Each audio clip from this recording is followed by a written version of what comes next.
Chapter 4502 All-You-Can-Eat Buffet. Vase did not know how long this lightning baptism was supposed to last. He had the vague idea that it was far from done with enacting retribution for his many alleged misdeeds, but he could not guarantee that it would last long enough for him to go through his entire wish list. This forced him to structure his list so that he could realize his most essential augmentations. In order to do so, he first had to figure out what he wanted to improve the most. I'm a mech designer, so it makes sense that I improve my ability to design mechs. This could be done through many ways, from inducing his altered Archimedes Rubel bio-implant to elevating its technical capabilities to installing a second cranial implant into his head. However, Vase did not use the tools he retrieved from his unending regalia to drill a hole through his skull right away. As much as he trusted in the lightning baptism to fix any damage that he inflicted on himself, he was not sure whether he could get back everything that he lost. It's like replacing a memory chip. If I destroy the chip, I can put it back together, but I won't be able to retrieve the data that it used to store. What if poking around in his brain resulted in the loss of essential knowledge? What if he lost entire skills and sub-skills because of his reckless actions? What if he lost the motor skills that allowed him to work with the tools he used to craft his mechs and products? Vase couldn't afford to impair his mech design capabilities in any way, so he shied away from executing any plans that centered around manipulating his brain and spine. It was disappointing for him to rule out the improvements he needed the most, but he recognized that he shouldn't be too greedy.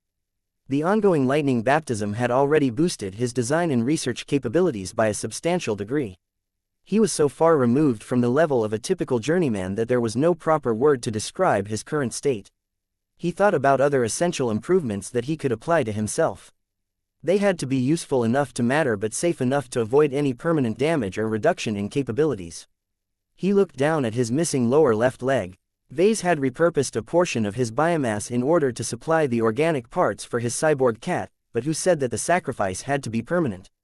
He originally intended to wait until the crisis back in reality had blown over before he commissioned a replacement leg from the Larkinson Biotech Institute. However, now that he entered a unique situation where he had access to a constant supply of extremely high-grade creation energy, he was convinced he could do better. The question now is what I want in place of my missing lower leg. He could try to redirect the creation energy to regenerate his original leg. This was great for pretending that nothing had happened once he finally exited the system space. He immediately shook his head. This is the most boring option. He would much rather augment it in a way that made it much more powerful and much more useful than before. The only question now is whether I want to make it mechanical, biological or both. A biological leg would complete his body in a way that allowed his entire physical structure to improve in ways that corresponded to the evolutionary processes of the indigenous alien races. The phase whales came to mind as they eschewed conventional technology in favor of biotechnology. There are good reasons for that. This is probably the orthodox method of transcending into godhood in the tradition of the Red Ocean. Did he want to follow the indigenous tradition? Not really. It was foreign to him and did not match his inclinations. He was a mech designer, not a phase whale, and he needed to remember this essential truth. When he listened to his heart, he developed a much more different idea on what he should do about his missing limb. He glanced up at his cyborg cat that was still absorbing lightning attacks like a champ. The fusion between flesh and metal can often produce better results than sticking to one of them. The synergies that I can produce by combining their advantages of both may be a lot more useful to me. I just have to decide the focus of my cybernetic leg. He wanted a limb that could aid in battle. He wanted a limb that could help him survive difficult encounters. He wanted a limb that could provide helpful assistance in his attempts to either design or build his works. I know what to do, he declared. He wasted no further time. He picked up his tools and began to rip off armor plating and other parts from his unending regalia. He tried to take away as little as possible. He did not take away too much material as he just wanted enough to be able to set a direction. Now for the biological ingredients. He no longer needed to use his knife to cut away parts of his flesh anymore. Part of the evolutionary process that he had undergone was gaining much more active control over his body. He concentrated hard to the point where the stump of his left leg started to squirm. Ah, this hurts. A leg bone slowly poked out of his stump as Vase tried his best to cannibalize his own biomass to regenerate his leg piece by piece. Even though he only possessed a shallow understanding of how a human leg and foot was put together, Vase only needed to supply the intent in order for the creation energy to shape the available biomass into an intricate biological structure. As for the flesh and bone that Vase had cut away from the existing parts of his body, the creation energy that coursed through his flesh and bones slowly regrew the parts he had taken away. Ha ha ha ha, so what if he didn't have access to any ingredients? As long as the supply of creation energy remained intact, he could generate as much raw materials as he needed. Of course, the speed of production left a lot to be desired. Converting energy into matter was always a difficult and lopsided transaction. It took a humongous amount of energy to create a tiny bit of matter. If not for the fact that creation energy was so powerful and high-end, it might have taken weeks or months for Vase to regenerate all of his missing biotissue. Vase even developed the notion that if this lightning baptism went long enough, he could essentially form an entire biomech by continually cutting off pieces of himself. I can think about that later. First, I need to make more essential improvements. Although he did not have a solid and precise design in mind, he had intent, and that was enough. He copied many of the concepts and design solutions that he applied to his cyborg cat on his new limb. By growing an organic inner core before surrounding it with a metallic shell, he would be able to reform just enough of a complete body to make his blood circulation whole again. If he resorted to a limb that was 100% mechanical, then his blood circulation would stop short of reaching it. That would be bad because his metallic leg would be treated as a foreign object instead of a core part of his body.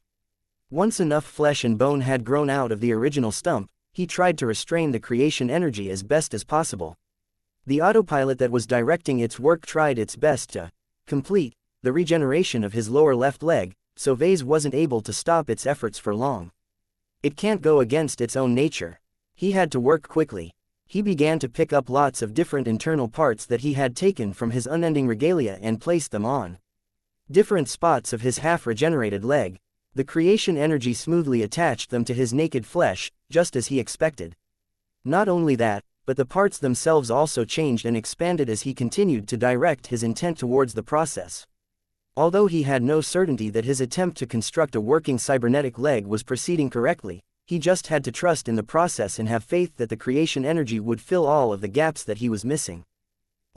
This is definitely the most haphazard design project that I have ever embarked upon. I still don't have a good idea what I will get at the end.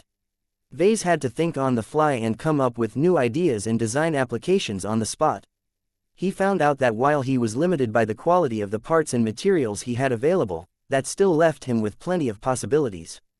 In the following hour, he stuffed lots of different miniaturized systems into his cybernetic leg. He first added a redundant computing system. He wanted a part of his leg to function as a substitute or supplementary data processing and data storage system. This not only multiplied his ability to process data or retrieve information that he had stored in his body, but also provided him with a backup option in case someone disabled his cranial implant. It should be a lot harder for outside influences to disconnect him from his Archimedes Rubel bio implant now that the creation energy had upgraded it and deepened its integration into his brain. However, Vase could not rule out every possibility. What if an assassin planted a Gauss round in his head one day? Wait, why leave it there? Why not create a backup of my brain while I am at it? It's a genius idea. It was practically impossible to integrate a redundant brain in a human body without turning the patient crazy, but Vase didn't have to worry about screwing up the procedure under these exceptional circumstances. I don't need to make a backup of my entire brain. I just need to add enough brain tissue to store my most important memories and whatever else is essential. It was a great redundancy plan. Although a part of him was already transitioning into an energy-based life form that had no need for brains to maintain his cognition, he was still a long distance away from reaching the end of this transformation. His brain still played an essential role, and it was quite dangerous for him to rely on a single point of failure. Let's grow a second brain, then. Vase had to be clever about it. He not only had to free more space inside the organic part of his cybernetic leg, but also find a way to protect it against damage. Somehow, he managed to squeeze in enough brain matter to include the elements he wanted the most. Oh, I also need to make sure it doesn't develop an independent consciousness. He did not want his body to get taken over by an alternate Vase that was rooted in his backup brain. Vase applied changes to his brain matter that hopefully ruled out that possibility. Once he was happy with this addition, he proceeded to add other features to his leg. Some of them were mechanical in nature while others were based on organic components. The most interesting additions were those that made use of both flesh and metal to accomplish a unique job. For example, Vase added a kinetic weapon system to his ankle. In order to make it as powerful as possible, Vase had to make most of it out of mechanical components. What was different was the ammunition. In order to make sure he could always generate ammunition in the most remote places, he created a mechanism where his own body would grow and accumulate small spikes made out of organic bone. This way, anything he ate and digested could be used to replenish his ammunition reserves over time. The quality and performance of his hidden kinetic weapon would vary depending on his nutrient intake. In order to make sure he could grow stronger bone spikes, he even went back to his digestion system and made sure his stomach could ingest and process raw metals if necessary. As he carefully went to work on modifying his own stomach and guts, he momentarily froze as he made a shocking realization. Wait, am I turning myself into a humanoid version of Lucky? Chapter 4503. Too many augmentations. As soon as Vase made the connection between his current state and Lucky, he became astonished by the similarities. He never expected that he would be put in a position where he could reproduce Lucky's functionary in this early stage of his career. A crazy grin appeared on his face. Damn, doesn't that mean I can take over Lucky's job and produce my own gems? He had always been dissatisfied with the limited production rate of Lucky's gems. If Vase could make it so that he could produce his own gems, then he no longer needed to cater to the whims of his lazy cat anymore. He could rely on his own output to empower his mechs. Now that Vase latched onto this idea, he eagerly tried to turn it into a reality. Unfortunately, his efforts could not keep up with his ambitions. Damn, he had no choice but to suspend his current activities. He got stuck because he understood far too little how Lucky was able to work. Though it wasn't necessary for him to understand everything, the lack of any foundation meant that he was unable to direct the incoming creation energy to produce the functionality he sought. I'm also missing a lot of essential materials. A lot of advanced and powerful systems required the support of exceptional materials. Vase could not reproduce materials out of nothing. He could only gradually increase the amounts of materials that were already at his disposal, such as unending alloy. Oh well. Vase was only reluctantly able to modify his digestive system so that he would not poison himself to death by putting raw metals in his stomach. Instead, it would digest the metals that it was strong enough to handle and void the ones that were too tough or troublesome to bother with. He had to make sure that none of the metals got stuck on the way out. He did not look forward to visiting the infirmary one day in order to request the doctors to clear the congestion. Vase did not have much confidence in the capabilities of the digestive system that he had shaped through his haphazard actions. He could probably digest most low-grade exotics, but he was iffy about anything better. This will probably improve over time. The more my body evolves, the more it can transcend the boundaries of reality. He could attain much better results if he implemented the same sort of digestive system to his cyborg cat. The divine artifact had absorbed the bulk of all of the exceptional energies, after all. It was much closer to reaching the state of a true god than Vase himself. Vase turned his attention back to his self-augmentations. In order to prevent his teeth from breaking if he ever bit on a piece of metal, he strengthened them to an unnatural degree. Though he didn't expect to be able to chew through mechs as easily as Lucky, the strengthening was sufficient for the time being. He moved on to adding an energy weapon to his leg. This time, he decided to integrate a small laser weapon into his big toe. He possessed a great understanding of how energy weapons worked, and he even found a way to fool the creation energy into making tiny luminaire crystals. It's a good thing I integrated a few luminaire crystals in my unending regalia. The laser weapon was incredibly small by necessity, but Vase did not ask for much. He didn't think he would ever have to depend on it to get out of trouble, but who knew what the future might hold. In the end, Vase stopped with adding any further weapons at this point. He could think of much better ways to make use of the limited internal volume than adding more weapons. The Psy-Kin gun and the Silas gun should be enough. The two names corresponded to the Cybernetic Transphasic Kinetic Ankle Gun and the Cybernetic Transphasic Laser Big Toe Luminaire Crystal Gun. Though the names were a bit too unwieldy, he didn't have the time to come up with more elegant labels. One of the factors that made these compact weapons so powerful was that they were both transphasic in nature. The galactic energy supplied by the Red Ocean was already making its mark on Vase. Not only was his entire body slowly morphing into a state that allowed him to start integrating minute amounts of phase water, his intuitive and theoretical understanding of phase water had also been boosted. It was as if he had spent years in a foreign country while struggling to learn the local language, only for him to get it one day. Right now, all of the difficult textbooks about phase water and transphasic technology that he painstakingly read in the past became a lot more comprehensible than before. It was as if he had whacked himself with his hammer of brilliance and understood all of the theories and associations that eluded him in the past. So that is how phase water works. While he had hardly turned into an authority on phase water, he no longer felt as stupid as before.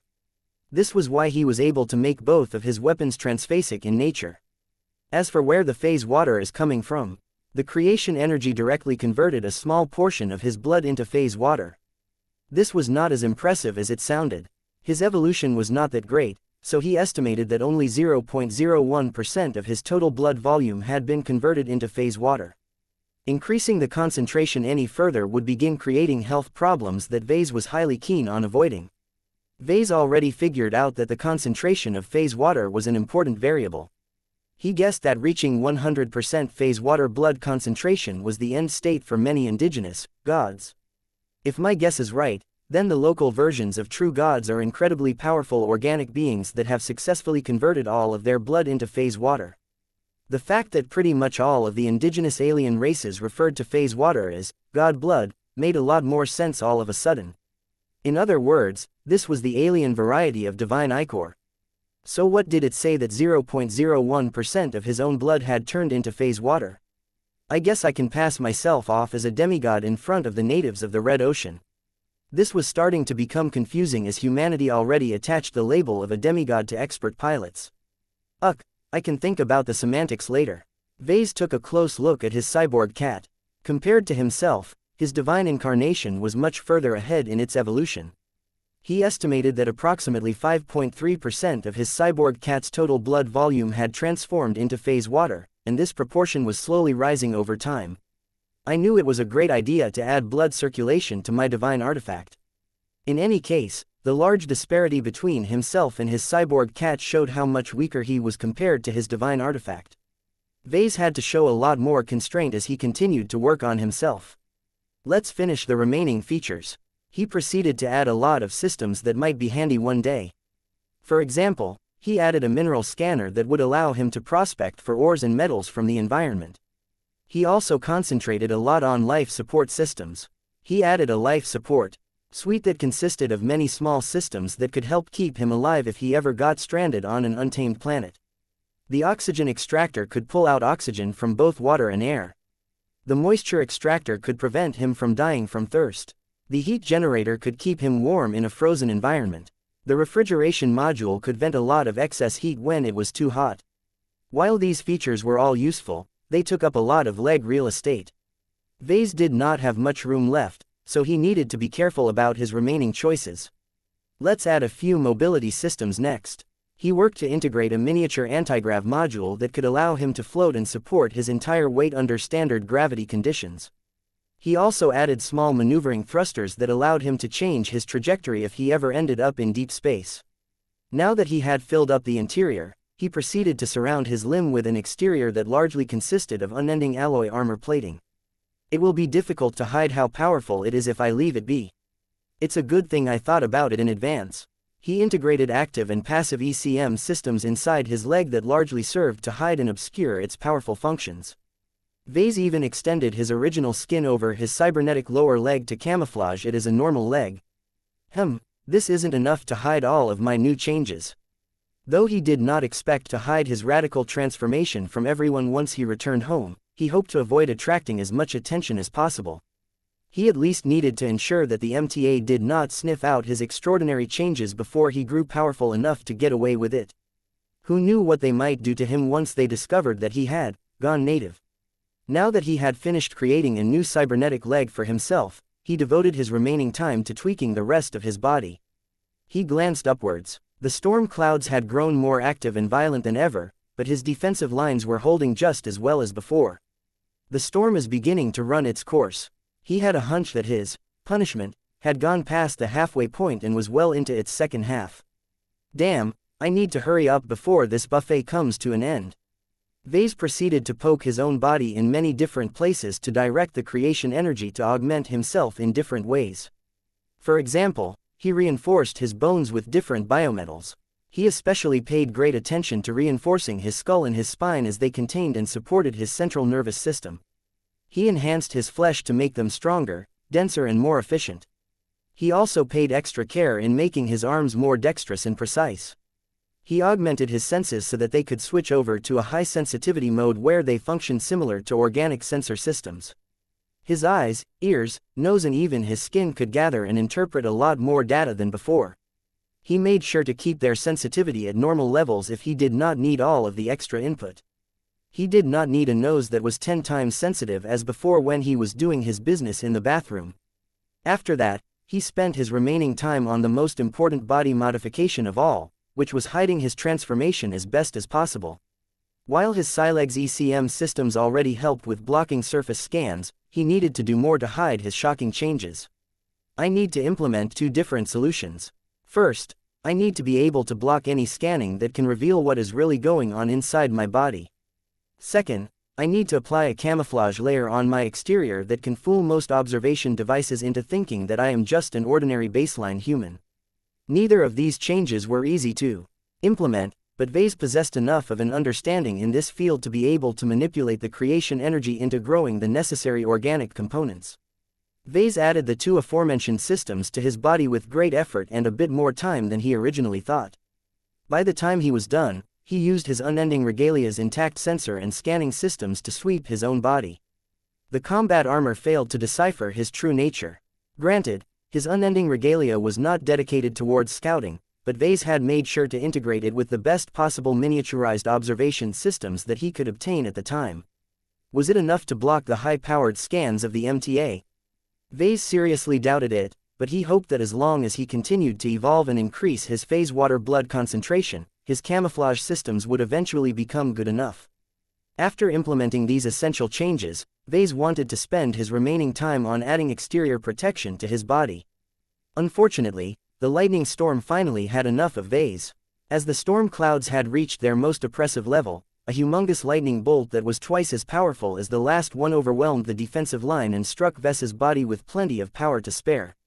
Yeouch! That hurts. A part of his body had grown crispy again, though the ensuing creation energy already healed much of his overburdened flesh and organs. In the meantime, the air above his head rapidly cleared up. The storm clouds dispersed rapidly now that they finally lost their support. Vase grew incredibly disappointed as his free source of creation energy had disappeared. He wanted this part to go on longer so that he could morph his augmented body even further. I had so many ideas. As the lightning tribulation finally came to an end, Vase quickly donned his half-functional unending regalia while recalling a fat and happy-looking Blinky back into his mind. After that, he glanced at his cyborg cat that had become much more extraordinary than before. Already, the connection between him and his divine artifact allowed Vase to sense the huge concentration of power locked within his deceptively small divine artifact. Yet before Vase could inspect his latest cat any further, his eyes widened in alarm as he noticed that his proud creation was not as stable as he thought. Powerful energies continued to circulate throughout the cyborg cat's body. What was especially notable was how much Warclaw energy its miniature Jutland organ had produced after absorbing and converting so much excess energies. Damn it, my cat will blow up if this goes any further. Vase tried to command his new incarnation to vent the excess Warclaw energy, but his cat had so little control over it that it would drain itself completely if it opened the floodgates. He looked around. He could command his new cyborg cat to expend all of its excess Warclaw energy right here, but that was a massive waste of power. Wait, what if I let my new cat unleash its power back in reality? His plan couldn't keep up with the circumstances. He originally intended to continue to milk more ascension points from the system so that he could develop a superweapon that could harm the unclean whale that had broken out of the Palace of Shame, but perhaps Vase had accidentally created the weapon that he already sought. Vase tried to determine his cyborg cat's phase water blood concentration. It should be around 6.9%. Was this a lot? Vase had no idea, but he guessed that it was already enough to produce powerful results. His cyborg cat inspired a lot of confidence from him. It might not be large or strong enough to defeat a cannibalistic phase whale by itself, but it should have enough power to disrupt the enemy's actions. Vase made a spontaneous decision. Its phase water concentration was not the only reason that gave him a lot of confidence. As far as he was concerned, wuxia energy was one of the most potent energies that could be found in the Milky Way. The lightning baptism had unintentionally caused his cyborg cat to generate so much while simultaneously keep his cat from blowing up due to all of the pressure. Yet now that his cyborg cat no longer received any creation energy, it was finding it increasingly more difficult to contain so much power. It's either now or never. I'm betting on you. Don't let me down. He did not dare to waste any more time. He reached up and grabbed his new cat and issued a command that would seal his fate. Take me back to reality. It's time to end this crisis. Chapter 4504 Perceptual Slowdown. Vase left as a man, and returned as a demigod. Well, as a manner of speaking, he did not believe in the notion of gods in the first place. The only reason why he would possibly attach the label of demigod to himself was because it was the word that best described the native concept to his current state.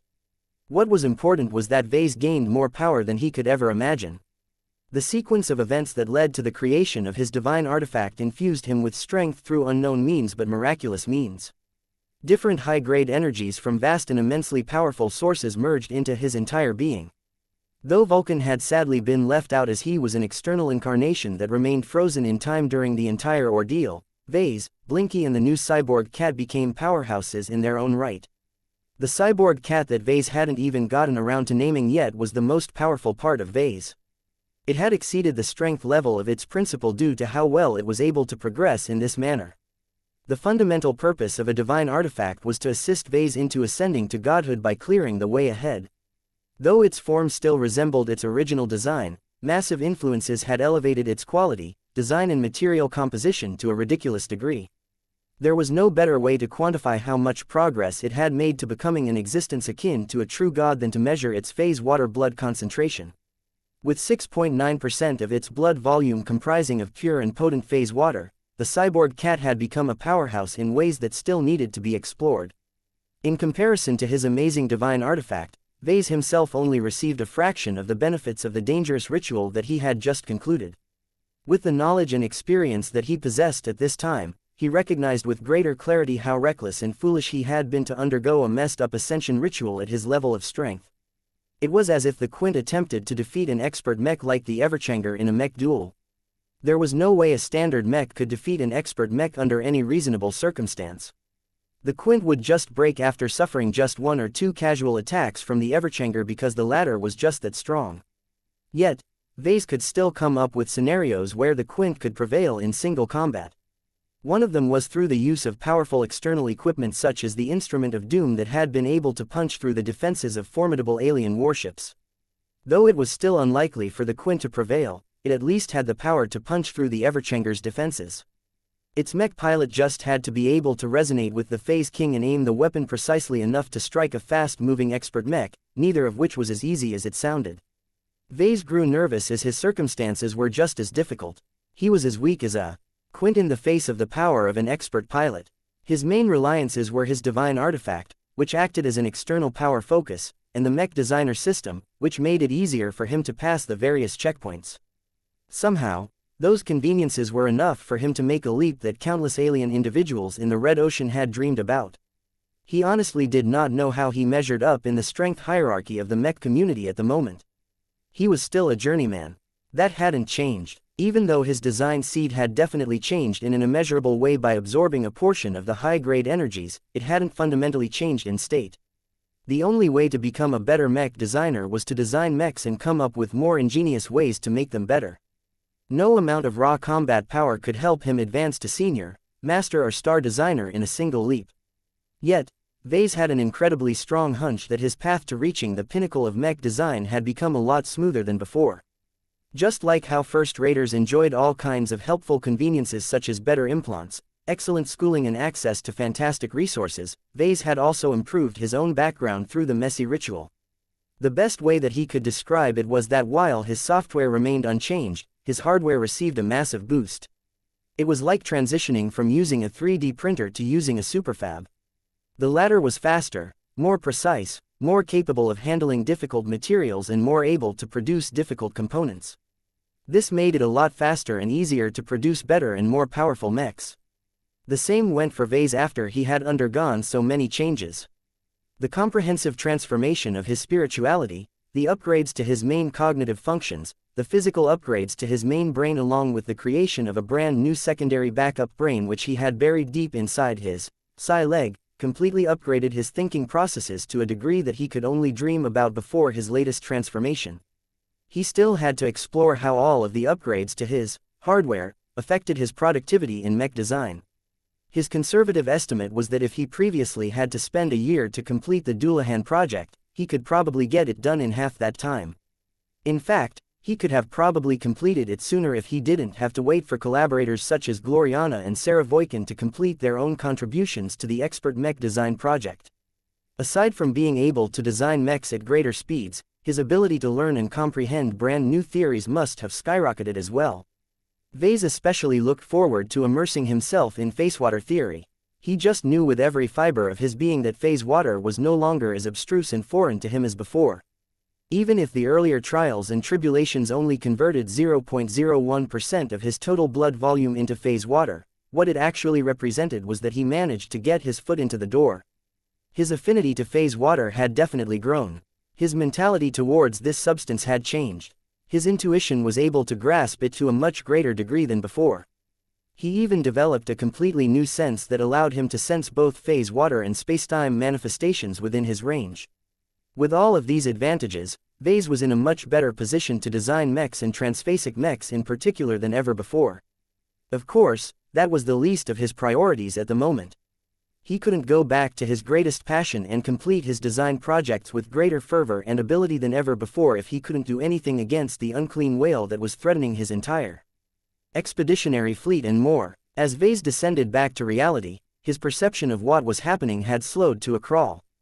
This was one of the many handy new features that he had managed to obtain from his transformation into a half-native demigod. Currently, his two brains had entered into something of a mental overdrive mode. His upgraded neurons and gray matter were working several times harder than before, burning more calories and generating heat like nothing else. Vase could sense that his brains couldn't endure the strain too long.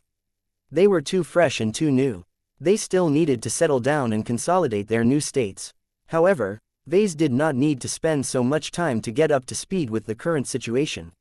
First, he could confirm that his perception of the passage of time had truly slowed to a crawl.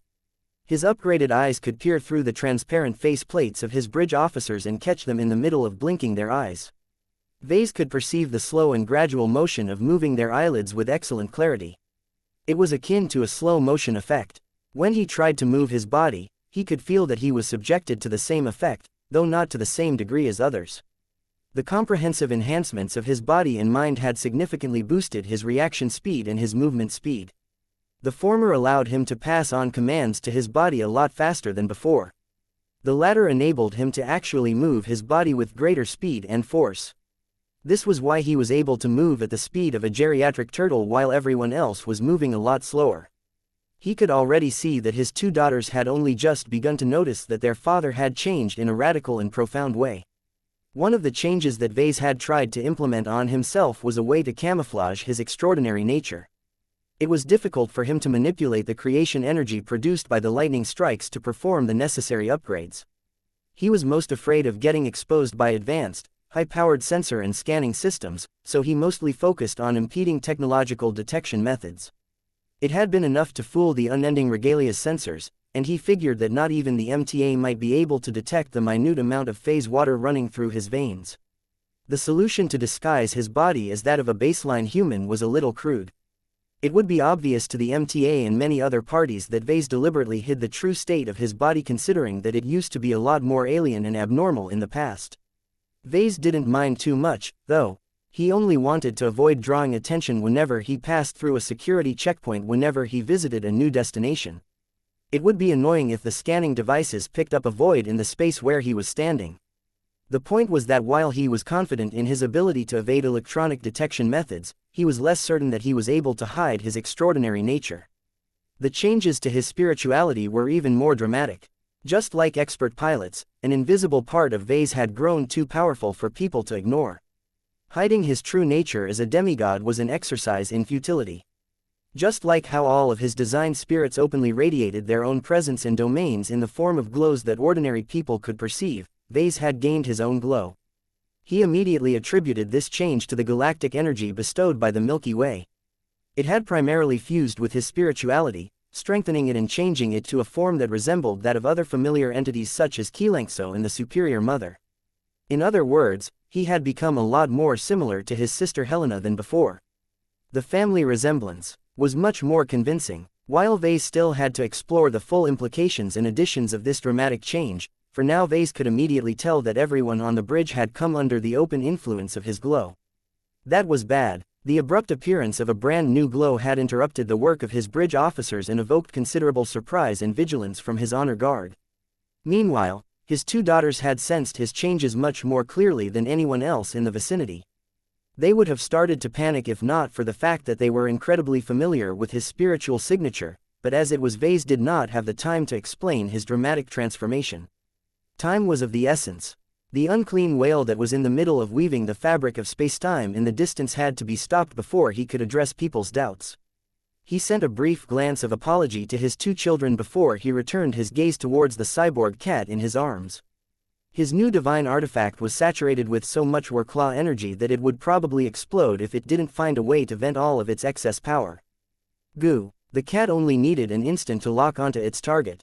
The unclean whale's presence was unmistakable and was also the source of all of the surrounding spatial fluctuations. The silver-plated cat released a blindingly bright flash of light before his body propelled forward at a blazing speed while phasing through the entire hull of the Spirit of Bentime at an astounding speed. Vase had launched his payload. Chapter 4505 Identity Check. As Vase exited his mental overdrive mode and granted his two overstrained brains a much-needed respite, a lot of changes happened in a short amount of time. First, the bridge operators reacted against the bright flash of light that briefly illuminated the bridge.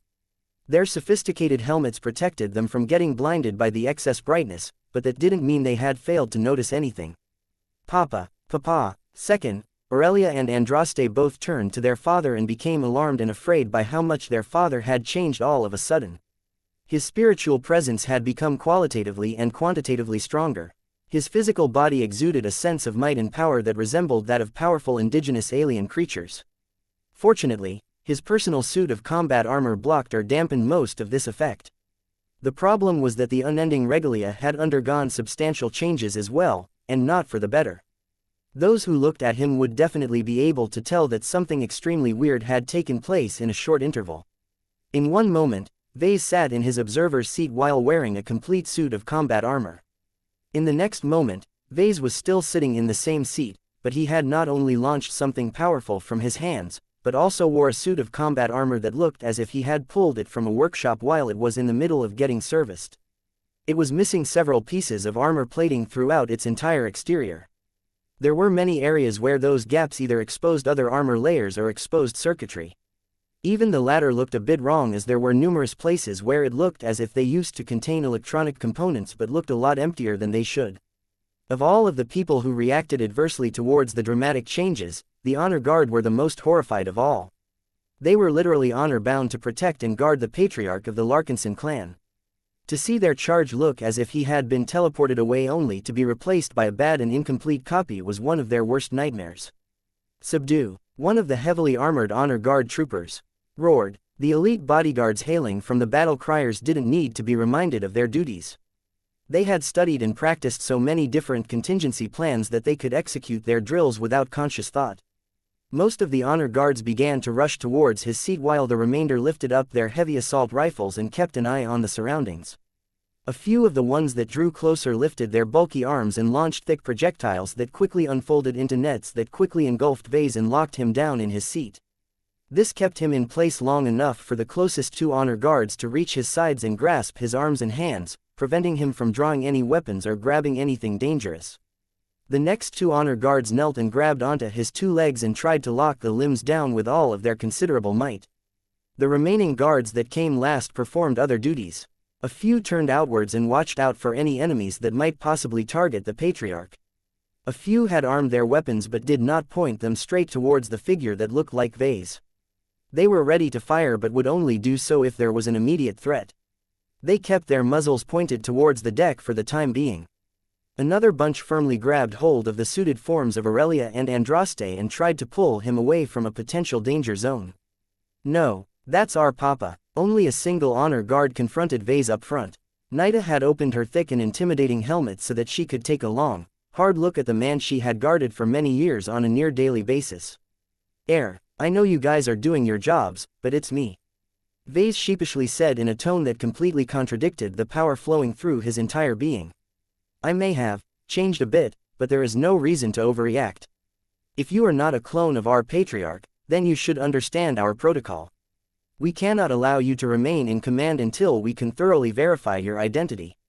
Vase had written some of those protocols himself, so he knew that this process could take days. Many different people would come and talk about old times to see how much he knew. This was not a problem for him, but numerous doctors and other specialists would also examine his body and undoubtedly notice that it had completely changed beyond recognition.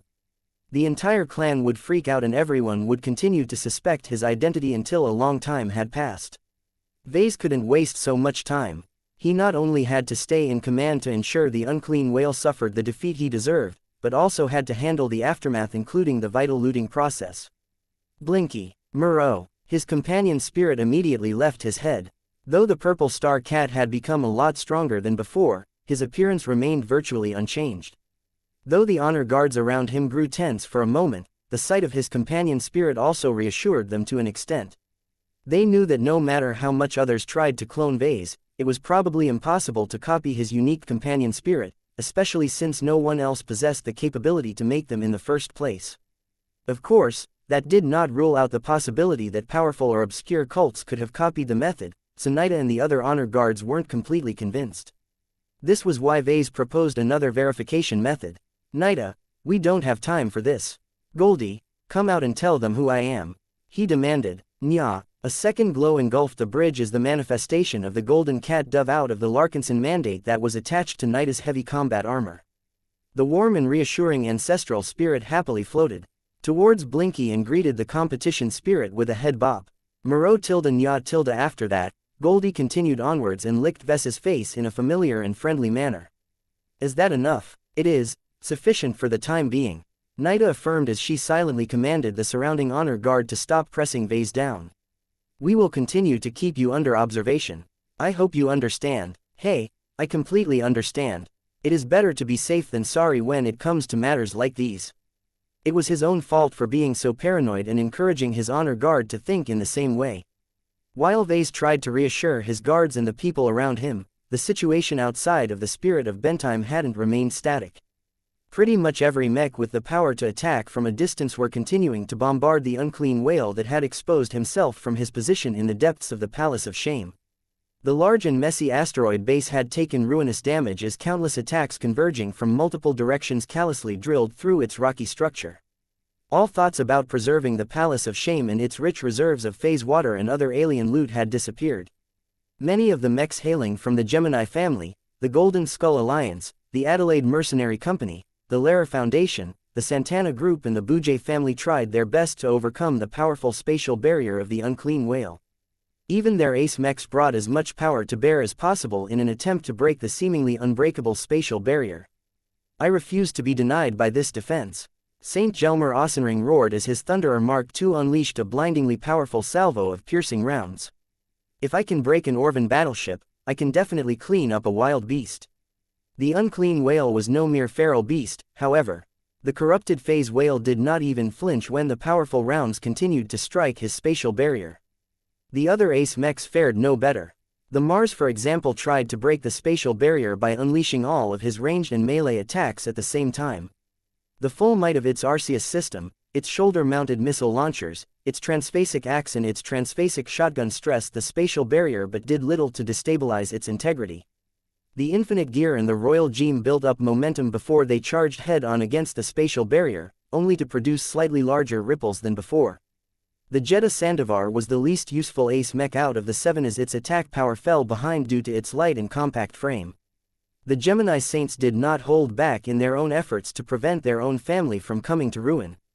They did not hide their trump card this time as the embodiment of love and the embodiment of sacrifice came together and actually merged as one.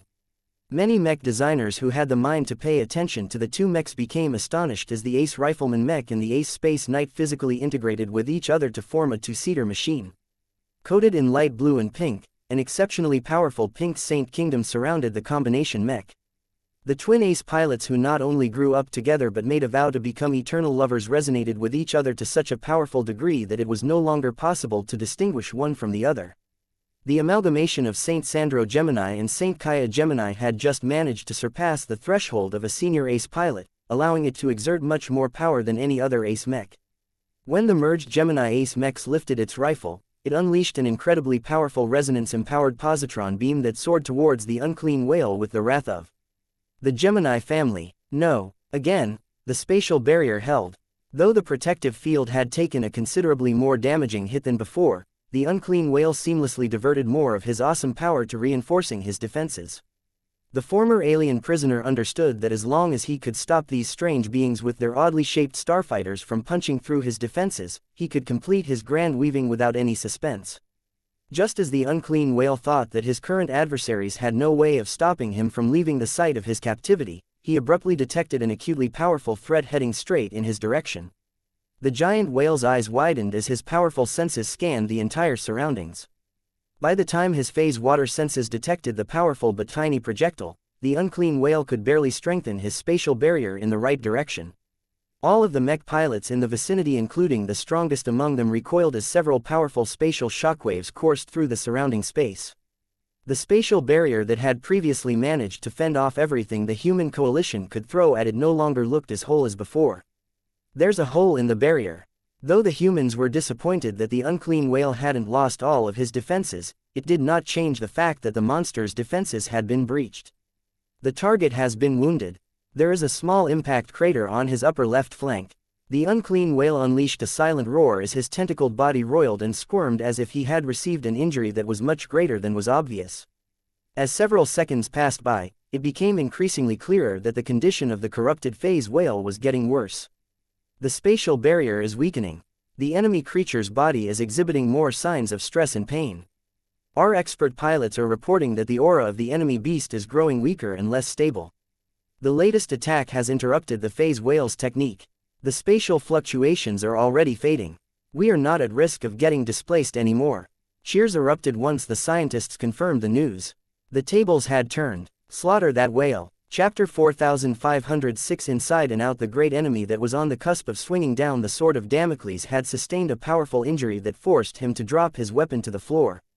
From the moment an unknown but exceedingly powerful projectile had punched through the spatial barrier and struck the unclean whale, the massive beast's concentration had shattered. The alien creature could no longer pay any attention to completing his great displacement technique when a much more immediate threat was coursing through his massive body. Unseen by all except for Vase, who maintained an active and unbreakable connection to his divine artifact, a cyborg cat found that it had punched deep inside the body of its target. Its passage had created a tunnel of wounded and torn flesh that only stopped when the cyborg cat had collided against an enormous whale bone. Already, the unclean whale attempted to remedy his serious injuries by accelerating the regeneration of his injured body. Dark and sickly flesh squirmed and expanded as the massive beast urgently tapped his prodigious fat reserves to provide the biomass to undo all of the damage. At the same time, humongous flesh walls were about to press against the invading cyborg cat from all sides. Already, the walls were beginning to grow tougher and more impenetrable in an attempt to stop the cat from escaping this organic cage. The living divine artifact did not exhibit any concern. This was strange, as the cyborg cat was much smaller and much weaker than the unclean whale. Regardless of their phase water concentration, the stupendous volume and mass of the latter meant that the corrupted phase whale had a lot more power at his disposal. Once the alien beast regained his wits, he gathered as much concentration as possible and began to launch a powerful spatial attack before his hard flesh walls pressed the intruder flat. The spatial attack failed to land on its intended target. The unclean whale grew confused. Where was the intruder? Why couldn't he sense the tiny metallic creature anymore? A spike of pain soon altered the unclean whale to a hole in its bone membrane. It turned out that the cyborg cat had dove to the side and somehow managed to drill through the hardening bone layer. That was not necessarily a disaster. Even though the unclean whale possessed much less control over his own body than a more proper phase whale, the powerful aquatic beast could still command the surrounding flesh to squeeze and crush any foreign elements that were hiding in their midst. The gigantic flesh contracted several times, yet nothing had been crushed. The unclean whale grew confused as he lost track of the intruder. How could the cyborg cat hide its presence when it should have been drilling through his body? Did the intruder employ a phasing ability? The giant creature grew suspicious enough to apply a wide-area spatial technique in his body that inhibited phasing. Nothing changed. The intruder did not reappear. It wasn't until a few more seconds had passed that the unclean whale experienced another spike of pain. One of its internal organs was sustaining damage. When the unclean whale utilized his senses to detect the intruder, he still wasn't able to find anything that didn't belong inside his body. This was clearly impossible because his organ was getting eaten by what appeared to be itself. The unclean whale experienced more shock than it had in centuries. The earlier attack that punched through his defenses was already strange enough. This follow-up attack that somehow caused his own flesh to rebel against itself was even more confounding. What strange and unusual alien race had entered this region of space? How come their small and tiny war machines could perform so many strange and unusual feats? Though the scale of the damage inflicted by the invisible threat was small, the fact that it was harming one of his many important phase water organs was greatly distressing. The unclean whale squeezed his flesh until they crushed half of the phase water organ. Though the damage was grievous, it was worth it as long as he managed to destroy the internal threat. Yet moments later, the intact half of the phase water organ was getting torn as if nothing changed. The unclean whale grew mad. The intruder was like a virus that managed to avoid his internal detection methods. None of his means of detecting the tiny threat was working. No matter how many times the unclean whale attacked his own body, the undetectable intruder always managed to slip away before resuming its attacks a short distance away. Though it was impossible for the intruder to inflict massive damage to the unclean whale in a short amount of time, the most distressing fact about the ongoing intrusion was that the foreign element was moving closer to the brain cavity. This was why the unclean whale doubled his efforts into trying to crush or drive out the tiny attacker. Back on the Spirit of Bentime, Vase smirked as he used his connection to his living divine artifact to supervise and direct the ongoing sabotage. Compared to himself, his cyborg cat received much greater enhancements. His theory that the transformation process would upgrade the existing capabilities of his divine artifact was true. This happened to be extremely relevant to what was happening inside the body of the unclean whale. One of the greatest strengths of the cyborg cat was not its ability to harness wuxia energy. It was its camouflage and other anti-detection measures. Despite the fact that the unclean whale should have easily been able to detect such a foreign element tunneling throughout his body, the cyborg cat's upgraded camouflage abilities were too much for the giant creature. What the old and powerful corrupted whale didn't entirely realize was that the cyborg cat had actually transformed the exterior part of its body into a copy of the surrounding biomass. This was one of the reasons why Vase had been eager to apply permanent mimic architulum platinum to the cyborg cat's outer layer. Its ability to mimic any matter it came in touch with was already impressive in its base form. After the cyborg cat not only absorbed a lot of galactic energies, but lived through a lengthy lightning baptism that thoroughly transformed and elevated its camouflage abilities. Not even Vase was able to figure out how much better his cyborg cat was able to hide its true nature. While he expected his divine artifact to be able to delay the unclean whale's attempts to detect the intruder, what actually happened was that the stupid alien beast still hadn't found a way to distinguish the camouflaged cat from his own flesh. It was an absurdity that Vase never expected to see. For all of his power, the unclean whale had always been a raider, not a scientist like the rest of his kind. A proper phase whale would have never exhibited such poor control over his own body. It couldn't be helped. An unclean whale only came into power by stealing and absorbing the organs developed by other phase whales. Many of the organs that the cyborg cat targeted had never been developed by the unclean whale. At most, the giant creature spent much of his years in captivity to make up for shortcoming, yet his scientific foundation was far too poor for him to understand more than 10% of the theory behind all of his foreign organs. As a result, the cyborg cat found great success whenever it attempted to hide inside the many stolen internal organs of the giant phase whale. Ha ha ha, this unclean whale is not as strong as I thought. He's all brawn but no brain. Vase was the opposite as far as he was concerned. Though there was a part of him that wished that he had opted for a larger and more powerful divine artifact, discretion was the better part of valor at his current stage. Meanwhile, Vase still had to pay attention to his situation back inside the bridge of his flagship. He tried his best to exert his leadership and reassure his fellow Larkinsons that the MTA hadn't secretly teleported him away and put a botched doppelganger in his place. "Papa, hug me, Papa, ha ha ha ha ha." His honor guards might still harbor doubts about his identity, but his children knew 100% that he was still their father. Though the guards pulled the bodies of Aurelia and Andraste back for safety's sake, Nida still allowed their companion spirits to gather in midair. The three cats looked especially cute as they curled around each other. They rolled against each other until Blinky managed to wrap his front paws around both of his kittens at once. Muro Tilda, the cute and furry Persian kitten, wiggled her tiny limbs as her father licked his face. Mana could clearly feel that Blinky had become a lot stronger than before. Mew Tilda, the black-furred spiritual kitten pressed next to Mana, squirmed and nagged Blinky for attention as well.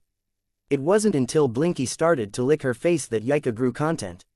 Ma tilde maawwww tilde. Though not everyone was familiar with the companion spirits, those that had the privilege to learn about them understood that Blinky was one of Vess's calling cards.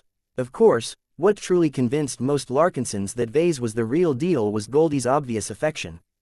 The spiritual cat had become especially affectionate and joyous towards Vase since his return. The Golden Cat knew more than any other member of the Larkinson clan how Vase had played such a major role in lifting the immediate crisis. She was also able to sense how extensively Vase had changed and evolved through his active connection to the Larkinson network. The spiritual feedback that Vase was able to supply to Goldie was so much greater that she almost became intoxicated by the potent energy.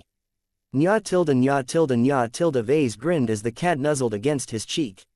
"I'm happy to see you again as well. Thank you for vouching for me, Goldie. I really needed your help." "Nya, hey, you don't have to concern yourself much anymore." The most dangerous aspects about the unclean whale was his amazing defense and his threat to displace us all to a completely different region of space. Neither of these issues are hindering us anymore. The interruption of the mass displacement technique bought a lot of time for the human coalition. They were no longer forced to scramble for a solution in a matter of minutes. The breach in the all-powerful spatial barrier was even more significant. Though the unclean whale tried his best to fill up the gap created in the cyborg cat's initial approach, 6 nearby ace mechs had pounced on the opportunity and managed to sneak inside the defensive envelope in time. "Ha ha ha, we're in. There are no more spatial barriers in our way." All of the human ace mechs aside from the Thunderer Mark II, the embodiment of love and sacrifice, struck first. The merger between the two Gemini ace mechs resulted in the emergence of a super ace mech that produced exceptionally powerful resonance between 4 different participants. This allowed the combination mech to power up its energy rifle and unleash a humongous transphasic resonance-empowered positron beam that finally struck and burned a serious portion of the unclean whale's outer layer. Though the massive beast attempted to block or mitigate the powerful attack by projecting a small directional spatial shield, its defensive power was far from matching that of its main spatial barrier. The truth was that the unclean whale derived all of his main abilities from stolen phase whale organs. Perhaps the developers of all of these phase water organs would have been able to exert more control over all of these abilities, but that was out of the question for the unclean whale. This was why the unclean whale hadn't been able to close the breach in its defenses fast enough. It was also why most of his attempts to block all of the attacks launched by the ace mechs at close range weren't working. Though the unclean whale was still distracted by his attempts to crush the invisible intruder that was drilling inside his body, he still recognized the need to neutralize the threats hovering outside his massive body. Several more organs went into motion. "Watch out, the phase whale is attempting to sweep us with his massive tentacles." Chapter 4507 Monstrous Abilities. The tentacles of the massive unclean whale were no ordinary limbs. As one of the rare products researched and developed by the cannibalistic phase whale himself, the tentacles possessed great strength and were long enough to envelop and restrain his preferred prey. The unclean whale obviously cared a lot about the prowess of his main capture tools. From the moment he grew them out of his body, he consistently used what little science and biotechnology he mastered to increase the length and toughness of his tentacles in order to ensure they could entangle more formidable targets. Right now, over 24 ferocious-looking tentacles swayed across the vacuum of space. Fortunately, their thick girths and exaggerated lengths made it awkward for them to attack comparatively tiny parasites that were sticking close to the unclean whale's hide. The fleshy and disgusting limbs curled around so that they could sweep throughout the bubble of space between the unclean whale and his recently restored spatial barrier. The 6 ace mechs that had managed to sneak through the gap created by the cyborg cat's passage knew that they were locked in a fight where retreat was out of the question. Patriarch Reginald succinctly described their current situation as his ace hybrid mech's Arceus system blasted another salvo of powerful positron beams at his enormous adversary. We either defeat this accursed whale or die from getting crushed by his tentacles. None of us can back off at this point. The aggressive ace pilot grinned. That's just the way I like it. Let us lift up our weapons and carve out the heart of this monstrous foe. His awesome fighting intent propelled him to weave through the forest of tentacles and continuously launch as many attacks against the massive unclean whale as possible. However, despite the potency of the attacks launched by the Mars, every resonance-empowered strike only inflicted minute damage to the indigenous beast's surface. Patriarch Reginald quickly frowned as he saw the results of his effort. His masterwork ace mech's firepower was prodigious, but the problem was that he wasn't fighting an opponent of comparable size. He was fighting against an aquatic beast that was comparable in size to that of a warship but possessed a density that surpassed that of a well-made biomech. What the unclean whale lacked in subtlety and finesse, he made up for his shortcomings with raw power and resilient flesh. It took quite a bit of effort for the Mars to create a new crater on the surface of the unclean whale. Even then, the damage did not impair the massive beast that much since the outermost layer of his body consisted almost entirely out of blubber. This phase whale did not starve that much during the centuries of his captivity. Saint Calisandra Bouget keenly observed as her royal gem maintained a respectful distance while shooting at the target with a powerful plasma pistol. All of this blubber is acting as a giant damage buffer. What is worse is that the whale has enough control over his body to move this fatty tissue around to plug the gaps that we have made. This was a primitive but effective organic defensive measure for a creature of this size. As long as the unclean whale was able to use spare blubber to fill up any potential breaches the ace mechs had made, the whale could resist the attacks of the 6 human ace mechs for a long time. None of the ace pilots were unfamiliar with this scenario. It was similar to how starships and warships could resist extreme bombardment by rotating their hulls so that they always presented their most intact sides to the incoming attacks. Suffice to say, none of the ace mechs wanted to fight for such an extended period. They weren't even certain that they would be able to outlast a phase whale that outmassed them by so many times. We cannot allow ourselves to get embroiled in a contest of attrition. Saint Sandro Gemini and Saint Kaya Gemini spoke at the same time in eerily perfect coordination over the communication channel. We must land a killing blow on the heart or the brain of this monster to vanquish the final remaining threat on the battlefield. I agree. Saint Calisandra Bouget concurred. Don't forget what this creature tried to do earlier. If we continue to get locked in a stalemate, he might decide to initiate a smaller but faster displacement technique, taking us all with him in the process. Ace pilots no longer experienced fear, but that did not mean they had lost the ability to feel concern. If the damn tentacled phase whale managed to teleport himself and everything within the immediate vicinity away, then all 6 nearby ace mechs would get separated from their fleet and become stranded in an unknown star system that was far away from friendly support. Although every ace mech possessed transphasic mobility systems, not all of them were equipped for interstellar travel. There was a large chance that they would all remain stuck in an isolated star system and die after running out of food and having their machines fall apart from lack of long-term maintenance. Avoid those tentacles. Don't get hit by them. They may be slow, but they're covered in weird slime that can inflict serious damage against our mechs. When one of the ace mechs experimentally tossed an object at a tentacle, the ace pilots all saw that the acidic slime dissolved the metal in a matter of seconds. Though none of the ace mechs were as fragile as they looked, they could not afford to remain within contact with this powerful transphasic slime.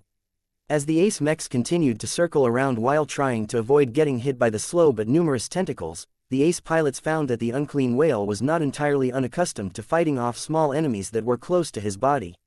Most of these tentacles are placed at the front half of the body. Saint Calisandra Bouget remarked as her royal gem continually tried and failed to get past the forest of tentacles. They're all placed in an array that makes it dangerous for us to get close to the cranium of the beast. That is not all. Patriarch Reginald Cross spoke as his Mars continually struck the tentacles that were doing a good job at blocking its attacks. These tentacles are forming makeshift flesh shields that are hindering my attempts to attack the skull. None of the ace mechs had the firepower pierce through all of this raw flesh. Any wound they inflicted on a tentacle or a piece of blubber soon filled up, as the unclean whale's remarkable body control allowed him to sacrifice other flesh to remedy his injuries. This is 10 times worse than fighting a biomech. Saint Marissa Lewandowski complained as her Jetta Sandovar was reduced to blinding the unclean whale's massive eyes with its smoky domain field. We need to find a way to stop this whale from regenerating its wounds. Ordinary attacks won't cut it anymore.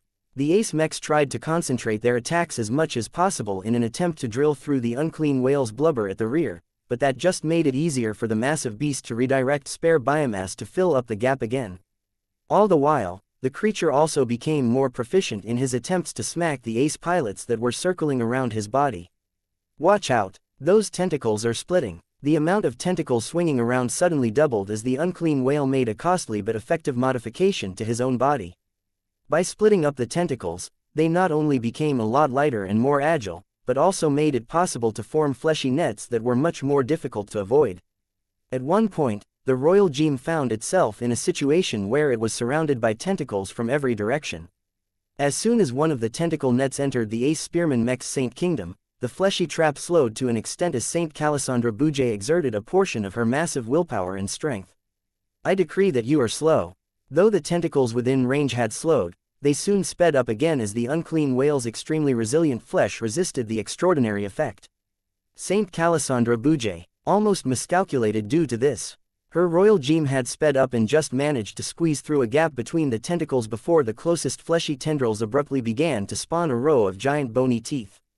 The Royal Gem's Saint Kingdom was hardly able to stop these teeth from crunching against the ace mech's armor.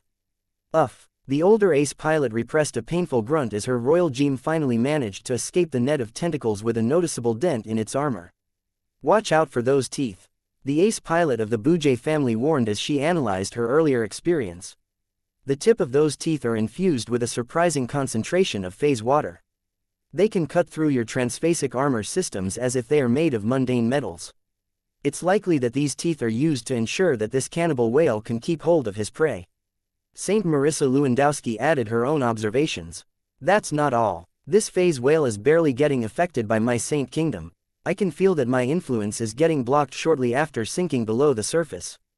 This guy's mind is too vast for us to manipulate, while his body is like an impenetrable fortress that resists every foreign incursion. Our Saint Kingdoms cannot shake this beast. From the standards of the indigenous alien community, the unclean whale was a god, or at least a being that was transitioning into a god. The light but noticeable concentration of phase water along with the corrupted whale's immense mass had turned it into a formidable foe that could put up a decent against any other god-like entities. That included ace mechs piloted by the saints of the human race. Patriarch Reginald and all of the other ace pilots took in these revelations and continued their efforts. They concentrated their attacks towards the rear of the unclean whale because that was where the density of tentacles was the lowest. They had little chance of damaging any vital organs in this area, but few of them thought it was wise to fight around the front half of the unclean whale. The tentacles became much more difficult to evade now that they had multiplied their numbers. It also didn't help that they all spawned teeth that could crush an ace mech should they be able to envelop one of the machines. The Jetta Sandovar was the only light mech that dared to pressure the front of the unclean whale. It was the only light mech among them and possessed the greatest chance of evading the forest of tentacles that were concentrated around the massive head of the creature. Though the ace light skirmisher was doing a good job of keeping many of the tentacles busy, it was tempting fate as the unclean whale became increasingly better at anticipating the elusive machine's evasion patterns. Fortunately, the Jetta Sandovar's distraction paid off as the remaining ace mechs concentrated their attacks on the base of one of the tentacles at the rear. After launching successive attacks in an extremely short interval like they did with their attempts to punch through the segmented energy shield layers of the Orvan battleship, the powerful machines managed to sever one of the disgusting fleshy limbs. Only for them to unleash a new monster. Watch out, that severed tentacle is coming to life. That's ridiculous. It's no wonder the phase whales tried to lock this monster in a place called the Palace of Shame. The severed tentacle parted into several sections before each of them morphed into smaller versions of phase whales. Each of them began to chase after the ace mechs as if they were eager to please their progenitor. Chapter 4508 Resilient Adversary. Though the unclean whale was far from his prime, his ability to resist the aggression of the nearby ace mechs was surprising for a beast that had remained in slumber and captivity for many years. This was not a pariah that had been drained of strength and phase water. Vase would have expected such a dangerous and murderous alien to be stripped of his ability to threaten his captors. In fact, his crimes should have merited the death penalty.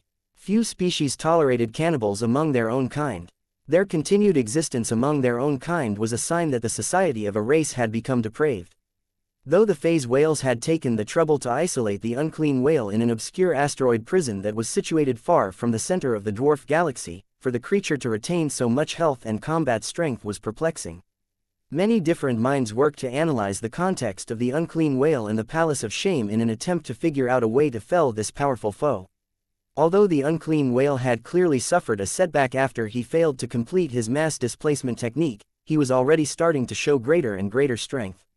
This was despite the fact that a camouflaged cyborg cat was ravaging his insides while a bunch of ace mechs were attacking his exterior. The unclean whale is too massive of an opponent. Director Rania Woden's projection reported the most pertinent findings and conclusions of her research teams.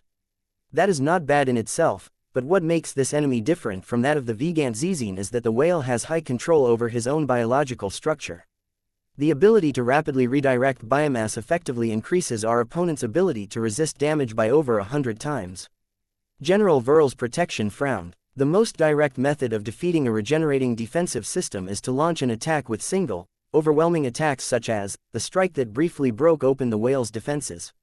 Vase awkwardly coughed as he settled on his observer's seat. Now that his own clansmen no longer suspected his identity, he was able to resume his old job. "Don't expect a repeat of that earlier show," he told his advisors. "That was a single-use trump card. I would have never resorted to this option if our situation wasn't dire. The only good news that I can tell you is that the projectile that I have launched is still wreaking havoc inside the unclean whale's body." Both Director Rania and General Verl looked interested. "How much damage are we talking about, sir?" "I can tell you that my projectile is tearing through the unclean whale's internal organs. It has been doing so for a while." Director Rania's hopeful expression dropped. "Oh, we have not noticed a significant reduction in the phase water abilities of our adversary. Whatever damage your surprise weapon is doing is not great enough to cripple his ability to project a powerful spatial barrier, at least for the time being." The difference in scale was too great. No matter how well the cyborg cat was able to hide its presence and deal damage without interruption, there was no getting around the fact that he was like an ant to the unclean whale. "My payload is attempting to get closer to the cranium of the unclean whale, but it is not moving as fast as I would have liked." Vase continued. "There is simply too much biomass in the way. In order to ensure that the cyborg cat did not get singled out by the unclean whale that was still hell-bent on destroying the intruder, the living divine artifact had to stop and allow itself to mimic any adjacent flesh or organs in order to expose its whereabouts. The cyborg cat would be much less effective at its job if the unclear whale could precisely track the intruder rummaging through his body. It was much harder for the cat to phase or drill through meters of dense and solid phase water-infused bone. Does this mean we are relegated to stalling for time in the hopes that this intrusive element can reach the brain of the unclean whale?" General Verl frowned. "It is an option," Rania thoughtfully said. "I would not be surprised if the unclean whale has a secondary brain that is buried deep within the core of his belly. You may never know when it comes to members of this race. Their mastery of biotechnology is unparalleled in the Red Ocean, though this particular specimen is not the best example of their kind." Vase and the others grew frustrated. Despite the progress they had made, they had fallen into another stalemate. It was not the fault of the cyborg cat. The newly born living divine artifact had done what others couldn't and created enough of a breach for the ace mechs to be in a position to inflict real damage onto the unclean whale. The problem was that the cyborg mech and the 6 ace mechs didn't have the firepower to finish the job. They were simply too small and few in number to exceed the regeneration of their foe. The only meaningful damage the ace mechs could inflict on the unclean whale was to concentrate their attacks on a tentacle in an attempt to sever the long and toothed limbs, but that only caused the limbs in question to split into sections and transform into mini whales. These living tentacles are much faster. Saint Robert Montagna observed as his infinite gear was doing its best to avoid getting swarmed by the voracious mini whales. Poking them to death is not enough. We need to burn or destroy their flesh before it can merge back into the unclean whale's body again. Every ace mech possessed the means to annihilate the flesh, but the amount of energy required to burn so much dense and tough biomatter was so excessive that even the Mars would run out of energy over time. The unclean whale was not an enemy that the human forces could defeat through brute force. It would have been nice if we had a battleship or two at our disposal. Vase sighed. The Vigant Zesna's primary plasma cannon batteries would have been able to wear down or punch through the defenses of this unclean whale a lot more effectively. This was a situation where Vase grew frustrated at the continued prohibition on the use of warships. The inability to employ warship-grade weapons was seriously hindering their efforts to defeat a foe that ate smaller-scale attacks like breakfast. It is interesting that this deviant whale has retained so much combat effectiveness despite his long-term captivity. Calabast's projection noted with an intrigued expression. It makes you wonder whether this unclean whale is an undesirable member of the phase whale community to begin with. It may be that we're not dealing with a prisoner at all. I cannot guess what his true status may be, but it is likely more important than we initially realized. Vase nodded in agreement. I suspect that might be the case as well, but we cannot abort our current fight against this unclean whale, not after we have antagonized him to this extent.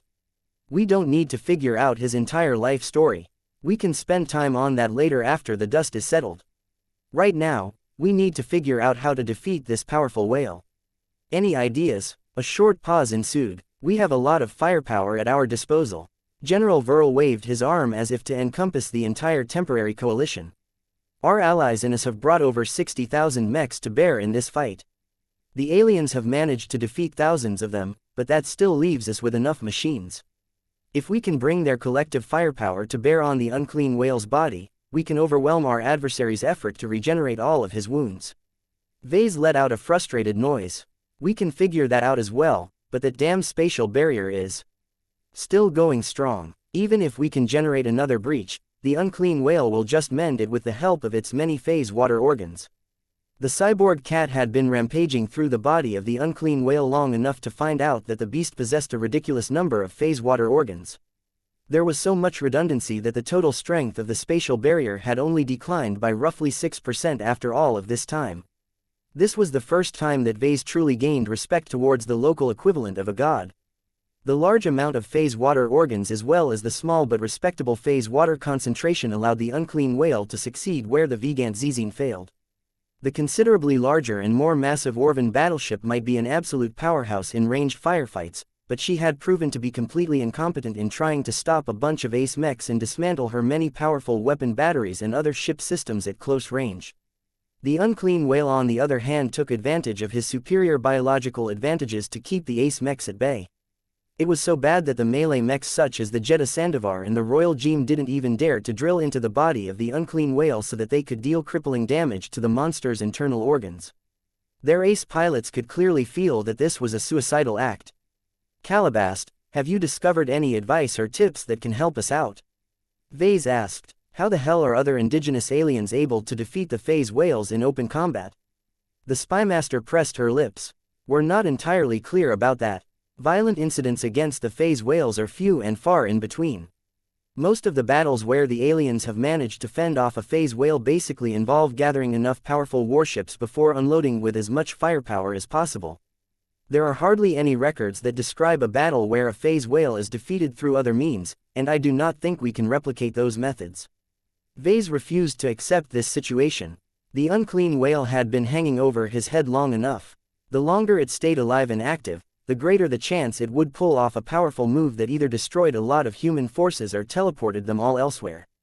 As he continued to observe the unclean whale resist the might of 6 human ace mechs that were attacking at close range, he noticed that the Thunderer Mark II remained conspicuously out of the fight.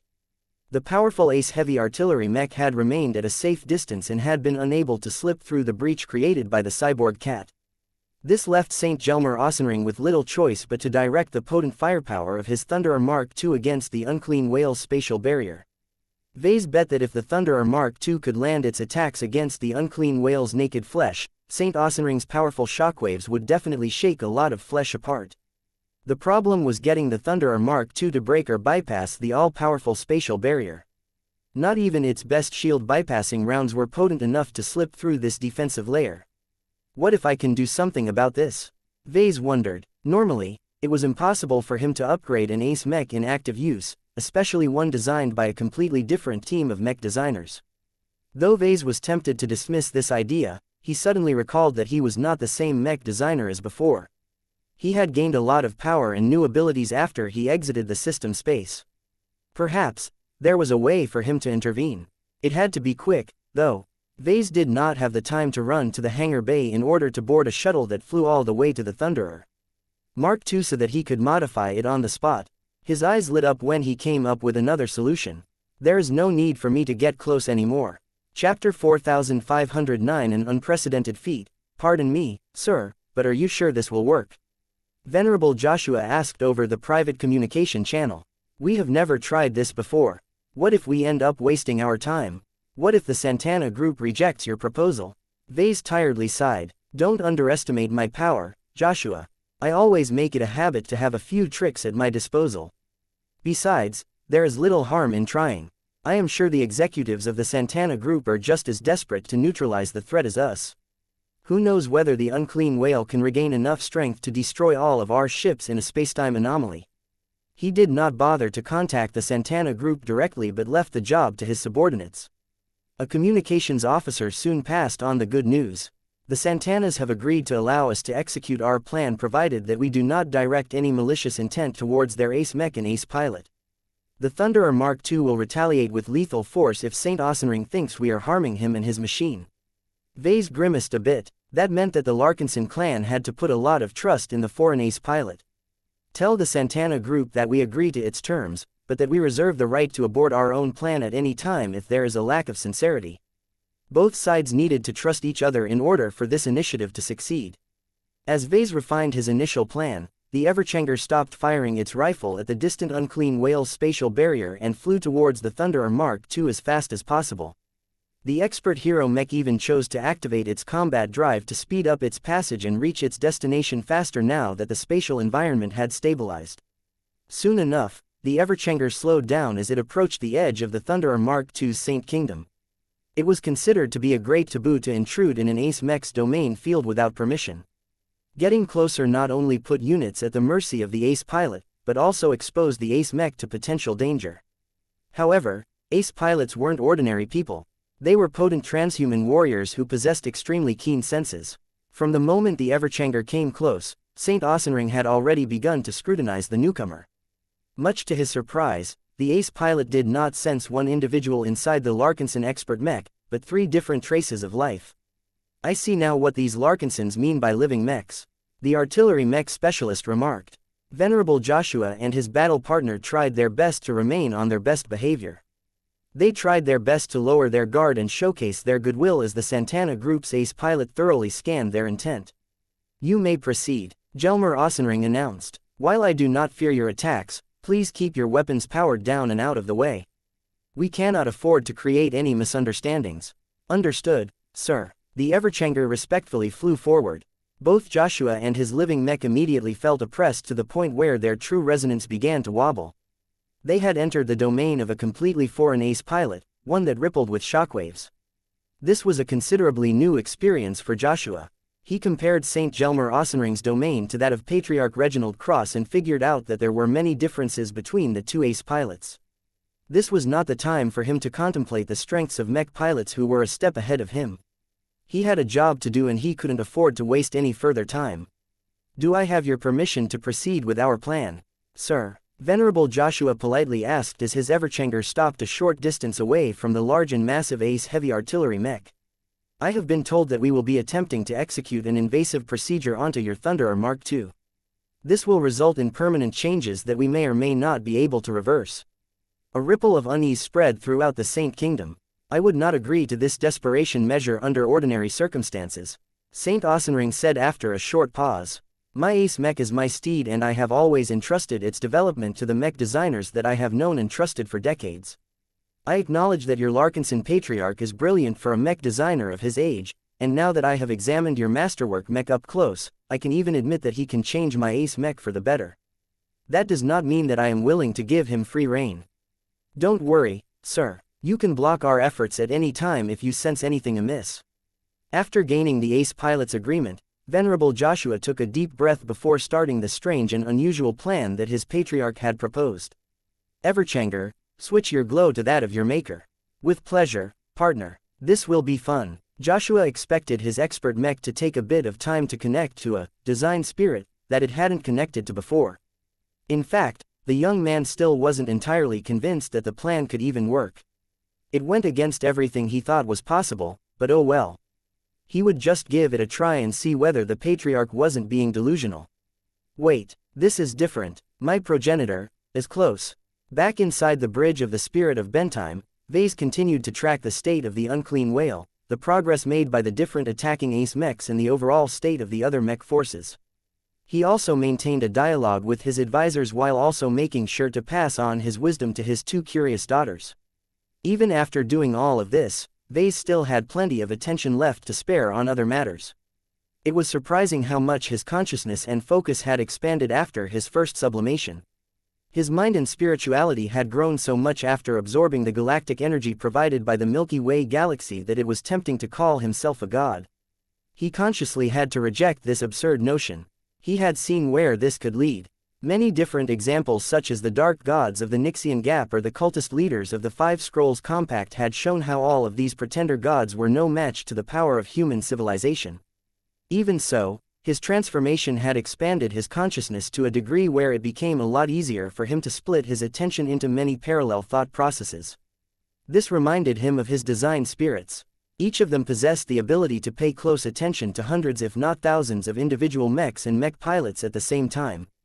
Though Ves's newly acquired parallel thinking ability had not reached such an exaggerated level, he could think of several useful ways he could exploit this advantage in his work. He still had to get through this battle first, though. How do I do this? He asked. He was grasping at straws at first. He had never done this before and did not have the benefit of prior experience. It was only after he concentrated on Venerable Joshua's expert mech that he felt his own work actively trying to reach out to its maker. I'm here, Everchanger. Accept my embrace. From the moment the Everchanger cycled its glow, it assumed a substantially different air.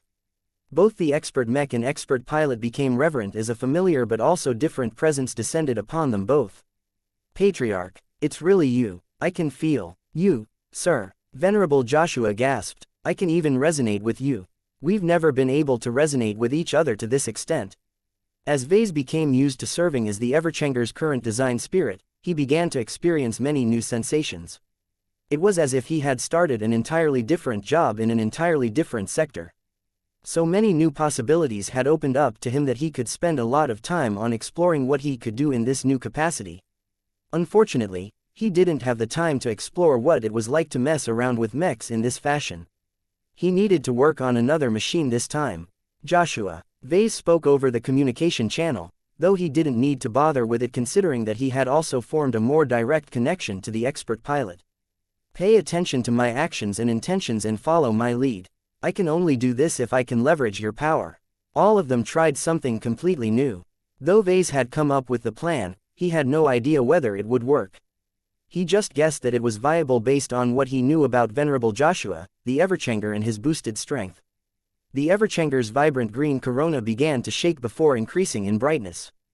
The sense of life and vitality exuding from the expert mech became stronger, so much so that the machine was spontaneously beginning to reverse the minor damage and the wear and tear it had incurred over the course of the battle.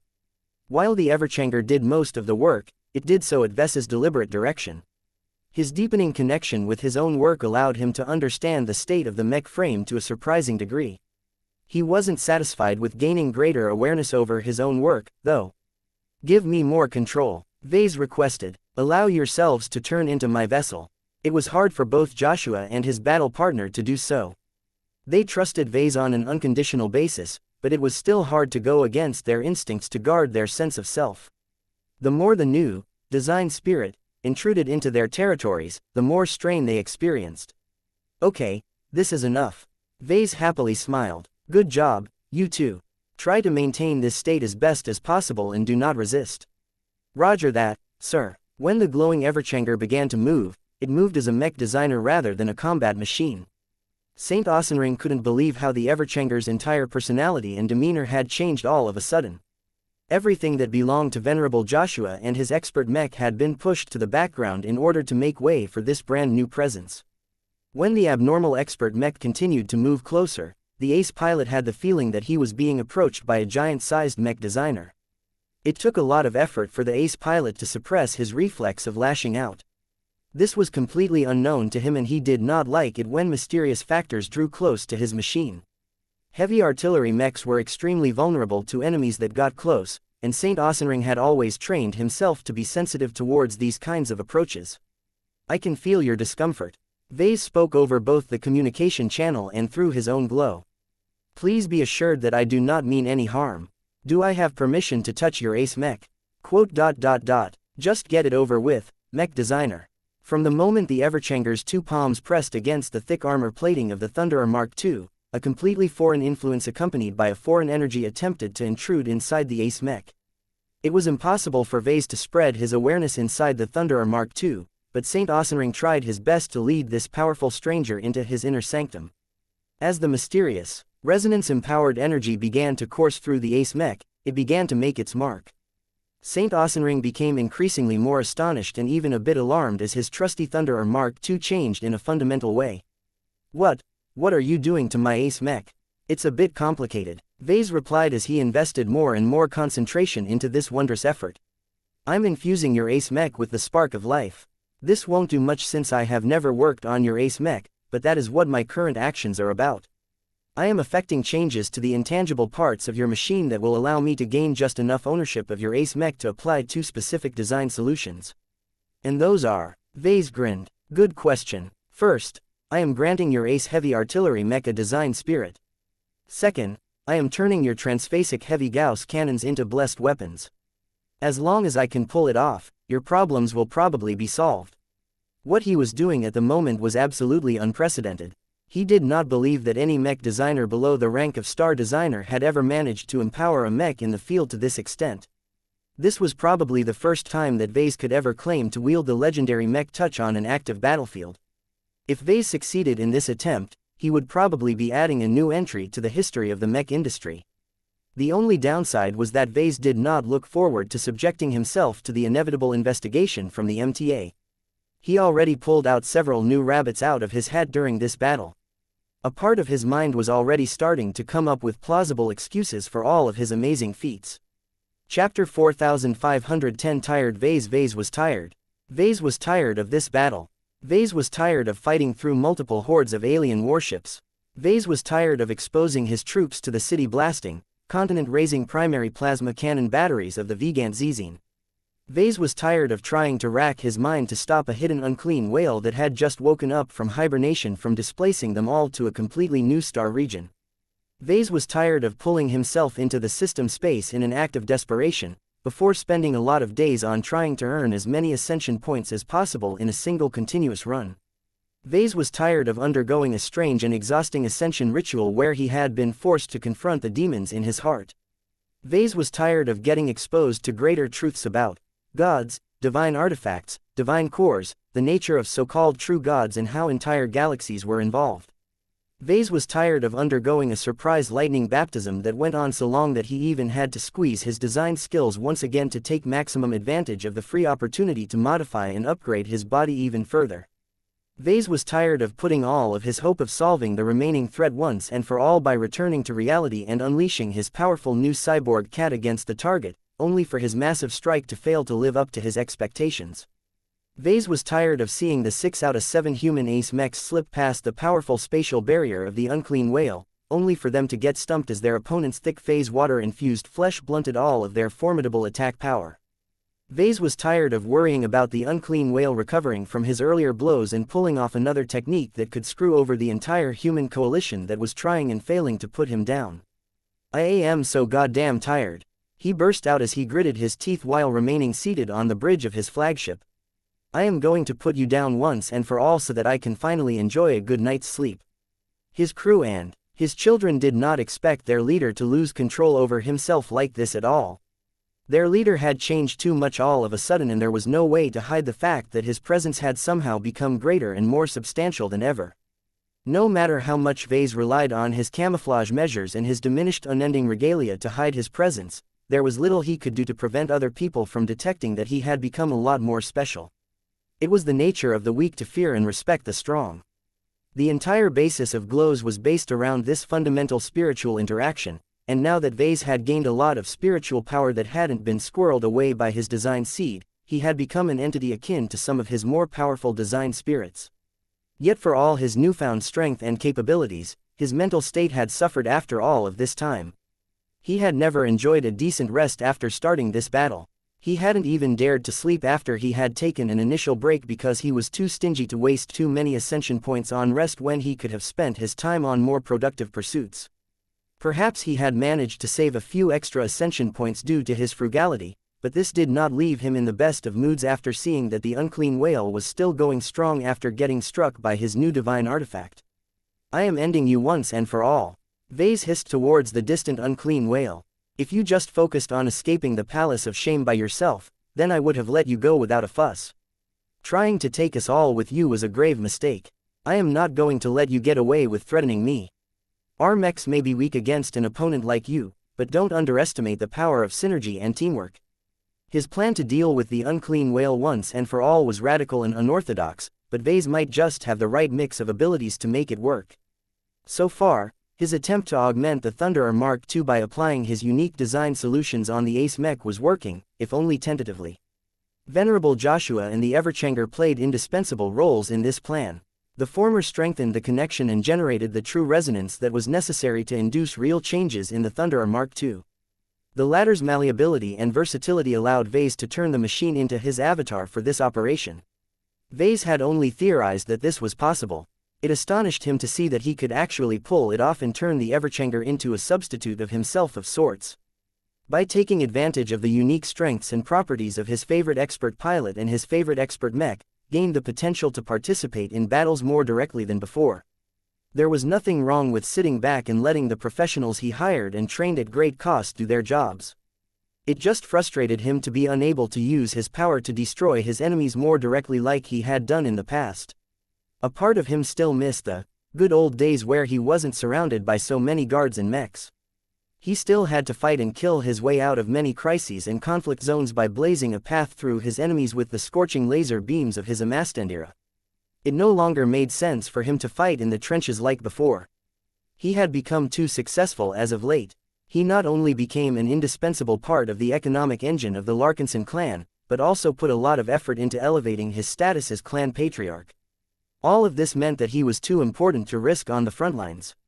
While there were times where he fantasized about hopping into the cockpit of a mech so that he could ride alongside one of his expert pilots into battle, his honor guards would tackle him before he could pull off his crazy scheme. The fact that his own guards were right to stop him from engaging in high-risk behavior didn't make it any better. "It will be different from now on," he whispered. "Now that I know that this is possible, I will definitely exploit the hell out of this ability in the future." It was too much of a waste to possess the Everchanger. The powerful expert hero mech was made for combat. Its job should be to fight powerful champions and to support other friendly mechs. Vase would be depriving Joshua and his battle partner of valuable growth opportunities if he kept commandeering them to act as a field mechanic. This time, it was okay. There were no more meaningful alien enemies left on the battlefield. The expert mechs along with the regular mech forces had already swept most alien forces aside. Aside from remnant starfighter squadrons that had opted to flee and blend into the denser asteroid clusters, there weren't any threats worth guarding against. This allowed Vase to possess the Everchanger without any concerns. It's strange. Vase had never done this before, but he already knew how to do it on an instinctual level. It helped that he was working with a familiar expert pilot and a mech that he had passionately designed. It also helped that he had been working with design spirits for years. He observed them at work and he even made a fair amount of them himself. Together with all of his new senses and abilities, he quickly acclimatized to this new mode of working. Already, the part of himself that was possessing the Everchanger had effected a lot of changes to the Thunderer Mark II. Though it wasn't possible for his expert mech to apply physical changes to the Ace Heavy Artillery mech of the Santana group, Vase focused on the one area that he excelled at, which was improving the spiritual design of the powerful machine. Suffice to say, he encountered a lot of resistance. The Ace mech hadn't exactly been alive before Vase had touched it, but it had received a huge amount of baptism from Saint Gelmer Ossenring's Saint Kingdom. The Ace pilot's strong willpower not only strengthened the spiritual foundation of the Thunderer Mark II, but also shaped and altered it in a way that reminded Vase of earthquakes. From a spiritual perspective, Saint Ossenring unconsciously molded the Thunderer Mark II to channel and embody his characteristic shockwaves. The powerful machine became more attuned to his domain and was able to propagate any true resonance abilities centered around his specialty to a much greater degree than before.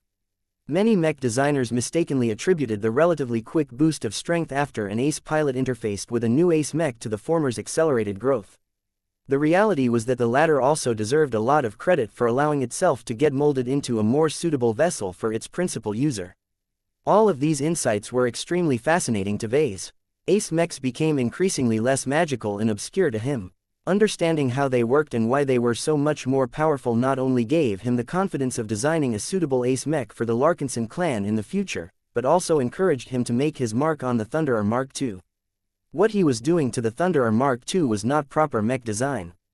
The professional side of him felt as if he was intruding on another design team's masterpiece. It was rude for him to vandalize the work of other colleagues without asking for their opinions, but the situation was too dire to wait that long. Vase could only make do with obtaining the emergency approval of the leading Santanas who commanded the local fleet. Saint Osenring. He conveyed over the communication channel and through his current mech avatar. You are clinging too tightly onto your ace mech. I know it is uncomfortable for you to stand by and feel how your precious machine is changing into something different and alien, but please bear with me. We can reserve all of this after we have concluded this battle. You can either do it yourself by washing your ace mech with your willpower, or I can do it for you by pulling back what I have bestowed. Until then, please follow the instructions of your superior and let me do my work. The Everchanger could clearly sense an increasing sense of discomfort and alienation. I am trying my best, Patriarch. Saint Osenring spoke while exerting as much of his willpower as possible to keep a lid on his own power. You are asking for the impossible. I have trained all my life to defend against intrusions that hit too close to home. I am not entirely certain what you are tinkering on at the moment, but I can feel that you are enabling a new and distinctly alien creature to contaminate my pride and joy. I am this close to unleashing my power to drive it away. The more you corrupt my mech, the less I am able to hold myself in. Please do not push me any further. Vase scowled. He was far from done with his work. Though he had probably managed to make an initial transformation to the Thunderer Mark II's spiritual foundation, it was only capable of channeling and supporting the descent of the Phase King. I thought you ace pilots had more control over yourself. The Santana ace pilot tried his best to remain polite. I can understand why you have developed that impression, but you cannot expect us to reverse our entire beliefs and fighting systems in a single day. I'm making your ace mech stronger. It doesn't look that way to me, Patriarch Larkinson. Why can't you take me at my word? Try out my changes if you don't believe me. Just make sure to keep an open mind and accept the new influences that I have introduced. They won't do anything if you keep them in a corner. I will try, but I can make no promises. Seeing was believing. Vase was more than tired of dealing with Saint Osenring's skepticism and disbelief. He looked forward to hearing the ace mech's reaction once his Thunderer Mark II started to open fire again. Chapter 4511 Reluctant Customer. The Thunderer Mark II could barely be called a living mech at its current state. As the possessed Everchanger slowly retracted its metal palms and cautiously exited the formidable ace mech's Saint Kingdom, the ace mech could finally resume its job. Though Vase hadn't been able to do as much as he wanted out of this moment of contact, he was proud of the work he had done to the ace mech. When he came up with the plan to change an ace mech, he became aware that it was impossible to turn it into a different machine. A heavy artillery mech that centered around inflicting massive area damage through propagating kinetic shockwaves would probably fare poorly if it switched to using laser cannons all of a sudden. Mechs at this level weren't pure machines anymore. They had all become avatars or vessels of their respective saints. As much as Vase hated what Patriarch Reginald Cross had done to the Mars, the man simply didn't know any better. His methods aligned with the more traditional theories and approaches that many of his peers had relied upon before. In the brief moment that Vase came into contact with the Thunderer Mark II, he could sense that Saint Osenring was a similar kind of person. The man was extremely possessive of his Thunderer Mark II and did not tolerate any unauthorized changes. This gave Vase both a headache and a challenging puzzle. How could he make the Thunderer II stronger and more alive while retaining its original character as much as possible? Vase decided that the answer would be to make its current identity more pronounced. Rather than trying to steer it away from its original state, Vase sought to enhance it by making it alive while making as few changes as possible. This resulted in a rather rudimentary and imperfect life form that was more comparable to the first-order living mechs that he used to design and make in the past. The only way for him to turn it into a second-order living mech was if he could tinker with the physical design of the Ace Mech, but that was out of the question. As it was, infusing the Thunderer Mark II with life while refraining from making any further alterations had worked to an extent. Even now, Vase could already feel the Thunderer Mark II reaching out to its ace pilot in a more active and affectionate manner than possible. If Saint Aesenring was accustomed to piloting living mechs, then he would have accepted the love and trust expressed by his own machine. Instead, the man had become so touchy and freaked out by all of the changes that he had become more distant to his ace mech instead. This was a sad state of affairs, and it reminded Vase that living mechs had a long way to go before they became a universal standard in the mech community. It also didn't help that Vase had to make more essential alterations to the heavy Gauss cannons of the Ace Heavy Artillery Mech. These proud weapons were by far the most important systems of the Thunderer Mark II. Saint Aesenring understood quite well how they worked and how they were constructed. Yet now that the ace pilot tried to resonate with those very same guns, he began to encounter a lot of alien and unfamiliar elements. This was the most iffy part of Ves's plan. He had little choice but to implement more drastic changes to the heavy Gauss cannons in order to align them to the Phase King. Fortunately, Vase didn't have to worry about tying the Phase King to the Thunderer Mark II, even though it had only barely transformed into a living mech. The Phase King only needed a small window of opportunity to latch on to the powerful ace mech. After Vase had made additional changes to the spiritual foundation in relation to the potent weapon systems, the armaments had even turned into blessed weapons of sorts. Forming the connections were easy due to how much phase water they contained. Of course, Vase wasn't happy with his rush job. The instrument of doom wielded by the Amaranto maintained much greater ties to the Phase King. The amount of influence the design spirit could exert on that standalone energy cannon was astounding. As for the Thunderer Mark II, Vase could perceive through the Everchanger that Saint Aesenring struggled to open up his defenses to the foreign and alien design spirit. Vase was tempted to open his mouth and give the man a reminder, but he figured that anything he said would backfire. Ace pilots were stubborn like that. Vase had already learned his lesson after his last mech-related interaction with Patriarch Reginald Cross. Right now, the Thunderer Mark II was taking a lot more time to open fire. Dozens of seconds went by as the Gauss cannons were charged and ready to unleash their latest salvo of shield-bypassing rounds at the distant unclean whale.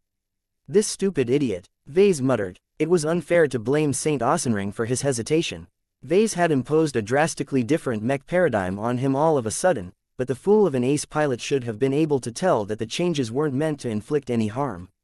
The more time the ace pilot wasted, the greater the chance the unclean whale could inflict horrible damage against the other ace mechs. Already, those slender-toothed tentacles had already brushed against the Saint Kingdoms of some of the melee mechs. The Jeddah, Sandovar, which was trying to occupy the unclean whale at the front, was having it worse than most. There were times where the ace light skirmisher mech had almost been boxed in by a forest of tentacles. Fortunately, the Adelaide Mercenary Company did not skimp on the armor of the Jeddah Sandovar, so the phase water-infused teeth only managed to graze and scratch the upper layer of the ace mech's armor. Still, the unclean whale continued to refine his methods as time went on. Even the Mars had been smacked by a tentacle as Patriarch Reginald foolishly tried to cut through his opponent's blubber with the whale-cutting saber. "I don't have time for," Vase muttered. "Joshua, switch the glow of your expert mech to the Solemn Guardian and try to amplify it as much as possible." Are you sure about that, sir?" Joshua responded. "Saint Aesenring will not take it well. Just do it. We are still comrades in arms, so the man won't attack you or anything. I just want you to nudge this guy into action, seeing his personal feelings are getting in the way of his duty." The ever-adaptable Everchanger smoothly switched its design spirit once again. Though Vase had lost his intimate connection to his favorite expert mech, he smiled when the aura and the demeanor of the Everchanger swap in an instant. The Solemn Guardian was one of his earliest, weakest and least impressive design spirits. Vase had thought many times about butchering before putting his early work back together in a stronger and more improved form. He never acted on this impulse because he feared his other design spirits might not trust him anymore after he cut apart one of their own kind. He was glad that he did so because the Solemn Guardian's glow was much simpler and less alarming than that of other glows. The Everchanger naturally exuded a sense of trust. It conveyed the image of a patriotic war hero that sought to inspire fellow soldiers to do their part in the field. After Venerable Joshua resonated with his expert mech and deliberately amplified the reach of its current glow to the point where it wrapped around the Saint Kingdom of the Thunderer Mark II, there was no way that Saint Aesenring could ignore this new influence. The Thunderer Mark II shook a bit. For a moment, Vase feared that the Ace Mech was about to turn one of its many formidable guns towards the Everchanger. The Ace Mech eventually did not do so. It instead kept its guns aimed squarely at the true enemy. "I think it's working, sir," Venerable Joshua reported. Saint Aesenring isn't hesitating as much anymore. This became clear when the heavy Gauss cannons of the Thunderer Mark II began to glow and convey an entirely different presence. Though the Phase King was unable to channel much of his energy into the newly blessed cannons, he gained just enough access to change the way that phase water affected their output. It was as if a cleaner had entered a messy apartment and began to clean up the messes. Nothing had been added or removed, but the simple act of rearranging the crude transphasic design application was starting to produce measurable changes. Soon, they fired. 10 powerful Gauss cannons boomed at once, propelling potent resonance-empowered transphasic rounds at blazing speeds. When they finally crossed the distance and impacted the spatial barrier of the distracted unclean whale, the rounds initially shattered into pieces like before. Many observers who paid close attention to this attack salvo became disappointed, but their mood quickly surged when they saw that a small portion of the Gauss rounds had actually succeeded in phasing through the powerful defensive barrier. Impacts registered. We have detected 9 individual impacts onto the hide of the unclean whale. The Thunderer Mark II's latest attack salvo has successfully managed to pass through the target's energy defenses for the first time. Cheers already erupted at a few places, though their celebrations were still premature.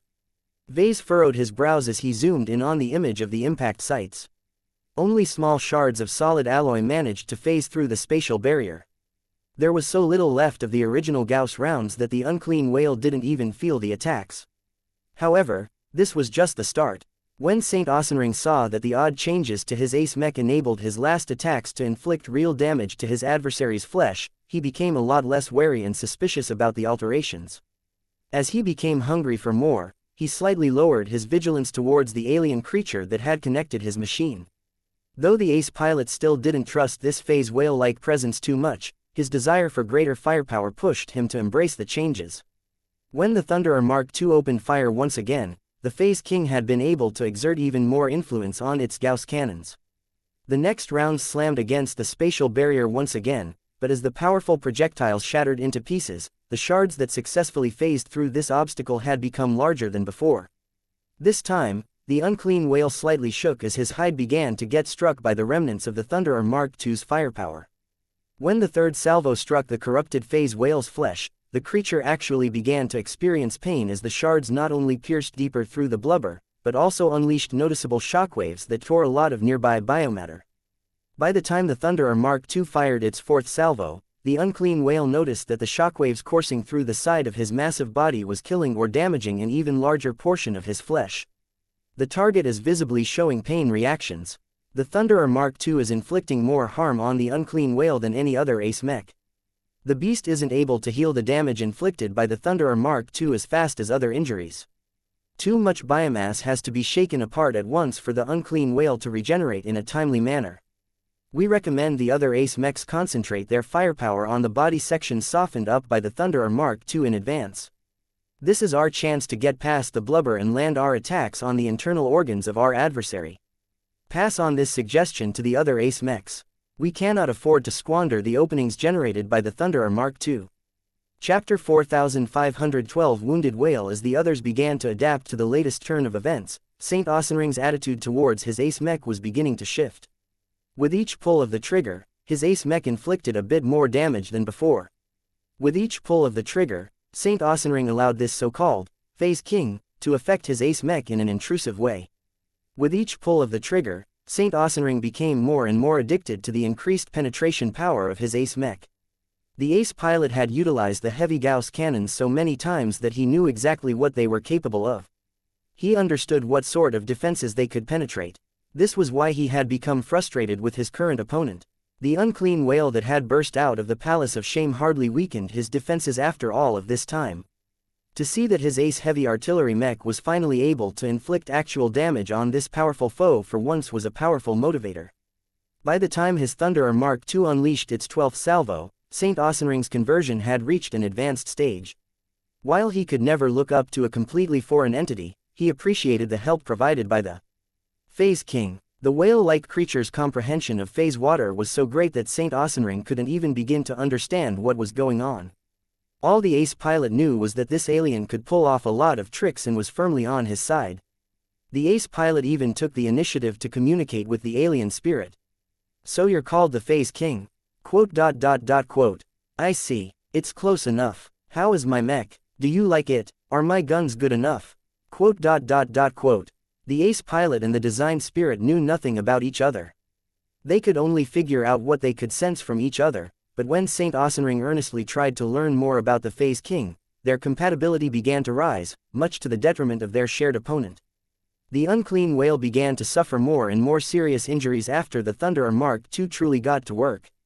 Though the shield bypassing rounds still wasted a lot of their power after passing through the powerful spatial barrier, what was left still struck the surface of the unclean whale with thundering force. Entire craters of flesh collapsed and turned to mush as the impact spread expanding shockwaves. Blood and phase water sprayed into open space as torn flesh and veins could no longer contain the powerful life fluids. Saint Aesenring constantly tweaked and changed the shockwaves generated by his true resonance after every pull of the trigger. Some of the effects inflicted greater damage than others, so the ace pilot constantly optimized his power expression in the hopes of maximizing the damage with every hit. The other ace pilots gleefully took advantage of the massive weak points opened up by the Thunderer Mark II. "Burn!" Patriarch Reginald Cross roared as he vented his frustration and repressed fury through his mechanical incarnation. The Arceus system of the Mars fired multiple powerful positron beams that easily passed through the torn and ruined flesh before striking the deeper parts of the unclean whale's body. Other mechs quickly followed up whenever possible. The embodiment of love and sacrifice channeled the combined true resonance of the Gemini Saints and fired a singular, powerful energy beam that exploited the hole expanded by the Mars and finally managed to punch through a deeper flesh layer. The creature visibly shook and arced his back in pain as the resonance-empowered attack launched by the combination ace mech damaged one of his more important organs. The target's spatial barrier has weakened by 3%. The news encouraged the ace mechs to step up their efforts. The Mars and the embodiment of love and sacrifice continued to attack other damaged sections in order to wound or destroy as many phase water organs as possible. While it was a shame to burn or vaporize all of those phase water-rich organs, Vase and the others would rather throw away additional loot because it meant that they could finally end this humongous threat. As the damage to the phase water organs gradually weakened the unclean whale's spatial barrier, it became easier and easier for the Thunderer Mark II to do its job. The more its Gauss rounds phased through the spatial barrier, the greater the kinetic forces and by extension the shockwaves tormented the corrupted whale. The unclean whale tried his best to strengthen his main form of defense, but that meant that he would weaken his efforts to repel the other attackers. If the powerful beast did not concentrate enough on trying to repress the small but highly threatening intruder inside his body, the parasite would be able to reach his sensitive brain a lot sooner. If the whale did not concentrate enough on its tentacles to keep the other ace mechs at bay, the small but extremely powerful machines would be able to attack its body with impunity. Given time, the cannibal whale would have been able to defeat any of his current opponents in isolation, but the problem was that the enemy did not hesitate to rely on the power of teamwork to assail his body. Though the monstrous creature was able to keep going for a long amount of time by virtue of his massive body, sooner or later his enormous buffer would bottom out. Once there was no more fat or flesh to absorb the incoming attacks, the whale would suffer the ignominy of getting killed by these mechanical vorabugs. No matter what, the unclean whale had no choice but to break the status quo and fight for his survival. "Watch out! The target has decided to go on the attack," Saint Marissa Lewandowski warned as she sensed a lot of aggression from the massive creature. Intact flesh transformed into strange organs that resembled organic weapon batteries. Even the tips of all of the tentacles began to grow similar organs. Many of the nearby ace mechs retreated out of action and were all poised to evade the unclean whale's counterattack. Soon enough, the powerful organic weapon batteries fired over 100 powerful gamma laser beams. Many of them focused on whatever ace mech was nearby, but the small and nimble machines easily evaded the telegraphed attacks, much to the unclean whale's dismay. The only ace mech that got struck by these powerful grazer beams was the Thunderer Mark II. The ace heavy artillery mech had utilized its thick, spider-like legs to anchor itself to an asteroid. This made it difficult to evade the numerous powerful grazer beams that were all powerful enough to irradiate the crews of notable capital ships. Yet as soon as the volley of beams struck the Saint Kingdom of the Thunderer Mark II, they rapidly lost their strength until just a quarter of the power of those attacks struck the ace mech. Even then, the grazer beams failed to do more than scorch and melt a shallow layer of the ace mech's heavy armor plating. Seeing that the Thunderer Mark II was much easier to hit than the other ace mechs, the unclean whale redoubled his efforts to take down this powerful artillery machine. The monster grew more organic weapon batteries and did not hold back on expending his dwindling energy reserves to slay the Thunderer Mark II. Though Venerable Joshua wanted to help block the damage with his Everchanger, he knew that he was not strong enough to contribute anything useful. Just one of those powerful warship-grade grazer beams would definitely be able to blast half of the frontal armor of his expert mech. The old shield of Samar would have been able to block at least a dozen more attacks, but even it had limits despite its thicker and more generous buffer. "Relax, kid," Saint Ausenring told Venerable Joshua the overall direct communication channel. The Santana Ace pilot developed a much more favorable impression of the Larkinson clan in the last few minutes. "I don't need your help. It might not look like it, but my Thunderer Mark II is almost just as tough as a Space Knight. It has been my experience that it is always best if my machine can take as much damage as it can dish it with its guns." Although the repeated powerful grazer beam attacks continued to melt more and more armor plating, the Thunderer Mark II hardly let up on the pressure. "We shall help you, Ausenring," Saint Sandro Gemini shouted. The embodiment of love and sacrifice focused most of its power on launching attacks on the increasingly more exposed internal organs of the unclean whale. However, the strange combination mech also carried a tower shield, which it used to good effect by positioning itself in the way of several gamma laser attacks. It didn't even matter if the powerful gamma laser beams bypassed the ace combination mech. As long as the beams passed through a portion of the combined Saint Kingdom of the Gemini Saints, they lost so much power that Saint Ausenring could easily crush whatever was left. The heavy artillery specialist no longer had to allocate as much power in his defenses, allowing him to put more effort into strengthening his attacks.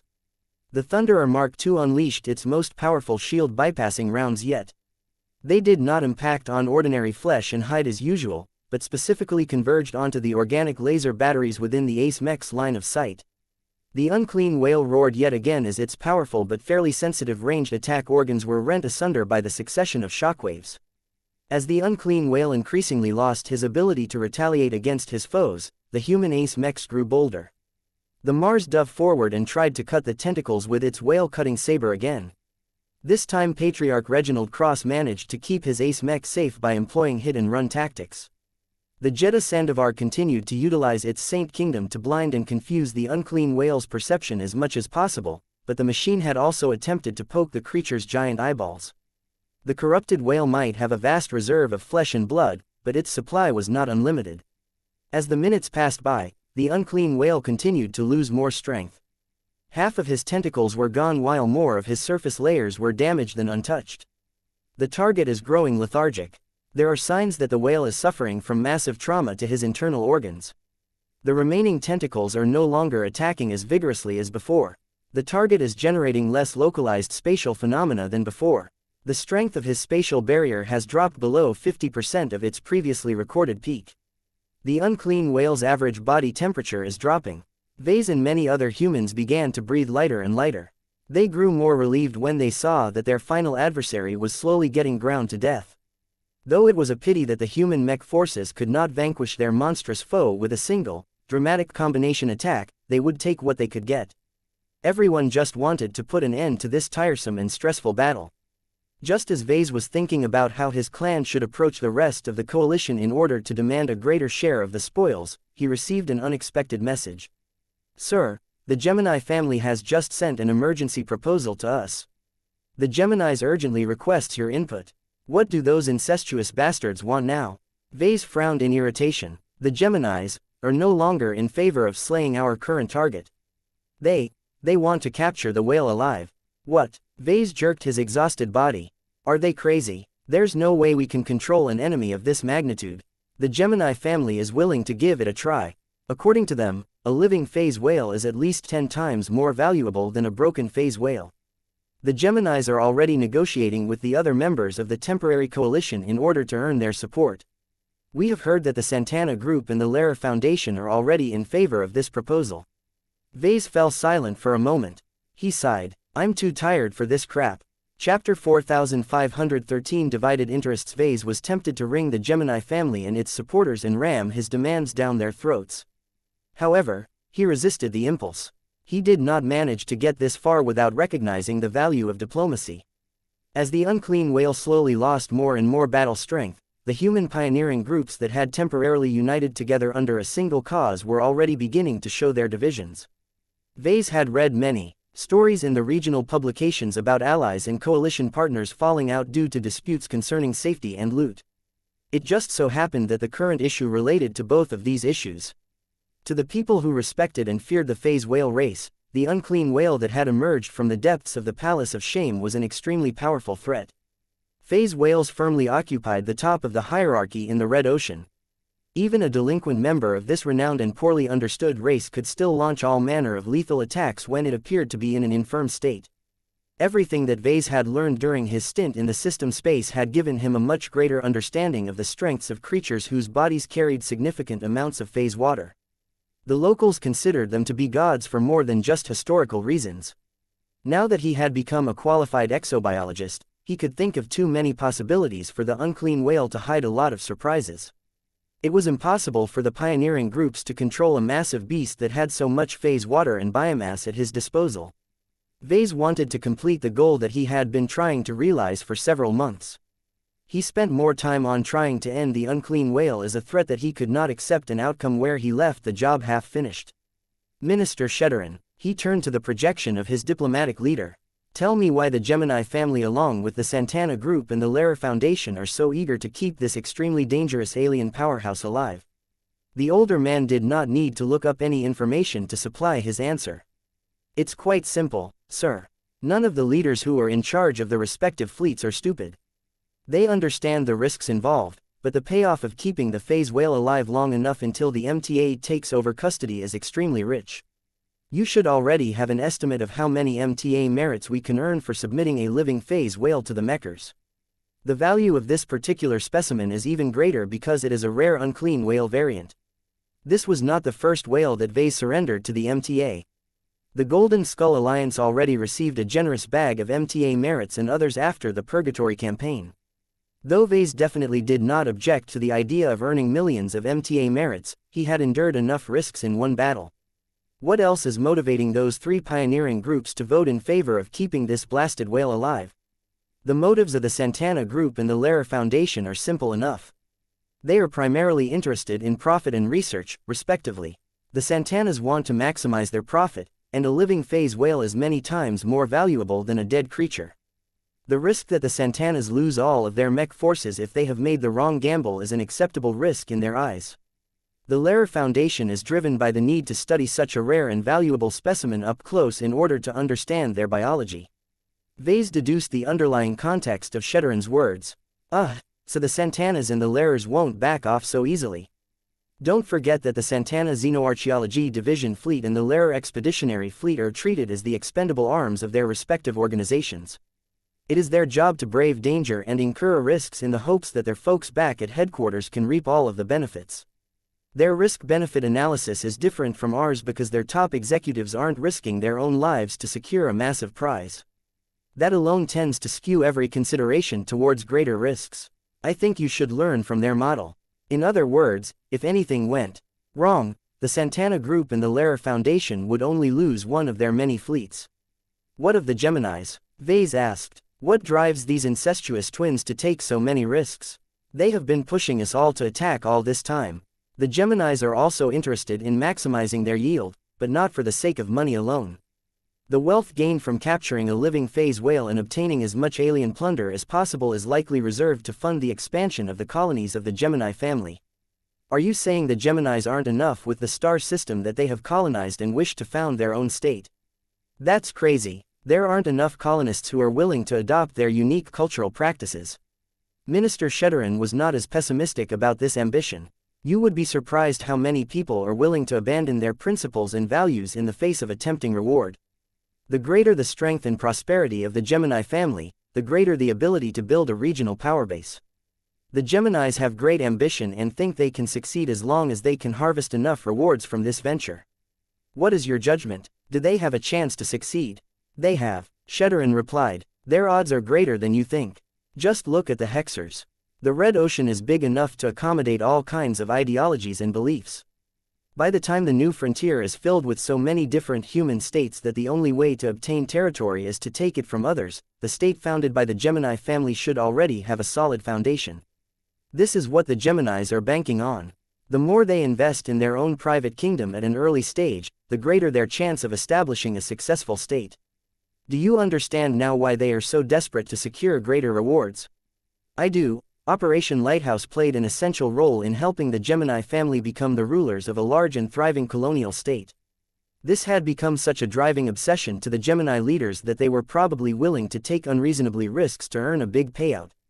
While a part of Vase definitely sympathized with their situation, he did not see the need for him and his clan to suffer for other people's mistakes.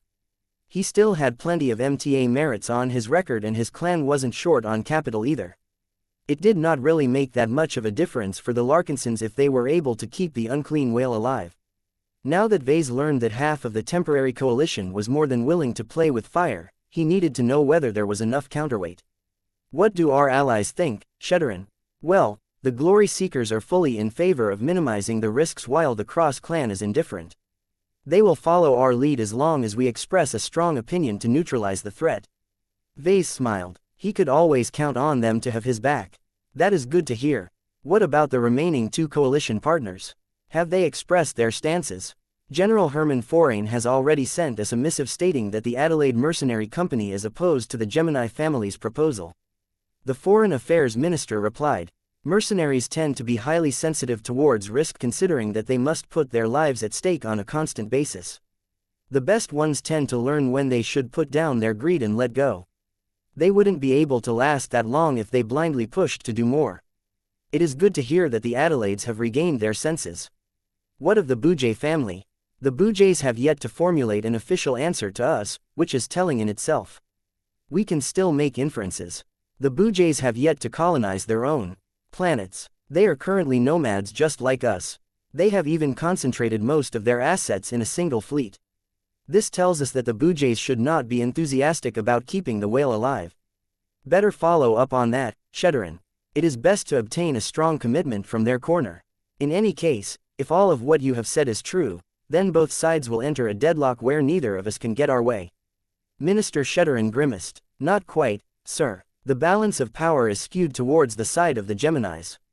They not only have one more ace mech at their disposal than us, but they also have the best whale and ship-killing ace mech on their side. You cannot deny that the Thunderer Mark II has played the leading role in defeating the massive beast. If the talks between the two sides ever deteriorate past a critical point, the opposing side can exert much greater leverage than us. They will keep the whale alive by force if necessary." Those were indeed good points. While it was doubtful whether the two sides would come to blows, the Golden Skull Alliance along with the Adelaide Mercenary Company and the Bouget family simply didn't have the strength or numbers to push their stance. Perhaps he was being a bit paranoid about worrying about all of the tricks that the unclean whale had up his sleeve, but Vase simply felt it was bad news to keep such a hostile beast alive. Perhaps he could go behind everyone's back.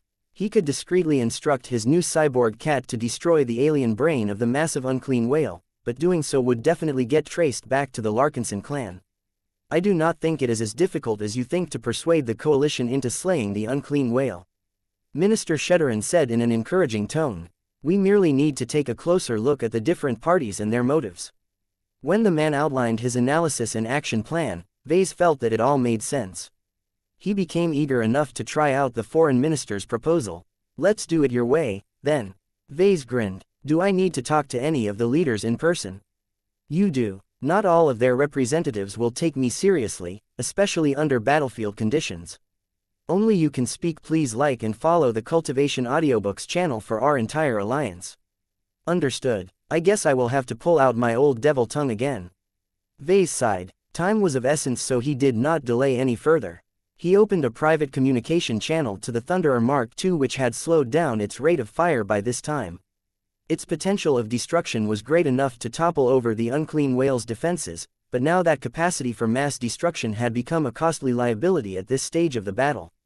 Saint Osenring no longer had to devote as much attention towards attacking the final remaining foe, so he readily accepted the communication request.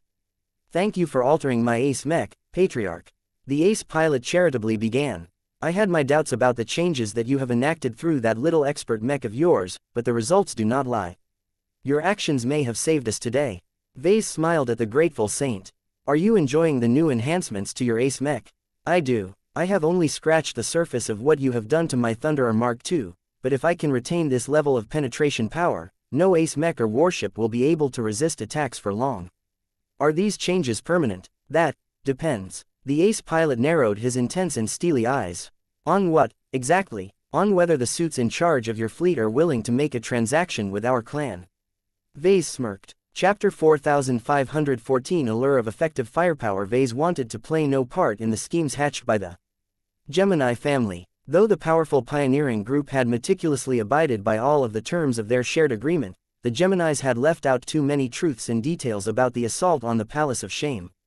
It became clearer and clearer to him that the Gemini family harbored no goodwill at all towards the other pioneering groups that it had fooled into participating in this assault. The Golden Skull Alliance almost suffered a loss due to the Gemini family's reticence towards sharing any intelligence related to the formidable Orvan battleship and the recently awoken Unclean Whale. While the collective might of the Larkinsons and the other human participants eventually prevailed, the margin was far too close to Ves's liking. He did not like being pushed into a corner.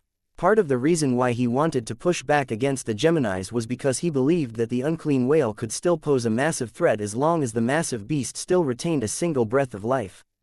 However, he readily admitted that he was also driven by the need to smack the Geminis in the face and teach them that messing with him and his clan was a bad idea. This was why he did not feel guilty about trying to undermine their little alliance. As Vase continued to speak, please like and follow the Cultivation Audiobooks channel to St. Jelmer Ossenring. He put the ace pilot in a difficult position. I should never even be listening to what you have to say according to company protocol. The ace pilot of the Thunderer Mark II stated, I am not a neophyte in this arena. I am cognizant that you wish for me to defect to your side in the hopes of dragging the rest of the Santana Xenoarchaeology Division fleet to your camp. Such actions are highly dishonorable. The only reason why I have not shut down this channel is because you have contributed greatly towards our victory, but do not take that as a sign that my tolerance is infinite. The powerful ace pilot made a good point, but if there was one thing Vase had learned about negotiations, it was that it was best for him to avoid falling into someone else's rhythm. Vase did not bother to address St. Ossenring's points directly, because that would only pull him deeper into a losing argument. He instead focused on the subjects that he had greater control over. I am not asking you to compromise your principles, Vase told the ace pilot. I am merely asking you to support the more prudent course of action. If you do so, I am willing to give you a reward for your intercession between myself and your nominal superiors. What does this reward entail? Vase gestured in the man's direction. Do you think the rush job that I have applied to your Thunderer Mark II is the greatest extent of what I can do? Take a look at the battle footage of the Amaranto. My expert rifleman Mech was able to overwhelm the defenses of energy warships with exceptionally piercing strikes. Did you know that the Amaranto's new energy cannon can only penetrate through a couple of medium-sized asteroids under normal usage conditions, but that it has managed to penetrate 16 asteroids when it is firing at full power? You are boasting. I am not. I have not spoken a single falsehood since we have started to talk to each other. Vase wasn't foolish enough to slip a lie past the sharp intuition of an ace pilot. Humanity is still new to phase water and all of its applications. The method I employed relies on the deep and profound expertise of a long-lived alien intelligence that has played around with phase water long before our race has developed a coherent civilization. Given this massive disparity in age and expertise, it shouldn't be so outlandish to hear that my design solution could have allowed your Thunderer Mark II to bypass the segmented multi-layer energy shields of the Vigant Zizine or the spatial barrier of the Unclean Whale with ease. Perhaps Vase was boasting a bit, but he truly believed that this scenario was plausible. The only reason why the Instrument of Doom failed to penetrate the aforementioned defensive measures was because Venerable Stark and the Amaranto simply weren't strong enough. The underlying tech and approach were still sound. They just had to be applied to the ace mech level in order to produce clear results against greater opponents. Look, I don't have the time to explain my work any further to you. Vase said, let me tell you what I want. If you take our side and agree that the Unclean Whale must be killed, I will promise you that I will take the time to properly work on your ace mech so that the Phase King can bless your damage output with exceptional penetrating properties. You don't have to activate it all of the time. You should only employ it when necessary. That already provides your ace heavy artillery mech with a massive edge compared to other ace mechs. While I can't promise you that your shots will penetrate 8 or 16 times more effectively than before, it should definitely be stronger than the preview that your Thunderer Mark II enjoys at the moment. And what if I refuse? Saint Aesonring plainly asked. Vase pressed his lips. Then I will take back what I have given to your ace mech. Can you do that when we deny you access to my machine? Hey, don't underestimate me. I won't elaborate any further, but know that the Phase King will no longer provide its services to your ace mech. You will have to go back to firing your ace mech's heavy Gauss cannons the normal way. It was one thing for Saint Aesonring to never know that his ace mech could wield so much effective firepower. It was another thing for Saint Aesonring to have a taste of strength from the demo that Vase provided. Right now, the ace pilot became conflicted. It was rare for a man as certain as him to be torn between two different issues, but Vase had presented the ace pilot with a difficult dilemma.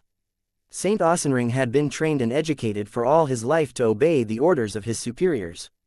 While the man had received a greater say in matters as he became stronger, he was still a firm adherent to the belief that those trained to lead were much better qualified to remain in charge. Yet another part of him struggled to give up on the power that he had just tasted. This was strange because he normally had an aversion to tools that relied too much on external power to produce excellent results. Yet despite the fact that the converted heavy Gauss cannons fell into this category, seeing his rounds bypass the strong spatial barrier of the unclean whale had given him a massive boost in confidence. The ace pilot knew extremely well that every human in the Red Ocean needed as much power as they could get in order to survive the trials and tribulations of the coming century. Saint Aesonring couldn't care about how relying too much on an external influence for power might stunt his growth. The Phase King might not be a part of his own strength system, but the man would not hesitate to welcome the Design Spirit's aid if they faced a fleet of powerful Puelmer warships. The thought of giving up the power to penetrate the defenses of powerful alien warships was too painful for him to comprehend. His love for firepower was much closer to his heart. As such, he made a tentative decision. I will make my voice heard, Patriarch Larkinson. Is that what you wanted to hear? Yes. Vase grinned. Please do your best to persuade your buddies in the Santana group that whatever profit they expect to gain is nothing compared to the gifts that I can provide to you. Even if your coworkers can salvage something useful from the remains of the different warships in the Palace of Shame, do you really think they can make your ace mech stronger? Rather than putting your hopes on unknown alien technology, you might as well enjoy my services as my work is fully attuned to human tech. Tell your executives that our clan will always be open for further cooperation if they support my initiative. I shall pass that on. The ace pilot affirmed. When Vase closed this channel, he soon opened up another one. Saint Robert Montagne was still making sure that the unclean whale remained under control. His adaptable infinite gear had switched over to a striker mech configuration that burned a lot of tentacles. What is it, Patriarch Larkinson? The ace pilot snapped. I want to make a deal with you and the organization that is behind you. Vase succinctly stated as he knew better than to withhold his intentions in front of an ace pilot. The Gemini family has persuaded your Lara Foundation that the unclean whale is better off alive than dead. I happen to hold the opposite opinion. I hope that you can help your fellow Larers see sense. The ace pilot shook his head. You should contact our leaders through the appropriate channels. I am only a soldier. You are one of the Lara Foundation's few ace pilots. You can absolutely sway the opinions of the technocrats in charge of the Lara Expeditionary Fleet. You only need to raise your voice in front of your fellow comrades. Saint Moton's expression grew ugly. What you suggest goes against our mission and our Foundation's directives. I work for a research institution that can decipher and reverse engineer a lot of tech from studying the unclean whale's body. If the beast expires, our researchers can no longer study its organs and the workings of his body. Our research and development projects will fall behind to the point where our competitors will overtake our Foundation. We will not compromise our future because we are afraid of a subdued whale. Vase could already see that this was going to be a challenge. Your ace mech is weak. Be very careful with what you say, Patriarch Larkinson. The ace pilot warned. I don't mean your ace mech is useless. It's just weak. Vase continued as if he heard nothing. Just look at its performance and compare it with the feats of the Jeddah Sandovar and the Thunderer Mark II. While the latter two mechs are extremely specialized, they also gained strong advantages that had allowed them to prevail against the last two big opponents. Compared to the aforementioned ace mechs, what has your infinite gear accomplished? My Ace Mech is a modular platform that has always maintained its combat effectiveness in every situation. Vase snorted. It's a jack of all trades, and not a particularly intimidating one at that. Look, I know what I'm talking about. I've designed multiple versatile mechs, so I understand how difficult it is to make them stronger and more competitive against more specialized ace mechs. What if I can remedy this problem of yours? What if I can bestow your infinite gear and all of the weapon systems that are currently at your disposal a permanent offensive boost comparable to the one that I had bestowed to the Thunderer Mark II? The Larer ace pilot subsided his anger all of a sudden. What do you mean by that, Larkinson? Imagine all of your attacks punching through the energy shields and armor of an ace mech, a warship and/or giant organic monster. That is what I am talking about. Look, I get why it is important for your foundation to obtain new research materials to develop their future products, but that is a matter for the distant future. What is your point, mech designer? It will probably take a decade or more for your Larer Foundation to convert these gains into profit. In the meantime, your Santana Xenoarchaeology Division fleet could really use a more immediate boost of strength.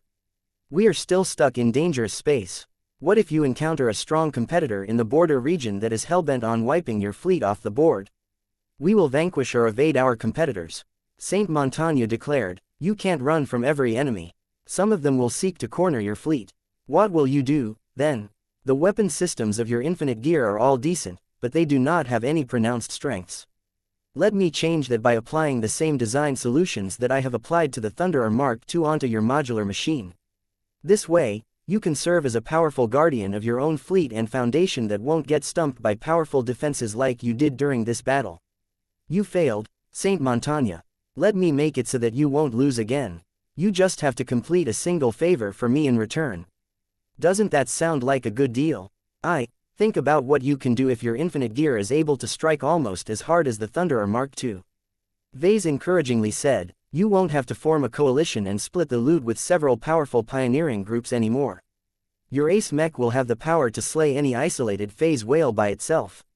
Won't that solve the problem of securing additional research materials to your foundation? That is a compelling idea. Chapter 4515 Change of Heart. By the time Vase ended his talk with Saint Robert Montage, he became surprised at how easy it had been to gain the agreement of two foreign ace pilots. For a long time, Vase did not have the best impression of ace pilots. His first true encounter with them was when Saint Eulamerika and her Olympus Mons brutally taught the Larkinson clan a lesson. After that, the successful advancement of Patriarch Reginald Cross had added a friendly ace pilot to the Golden Skull Alliance, but not one that came without problems. Reginald was a stubborn, prideful warrior that was brilliant in mech combat but incompetent in everything else. He was a poor clan leader and only managed to make it work somehow because too many of his crossers looked up to him to acknowledge his many faults. When Vase initiated a dialogue with Saint Gelmer Ossenring and Saint Robert Montagne, he expected to spend a lot more time on arguing. Yet instead of being met with the stubbornness that he was accustomed to encountering during every difficult talk with Patriarch Reginald Cross, he instead managed to persuade the other two ace pilots without too much time or effort.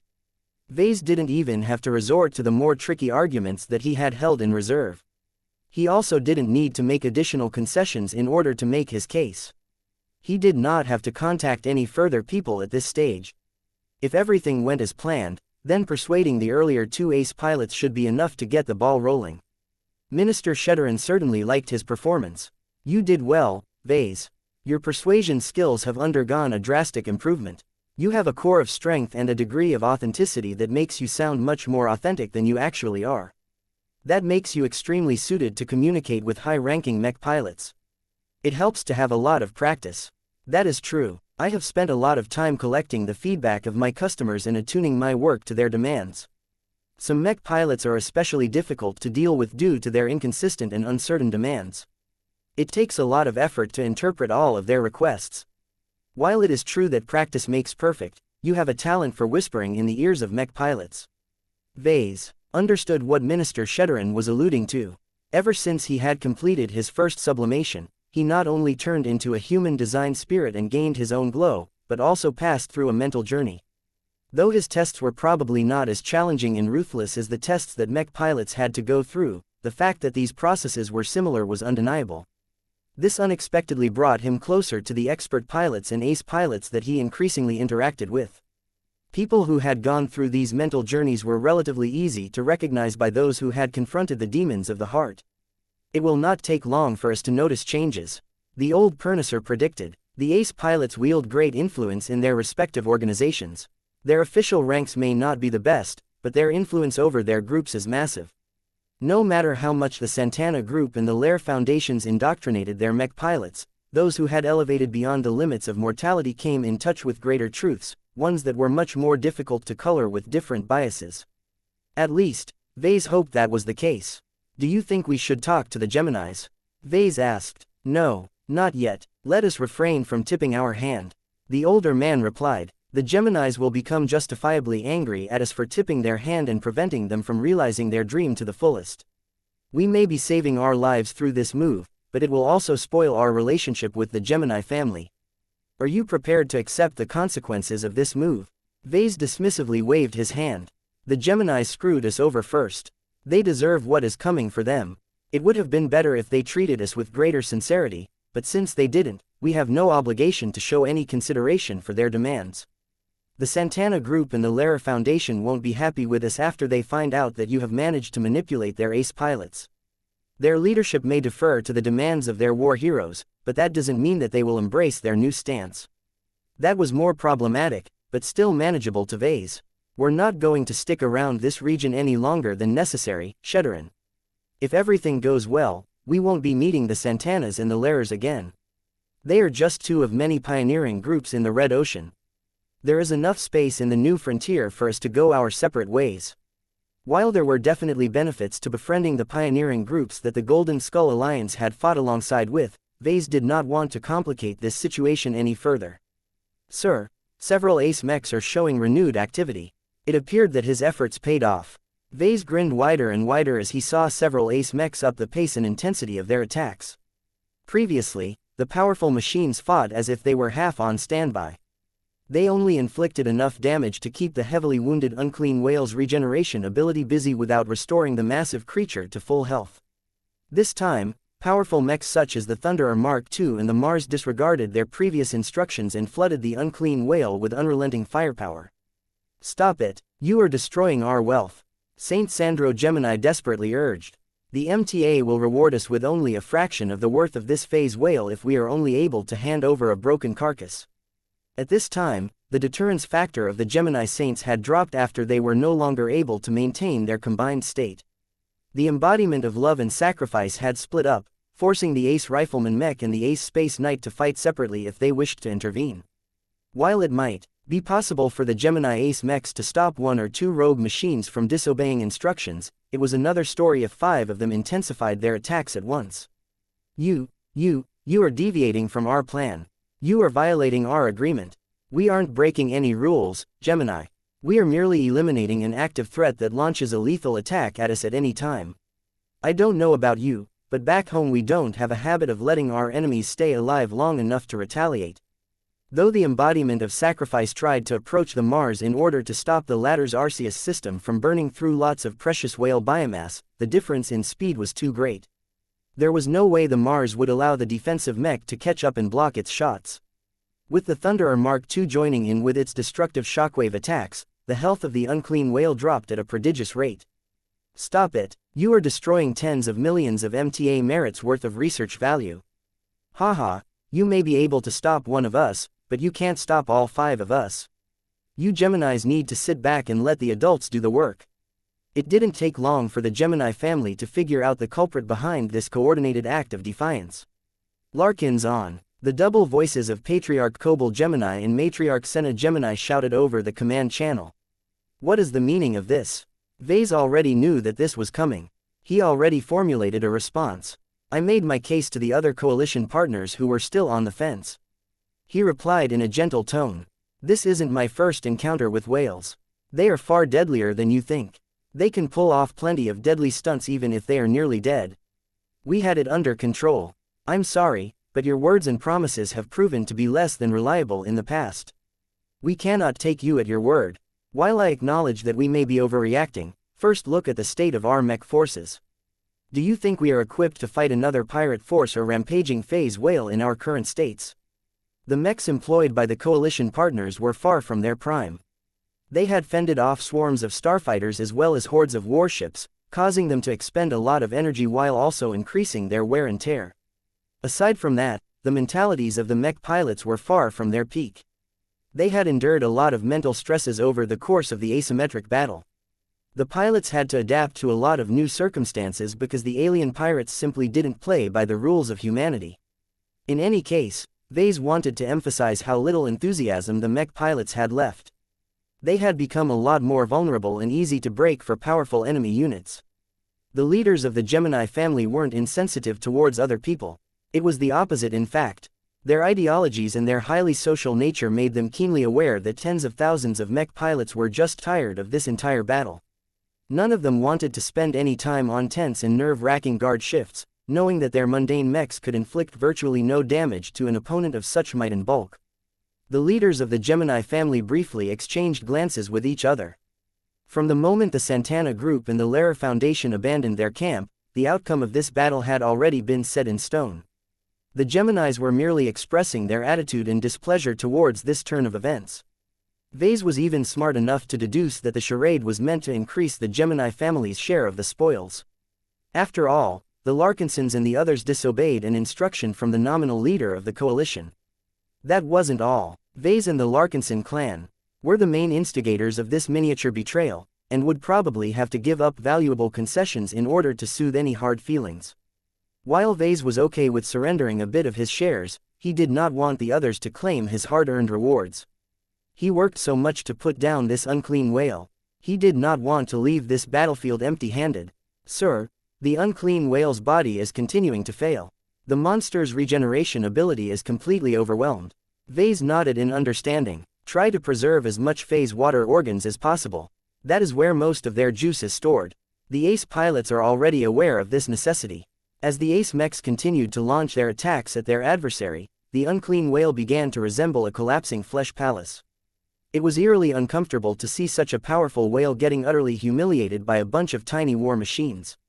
Vase leaned forward as the phase whale gradually weakened. The cyborg cat didn't even need to intervene anymore in order to hasten the creature's death. "Helena," he whispered, "you've changed, brother," she replied to him without manifesting her body. "You have finally become one of us. I have lots to teach you about your new state, Vase." "Can it wait, Helena? I have a more important task for you. Do you see that big whale?"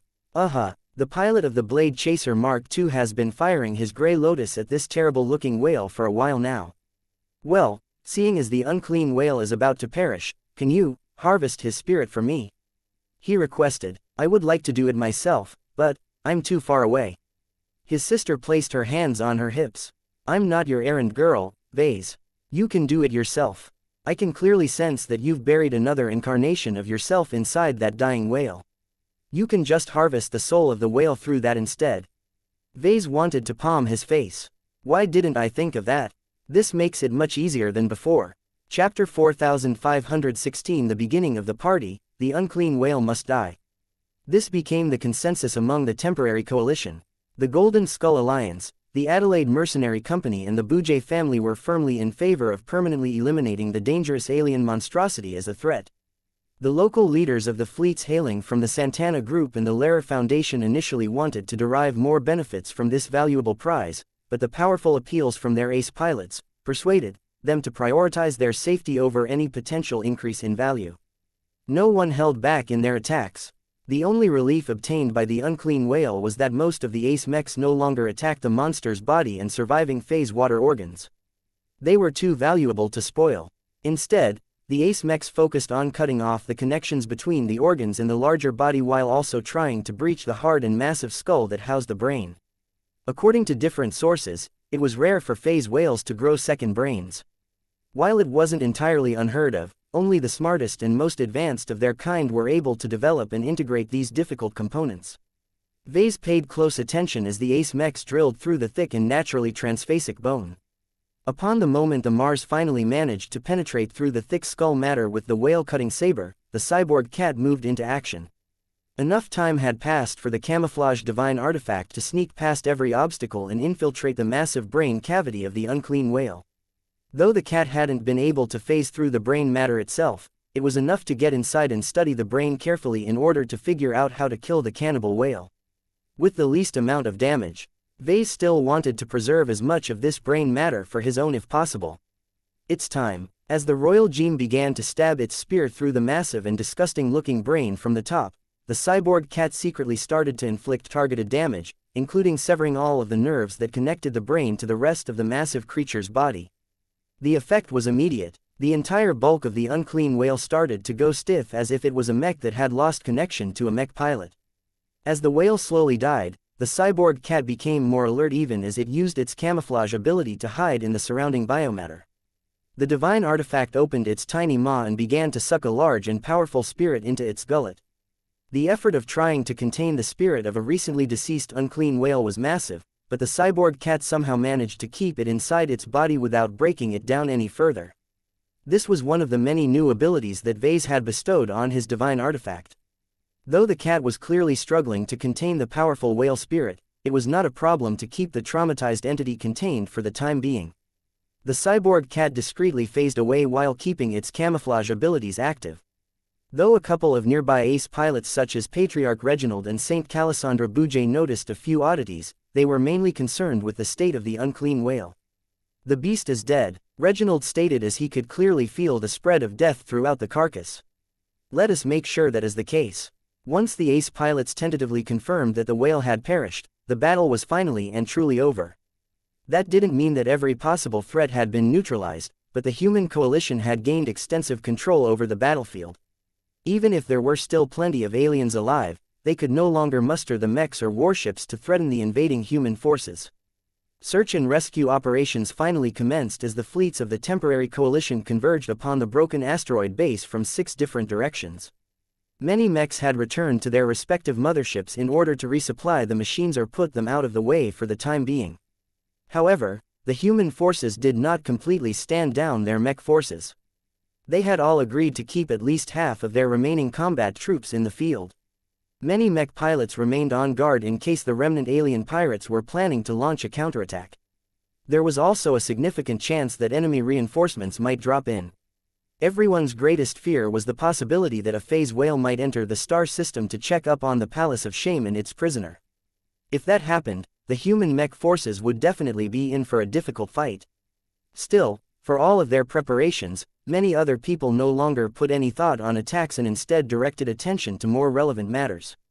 For example, the battle produced an extensive amount of alien loot and debris. Broken starfighters littered the battlefield, with many of the disabled machines steadily soaring away on a ballistic course until they collided against the many asteroids in the surrounding environment. Few people were interested in the starfighters, though. The better ones might possess interesting alien tech, but what truly fascinated the salvage parties were the broken but intact warships. Hundreds of warships littered the battlefield. Though many of them were rather small and unimpressive, there were also numerous more that were large and powerful enough to contend against high-ranking mechs, if only barely. The 3.2 kilometers wide battleship known as the xianxia was the grand prize. Despite the extensive amount of damage she had incurred, the Orvan warship still retained enough structural integrity to preserve a lot of alien tech and valuables. Already, every coalition partner had dispatched large and heavily armed boarding troops to the damaged battleship. The xianxia still boasted plenty of surviving Orvan crew members, and they had already begun to arm themselves to repel the intruders. What was even more serious was that the crazier Orvans had even begun to sabotage their own ship as they wished to deny anything useful to the hateful humans. This was why it became important for the human boarding troops to wipe out the alien opposition and stabilize the damaged battleship before she deteriorated any further. With all of the fuss that happened with Vase and everything else, few people noticed that a certain Larkinson mech designer had already left the Spirit of Bentime. Out of the way, the boarding team that attempted to breach an armored hatch hastily stepped out of the way as soon as they heard the command. The female voice exuded so much steel and power that they automatically did as instructed. A squad of elite sword maidens in heavy armor stomped through the corridor. Each of the foot soldiers wore black and menacing suits of medium combat armor that provided a good balance between defense and mobility. Their characteristic alloy great swords all looked hungry to carve through enemies. Normally, the squad of sword maidens should have attracted a lot of attention, but this time they were all overshadowed by the singular powerful armored warrior that wore a contrasting red suit of combat armor. The bloody greatsword held by this leading warrior actually started glowing as it began to exude the overwhelming need to cut. With a wordless cry, the female swordwielder chopped at the thick hatch that was covered by a strong and protective energy shield. The blade not only managed to slice straight through the energy shield as if it was a piece of paper, but also hacked through the thick alloy hatch itself. The powerful swordmaster hacked the wide and circular hatch several times before lifting her armored legs so that she could launch a powerful kick. A large rectangular piece of metal fell onto the other side. "Watch out, Keddies." It turned out that the Orvans holed up on the other side of the hatch had already prepared an ambush. The dozen or so desperate alien crew members were unusually well armed. Not only did they acquire plasma weapons that could easily melt through the combat armor of a typical foot soldier, but they also had access to other powerful toys. First, a group of alien bots flew forward and began to hack at the intruding human forces with strange and deadly-looking electrified batons. Second, a pair of Orvan spacers had managed to deploy a crew-mounted plasma machine gun behind a sturdy work console. Several deployable gadgets erected strong energy shields around this emplacement, allowing the powerful plasma machine gun to fire straight through the barriers without worrying about getting hit in return. Third, the remaining Orvan spacers had spread across the compartment and hid behind different forms of cover, allowing them to fire their deadly plasma rifles at the humans that were pouring out of a single point of entry. The ambush should have been able to shred the first human troopers to enter the compartment. Armor or not, the arsenal of the defending Orvans were too powerful. It just so happened that the alien crew members were fighting against a greater enemy than they were accustomed to. From the moment the red-armored human entered the compartment, nothing was going according to plan. Keddies lifted her glowing bloodsinger. She resonated with her blade, allowing it to suck up and absorb all of the electric energy outputted by the alien bots. Ha! With a single sweep of her blade, she unloaded all of the electric energy her weapon had caught, frying the bots with their own attacks. Meanwhile, a torrent of plasma bolts rained down on her position from multiple directions. Keddies had already begun to sidestep the initial attacks and continued to stay on the move in order to frustrate the aim of the enemy crew members as best as possible. Though she wasn't able to dodge every attack, the plasma bolts that got too close were either blocked by a barrier produced by her willpower or an energy shield generated by the inbuilt defensive systems of her combat armor. Ha ha ha ha, I've missed this so much. Keddies had become so immersed in this fight that she had even started to bat aside some of the plasma bolts that threatened to exhaust her defenses. She couldn't keep this up forever, though. The large machine gun alone could have shredded all of her accompanying sword maidens, so she rapidly sprinted closer until she was about to collide against the alien energy shields that protected the emplacement. Instead of slowing down, Keddies continued to sprint faster. Break! Before her armored form collided against the energy shield, her bloodsinger sang once again and cut straight across the barrier, causing it to fizzle out in an instant. The two Orvan crew members that wanted to shoot Keddies down with the machine gun suddenly found themselves vulnerable. The panicking aliens shouted alien words as they pulled out several weapons ranging from a plasma cutter and a grenade. Neither weapon saw any use as Keddies rushed up faster than what the inadequately trained Orvan crew members could pull off with their respective weapons. Swish! Only a single, smooth cut was all Keddies needed to slice her bloodsinger through the armored torsos of the hapless aliens. With the greatest threat down, the remaining Sword Maiden troopers easily dealt with the remaining opposition. Plasma bolts struck over half of the aggressive Sword Maidens, but their fast movements and sturdy armor protected them from actual injuries. Each of the greatsword-wielding soldiers approached their respective targets and swung their weapons to put an end to the resisting aliens. Many of them found that one cut was already enough to eliminate their opposition. The few Sword Maidens who had to launch a second attack felt ashamed for needing to swing their weapons again. Keddies did not rush to compete for their kills. Instead, she looking down at her fresh alien kills so that she could savor this moment. Her bloodsinger shook as Keddies grew more and more excited at all of the surviving aliens that she could kill. She truly hoped that the Orvans wouldn't take the initiative to surrender. It would be a lot less excusable to cut down enemies when they had already expressed their willingness to admit defeat. She needed to hurry up and kill the diehards before the other troops put them down. Let us proceed to one of their data vaults and secure what is left. She commanded her troops. We cannot allow these Orvans to wipe their databases clean. For Lydia, the Sword Maidens recovered as best they could before following their champion further inwards. Chapter 4517 Share of the loot. The party commenced. Shuttles and other craft ferried boarding party after boarding party to the many disabled but reasonably intact alien warships across the battlefield. Some of the large but irresponsible alien hulls had to be towed in order to stop them from drifting away and getting crushed by nearby asteroids. The attempts to secure the interior of all of the vessels did not always proceed smoothly. Different pirate groups tended to adopt all manner of defenses to protect their greatest assets. Some of the alien races and individuals were also much better armed and armored.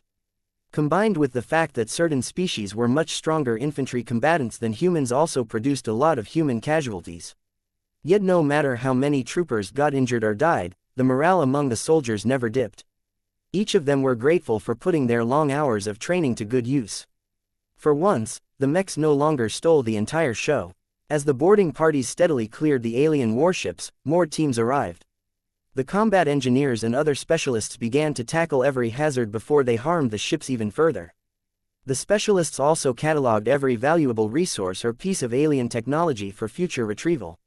Some of the teams dispatched by other pioneering groups didn't even wait for retrieval parties to pick up the loot. They already started to claim their trophies and grab anything that looked shiny and valuable enough. It didn't matter if they refrained from surrounding their shiny loot to their respective organizations. There was so much plunder that no one was able to swallow it all.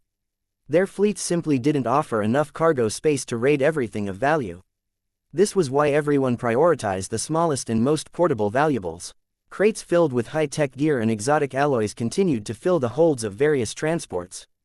Some of the pioneering groups even tried to secure as many alien prisoners as possible.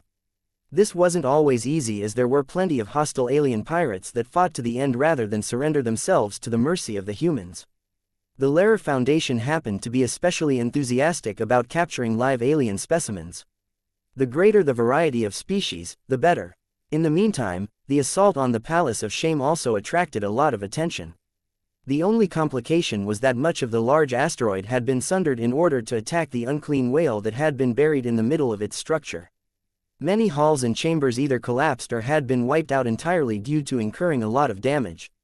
Kilometer-sized pieces had also broken loose and floated away from the larger hole. Whatever was left of the asteroid was largely broken and riddled with holes. Even then, there were still a lot of intact sections left that harbored plenty of valuable goods. Many troops began to enter the more intact but still fairly hazardous remains of the Palace of Shame. They neutralized every surviving alien force in their way and began to loot anything that looked valuable enough. The human troopers encountered plenty of dangers throughout their search, but many of the intrusions yielded a lot of profit as shuttles became filled with precious exotics, powerful alien gear, and most importantly phase water. Of course, the greatest prize of all was the alien creature that was at the heart of it all. The enormous carcass of the unclean whale was a precious treasure in itself, and much of it held great value to the pioneering groups. Pretty much everyone was interested in the abundant amounts of phase water spread throughout the body. They were largely concentrated in specialized organs that were responsible for generating different phase water abilities, but there were also trace amounts of phase water concentrated in the massive creature's blood. If not for the fact that the concentration was awfully low, everyone would have scrambled to bleed and cut up the carcass in order to squeeze out every single drop. In any case, disputes immediately broke out about how to divide the loot. Though the pioneering groups had all signed an agreement that outlined the loot distribution beforehand, it was not so easy to determine everyone's exact contributions to the battle. The Gemini family, for all of its perceived faults, still deserved a double share for organizing Operation Lighthouse in the first place. None of the others would have been in a position to vanquish one of the rare cannibals of the phase whale race if not for the solicitation from the Geminis. That said, none of their temporary allies had any desire to hand additional loot to them. The embodiment of love and the embodiment of sacrifice may have shown great strength in battle, but neither of them played a crucial role in overcoming the challenges they faced. The Santana Group and the Golden Skull Alliance had played substantially greater roles over the course of the battles. Without their help, the temporary coalition might have lost the battle. Although none of the pioneers denied this truth, there was still a lot of room to determine how much their contributions were worth. After a tense and heated round of negotiations, the pioneering groups came to a consensus on how to split the overall loot. The Gemini family earned 2 shares, just as previously agreed. The Santana Group earned 1.25 shares on account of the Thunderer Mark II's incredibly high damage contribution. Their ace heavy artillery mech had been the most suitable war machine to fight against the natives of the Red Ocean. The Golden Skull Alliance was entitled to receive 1.5 shares due to its powerful interventions that either wiped out a lot of enemies at once or created crucial openings that led to the defeat of powerful opponents. The Adelaide Mercenary Company, the Lehrer Foundation and the Bouget family all had to make do with 1 share each. Their forces had definitely pulled their own weight, but they did not perform greater than expected. They merely did their jobs, and that was enough. Only 1.5 shares. Vase furrowed his brows. Are those guys crazy? It's because of me that we managed to kill the unclean whale in the first place. None of our vaunted ace mechs had been able to punch through the defenses of that beast in the first place. I employed an incredibly powerful trump card to breach our final opponent's spatial barrier. Aren't we entitled to greater compensation after I expended this strategic resource? The projection of Minister Shedder-in-Pernus looked stoic. This is the best we can do, sir. The extra 0.5 share bestowed on us is the extent of the respect and gratitude that the remainder of the coalition is willing to give. It would be too shameless for the pioneers to deny us this much. After that, well, any further unity has to make way for naked self-interest. The greater our share, the less the others are able to claim for themselves. It is not in their interest to reduce their own benefits. This has been a costly battle for everyone involved, and do not forget that we have earned the ire of the Geminis. Their lack of support played a crucial role ruling out any further share increases.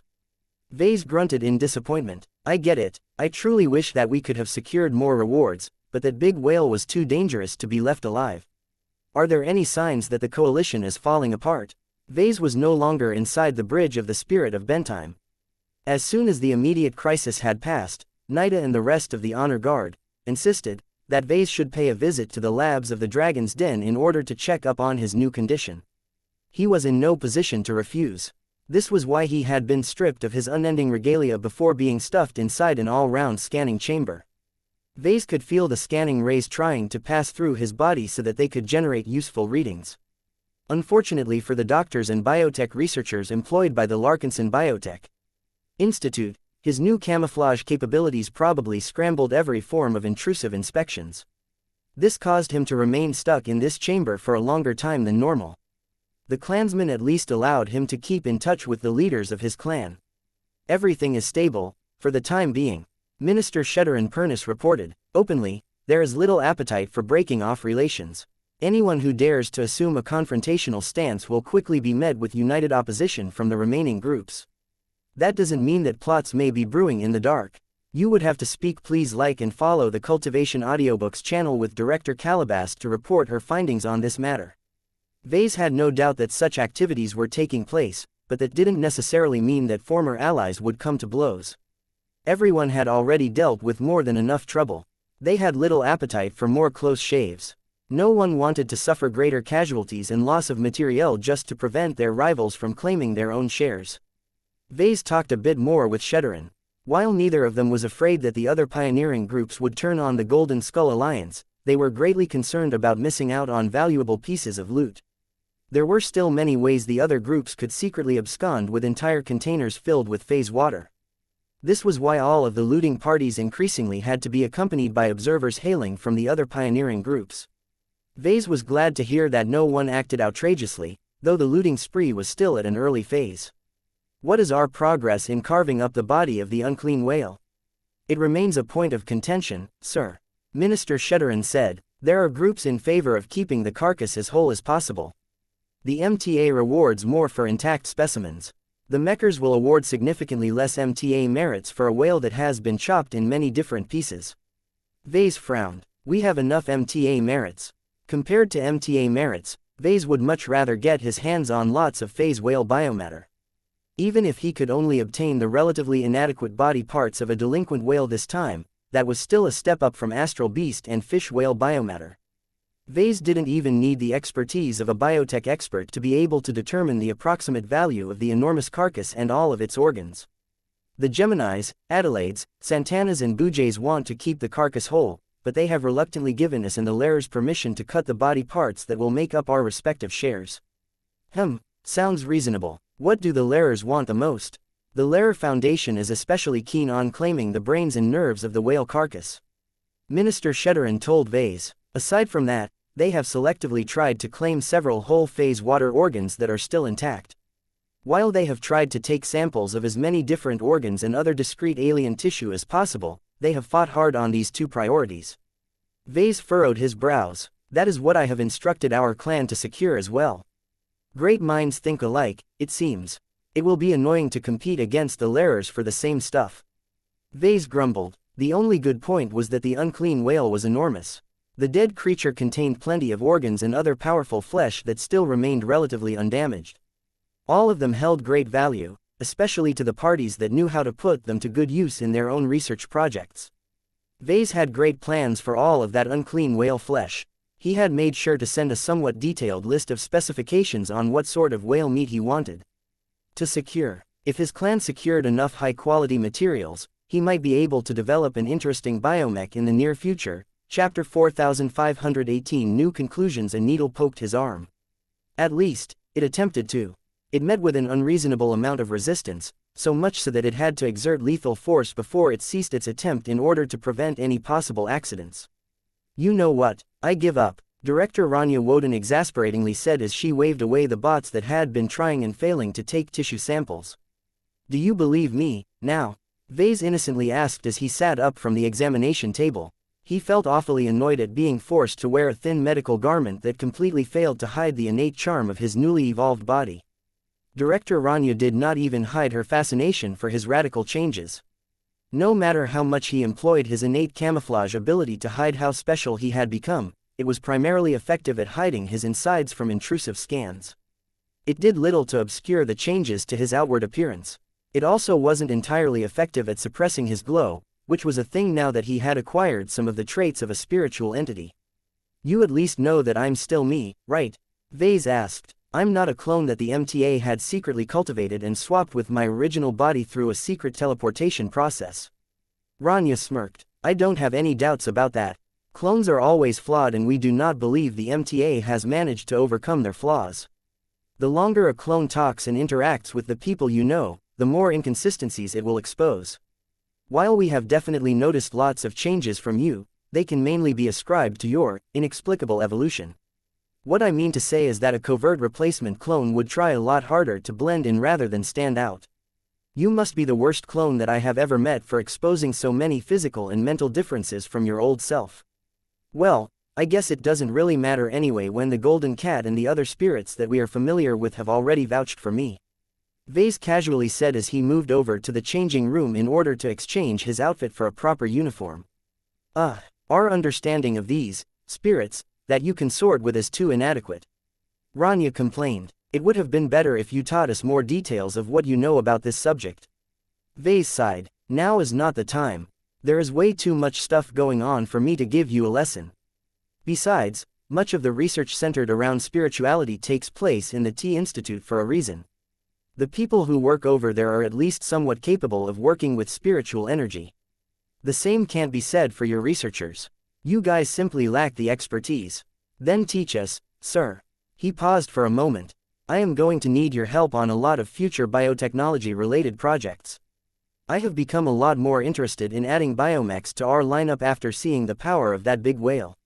If your LBI can accommodate my new ambitions, I can teach you more about spiritual energy than what limited information that I have disclosed to you in exchange. That is excellent news, sir. We can talk about this later. I'm more interested in the whale carcass. Did we get the good stuff? That depends on your definition of good stuff. Rania replied in her professional tone. We are making good use of our allowances. We have secured portions of the brain and harvested several whole-phase whale organs. Making use of them is another question. Phase whale tissue is different from fish whale tissue. Fish whales are simplified versions of phase whales. The latter is much more valuable but also much more difficult to shape to our advantage. Our researchers will need to spend years on studying the intricacies of phase whale biology because it is so intertwined with phase water. Vase nodded in understanding. Any organism that contained phase water was pretty much a demigod or god in native terms, so it was not surprising that it would be difficult to make use of phase whale remains. It was worth the effort. The MTA wouldn't have been so enthusiastic about capturing and dissecting phase whales. The high bounties they promised for any phase whale specimens was a clear sign that the Mechers had also grown interested in the extraordinary power of this powerful race. Compared to the MTA, Vase didn't think the Larkinson Biotech Institute could gain as much benefit out of the tissue samples. The biotech researchers working for the Larkinson clan simply didn't have as much expertise and resources at their disposal. That didn't mean that Vase was ready to suspend these research efforts. He possessed a lot of expertise in spiritual engineering, and he had recently acquired an affinity for phase water. He could give his research teams a powerful push in the right direction if he leveraged both of these advantages. As Vase changed his uniform and wore most of his equipment again, he stepped out of the changing room and looked around for his unending regalia. "Where's my combat armor? We took it back to your grand stateroom. We requested your wife to look over your combat armor just to make sure it is the same one that you have made use of all the time. We can never be too careful, sir." Vase already expected his clansmen to check up on his unending regalia, but he didn't expect them to hand it over to his wife. "It will be in good hands," he replied. Although his unending regalia was capable of recording logs, he had made sure to disable that function and wipe out any possible incriminating data before he returned to real space. He was not afraid that Gloriana would find any compromising materials in his suit of combat armor. At most, she would probably become annoyed at how his combat armor had suddenly become incomplete and a lot less perfect than before. Vase and Rania continued to talk about how to handle and make use of the harvested phase whale flesh. There was so much R&D value to them that securing these spoils alone already paid off this mission as far as he was concerned. He smirked for a moment. What no one realized except for him was that he had also harvested an even greater ingredient from the unclean whale. Though his cyborg cat was still away from him, the divine artifact successfully retrieved the unclean whale's rebellious spirit. Containing it for a longer period of time was a massive problem, but for now his new pet was keeping it firmly contained. The cyborg cat even managed to hitch a ride back to the Larkinson clan's fleet. Vase just had to make an odd request for the Everchanger to fly up to the carcass and pretend to do something while the cyborg cat sneakily jumped over. Vase actually felt tempted not to retrieve his divine artifact. One of the greatest advantages of his latest incarnation was that it didn't have to stay close to him. Unlike Blinky that could only go so far until hitting a range limit, his cyborg cat could go anywhere and Vase would still be able to maintain an active connection. The reason for this was because the divine artifact contained a portion of his divine core, which was the more important essential part of himself. He wasn't really sure what it actually represented, but he roughly understood what he could do now that it was split off from the larger whole. His cyborg cat didn't have to travel in the same fleet as him. He could send it out to a completely different location and have it serve as a backup. For his own life, if his fleet ever ran out of luck and got wiped out one day, most of his clansmen would probably die without a doubt. Not Vase. He knew that as long as his cyborg cat remained alive and far away from the battlefield, he could always make a comeback somehow. Of course, he didn't have to restore his original self. He could choose to stick to living like a cat and mooch off other people. It was quite nice to not carry around so many burdens anymore and use his second chance at life to relax and stop worrying about complicated human affairs. However, if Vase still retained the heart of a mech designer, then he wouldn't be happy with living like a cat. There had to be some way of restoring his human body and perhaps the rest of himself. The journey might be long and arduous, but it should definitely be possible to climb back up again. He even theorized that his mother may be going through the same journey. It would explain a lot, actually. He knew that his mother possessed a special identity that was tied to the Five Scrolls Compact. For some reason, she left all of that behind and became the wife of a rather ordinary mech pilot hailing from a small and forgettable third-rate state. Vase couldn't imagine how a spiritual sorceress that used to wield so much power and knowledge could possibly be happy with living such an ordinary and unremarkable life. His mother's decisions made a lot more sense if Cynthia Larkinson wasn't her main personality, but rather her incarnation. An incarnation that was meant to serve as a lifeline for a spiritual sorceress on the run. Vase felt mixed when he entertained a number of unsettling possibilities. With the knowledge that he possessed today, he was pretty sure that much of his mother had died already. The only part of her that was left was probably an incomplete shard of her divine core. While she had successfully managed to cling to life, she would never be complete as long as her divine core had yet to restore. This explained why she couldn't raise Vase throughout his entire childhood. It also explained why she needed to harvest spiritual energy from Vase and other people. He silently sighed. From what he knew, it took a long time and a lot of resources to restore a heavily damaged divine core. Just preventing whatever remained from falling apart already took a great amount of effort. Vase understood a lot better how much it had cost for his mother to turn the superior mother into her incarnation. Cynthia had to split off a piece of her already damaged remnant of her divine core to ensure that the superior mother remained bound to herself. He could even guess that since Cynthia only split off the tiniest fraction that she could get away with, the connection between herself and the superior mother wasn't strong. It wouldn't be like the strong and vigorous bond between Vase and his cyborg cat. The two remained constantly connected to the point where Vase could experience what his living divine artifact was going through at any time. The connection between Cynthia and the superior mother should be inactive most of the time. It took too much effort from the former to activate her connection with the latter. He sighed. He truly wanted to help out her mother and try to fix all of her problems. He was getting closer to doing so, but he was still too far away from reaching her level. "Sir," Rania spoke up after a period of silence. "The first transports carrying the harvested tissue samples of the unclean whale have just docked with the dragon's den. The biomatter is already being brought to our storage chambers. Would you like to come and inspect the bounty?" Vase grinned. "Heck, yes, this is our greatest trophy from this battle as far as I am concerned." He wanted to touch and take a look at that phase whale meat himself. That way, he could make direct and more intuitive comparisons between himself and the unclean whale. How much did their bodies resemble each other? Chapter 4519 Folded meat. It was one thing to see a great and terrible unclean whale fight and struggle many kilometers away. Despite the whale's ability to affect a massive area with his more wide area phase water abilities, Vase never experienced the might of the unclean whale up close. His most recent experience with a member of the phase whale race was when Master Dervidian invited him to view the revived occupant of the royal tomb in the Garamal system up close. Now that was a monstrosity beyond comparison.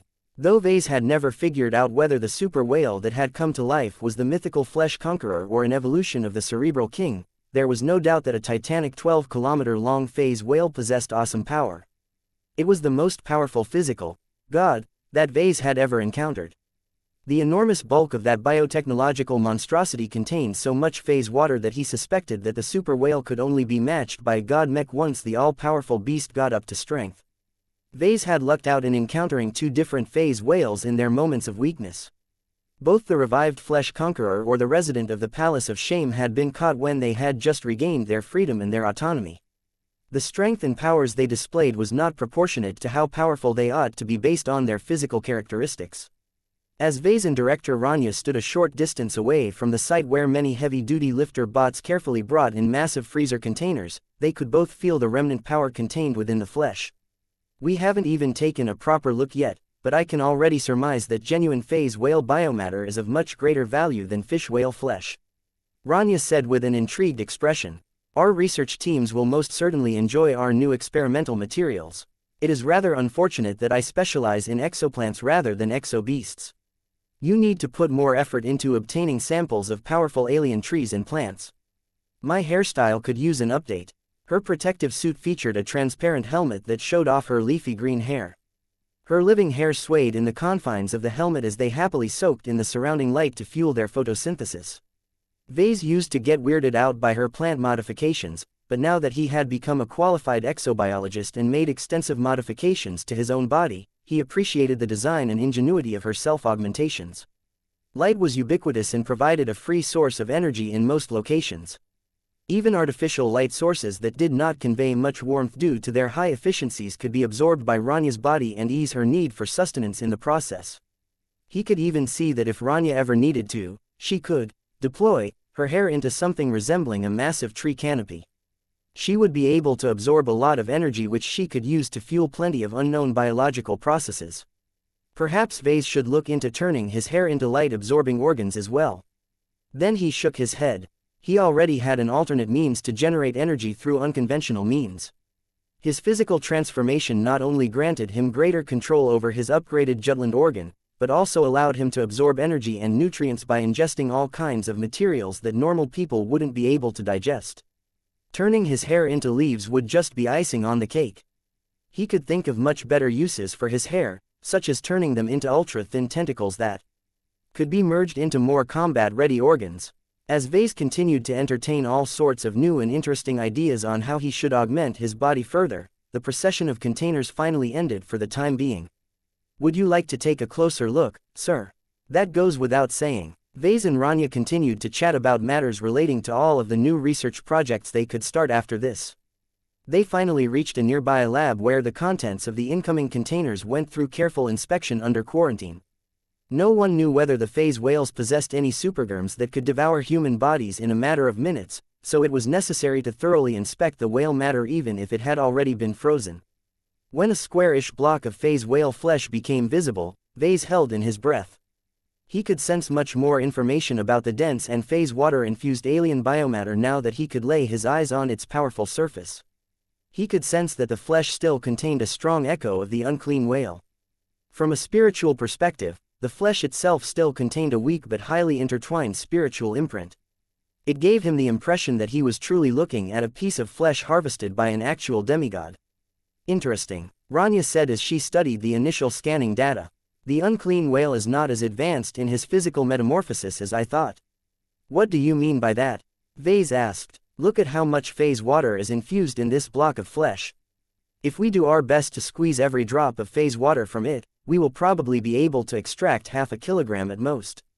That was quite low considering the immense bulk of this massive tissue sample. You think it should be higher? Vase asked. All of the sources tell us that proper mature phase whales have greater concentrations of phase water in their physical structures. Rania replied. It is their badge of strength.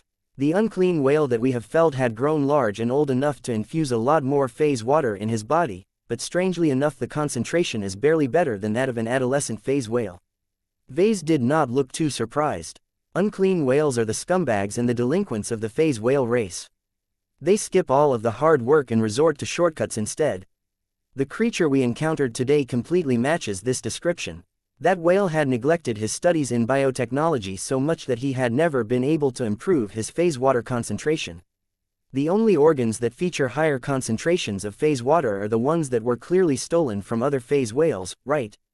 The director of the Larkinson Biotech Institute nodded. That is correct. Those foreign phase water organs are much more valuable than the other body parts of the unclean whale because they are all derived from more proper phase whales. It is quite interesting how the unclean whale is able to integrate them to his body without any apparent rejection or incompatibility. It is as if the phase whale race is particularly suited to engage in cannibalism. Maybe that is why they are so non-confrontational most of the time. Vase rubbed his smooth-shaven chin. The only way for them to prevent themselves from pulling off an age conquest is to impose strong rules and maintain strong discipline over their impulses. Despite the passage of time, his face hadn't grown a stubble of hair. His control over his own body had skyrocketed so much after his first sublimation that he could essentially tell his hair cells to stop growing. Vase would never have to command his shaving bot to do its work anymore. He could take care of this problem himself and wake up with a face that was as smooth as a baby's. Bottom forever. Of course, he could also do the opposite. He just had to make sure that he was stocked with enough nutrients to command his face to grow a large and bushy beard. The density of our tissue samples is good, but far from the best. Rania said in a disappointed tone. Vase understood what she was talking about. Something is better than nothing. No matter the quality, what we have managed to obtain is far superior to the biomatter that we have managed to harvest from the fish whales in the previous incarnation of Titania. Phase whales have pursued a substantially different evolutionary direction that is arguably superior to everything else in the Red Ocean. Now that we have harvested many tons of phase whale biomatter, we can finally begin to study and experiment on the secrets of the phase whale race and potentially leverage their advantages for ourselves. I would caution you to temper your expectations, sir. It will take many decades for an interdisciplinary research project of this scope to yield useful results. You are talking about deciphering and reverse engineering one of the feats that has helped the phase whales become individual powerhouses. Phase whales were large and massive, but they normally weren't as big as they could have been. Giant monstrosities such as the revived Flesh Conqueror and the Astral Beast version of Titania possessed so much bulk that they could form a new mountain range on top of an entire metropolis with all of their flesh and bone. However, their immense physical dimensions weren't treated as a universal advantage. An enormous body was not only too clumsy and unwieldy, but also made it much more difficult to travel across the stars. Therefore, Most phase whales tended to control the size of their bodies so that they were as large as subcapital ships rather than capital ships. Yet despite limiting their physical dimensions, they somehow found ways to increase their mass as if they were twice, thrice or even 10 times larger than their actual sizes. The more clever whales even managed to increase their body density without increasing their mass, allowing them to accelerate and maneuver light starfighters despite the fact that they resembled lumbering warships more. The secret to all of this was phase water. One of the benefits of integrating phase water into an organism's body was that it enabled the organism to fold the space occupied by his body, thereby increasing the density of organic matter in a weird, space-warped fashion. Few alien races had managed to master this advanced and extremely dangerous method. It was almost certain that the most powerful phase whales and other god-like organisms of the Red Ocean had managed to squeeze their bodies in a limited amount of space like a closed accordion. There were many theories about what made this possible. The most prevailing ones claimed that the phase whales essentially transferred a part of their enormous bodies to different dimensions that remained unused. As long as the blood, flesh and other parts of a phase whale was infused with enough phase water, it was possible to maintain this effect on a permanent basis. The strength of this effect wasn't particularly strong with the tissue samples harvested from the unclean whale. There were rumors that the strongest phase whales who had replaced their blood almost entirely with phase water were able to reach ridiculous ratios. Some of them might have grown to the size of planets, but because they were able to fold their own bodies to such a degree that they were only as large as a heavy cruiser when looking from the outside. Anyone who thought they had the firepower to destroy a relatively small phase whale would be in for a rude surprise. If the Larkinson clan managed to obtain so much high-quality flesh, Vase could probably leverage this powerful trait to develop a biomech beyond comparison. Unfortunately, he had to make do with phase whale flesh where the matter-folding effect was barely adequate enough to occupy his attention. If he could crack the secret of the unclean whale's low-level internal spatial folding technique, he might be able to apply it to his own body one day. As much as his metamorphosis had turned him into a native demigod, he didn't make full use of the fact his body now contained phase water. If he could activate his phase water-infused blood and flesh, he might be able to grow a denser body while maintaining the illusion that he was still as large as a regular human. In other words, he had the potential to transform his body into the equivalent of a biomech without making it obvious. Chapter 4520 Knowing Wife Vase had so many uses for the unclean whale flesh that were currently undergoing a thorough examination process. From the phase water organs to the neatly cut slices of alien brain matter, he could think of so many ways to repurpose them into biomechs. Technically speaking, it was extremely difficult to shape foreign biomatter into biomechs. The biomech designer needed to possess an extensive understanding of the source of the powerful flesh in order to transform it into variations that were more suitable for their new roles. The large amount of time, manpower and resources needed to develop the Titan V project to its current iteration clearly taught Vase that he needed to invest a lot in such a project. Vase didn't think it would take that long to convert all of this phase whale biomatter into useful biomechs. Compared to other biomech designers, Vase possessed a lot of advantages after his transformation. He would have to start a new biomech project in order to be certain, but he might be able to cobble together a workable phase whale-derived biomech in 2 years rather than 2 decades. That reminded him of the Blood Knight project that he had designed when he was residing in the system space. He was tempted to show it off to Director Rania, but he refrained from doing so. He never invested any serious effort into learning biotechnology and biomech design, so he couldn't explain how he was able to design a complete biomech all of a sudden. Once Vase had his fill of staring at the harvested biomatter of the unclean whale, Director Rania brought up one more topic. Our boarding teams have already captured over 1,000 individual alien pirate crew members. She reported. They range from Orvans to intelligent alien horse-like beings that are too large to fit through normal man-sized corridors. They are currently held in the derelict vessels they were captured in, but that is not a long-term solution. If we want to hold them in the Dragon's Den over the long term, then we have to prepare different biomes that can provide a comfortable living environment for every unique alien race. That will impose a significant burden to our facilities, but we can do it as long as we limit their space. This was a good question. He was sure he could put all of those captured alien pirates to good use, but the question was whether it was worthwhile for him to spend his limited time and resources on experimenting with all of those random alien species. He eventually shrugged. I will leave this matter to your discretion, Rania. You can make your own judgment on preserving the captives that are derived from interesting alien races. The only aliens that I want you to put aside are the Orvans from the Unspoken Pirate Fleet. They are incredibly interesting for the advanced knowledge that they possess and their potential for greatness. Try to capture as many of them as possible. Their lower caste members are interesting enough, but I am much more interested in their higher caste members. It will be difficult to capture any of the latter. Rania warned. The leaders and officers of the Unspoken will immediately try to commit suicide when it becomes clear that they have run out of options to resist. The only ones our men have managed to capture alive are those that have been taken by surprise. Tell our men to do their best. Contact the Black Cats to ask for help with capturing high-value Orvans alive. They are truly useful to me. If there are enough captives, you can go ahead and turn an entire biome into an internment camp like we did with the Pakladans. That is a major commitment, Vase. She frowned. I'm not sure what the point is of keeping all of those Pakladans on my ship. I am aware that the T Institute has been experimenting with the alien captives for several years, but what do you gain out of those research projects? You'll find out soon enough. Vase smirked. Vase wanted to stick around longer, but he had many other responsibilities on his plate. He bid farewell to Director Rania and shuttled back to his flagship.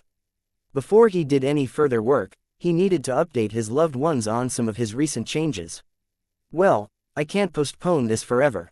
He sighed. The sense of vigilance from his surrounding honor guard showed that his clan was still spooked by his massive transformation. From the way the suited clansmen reacted to him as he made his way through the corridors, they all took notice of his glow. That was a problem that he needed to work on. He did not want to travel around and catch people's attention all of the time because he couldn't stop himself from acting like a spiritual beacon. There had to be better ways for him to dial down his glow effects. He just needed to invest time on experimenting with his new powers. Perhaps Helena might have a few useful tips as well. She had learned a lot of theories and techniques from their mother. When stopped in front of the armored hatch that led into his grand stateroom, he hesitated for a moment. This would be the first time he properly presented himself to the people he loved the most. This was his family. Would they still accept him despite his massive changes? His mentality and perspective had gone through a major shift. He had climbed so high up the transhuman tree that it became a lot more difficult for him to sympathize with the common people. Then again, none of my wife and children are normal people. Humanity was no longer a strong trait in his little family. Gloriana and their 3 children were all designer babies that were derived from mixing together a lot of artificial genes while Vase had ascended into a higher life form. Each of them had become vastly more competent than most of their peers of their respective ages. Vase had become an even greater freak than before, but his children were practically freaks from conception. There was no reason for him to think that he had grown distant from his loved ones. No matter how much he changed, he had vowed to himself that he would never forget the intimacy he built up with his friends and family. Those contacts anchored him to reality and prevented him from drifting away too far from the standards of humanity. Once Vase regained his composure, he took a deep breath and entered his abode. His wife and children already awaited his return. Each of them still wore their thin protective suits and didn't seem to have grown too worried about their absence. Gloriana was actually in the process of tinkering and inspecting the parts of his unending regalia. The 3 children occasionally paid attention to what their mother was doing with the suit of combat armor but became a lot more engrossed in their virtual board game. That's not fair, Aurelia. Andraste complained as her animated purple bear dropped after getting hit by an arrow launched by her older sister's game character. How can you attack again on the same turn? That's not in the rules. I told you that we are running on the latest update to the game. The black-haired girl grinned and said as her archer character approached the bear corpse and looted it of anything of value. The developer has introduced new skills that allow for follow-up attacks as long as you can satisfy the conditions. Read the rules next time. Marvane didn't bother to pay attention to the argument. His herd of killer cows had already been defeated in an earlier stage of the ongoing match. Instead, he entertained himself by cuddling and playing with Lucky and Clixie. Meow tilde, meow tilde. Everyone quickly stopped what they were doing once they finally noticed that Vase had returned. Vase, Papa. The 3 children rose to their feet and ran over to hug Ves's legs. None of them showed any hesitation despite the many obvious changes to their father. Meow meow, meow. Lucky and Clixie greeted Vase in their own way. Their relaxed postures showed that they had no doubts that Vase was still the real deal. Gloriana had put aside her tools first before she turned around and approached her husband. She stopped a short distance away from Vase. Now that she could observe him without as many distractions as before, she became more aware of how he had changed on a physical and non-physical level. The woman ignored the physical changes for the time being and utilized her senses to see how much stronger and more evolved her husband had become. Her eyes narrowed as she began to pick up a lot of strange clues. Mao. Alexandria even popped out of her mind and flew over to Ves's as he was still in the process of attending to their children. The red companion spirit floated around Vase and began to perceive a lot more irregularities with her sharp spiritual senses. Once the queen cat returned to where she belonged, Gloriana had made her conclusions. You've become a proto-god. What? Vase became startled as his wife used that dreaded word. Gloriana placed her hands on her hips. You can't hide it from me, Vase. I know you like the back of my hand and I have extensive exposure to all of your other so-called design spirits. I don't know how you have done it, but a part of you has become a lot more comparable to the likes of Helena. Quote. I guess you're right. Why are you acting as if this is just another Tuesday? Don't you realize how massive this is? You've taken a step to actual godhood, Vase. The fact that you have turned yourself into a genuine proto-god means that you have the potential to become an actual god and more someday. Perhaps you might even be able to catch up to your mother if you have been a good boy.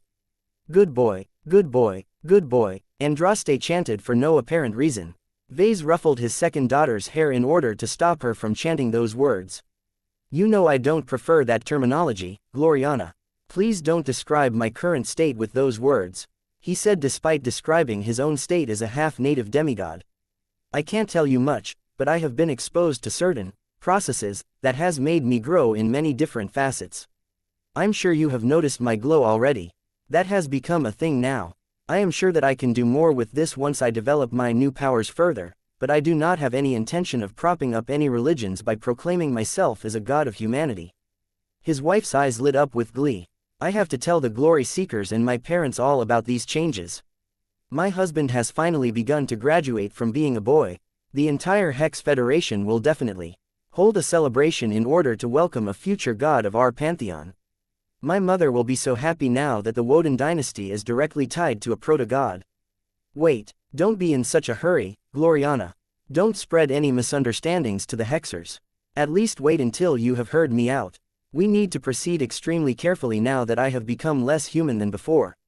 His wife didn't listen to him. She instead became engrossed in her own thoughts. Wait, what about Aurelia? What about me? Gloriana soon closed in and placed her hands on his shoulders. Tell me how you have become a proto-god. I can't, you can't, or you won't. The walls have ears, honey. We need to be more discreet. You can enjoy your privacy after you have told me how you have turned into a proto-god. Do it for our children if you don't want to do it for me.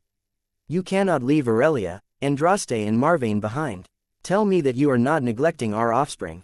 Vase tried to calm her down. Hey, don't worry about that. I want them to become strong as well. It's just that this is way more difficult and dangerous than you can imagine. It will take a lot of time for me to help our children. In the meantime, I think it is best to maintain a low profile and prevent any news from leaking out. We can get in a lot of trouble if people think that I hold the secret of at least one form of human ascension.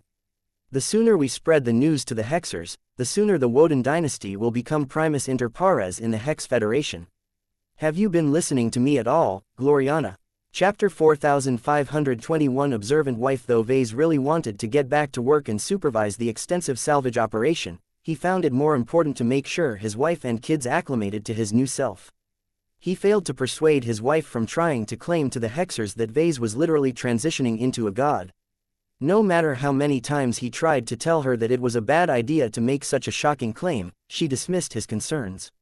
Hiding is so typical of you, Vase, she said in a patronizing tone as she patted his smooth-shaven cheek. The truth cannot be hidden.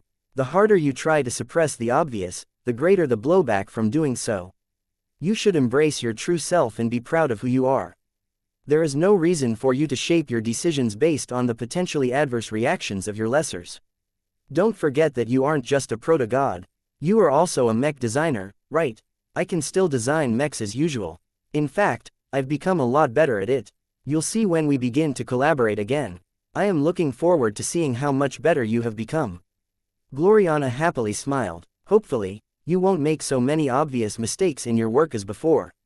Anyway, if you have become better at designing mechs, you shouldn't hold back in an attempt to hide your improvements. I cannot tell you how stupid it is to cripple your own work when it is in your nature to design better mechs. Are you truly the sort of mech designer who is content to pretend that he is worse due to societal pressure? I get what you are saying, honey, but this is my life and career we are talking about. I only need to make one wrong move to disappear. Aren't you concerned at all about this possibility?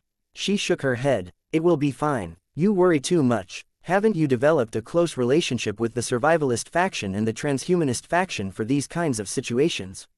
I suggest you make active use of your network to preempt any adverse reactions by letting the MTA handle your problems on your behalf. I am already certain that the transhumanists will love to study your body. You've got phase water flowing in your bloodstream. Correct. Vase almost jumped in shock. How did you know that? I never told you that, and my body should have done a good job at hiding this particular trait. I have invested an extensive amount of time on studying phase water theory.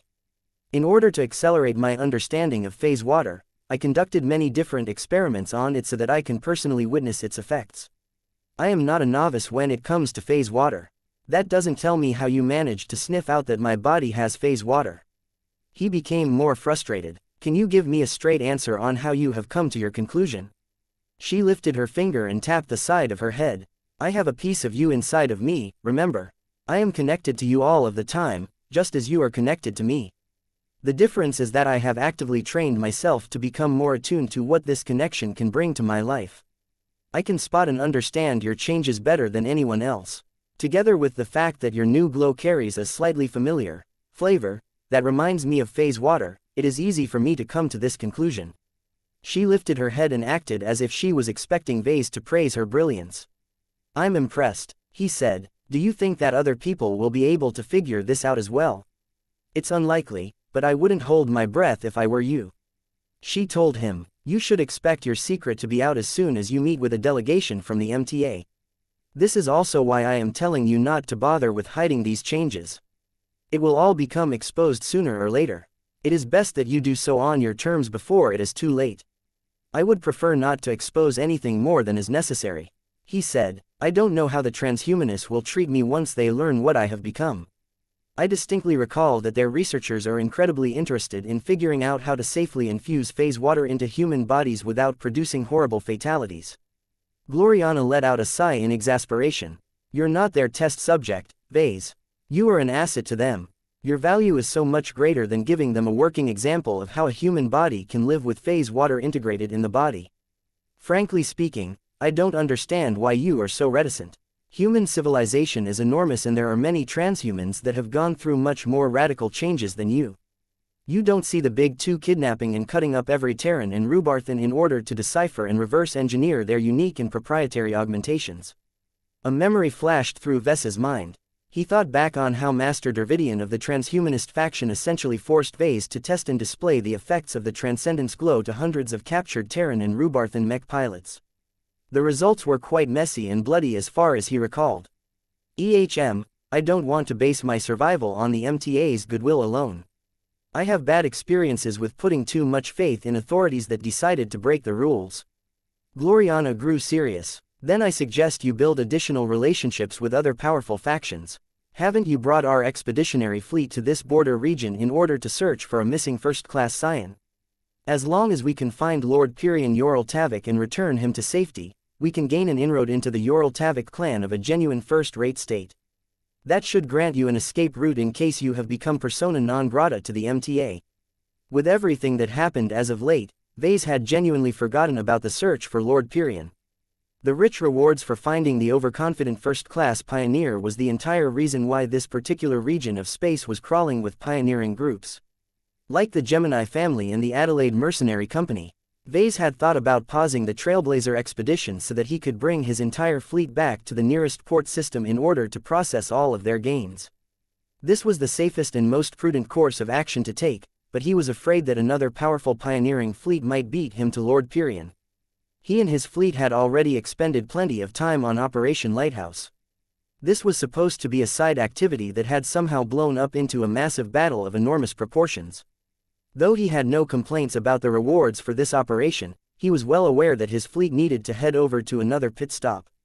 Yet, if Vase began to harbor greater fears towards the MTA, then it became a lot more important for him to befriend at least one group of first-raters.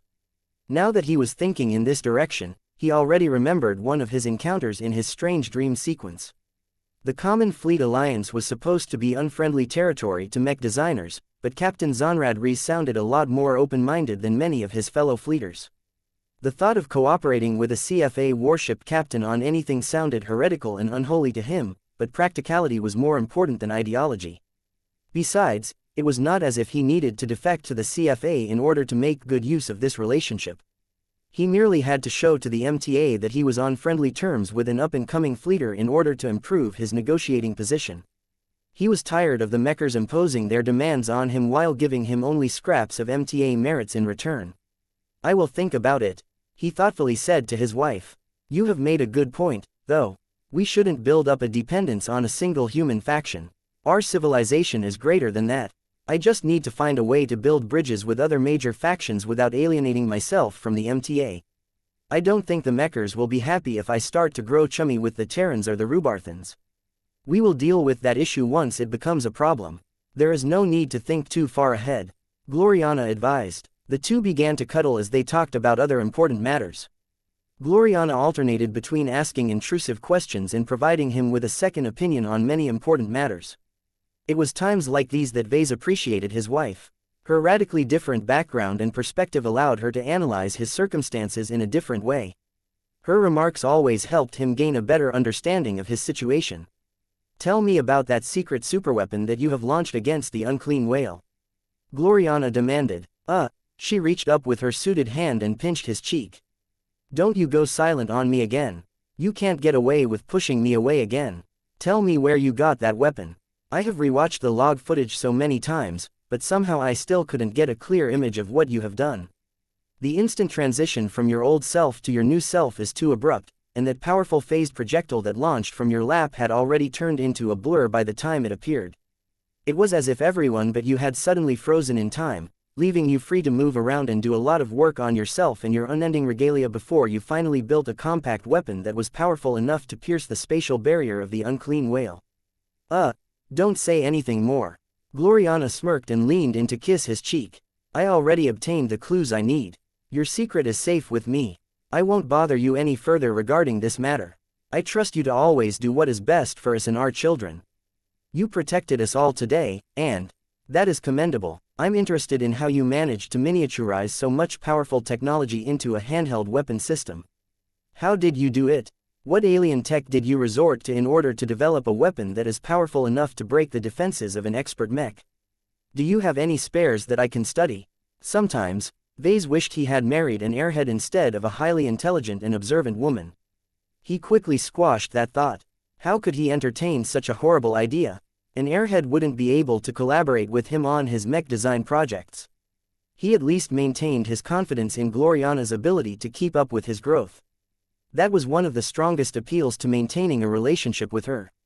No matter how far he got ahead, his competitive wife would find a way to close the gap. This way, they would always be able to cooperate with each other as equal partners and contributors. That was much more valuable to a mech designer than the alternatives. Vase shook his head after hearing all of her questions. "Stop, please. You know I can't tell you much about what I have done. Besides, I don't think it will be useful to explain all of my methods to you. You have your own specialty and research interests. I suggest you spend your time on them instead." I suppose you are correct. He knew his wife well enough that she was still interested in figuring out his methods. It was the nature of a mech designer to be curious about other people's successful implementations. Vase needed to pay close attention to his work going forward. His wife would most certainly study his designs in the hopes of acquiring useful inspiration.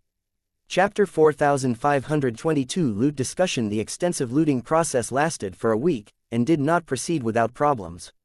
The temporary coalition grew less united by the day as the individual pioneering groups constantly argued against each other for the same pieces of loot. So much alien salvage and treasure had become available that greed became ubiquitous. The compulsion to claim the shiniest loot and the most interesting toys frequently provoked quarrels that often left every side dissatisfied with the compromises they made at the end. Negotiating teams from every pioneering group continually met with each other in order to make backroom deals and form temporary alliances in order to gain priority on certain types of loot.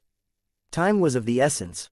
Of the 2 stars of the Borean system, one of them was a highly disruptive neutron star that continually bathed the entire star system with unstable magnetic fluctuations and other hazardous activity.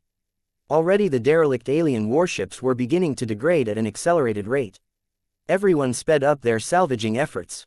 They concentrated on looting priority goods such as starfighter energy shield generators, containers filled with valuable exotic materials, warp drives that needed a lot of overhauls in order to make them usable for human vessels, databanks and other electronic storage devices, distinctive alien artwork that appealed to collectors, live alien prisoners and most importantly phase water. Different groups had different priorities. For example, the Lair Foundation displayed an extremely high interest in obtaining samples of advanced alien technology, particularly the powerful transphasic weapon systems of different alien warships. The Gemini family wasn't particularly picky about the loot. It just wanted to obtain the goods that could yield the greatest amount of MTA credits and MTA merits. The Golden Skull Alliance meanwhile grabbed a little bit of everything. Master Benedict Cortez instructed the Cross clan to snap up alien tech that could be relevant to mechs once he managed to study and reverse engineer their underlying principles. The Glory Seekers selected items of particular interest to the Hex Federation, which most notably included relatively intact hulls of disabled alien warships. The Larkinson clan also claimed a modest amount of samples of exotic alien technology, but also put a greater priority on biological goods and phase water. The division of phase water became one of the most contentious issues of the plundering operation. The amount of pure phase water was considerably less than expected, as many alien pirates had either used them up or purposely destroyed their stashes out of spite. This caused most of the available phase water on the battlefield to be locked inside existing products. It was certainly possible to recycle warp drives, shield generators and other phase water-infused products, but the yields were too low. Obtaining 50% of the phase water integrated into a device was the best-case scenario, but the prevailing yields were much lower. All of this meant that the recycling value and the resale value of all of the alien tech were severely discounted. The only way to gain maximum value out of them was to sell the working pieces of technology to alien buyers who were already familiar with the native products, but that was most definitely a treasonous act. Every pioneer had to abide by a common set of rules before they obtained passage to the Red Ocean, and consorting with indigenous aliens was definitely an important taboo. The Big Two had intensified their enforcement of this particular rule as of late. There had been too many incidents of greedy human pioneers trading away valuable human tech and knowledge to the native aliens that examples needed to be made. As such, a lot of powerful alien technology could only be sold to human buyers at a fraction of their value. It's not so bad, Benny. Vase shrugged as he leaned back in his chair. I didn't agree to take part in this battle in order to fill the coffers of the clan. The Living Mech Corporation is already doing a good job at that. What I am truly after is phase water, rare and powerful pieces of tech and other goods that simply don't get sold in marketplaces like Davut. Our research and development divisions have obtained a lot of goods that will easily keep them occupied for several decades. Vase learned that alien technology was one of the currencies of the new frontier. The overall tech level of the indigenous alien community might be inferior compared to the tech level of humanity as a whole, but the natives possessed an unquestionable advantage in their familiarity and ability to leverage phase water. Famed research and development institutions such as Morden Tech and Melman Advanced Systems largely depended on reverse engineering salvaged alien devices to fuel their own advancements. If Vase ever wanted to reduce his dependence on external development companies for high-tech mech parts, then he needed to give his clan enough materials to work with, which was exactly why the Larkinson clan collected so many diverse pieces of alien tech. Did we manage to acquire a lot of alien biotech products during the salvaging operation? Vase asked his personal assistant as he glanced around his office. He needed to expand the display area for his battle trophies. He wanted to commemorate the defeat of the Vigant Zizine and the Unclean Whale. I am afraid I have to disappoint you, boss. The Palace of Shame lacks a biotech infrastructure. The only major use of biotechnology employed by several pirate groups is related to food cultivation. They have these large flesh pillars that can absorb pretty much every form of organic materials as well as many kinds of inorganic materials and process them into pure nutrients tailored to satisfy the individual dietary needs of a specific alien race. Vase grew interested. Oh, tell me more about these flesh pillars. According to numerous sources, these organic food producers are highly mature products that have long been in use by many different alien races. The tech has been around long enough for many alien races to develop their own racial variants that can efficiently keep them fed under circumstances where the supply of natural food products is unstable. They are particularly common in small outposts, isolated space stations and pirate vessels. So what you're saying is that they are basically organic nutrient pack production machines. You could describe them like that, I suppose, Vase grinned. Well, be sure to grab a dozen of those flesh pillars. You never know whether they might come handy. How is our internal food production capacity, by the way? If the unclean whale succeeded in teleporting us to a location that is extremely far away from human-occupied space, will we be able to keep our own clansmen fed over the long term? You don't have to worry about starvation for at least a decade. Gavin confidently replied, we have stocked up on enough nutrient packs to keep our bellies filled. Almost every ship also contains hydroponics chambers that can at least ensure some form of renewable foodstuff production. Our capital ships can keep many more people fed, though their ability to do so is still not adequate enough to meet the needs of a growing population that comprises at least 500,000 people. The only way to attain a surplus of food is if we convert large internal spaces on ships like the Dragon's Den into specialized food production facilities. Vase rubbed his smooth-shaven chin. How much space does it take to maintain a bunch of those alien flesh pillars as opposed to more traditional food production facilities? Gavin took a few seconds to consult a couple of sources. Assuming that we can develop a variation of a flesh pillar that can generate human-compatible food, then we can reduce the allocation of space by at least 90%. Damn, why aren't we planting those flesh pillars like mushrooms already? Do you really think our clansmen will be happy to give up their organic meals for nutrient packs? They will literally revolt and depose you from your seat if you dare take away their hamburgers and sushi. I guess you're right. Vase had no choice but to drop the matter and turn his attention to other matters. Gavin reported on numerous developments, ranging from casualty figures to the amount of pure phase water that the Larkinson clan had obtained up to this point.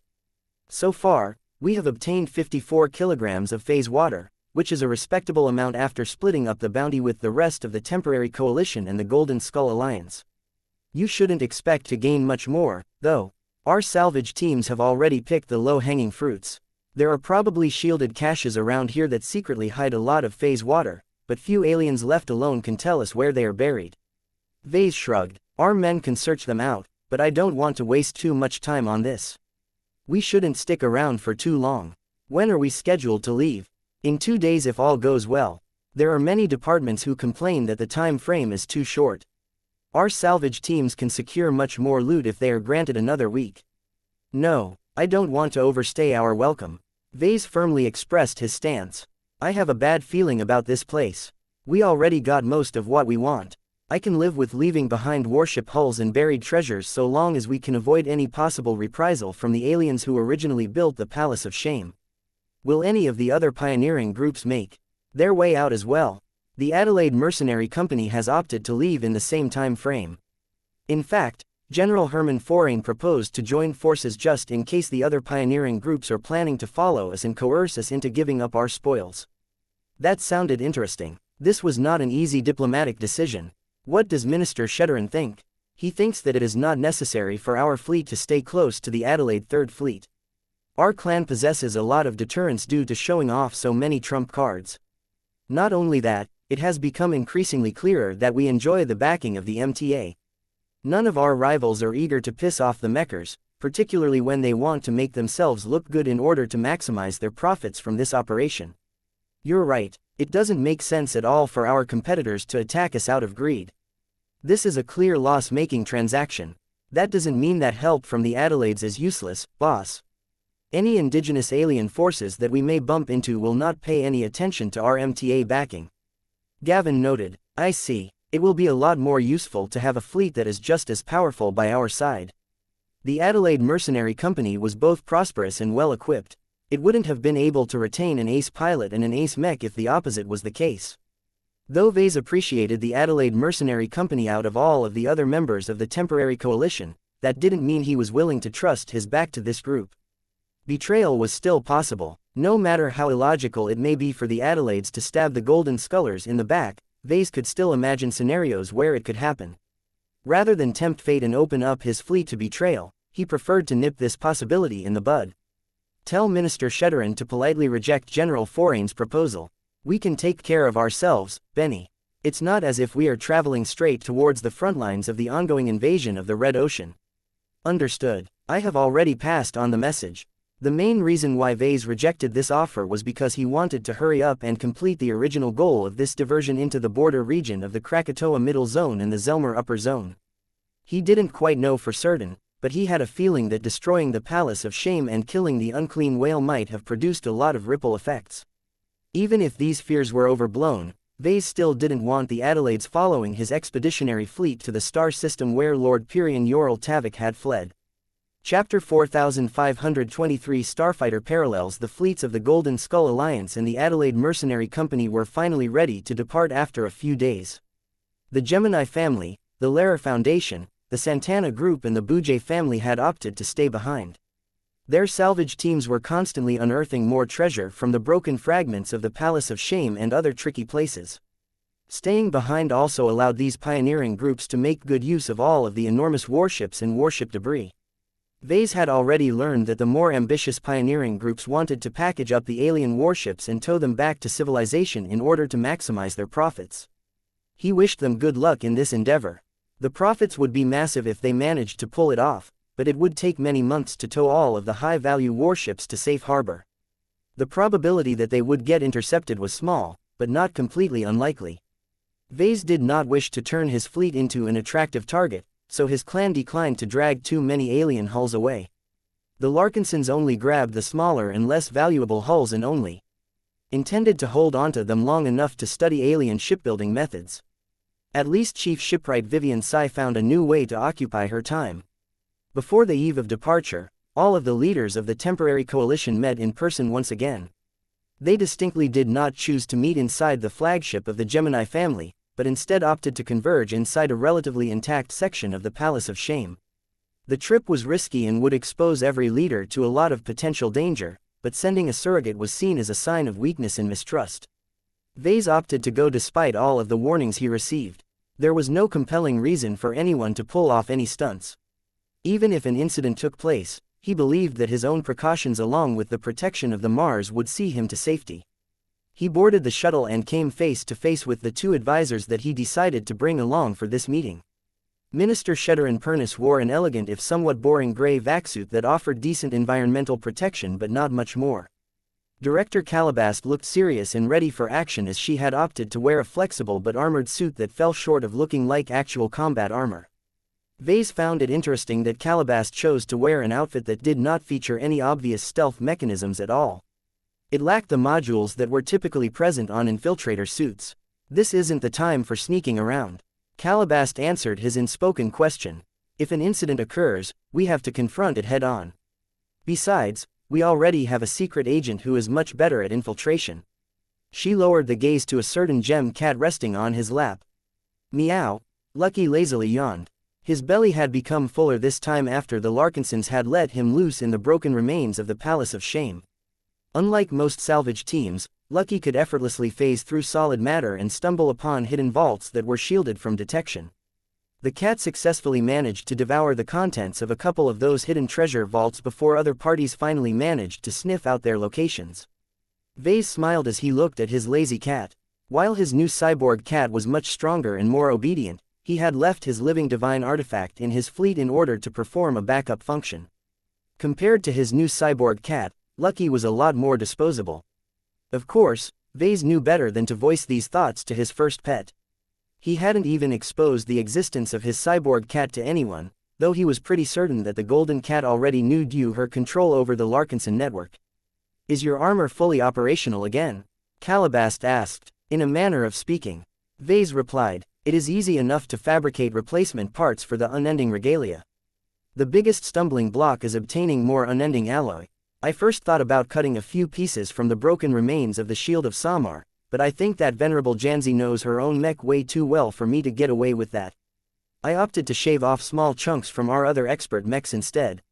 No one will be able to notice the difference except for Gloriana, and she has better things to do with her time." He lifted his armored hand and confidently patted the newly fabricated armor plates. Although it wasn't obvious from the surface, Vase could still perceive strong differences between the new and old parts. Much of the unending regalia had been exposed to his spirituality for several years, causing them to undergo a subtle form of baptism that increased their connection to him. This effect had become a lot stronger as of late now that Vase had undergone a spiritual evolution. He also suspected that the prior lightning baptism had also bled over to his combat armor and caused it to become even stronger and more special than before. His plan to gradually transform his unending regalia into a powerful spiritual relic was well on its way to bearing fruit. He frowned for a moment. Compared to how close he was to most of his armor, he failed to develop the same intimacy with the replacement parts. They were like brand new bricks that had been placed in the holes of an old and historical monumental building. The new parts lacked the weight of history and the spiritual imprint that he had become accustomed to over the years. What was worse was that the replacement armor plating also carried the spiritual imprints of other expert pilots. Trying to wash all of that away and place his own imprint on those pieces would take a lot of time. All of this extra work interrupted and delayed the subsequent evolution of his unending regalia, which meant that Vase had to wait a few more years before it turned into a genuine relic filled with power. As Vase continued to examine the state of his restored unending regalia, the shuttle finally arrived at its destination. It had touched down in an alien hangar bay that used to house starfighters. A few of these alien machines had even been left untouched. Their pilots probably hadn't been available to participate in the fight for one reason or another. Before the delegation moved to the interior of the Broken Palace segment, Vase requested a delay so that he could study the starfighters up close. Vase had studied plenty of interesting alien goods and materials that the salvage teams had brought back over the past week.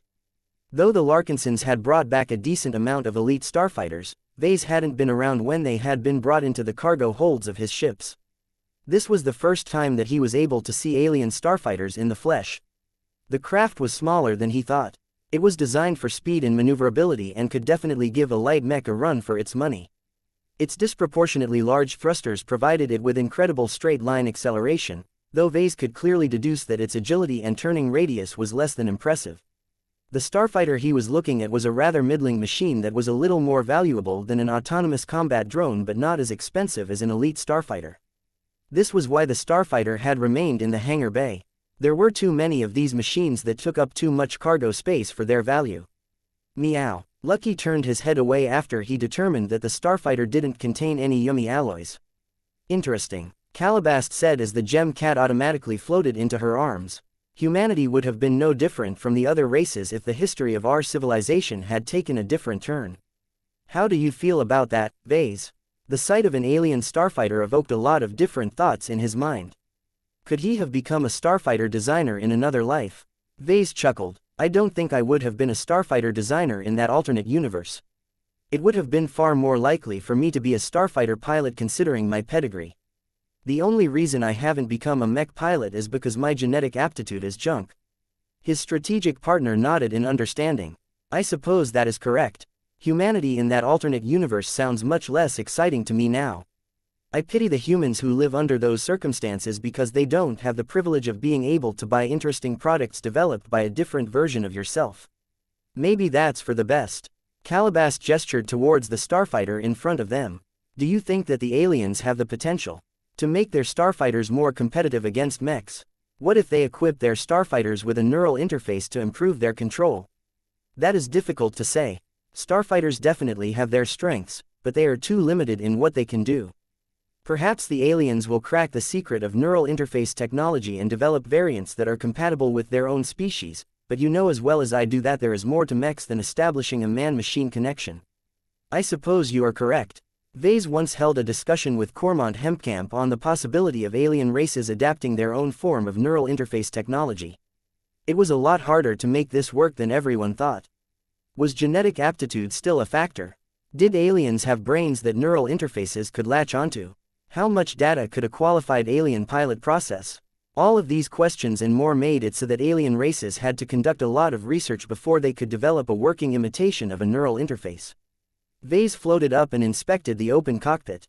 He could see that it featured a mechanical control interface that was suitable for a small-statured alien pilot with 4 arms. Controlling a craft through a neural interface is much different than controlling it with the help of joysticks and buttons. Compatible alien pilots will have to go through at least a year of accelerated schooling and training before they are anywhere close to competent at controlling a starfighter. They will need to spend many more years if they want to become competent at piloting mechs. Do you think the aliens will go through the trouble of developing their own mechs and training their own mech pilots? I truly don't know. Vase shrugged. I think that a number of alien races that have discovered that they have an unexpected high compatibility with neural interfaces and interfacing with mechs will definitely try it out. They will be too far behind to rely on mechs to bail them out, though. Warships will still serve as their primary means of waging war. There was no more use in staying around. The starfighter was a rather shabby mass-market product that was made with the expectation that it and its many brothers would get shredded without being able to pose much of a resistance on any given day. Starfighter pilots were much less valuable than mech pilots. Many alien races could simply spend a bit of time and money on training another batch of individuals to replenish their stock cannon fodder. Humanity at least treated their mech pilots a lot better. They were scarce resources and it took an awful long time to nurture and train another batch of mech pilots from scratch. That made him think whether it was a good idea to expand the pool of eligible mech pilots. If Vase or the MTA had the potential to reduce the importance of genetic aptitude, would it really be good for humanity if everyone could pilot a mech? Chapter 4524 Desirable Tech. Vase enjoyed a brief tour through the broken chunk of the Palace of Shame. A lot of corridors and chambers had collapsed during the time when all of the mechs opened fire on the unclean whale. Since the creature was imprisoned in the center of the asteroid base, there was no way to preserve the Palace of Shame. This was regretful as the original structure used to be filled with a lot of charm and history. Vase moved through collapsed corridors that had to be cleared and propped up by human visitors. He also passed through numerous messy halls where lots of aliens had died when their surroundings collapsed onto their bodies. He could still spot plenty of personal touches despite the heavy damage to the environment. An alien had painted a crude symbol against a wall that his implant automatically translated into a typical alien slur. There were reasonably intact shops that still displayed the goods that they sold when they were open. Many of the products were surprisingly mundane.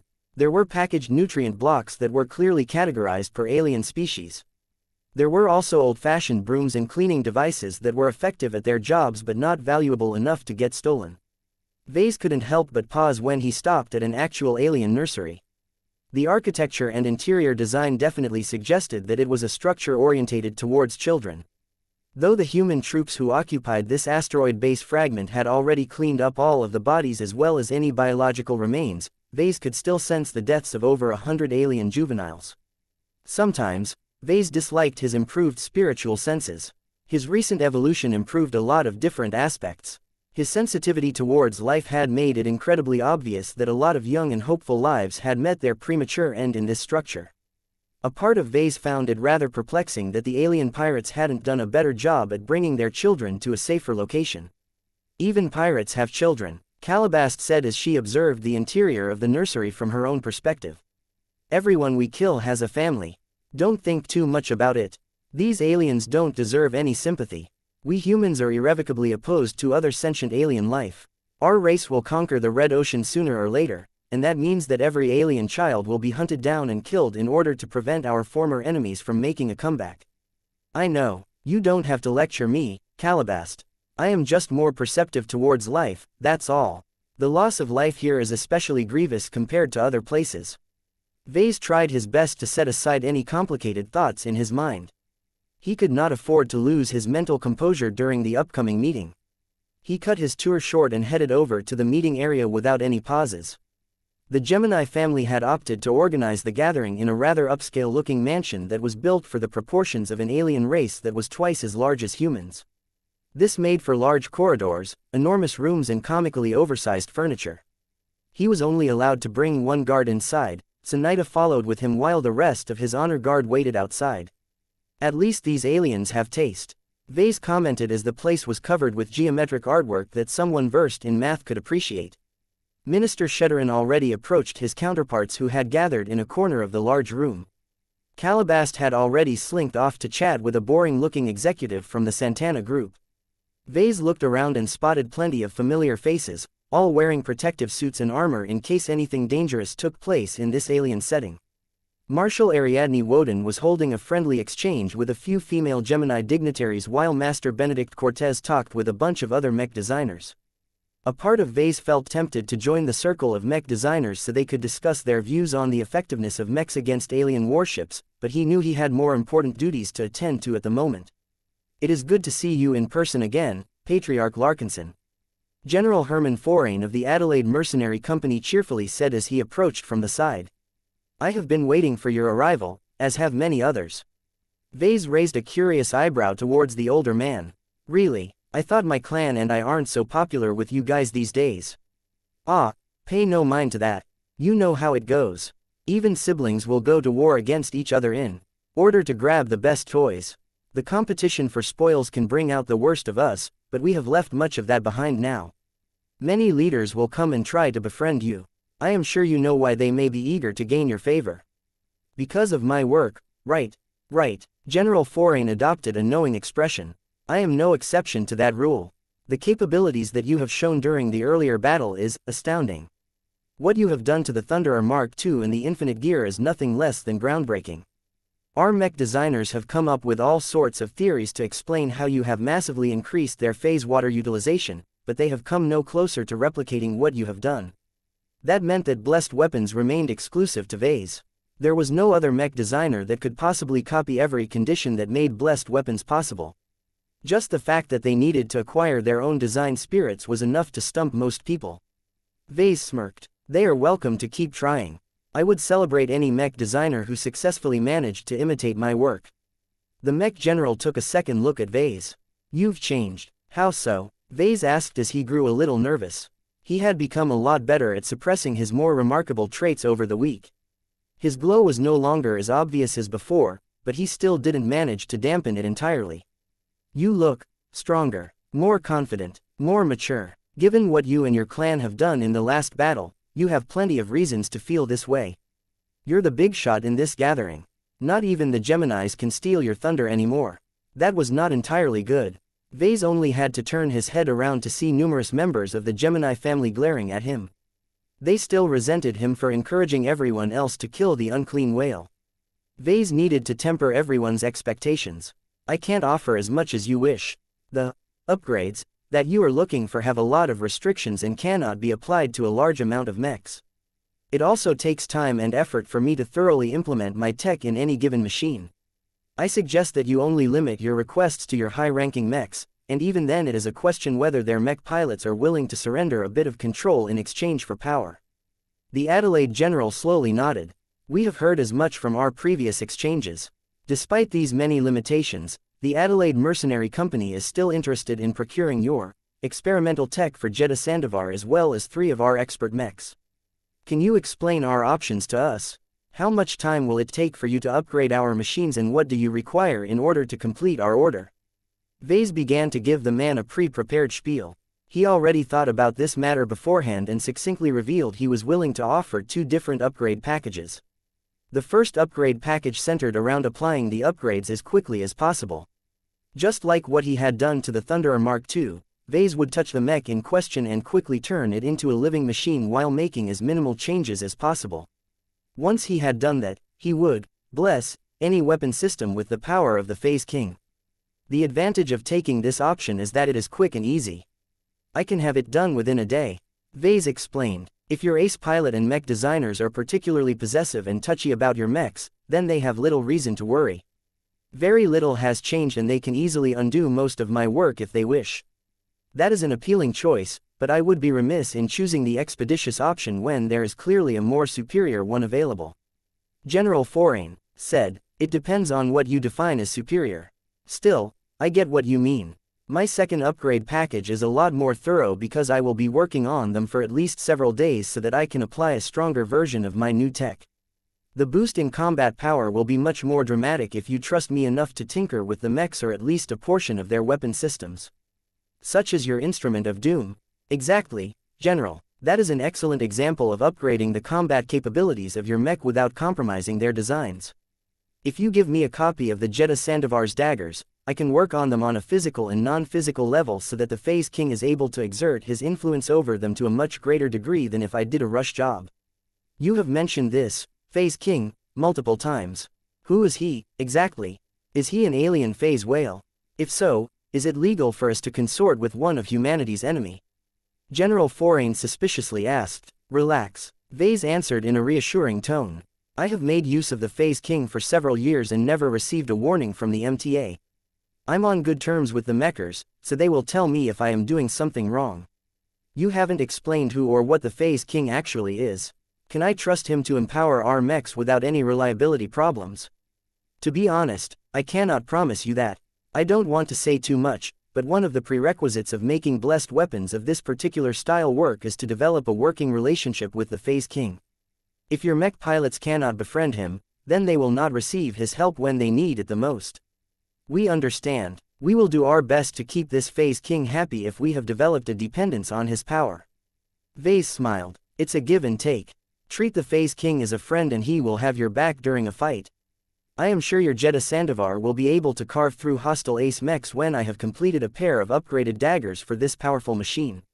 I wanted to talk to you about that as well, Patriarch Larkinson. Since our fleets will soon split up, how will you be able to deliver our promised weapons to us in time? He shrugged. I am sure we can come to an arrangement. We have courier ships and other vessels that can transport the weapons to the location of your fleet. I will try and hurry up with my work so that our fleets won't move too far apart. Are you happy with that, General?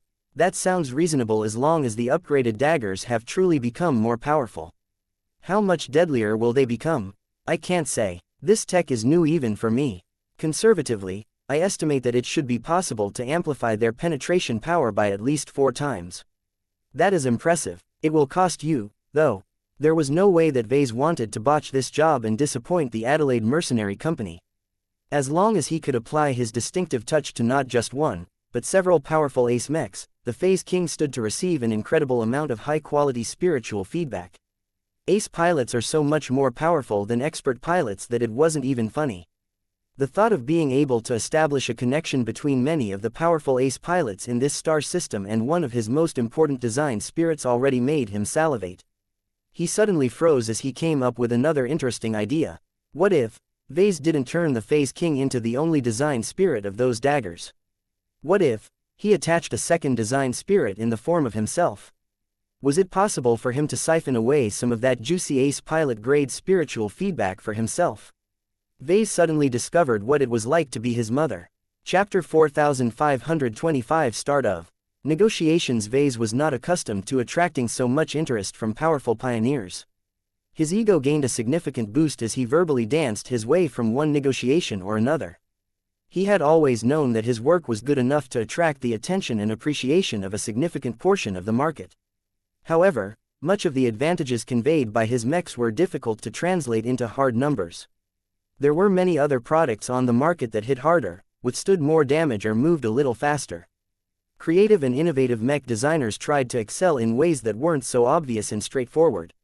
Instead of joining the crowd, they stood apart from the mainstream by developing all kinds of gimmicks that gave their products a competitive edge. These features ranged from adding enhanced self-repair capabilities to their machines to making their mechs a lot harder to detect. Vase happened to fit in this category of mech designers as well. His living mechs and his glows constantly attracted more and more customers who were willing to take the risk of pursuing an alternate direction of strength. However, the commercial success of his living mechs had always been confined to the grassroots and the lesser organizations of human society. These were the parties that were constantly trying to look for bargains and better ways to overcome their competition without spending a ludicrous amount of money. While the LMC's products weren't cheap by any means, they still presented an amazing value proposition to those who recognized the advantages of living mechs. It was too bad that the LMC still couldn't break into the largest circle of customers. These massive conglomerates and centuries-old organizations usually developed their own mechs or signed long-term contracts with larger and more established mech companies.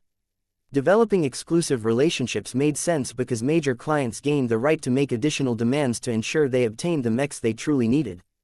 This was far more convenient than trawling through the enormous mech market in the hopes of finding a mech model that somewhat matched their requirements. The LMC was still an upstart for the most part. It was hard for the LMC to attract clients as large as the Adelaide Mercenary Company or the Bouget family. That was slowly changing as bestsellers such as the Pacifier line, the War Squire line and the Hymenoptera line emerged. The law enforcement mech and industrial mech both proved that the right glows could produce immediate and highly productive benefits to their customers. While the LMC managed to gain greater traction in these niches, the Larkinson Mech Company still fell short of attaining critical success in the most important market category, which was combat mechs. A mech company that could not become the market leader in at least one subcategory of combat mechs was not qualified to attract the notice of major clients. Without proof that Vase could design a mech that could become a potential champion among its competitors, he would always be faced with skepticism and lack of recognition. The Battle of the Borean Belt changed that pattern. The other 5 pioneering groups fighting alongside the Golden Skull Alliance had tried and failed to overcome the impenetrable defenses of the Unclean Whale that showed up at the final stage. Vase had ultimately been the one to personally bail them all out, and he did so twice. He first did so by launching a mysterious superweapon from his flagship. Though Vase could clearly sense everyone's burning curiosity and desire towards this trump card, he always deflected any cautious inquiries relating to this incident. People quickly figured out that they had no hope of acquiring it for themselves and tactfully avoided the topic. They had greater success with asking about the second move he made. His capacity of imparting a powerful blessing on a machine as high-end as an ace mech in the middle of an ongoing engagement was just as amazing if not more. It was this surprise that he was willing to put up for sale. Vase revealed 3 crucial pieces of information as he made his indirect sales pitch to the attendees of this gathering. First, he told them that his so-called blessed weapon method was a new and experimental design application that had only been tested on just 2 different prototype weapons before the latest battle. Blessed weapons were so new that Vase could guarantee that no rival pioneers benefited from this powerful invention. This meant that this was probably their only opportunity to place their orders for blessed weapons when it was still in the earliest stages of its product life cycle. Second, Vase revealed that there were many limitations regarding the production and use of blessed weapons. Many of them were practical, such as the necessity of making mech weapons alive and convincing mech pilots to build up relationships with their new living equipment and the Phase King.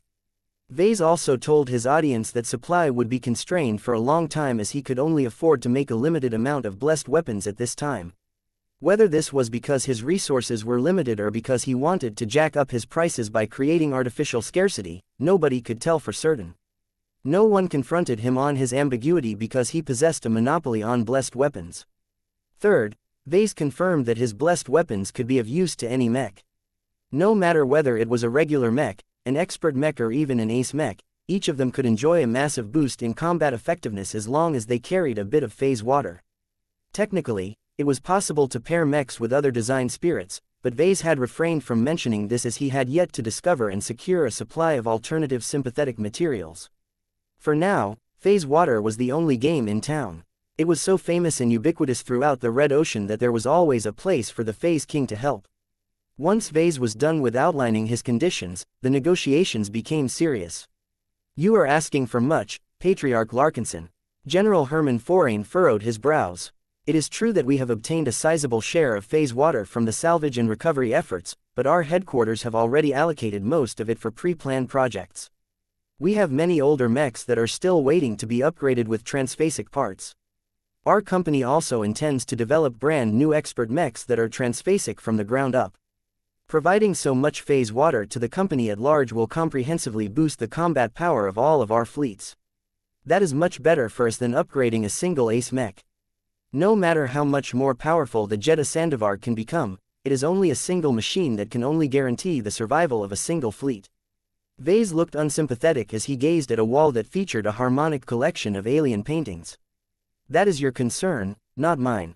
I don't accept MTA credits, General. Earning money is too easy for me these days. What I truly want from my services are strategic trade goods that are not so easily obtainable on the open market. If your headquarters can't bear the thought of letting go of phase water, then you can propose alternate forms of payment. I am willing to take orders in exchange for starships, powerful pieces of alien technology, exclusive knowledge related to mech design, phase water technology or biotechnology, introductions to powerful human factions that are worthwhile for me to associate with and more. I think you get the picture. The general continued to look troubled as Vase presented quite a troublesome wish list. I thought we were friends, Larkinson. Won't you give us some slack on account of supporting you when you pushed for the unclean whale to be killed? We had your back at that time, and you didn't even need to bribe us with a blessed weapon. Vase smiled at him. I haven't forgotten about that, General. I have already applied a discount to my offers to your mercenary company. Trust me that the others will have to pay slightly more to receive my services. Now, are you willing to exchange phase water or other strategic goods so that you can turn your Jeddah Sandovar into a true terror on the battlefield? I will have to consult with my advisors. This is not a decision that I can make alone. Feel free to do so, but remember that this is the only instance where I will accept orders. It will take a lot of time before I will offer this business again. Vase didn't want to lose too much time on this chore. It was enough for him to develop a relationship with a number of foreign ace pilots and expert pilots. He wanted to use these initial deals as a trial to see whether there were any upsides or downsides to propagating blessed weapons outside of the Larkinson clan. As General Hermann Forain excused himself and returned to his fellow Adelaides, the contemporary leader of the Bouget family came next. The older lady dressed in an exotic-looking garment over her protective suit stepped forward as if she knew what she wanted and what she had to pay in order to satisfy her needs. Matriarch Rezi Bouget turned out to be a lot more straightforward. We want you to augment the penetration power of the primary weapon of the Royal Gem. If possible, we would also like you to do the same for two of our high-tier expert mechs, one of which is a Space Knight while the other is a Missileer mech. We can pay in phase water. Vase appreciated the woman's directness. I can do the first request without any issue. If I recall, the Royal Gem wields a fairly normal-looking solid alloy spear that is useful in charge attacks and dogfighting, is that correct? That is correct, Patriarch Larkinson. The spear is made of high-quality materials that is used to form specially developed transphasic alloys that allows it to become sharper, tougher and capable of absorbing kinetic forces. If that is all there is to the weapon, then I can apply a blessing to it that can readily do what I have promised. However, if you want me to maximize its penetration power, you will have to entrust the weapon to our clan for at least a week. I will also need your permission to make small physical modifications to its structure. Matriarch Rezi Bouget looked displeased. It is normally unheard of to hand over the main weapon of an ace mech to a third party. Anyone who is able to obtain precise and accurate data about the characteristics of the weapon will be able to make special preparations against our Royal Gem. Vase sighed. I can give you my word that I will work on the Royal Gem spear and any other weapons entrusted by your Bouget family with utmost discretion. I will not involve any other clansmen in my work and I will make sure to keep it locked away in a workshop that no one else has access to.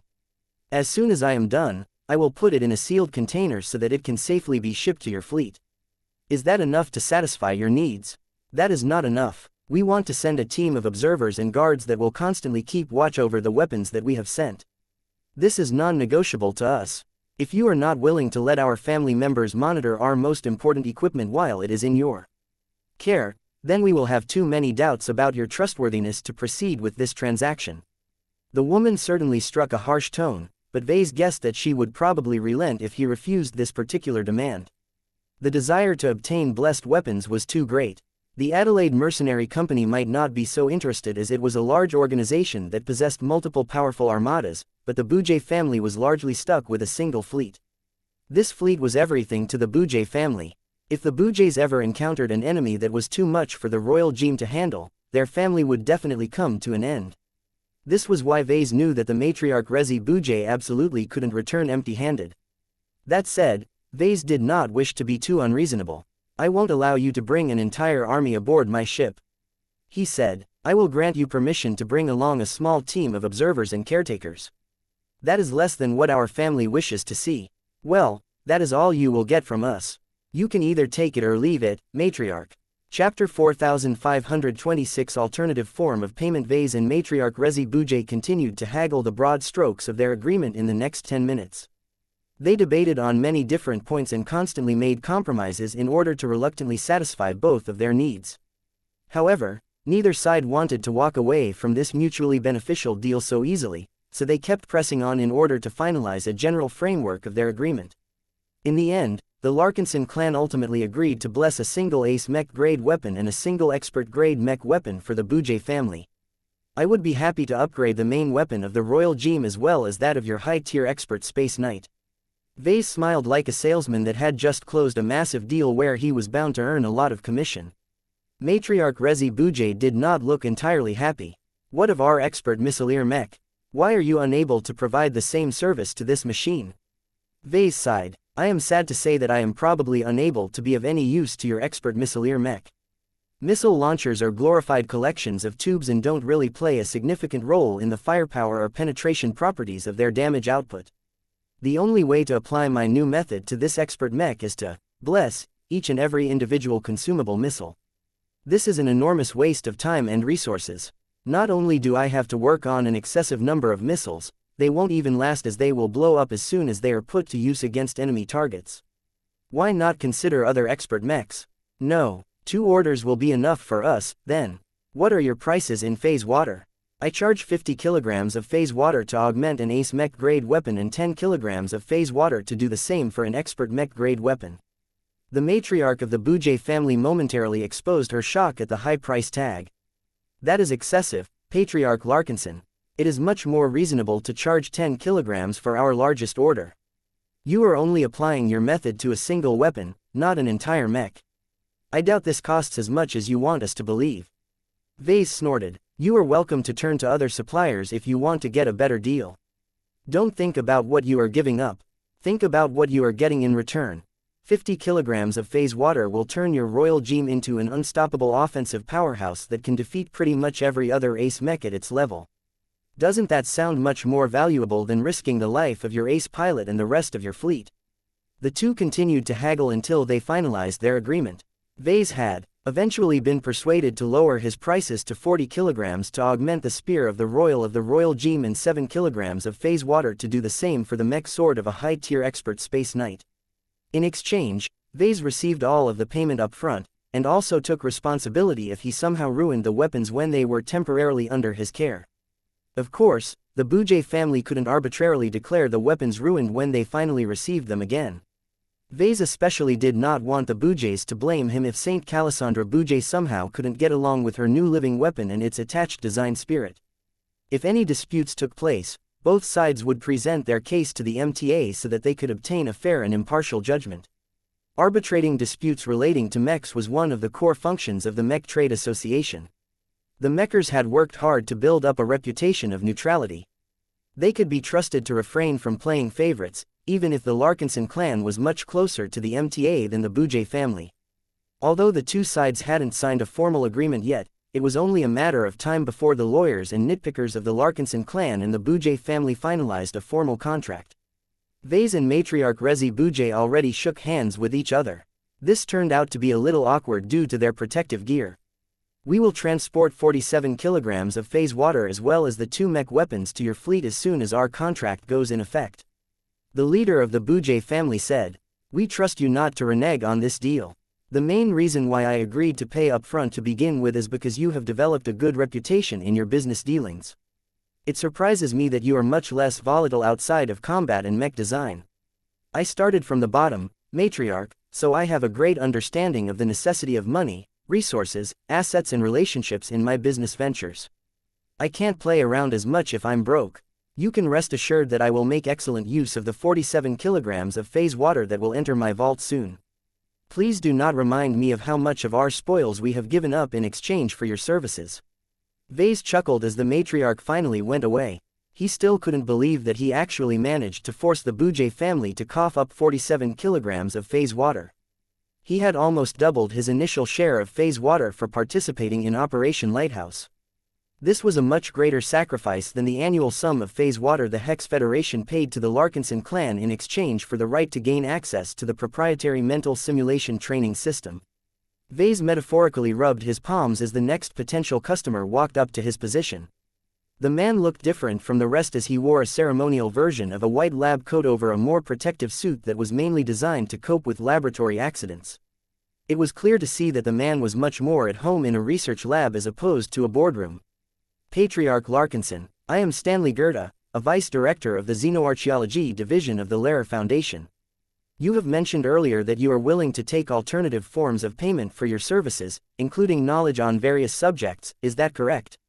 Vase smiled in return. That is correct, though I want to make it clear that I won't accept a crummy pile of outdated university-level textbooks that will not be able to help our clan develop stronger mechs.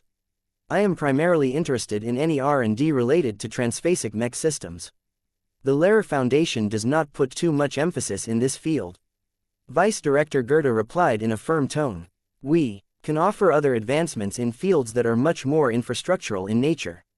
For example, I am authorized to share useful research and powerful applications related to robotics, automation and industrial processes. That sounds interesting, but it won't make our mechs stronger. I am looking for innovations that will allow us to gain a greater advantage on the battlefield. All of that fancy tech that you have mentioned earlier won't be any use of a powerful alien fleet that has smashed through our mech forces and pounded our starships into scrap. Do not be in a hurry to dismiss our offer. Vice Director Goethe calmly said.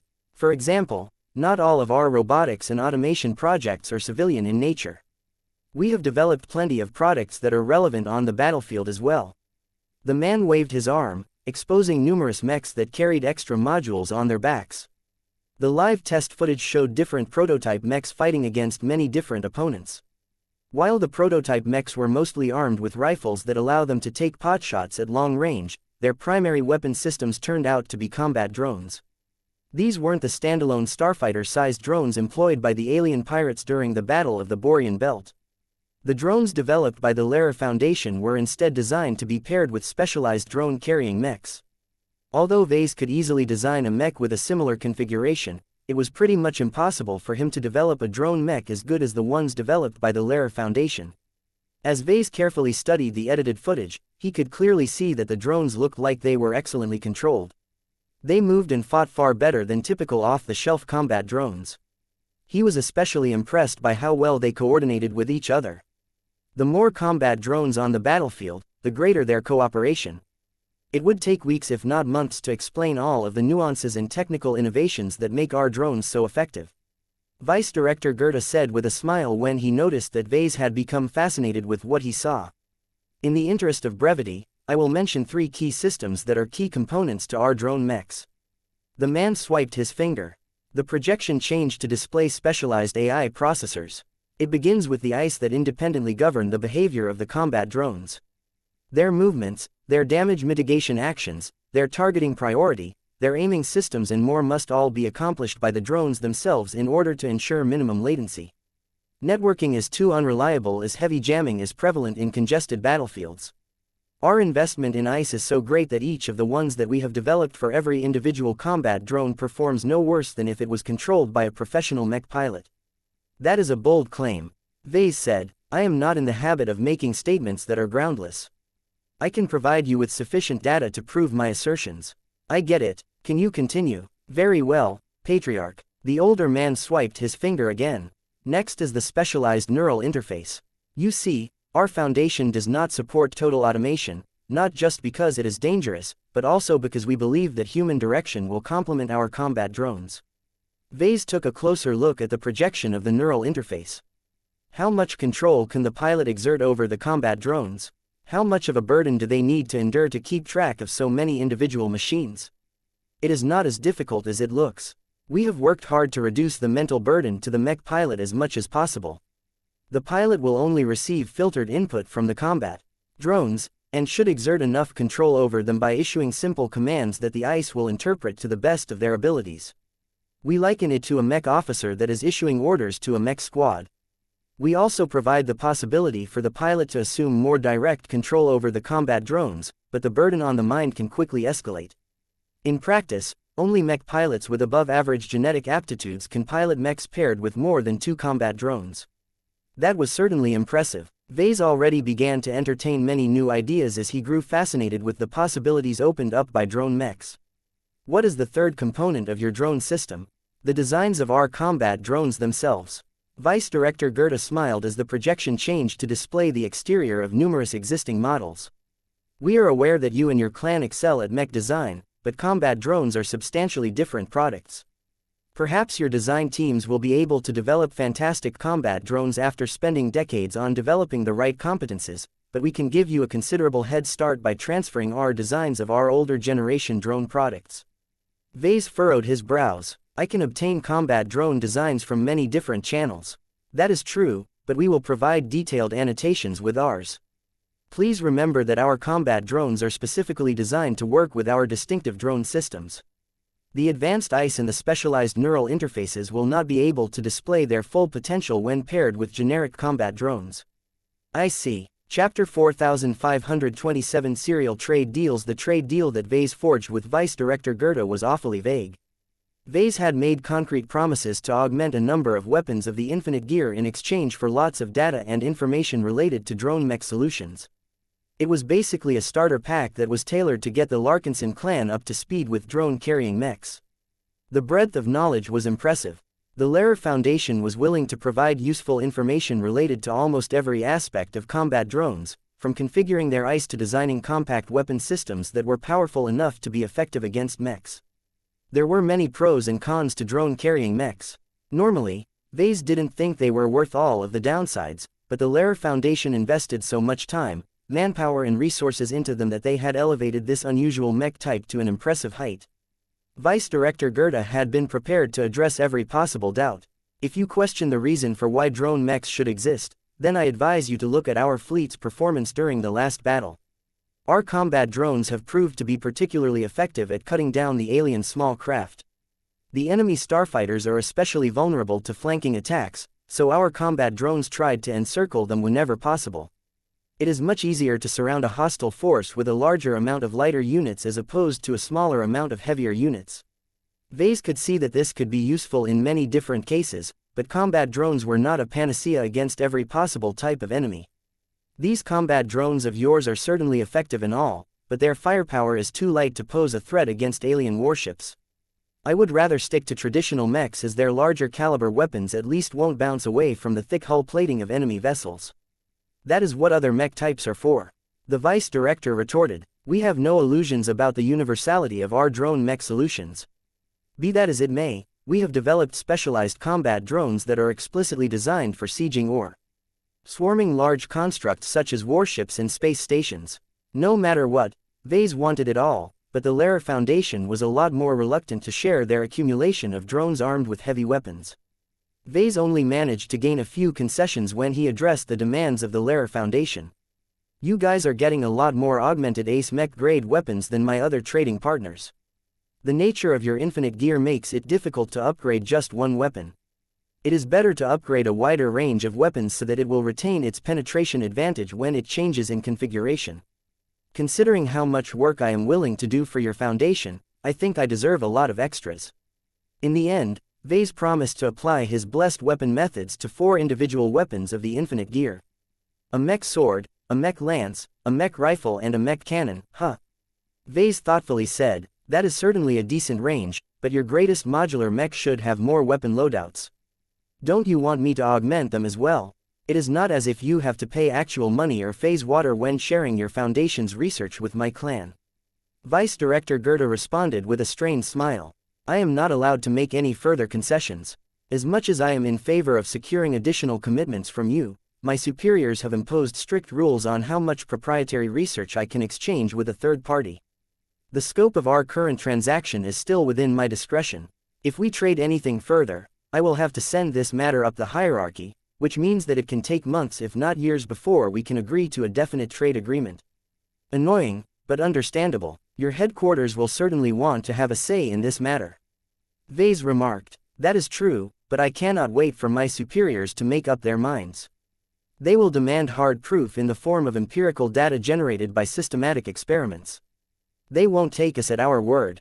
And you do. I have witnessed the might of your blessed weapons firsthand. You have saved my life and that of every other member of our fleet. That is all of the proof I need. Goethe said. So if I want to approach your foundation for additional research, I just have to bring additional proof, is that correct?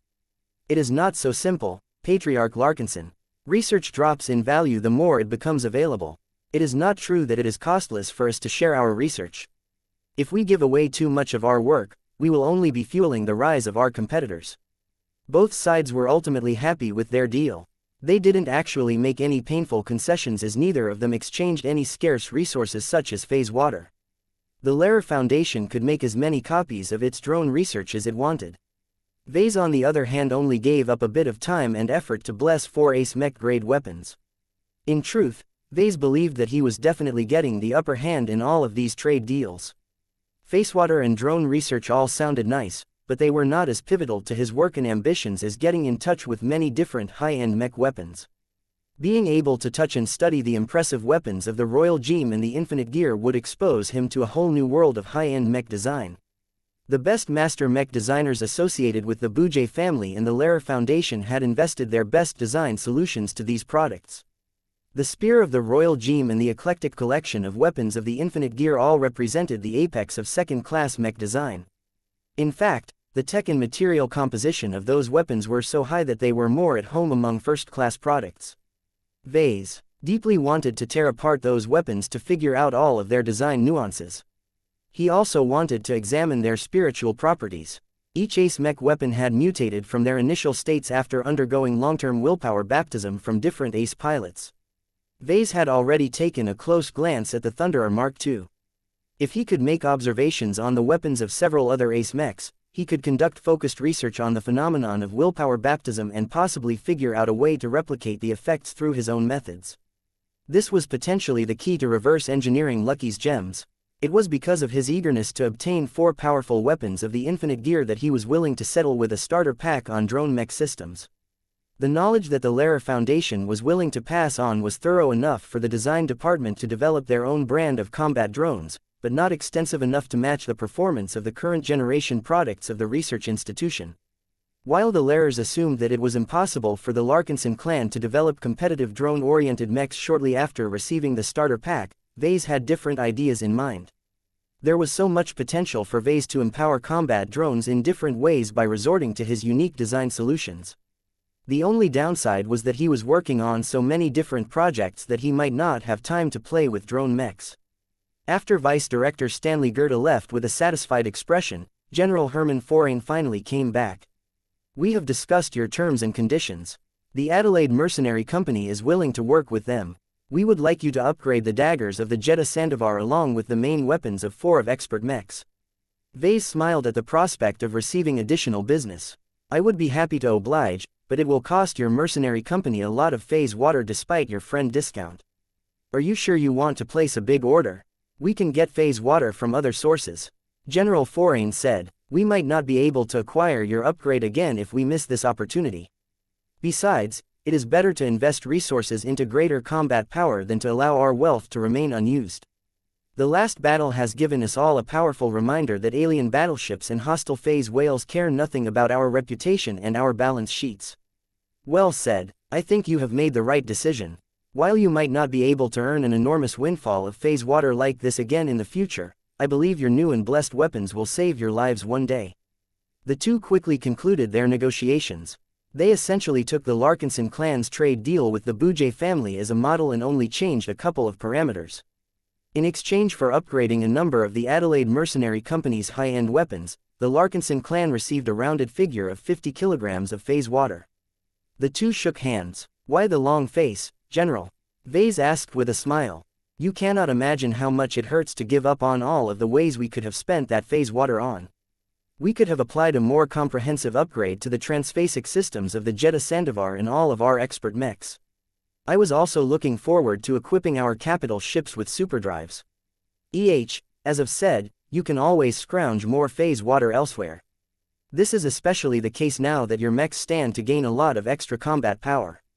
Once General Forain returned to his group so that he could share the good news, an executive of the Santana Group walked up to Vase. "Patriarch Larkinson, we would like to make a deal with you." The man's slick voice began. Vase tried to cheer himself up again. "Let's talk." Unlike his previous trading partners, the Santana Group was much less willing to spend a fortune on upgrading their high-ranking mechs. "You have already augmented our Thunderer Mark II. The businessman stated. "We do not see why you must make a heavy sacrifice to strengthen the foundation that you have created beforehand." Vase already anticipated such a response. "That isn't a freebie. What I've done to the Thunderer Mark II is a highly unstable rush job. St. Jelmer Ossenring does not share your opinion. He can tell that the changes that you have applied to his Ace Mech are fully stable. My blessed weapons system relies on more than just a living mech. Let me remind you that the Phase King plays a critical role in empowering the phase water utilization of your ace mech. Without his support, your Thunderer Mark II will have to fall back on human science, which is much further behind. If you want to encourage the Phase King to help your fleet in battle in the battles where you need his power the most, I advise you to allow me to do a proper job with your ace mech. In the end, the Larkinson clan and the Santana group agreed to a limited trade deal. Vase only promised to touch up the Thunderer Mark II under the supervision of St. Gelmer Ossenring and nothing else. In exchange, the stingy Santana group only promised to pay 28 kilograms of phase water. Well, some phase water was better than nothing. He already got the feeling that the Santana group was unwilling to sacrifice any additional phase water. The financial group already allocated much of the bounty from Operation Lighthouse for other purposes. Now that he had secured a tentative trade deal with the Santana group, only one pioneering group remained. Oh boy, Vase muttered under his breath. Patriarch Kobal Gemini and Matriarch Senna Gemini stepped forth while holding their hands in a clear display of affection. Larkinson, Gemini, let us discuss the future. Chapter 4528 Business Before Grievances. The relationship between the Larkinson clan and the Gemini family was not exactly harmonious as of late. The mech patrols and salvage teams from both pioneering organizations frequently generated friction with each other whenever they came into proximity with each other. Diplomatic talks became more tense and arduous whenever the Larkinsons and Geminis took part at the same time. Minor incidents had already taken place and it was only a matter of time before a few idiots lost control of themselves and came to blows. This was also one of the reasons why Vase was eager to leave the star system. He did not want his clan to stay in proximity to the Gemini family any longer than necessary. It was clear that the Geminis resented the Larkinsons for robbing them of a huge reward. The value of the remains of the unclean whale was but a fraction of what it was worth when it was alive, especially now that large parts of the carcass had been taken away. The Gemini family would be lucky to earn tens of millions of MTA merits at this rate. Was that a good reward? Most definitely. Could it have been an order of magnitude greater if they kept the whale alive? Probably yes. The feeling of missing out due to the actions of another generated a lot of resentment. Vase could easily sense that the patriarch and matriarch of the Gemini family did not harbor any positive associations with him at this moment. That did not stop them from putting on a civilized air and assuming a demeanor expected of leaders responsible for an entire population of like-minded people. The mark of a good leader was the ability to put duty over feelings. Vase was quite familiar with this dynamic, so he understood that the Gemini leaders did not approach with the intention of raising a commotion. They instead approached with rapprochement in mind.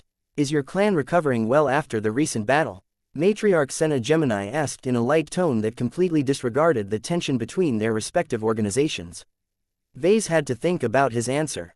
On the one hand, he would gain great satisfaction from snubbing the Gemini family.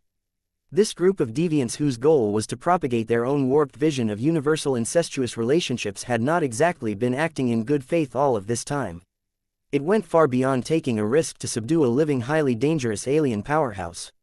Calabast and Minister Shedderin had already deduced that the Gemini family knew far more about the real threats of the Palace of Shame. Rather than be upfront about all of those risk factors, the Geminis deliberately withheld crucial information in order to hoodwink 5 other powerful pioneering fleets into taking part in an exceedingly dangerous assault. Though Vase understood why the Geminis had taken this approach, that did not mean he liked getting fooled into a venture that turned out to be a lot more threatening towards his life than he initially thought. Just thinking about it made him want to spit in the faces of the Geminis. Why should he give them any regard after everything they had pulled off? They might not harbor any intent to kill Vase and his clan, but their deceptive behavior was completely intolerable. At least Vase always made sure to properly explain the risks of his own ventures to the people he dragged along. He never wanted to make others feel the same as him whenever he got hoodwinked. Considering that the Geminis behaved similarly to the people who betrayed him in the past, it took a lot of effort for Vase to maintain a cordial expression. In the end, he continued to do so even though his emotions objected to his approach.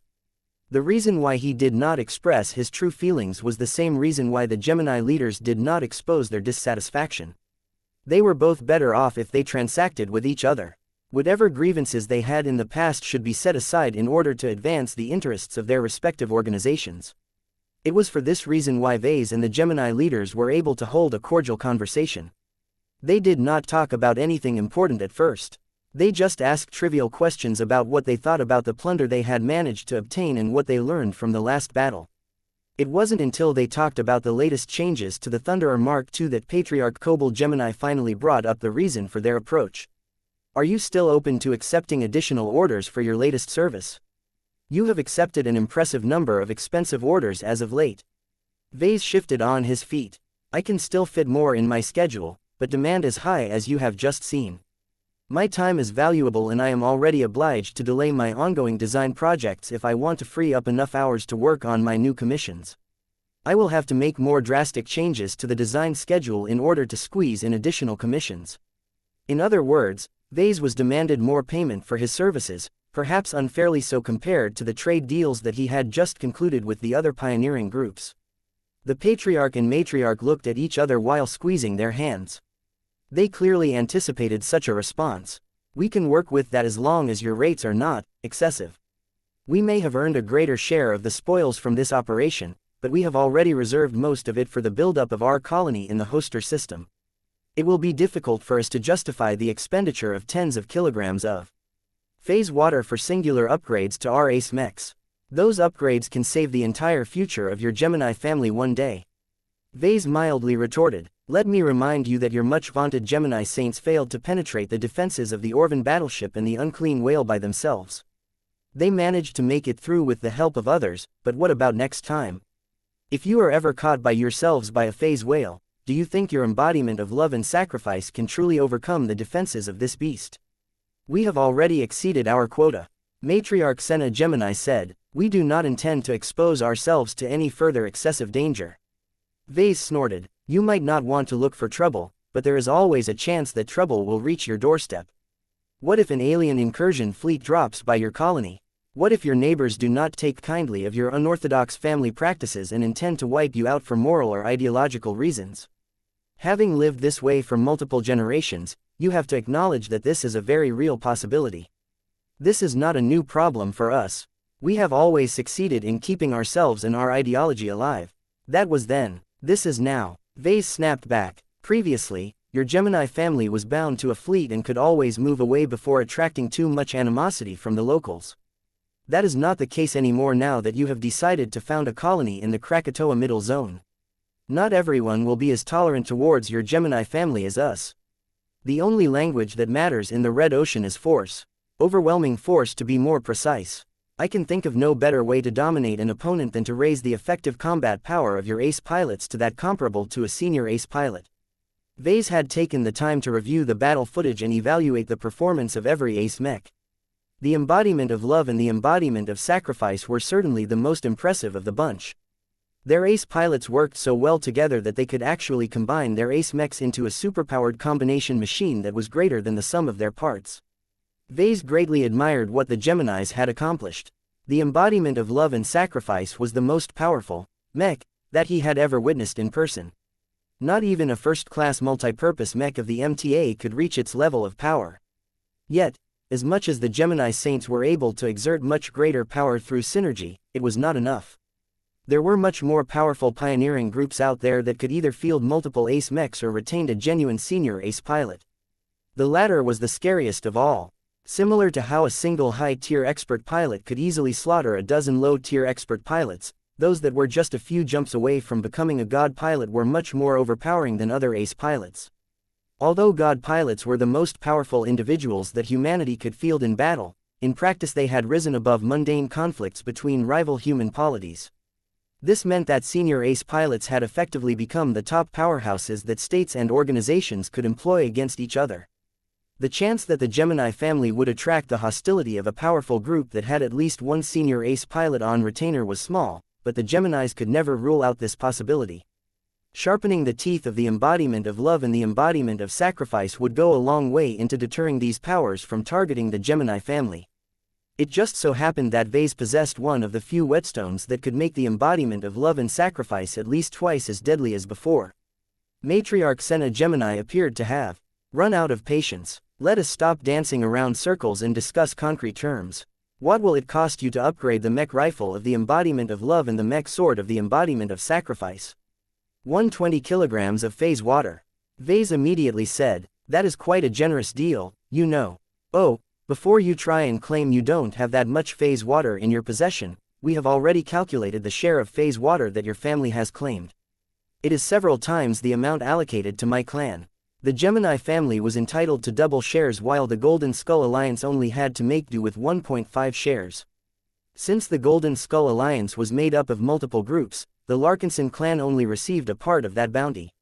Vase was quite jealous of the Gemini family for being able to claim twice as much spoils than normal without having to share what they obtained. It would be nice if he could claim much of that generous loot for himself. Naturally, the Gemini family did not want to part with all of their recently obtained phase water so soon. We have already informed you that we have already reserved our phase water for other purposes. Patriarch Kobold Gemini reminded Vase as if he had faulty short-term memory. We have not changed our stance regarding this matter. That's fine, Vase flatly replied. My services do not come cheap, though, and I do not have a habit of working for free. We do not intend to ask you to upgrade our most powerful weapons without an expectation of earning remuneration. We have already observed from your agreement with the Lair Foundation that you are willing to accept knowledge instead of a hard good such as phase water. Vase slowly nodded. That is true, but I won't accept anything that I can buy from a random street stall. That is understandable. Do not worry, Patriarch Larkinson. We have come prepared. We have already formulated a list of technologies that we are happy to pass on in exchange for your services. Oh, what do you offer that you think is of interest to our clan? Matriarch Senna Gemini smiled. How about a database that will teach your geneticists and exobiologists how to formulate healthy, intellectually gifted and most importantly empathetic designer babies? Now that caught Ves's attention. Tell me more, he demanded. Chapter 4529 Homebrew Designer Babies. We have discovered through various sources that your three offspring are products of wuxia and xianxia. The Gemini matriarch mentioned, W&Y deserves to be one of the market leaders of designer babies. The company's research on formulating hybrid human-alien organisms is impressive, but it has always tried its best to make its end products as stable and reliable as possible, though they are also overpriced. There are good reasons why the MTA has allowed W&Y to make use of its own channels to reach customers across the entirety of human space. Vase nodded in agreement. Those are the reasons why my wife and I have repeatedly turned to wuxia and xianxia whenever we wanted to expand our family. I see no reason why I should turn away from a company that you yourself has described as a market leader. Patriarch Kobold Gemini smirked and crossed his arms. As a mech designer and an entrepreneur, I am sure you understand why it may be more advantageous for you to design mechs for your own use rather than buy off-the-shelf copies of mainstream mech models. Ever since our Gemini family chose our current way of life, we have always tried our best to solve our reproduction issues in-house. Matriarch Senna Gemini explained, many biotech companies are either prohibited by law to produce the offspring we desire or have severe moral objections that prevent them from accepting our business. Then there is the possibility that our business partners might attempt to sabotage our genes in the hopes of ending our way of life. That is not acceptable. We have therefore decided to invest in our own genetics company so that we can solve our needs without requiring outside intervention. Our geneticists have become quite good at their jobs over the generations. They may not be as the geneticists working for a leading company such as W&Y, but they are far more specialized in developing a single type of designer baby. Our biotech experts are not burdened with the need to study many different alien genes in order to formulate many different varieties of designer babies. They only need to become good at producing the designer babies that meet our specific requirements. Patriarch Kobold backed up his sister and wife. I dare say that not even W&Y can produce a superior version of our specific type of designer baby. I am also willing to dare that our designer babies are superior to yours. That got a rise out of Vase. We paid good money to get wuxia and xianxia to take us seriously. He claimed, my first two children may be derived from their more affordable lines, but my third kid is remarkably better as my disposable income has risen at the time. Next time, I will be able to spend even more money to get a higher quality designer baby. Don't get me wrong, Patriarch Larkinson. Wuxia and xianxia is by no means overpraised as a genetics company. It is just that despite their size, the company does not allocate their leading geneticists to satisfy the needs of ordinary consumers such as yourself. You have only been dealing with their middling biotech experts who are adequate at their jobs but have only truly worked with creating variants of standard product formulas. They are far from able to offer you customized genes that have been formulated from the ground up. It is similar to commissioning a personalized variant of a standard mech model and commissioning a custom mech from the beginning. The analogy made it easier for Vase to understand what the Geminis were trying to say. He couldn't help but agree with their logic, even though designing mechs was substantially different from formulating designer babies. Okay, let's assume that your claims are accurate. What does this mean for my clan? We are willing to give you a starter pack that consists of all of the essential data and information packages that your people need to begin producing your own designer babies. You will need trained and competent geneticists, exobiologists, doctors and other specialists to properly harness our teachings, but I am told that your Larkinson Biotech Institute is more than up to the task. Vase smiled. The Larkinson Biotech Institute definitely had the right people, but he intended to expand its responsibilities in the near future. The addition of biomechs to the Larkinson army meant that Director Rania needed to hire a lot of new biotech experts in order to fulfill all of the new responsibilities. That may be true, but my men could easily learn how to make designer babies ourselves. He pointed out in an attempt to reduce their bargaining power. What stops us from buying out a genetics company and obtain all of that juicy know-how ourselves? Surprisingly enough, the Gemini leaders did not look concerned about this possibility. Patriarch Kobold Gemini kept smirking. You are welcome to try, but any genetics company that is within the range of your budget will not offer the quality of products that require. Gemini Genetics is different. Our company only occupies a small niche in the market, but it has invested greatly into securing its current place. Did I mention that our Larkinson clan does not have an interest in adopting your interesting family planning policies? Both of the Gemini leaders chuckled at Vase. We do not insist you follow our lead, though we will appreciate it if you do. This is also why it is sufficient to give your biotechs a foundation to build upon rather than a copy of our whole structure. I can guarantee you that you will not be disappointed with what we can offer.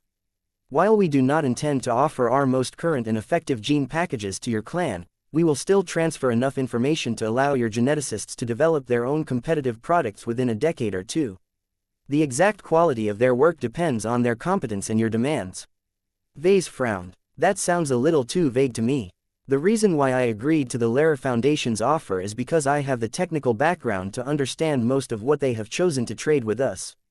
I am not able to do the same with your family's offer. I will have to consult with my specialists in order to obtain an accurate assessment of the value that you are willing to transfer. Please feel free to do so, Patriarch Larkinson.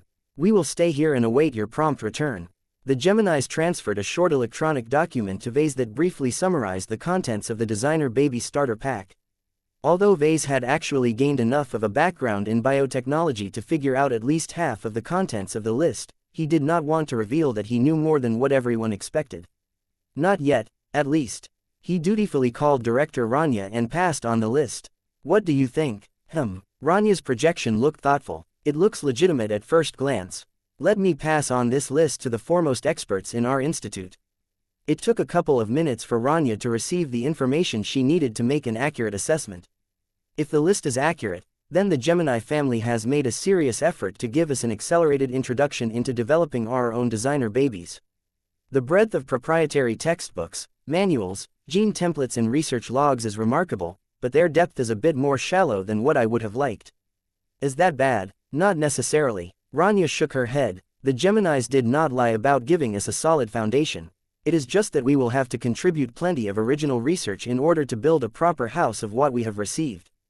That will require a lot of time and effort, especially if we have the ambition to develop more capable designer babies that excel in areas that we deem important. It may take more than a single generation before we can deliver a designer baby that satisfies our criteria. That is way too long. Vase frowned. It doesn't have to be that way, sir. Rania replied. The time frame that I have given only applies to situations where we develop the capability to formulate designer babies without additional measures. If you are willing to spend a large sum of money, then I can go ahead and acquire an existing genetics company. It doesn't have to be as good as Gemini Genetics, but it must already be in the business of developing designer babies. Once we have secured the loyalties of our new acquisitions geneticists, we can pass on the valuable knowledge package to them. They will quickly be able to get up to speed and develop an adequate designer baby in 5 years or less. That was a much better outcome. Vase looked impressed. That is a great idea. It doesn't matter if we don't have the right personnel, as we can always hire them. If it is possible for us to develop our own designer babies within the next decade, then I am open to investing in this venture. I have always wanted our clan to develop its own designer babies, as we enjoy advantages that not even wuxia and xianxia possesses. Vase already thought about all of the spiritual shenanigans he could pull off. It might even be possible to ensure that every future offspring of the Larkinson clan would be born with active spiritualities and greater aptitudes in relevant professions. Rania also looked forward to what the Larkinson clan might manage to produce in the future. I am already regretting the decision to have children so early. The wife of Venerable Tusa Billingsley Larkinson said, "The Geminis are correct when they state that their knowledge transfer can enable us to develop our own specialized designer babies. This is especially the case when there are manuals and gene packages on the list that can teach our how to formulate designer babies that are much more empathic and prone to developing strong bonds with friends and family." That did not surprise Vase that much. So the proclivity of the Gemini family members to love and marry their own twin siblings is a product of their genetics rather than just their culture. That is correct. Rania enthusiastically grinned. Our best genetics experts will have to study the information in detail, but if the summaries are accurate, then we can produce future mech pilots that can develop much stronger emotional bonds with living mechs. It is as if our mech pilots were all born to pilot Larkinson mechs. We can even take steps to genetically look our Larkinson exclusive mechs to our clansmen. This way, you can develop much more specialized mechs that can take full advantage of the genetic strengths of our unique strain of designer babies. The director of the Larkinson Biotech Institute painted such a promising picture that Vase became convinced. Okay, Rania, I've heard enough. If you think the starter pack is comprehensive enough, then I am inclined to accept it, but this doesn't mean the Geminis can get away with paying 120 kilograms of phase water. When Vase returned to the leading pair of Geminis, he gave them a somewhat favorable response. I am interested in this starter pack, he said. However, that is not enough. You need to sweeten the deal. Is there anything else of value that you can offer to our clan? The patriarch and matriarch of the Gemini family frowned. We cannot offer you any further knowledge that you would be interested in. Our main business activity centers around human genetics. We have other companies that generate revenue for us, but their competitive advantages are rather slim. You could teach our clan a bit more about biotechnology. Patriarch Kobold Gemini shook his head. No, we need to protect our trade secrets. Everything we can add on top of our initial offer will stray too close to what makes us stronger. We would rather refuse this trade deal than to leak out core secrets. That left the two sides at an impasse. Vase was not willing to get taken advantage of, so they had to find another way to satisfy his need to conclude a favorable exchange. When he thought about the strengths of the Gemini family, he quickly came up with another promising suggestion. Your ace pilots must know a lot about their profession, right? Vase spoke up again. Can you persuade them to tutor the expert pilots and expert candidates of my clan? They don't have to do much as long as they are earnest about helping my best soldiers find their ways to advance further. That can be discussed. Chapter 4530 Unfinished Business. It didn't take as long as Vase thought to secure an additional concession from the Gemini family. Granted, it didn't really cost the Geminis anything to provide this additional service. The only point of uncertainty was whether the Gemini Saints would agree with this additional chore. It was not exactly proper for them to provide guidance to a bunch of foreign expert pilots and expert candidates. After consulting with Saint Sandro Gemini and Saint Kaya Gemini, the leaders of the Gemini family issued a mostly positive response. Our saints have agreed to tutor your expert pilots in person for half a day. They have no objection to promising to do their best to promote the advancement of your most powerful Larkinson mech pilots. However, they have refused to do the same for your expert candidates. Vase frowned in displeasure. Why not? They say it is not conducive to their growth prospects.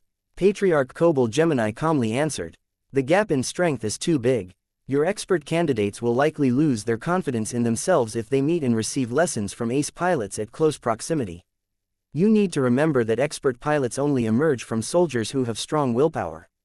Expert pilots have enough resolve to resist the urge to surrender to a saint, but I am afraid that expert candidates are far from reaching that level.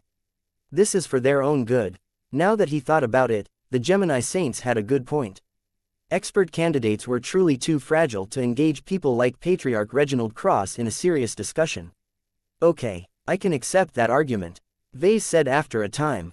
We already have plenty of expert pilots to occupy the attention of your ace pilots.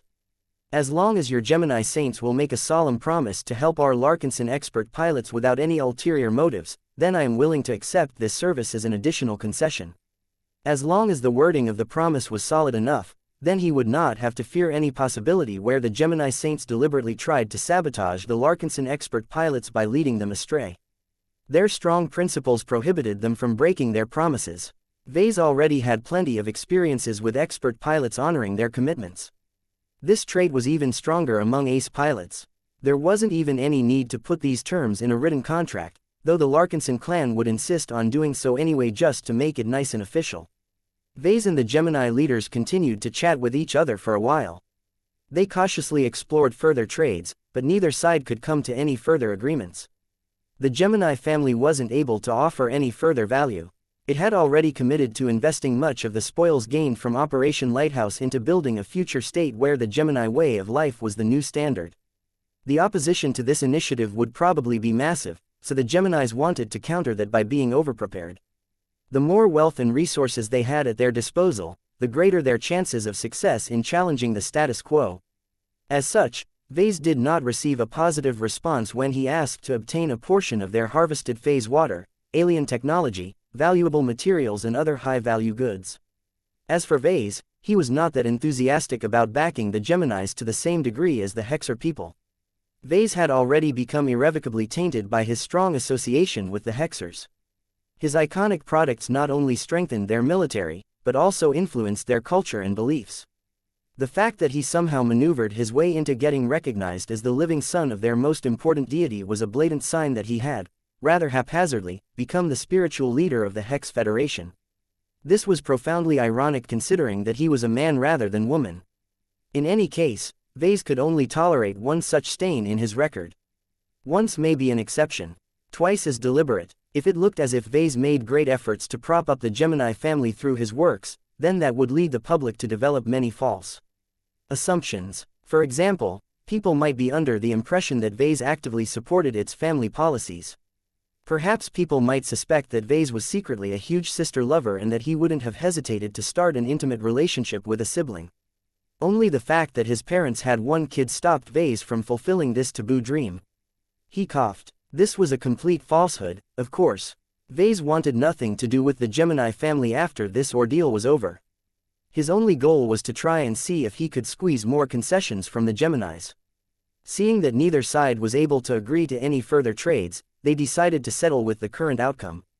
You are welcome to send your expert pilots over to our fleet as soon as our lawyers have finalized the contract. Matriarch Senna Gemini said. Got it. Vase smiled and nodded. We maintain an active rotation of expert mech patrols so we can only send them to you piece by piece. That is not a problem. We can formulate a schedule that we can both agree upon. Alright, I guess that's it. Happy cooperation. Happy cooperation. While Vase did not forget about all of the shenanigans the Gemini family pulled off, the trade deal that he had just concluded wiped away much of his resentment. There was nothing like a good agreement to help two resentful parties make up with each other. It was a reminder that they had much more to gain by cooperating with each other rather than engaging in any unproductive conflicts. The rest of the meeting did not drag on for too long. It seemed that it had mainly been held to give Vase an opportunity to sell his blessed weapon upgrades to the different pioneering groups.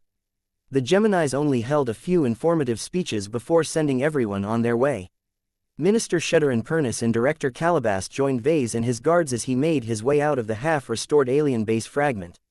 Lucky also came back after he had snuck out some time ago. The cat somehow looked a lot more satisfied than before. Did you find anything good? Meow tilde. The cat comfortably flew into Calabas's embrace. Anything you are willing to share? Meow meow. Thanks, Lucky. Vase waited until they boarded their shuttle before he solicited the opinion of his closest advisors. What do you think? You performed well. Minister Shudderin voiced his opinion. You dominated the gathering with ease. While I can tell you that you could have employed different tactics that could allow you to gain further concessions from your trading partners, that would come at the cost of souring your relations with them. The manner in which you have conducted yourself has always made your counterpart come away with a more positive outlook towards the Larkinson clan than before. Vase furrowed his brows. This was not an ordinary remark. What are you saying, Sheddarin? The older man gestured to him. You have changed, Vase. You had always been greedy to gain advantages for yourself, but the approach you have decided upon has discouraged you from driving a harder bargain than normal. Certainly, our new trading partners had to make significant concessions, but I highly suspect that you have hardly touched their bottom lines. Maybe you're right, but I see little point in quibbling over a couple of kilograms of phase water. That may be true, but that does not change the fact that you have adopted a softer attitude, apparently without conscious thought. I think you have changed in a way that has made you more inclined to seek mutually beneficial agreements. Vase wanted to scratch his head. That doesn't sound any different from what I have done before. I don't like screwing people over. Besides, I am already gaining more out of these deals than everyone realizes. The opportunity to get into contact with so many different mech weapons developed by so many brilliant mech designers will do much to advance our own weapon development. I should caution you that it is not always in our best interest to placate another party. There are times where reconciliation will cost us more than if we maintain a confrontational stance. If that is the case, then I hope that you and your guys will warn me in advance. That is what we are for, sir. Minister Sheddarin affirmed. The only major downside was that none of the other mech designers of the Larkinson clan was permitted to examine the powerful gear. Only Vase himself was allowed to work with the exclusive equipment. Calabast voiced her opinion as well. Whatever you are doing, it's working. This gathering could have ended much uglier for us all. While I cannot speak, please like and follow the Cultivation Audiobooks channel with any certainty. We have analyzed that there was a small but very real possibility that some of the coalition partners could have turned hostile against us. The charm that you have shown earlier today has eased much of those concerns. That doesn't make any sense. Vase looked skeptical. Anyone knows that I have the backing of the MTA. Our clan is not weak either. Anyone who attacks us will suffer so much damage that they will lose more than what they can gain out of an assault. That is true, but there are ways to circumvent those losses. They can conspire with other pioneering fleets in the region, for example. This is a rather common occurrence in the region. They can also find and lure a hostile fleet of aliens to our location, though this is much more difficult to pull off. Whatever the case, none of the coalition partners have any reason to engage in hostilities against us, especially when you still need to work on their mech weapons. That was a good observation. Vase felt a lot better about himself. Anything that reduced potential threats against himself and his clan was a positive development in his book. Vase continued to exchange his views with his two advisors until his shuttle finally returned to the Spirit of Bentime. After he handled a few affairs, he finally found an opportunity to retreat to a secure chamber at his personal workshop. He had jammed and locked down the entire space as best as possible to ensure that not a single signal would leak out. He did not want the MTA or anyone else to learn about what he was about to do in this space. Here, kitty, it's okay for you to show up now. Meow. His cyborg cat phased through the floor while dropping its camouflage. The living divine artifact exuded both power and elegance as its beautiful silver plating reflected the ambient lighting. The cat possessed quite a curious and playful personality by itself, though Vase could easily assume control if he wished. The only complication was the powerful and unquestionably hostile spiritual entity contained within its belly. Sorry for letting you wait for so long. I had to make sure that no one noticed what had happened and decided to follow up on the matter. Has it been hard for you to contain that rebellious whale? Meow. The cyborg cat was coping better with the situation than before. It had been hard for the divine artifact to keep the harvest spirituality of the unclean whale contained, but it had gradually grown and adapted to this role. That was good news. Vase didn't intend to keep the captured spirit in limbo much longer, though. Anything could happen while the unclean whale was in his current predicament. Though the natives of the Red Ocean did not stand out in terms of spiritual excellence, they were not weak in this aspect. It was best for Vase to deal with the unclean whale before he turned into another xianxia. What will I do with you? Vase idly asked as he continued to stare at the cyborg cat's belly. Chapter 4531 Rage Spirit, what is your name? What were your positions in Phase Whale Society? Where can I find more phase whales? Do you know the coordinates of any phase whale enclaves? Vase asked one question after another to the most powerful prisoner of the previous battle. Much to his disappointment, the interrogation of the salvaged spirituality of the unclean whale did not proceed as smoothly as he thought. Each time Vase asked a question, the raw and damaged spirit violently tried to resist his captivity and leverage as much power as possible against his killers. "What did you do to condemn yourself to the palace of shame?" Vase inquired again as he stood in front of his floating cyborg cat. Rage, God blood, destroy. A burst of lethal fury emanated from the new cat's belly. Vase could almost see the manifestation of the unclean whale trying to drill his way out of the small but surprisingly strong prison. Vase was not amused. "Blinky, help me out here. This whale needs to learn he's not the top dog anymore now that he has been divested of his body." Murrow. The purple companion spirit dove out of Ves's head and began to hover right underneath the cyborg cat. Meow. "Hey, it's okay, buddy. Blinky won't harm your tummy. In fact, I don't even know why I have to say that to you as you're just another incarnation of myself. We are all the same people." This was starting to get complicated. Vase had split himself up so many times that he now had 4 different incarnations: his original self, his companion spirit Blinky, his external incarnation Vulcan, and his new and as of yet unnamed divine artifact. Although his evolved and partially ascended mind allowed him to keep track of what all of them were doing, it was not an easy burden. Human mentalities simply weren't designed to think in parallel tracks.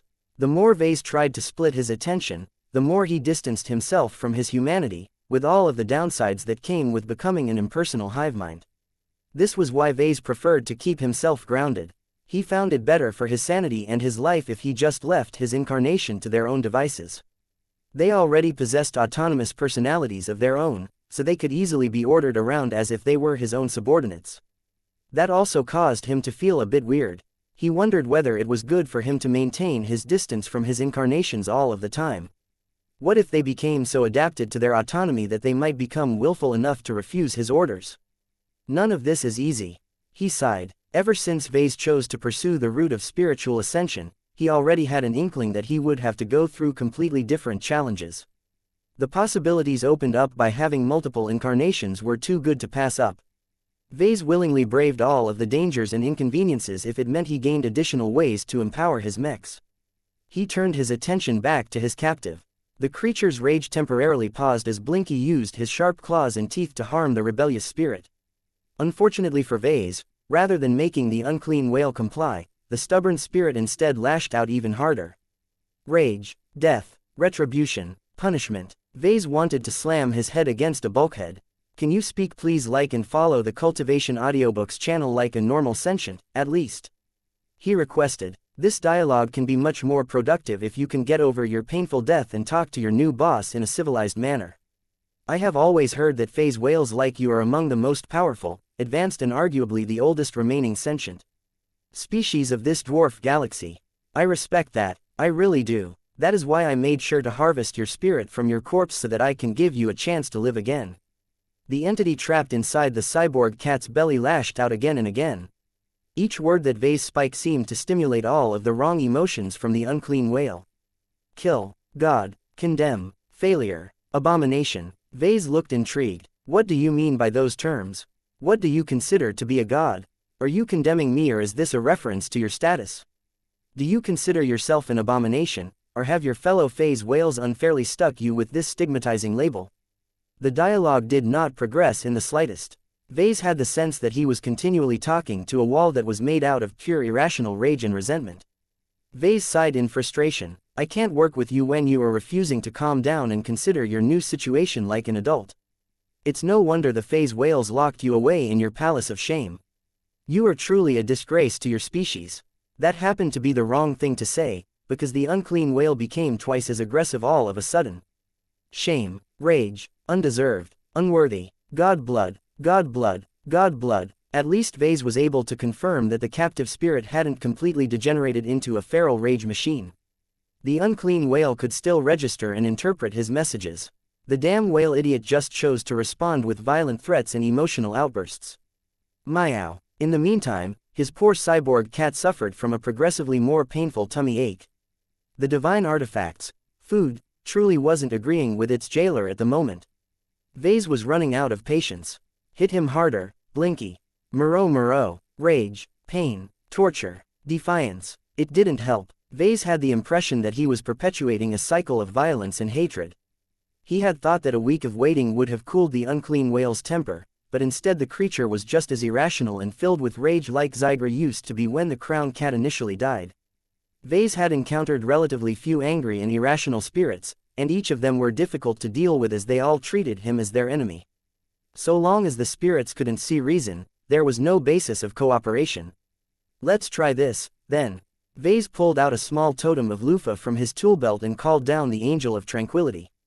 Come help me calm down this angry spirit. It didn't work. The unclean whale possessed enough spiritual strength to shrug off Loofah's tranquil domain. The agitated creature clung too tightly to his irrational fury. Okay, I give up. Vase threw up his hands in the air. If you can't look past your demise and talk to me like a civilized sentient being, then I will just have to treat you like a feral beast. Are you happy now, Mr. Whale? Rage, insult. Yeah, I thought so. Blinky, keep hitting him. I don't want this guy to enjoy any reprieve. Moreau. He contemplated his options. There was no way he could make productive use of the salvaged spirituality when the beast was locked in his bottomless rage spiral. Vase had so many questions about the phase whales and the Red Ocean. The depth of the new frontier was much greater than he initially thought, and he believed that the phase whales were the only natives who knew the most.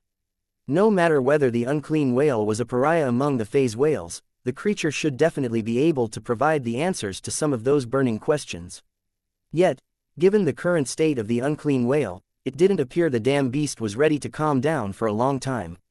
Was Vase willing to wait an indeterminate amount of months and years for the violent spirit to calm down and be ready to talk? I don't have the time. Just like back when he was alive, the unclean whale posed a significant threat to the Larkinsons. Who knew what kind of powers the unclean whale possessed? If Vase tried to imprison him in a P-stone placed inside his B-stone lockbox, who knew if the creature was able to phase through this cage? Vase also feared that as long as the unclean whale remained alive, the prisoner was somehow able to transmit his coordinates and maybe a description of his human captors to his phase whale buddies. There was no way that Vase wanted to be confronted by an angry pod of phase whales. Seeing that he had no way to secure or subdue a powerful and uncooperative spirit, his thoughts turned to a direction that he hoped to avoid. If I can't make use of you when you are still alive and whole, then I'll make use of you in another way. Vase turned around and pulled out a totem of the Phase King. The powerful design spirit had been paying close attention to what was happening here and easily manifested a small image of himself. Hey there, my friend. What do you think about our guest here?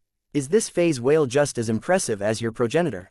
The Phase King regarded the unclean whale with a mixture of awe and disappointment. The design spirit had lived over 1,000,000 years in relative isolation. That gave him an awful lot of time to dream about the phase whales who his species was derived from. How powerful was the race of his progenitor? How magnificent would it be for him to meet another member of this fabled race?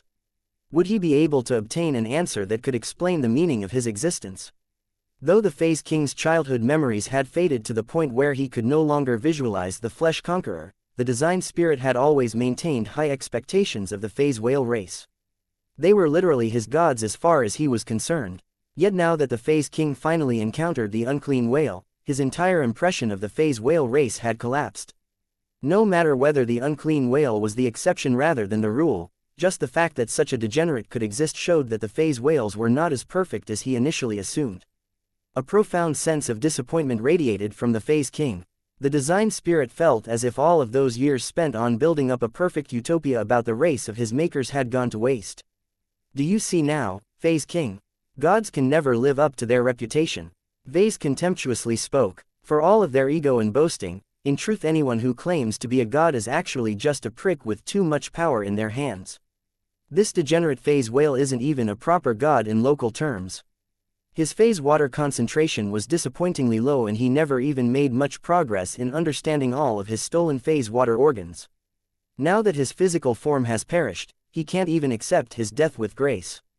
Is this the god and progenitor race that you have always wanted to worship? The Phase King radiated a strong feeling of denial while continuing to express his disappointment. There was nothing redeeming about the unclean whale in his opinion. This was exactly what Vase wanted to see. His lips curled into a smirk. What do you say about getting back into old habits? This unclean whale has earned his infamy by eating his fellow phase whales. What do you think about devouring this beast in turn? A sense of shock spread from the fish whale king. Though the phase king would think nothing about eating the remains of his fellow fish whales, doing the same to a member of his progenitor race had always been a taboo among his species. Vase did not leave this be. The unclean whale is not a god, my friend. He's a fraud. He's a pretender who wished to become powerful but never put in the hard work needed to become a worthy member of his race. The Red Ocean would be better off if we got rid of him, and what better way to do so than to allow you to assimilate much of the strength and power that he has been wasting all of this time. The phase king could not come to a decision. Chapter 4532 Devour your progenitor. The thought of doing any harm to a phase whale was anathema to a fish whale. Vase suspected that the flesh conqueror may have programmed this intense resistance towards killing and devouring a phase whale in the genes of the fish whale race. It was a logical move to make. From what Vase had been able to figure out during the Purgatory campaign, the mythical clean whale that had dominated an entire era of the Red Ocean in the past had sought to create a derivative of his own race that addressed many shortcomings. By creating a hybrid between the phase whale race and a mixture of lesser aquatic races, the flesh conqueror managed to bring a budget version of his original species to life. If not for the fact that something happened to the gigantic clean whale that caused him to abandon this ambitious creation project, the fish whale race might have helped the phase whales become the hegemons of the dwarf galaxy. Of course, there was always a possibility that the fish whale race might become too powerful for their own good. What if the members of the servant race decided that they deserved a promotion? What if the fish whales were no longer content with acting as the slaves of the phase whales? What if the fish whales saw an opportunity to replace their masters? A rebellion would be extremely costly to the phase whales who originally lorded over the inferior aquatic race. The flesh conqueror obviously wasn't an idiot, so he had made sure to program strong rules that discouraged the thought of harming a phase whale right into the genes of the fish whale race.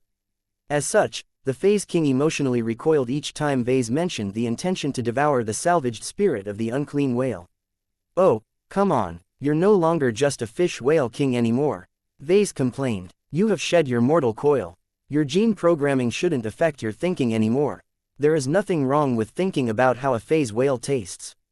Granted, the unclean whale probably isn't as palatable as a proper phase whale, but he should at least be packed with all of the nutrients a growing design spirit needs. The phase king continued to express his rejection of this proposal.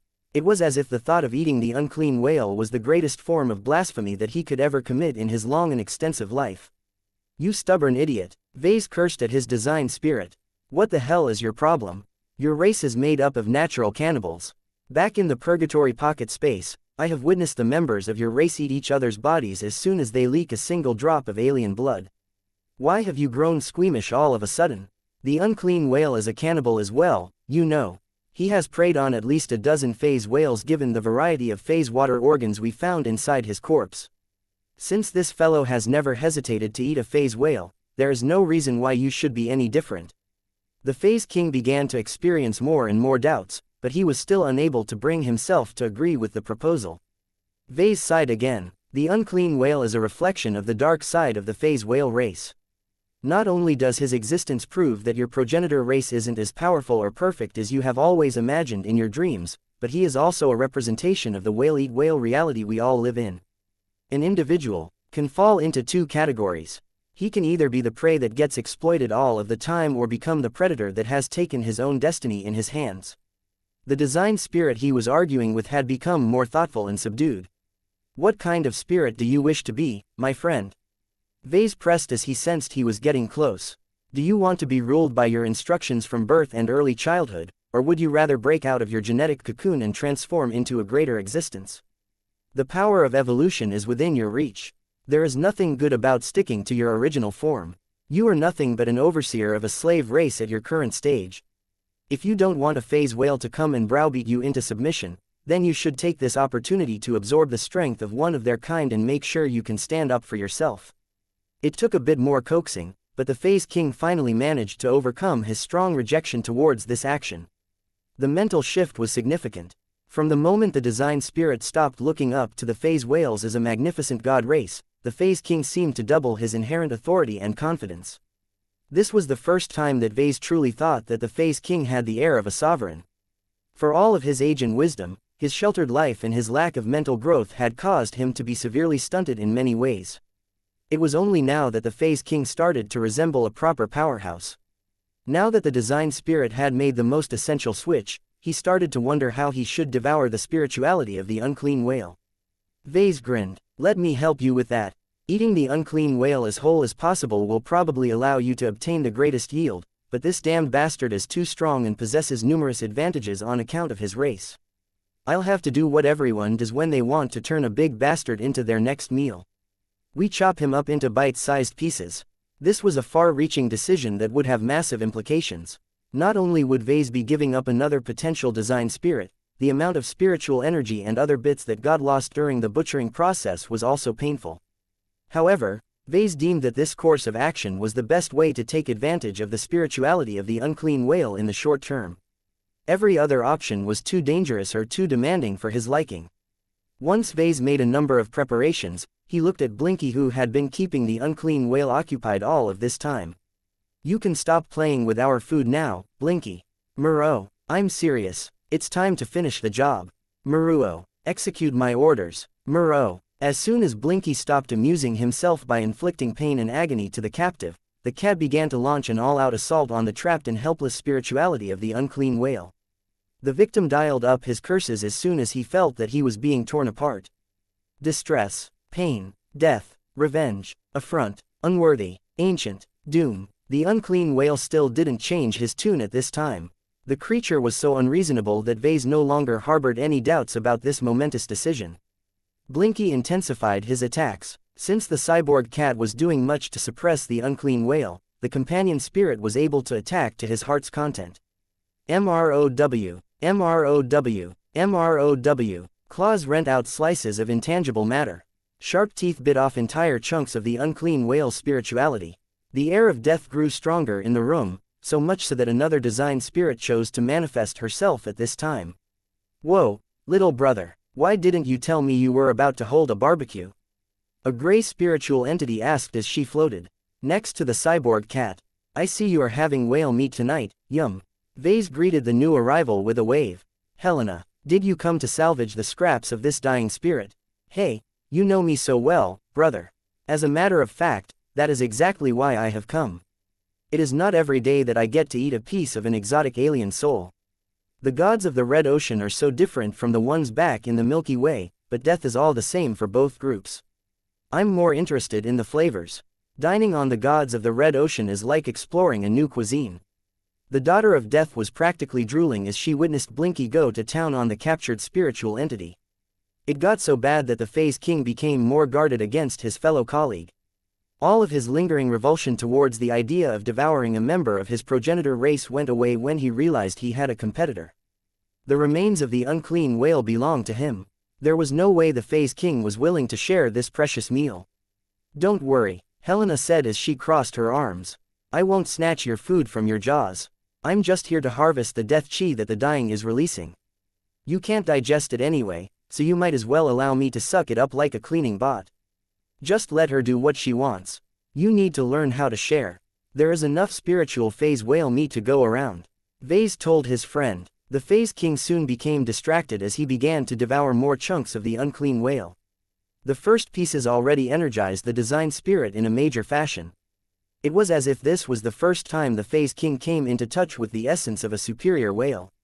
Such an introduction was already enough to give the Phase King a possible direction to evolve towards. As the Phase King absorbed more and more pieces, he began to show signs that he was about to undergo a comprehensive metamorphosis. The quality of the food was too high. Even though the ages between the Phase King and the unclean whale diverged drastically, there was still a massive difference in the inherent quality of their life states. By assimilating the essence of the unclean whale, the Phase King was slowly moving further and further away from his fish whale king roots. It was probably a stretch to think that the Phase King would be able to morph into a proper phase whale, but whatever he was turning into should be far superior to his present existence. Vase became pleased when he saw that the Phase King was digesting his meal without any apparent issues.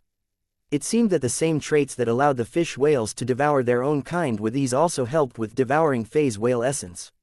As the Phase King became more engrossed with trying to digest the highly potent pieces of the unclean whale, Helena grinned and quickly tore a chunk of the dying spirit. Muro, hey, what are you doing, Helena? I can devour life as well as death, Vase. Let me have a taste, okay. Helena immediately popped the piece into her mouth as if it was sushi. She savored her portion with great pleasure and appreciation. Niece. Facewater has marinated this whale for many years. This has produced an interesting mix of flavors. Once she digested her bite, she tore out another chunk from the unclean whale before turning around and offering it towards Vase. What are you doing, sister? You should have a taste as well. What? I can't eat that. I'm a human. You're a god now, or at least a god in the making. His sister corrected him. You need to familiarize yourself with your new abilities as a nascent god. Come now, don't be shy. The first time is always the best. This is disgusting. I don't need to rely on predation to grow my strength. I have my own ways of growing stronger. Helena snorted. That's too slow. You can't afford to wait that long. No thanks. I don't like whale meat anyway. Fine, if that is how you want to play it, then you leave me with no choice. It just so happens that I have wanted to try out an interesting ritual that I have recently learned. His sister suddenly grinned before she threw the chunk torn from the unclean whale in her mouth. She then dove forward and locked her lips with that of Vase. It turned out that she wanted to reenact a ritual of the Gemini family.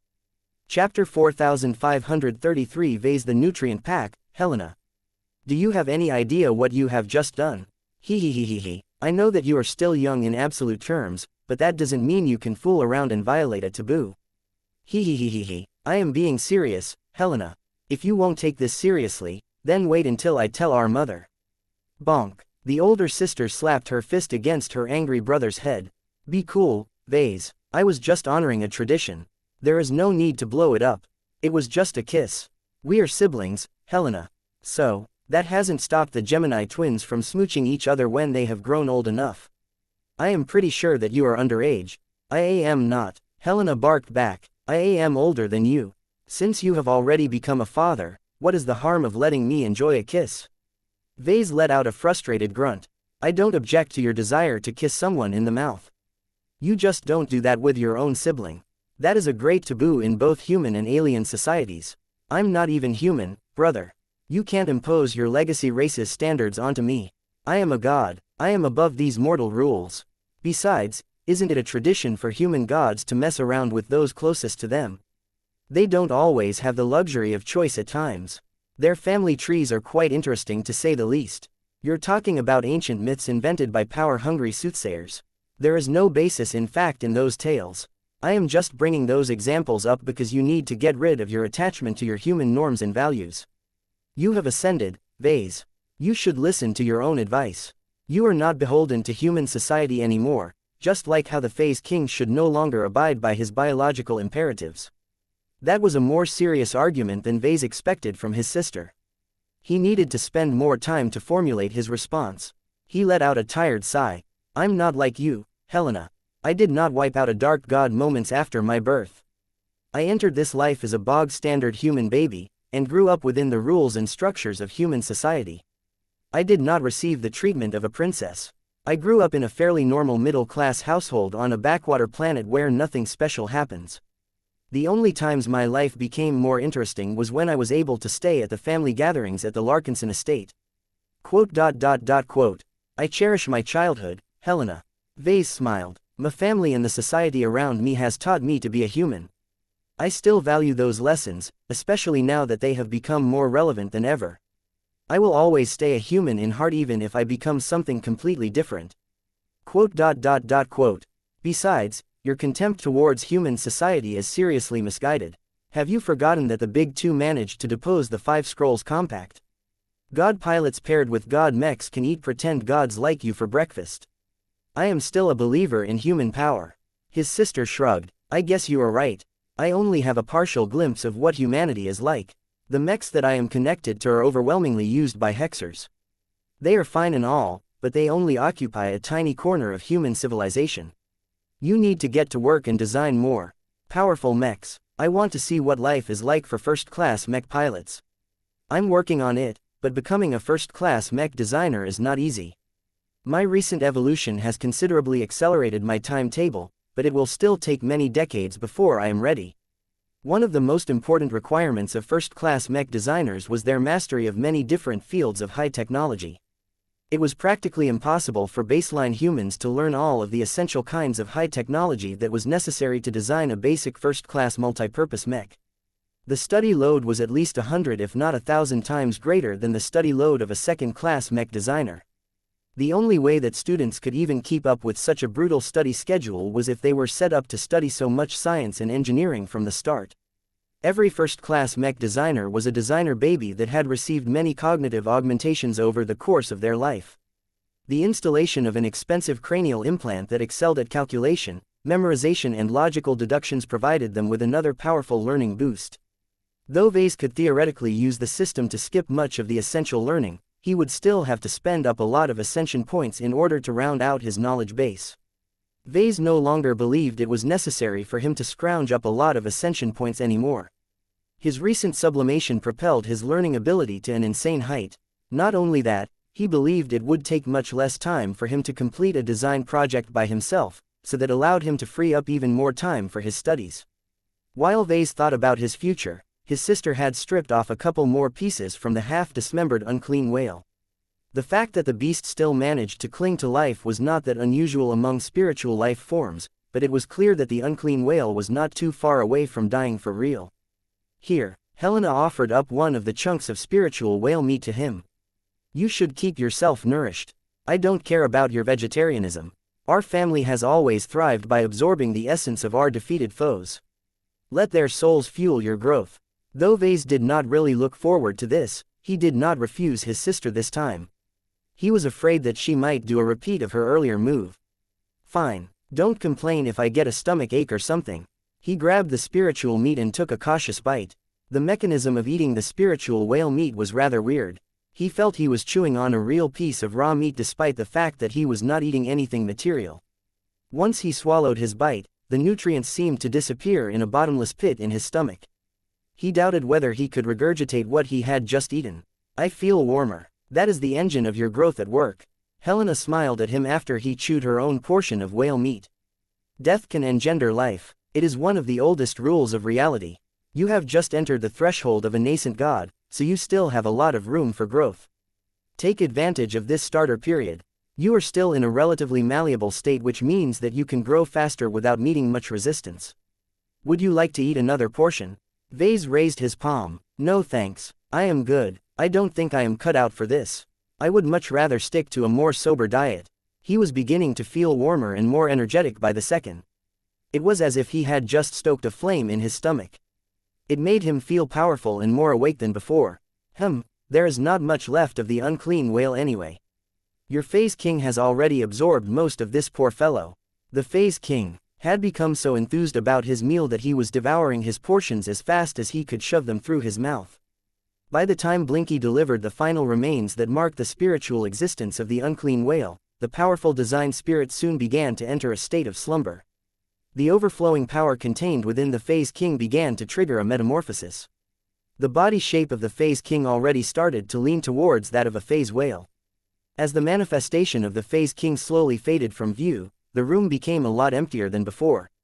Murrow. Blinky rubbed his cheek against the head of the cyborg cat before diving back into Vess's mind. Helena on the other hand developed an interest in the latest cat to join the family.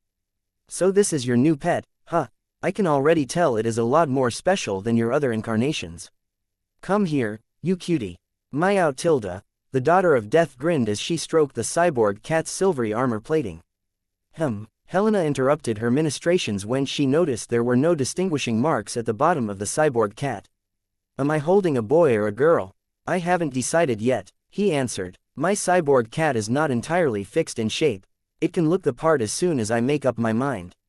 I'm surprised you haven't chosen to turn him into a boy. All of your previous incarnations are boys as well. Vase curtly nodded. That is why I want to do something different this time.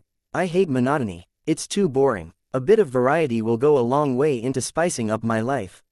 So you plan to turn this incarnation into a girl? How adorable. I haven't decided yet, Helena. Oh, it will be so fun. Vase wants to live the life of a pussy cat. Mother will find this so amusing. Don't tell our mother. Vase didn't want to talk about this topic any further. While he wanted to settle on a name and a gender for his cyborg cat, he wanted to do this on his own terms. He intended to wait until Helena had left before he finalized his decisions.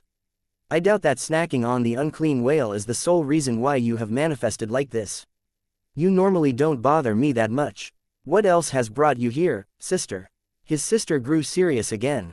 You're correct. While you may be resistant to your new self, there is no doubt that you have become a greater existence than before. This has granted you greater power than before, but it has also made you vulnerable to gods that like to prey on existences that are packed with vitality such as you.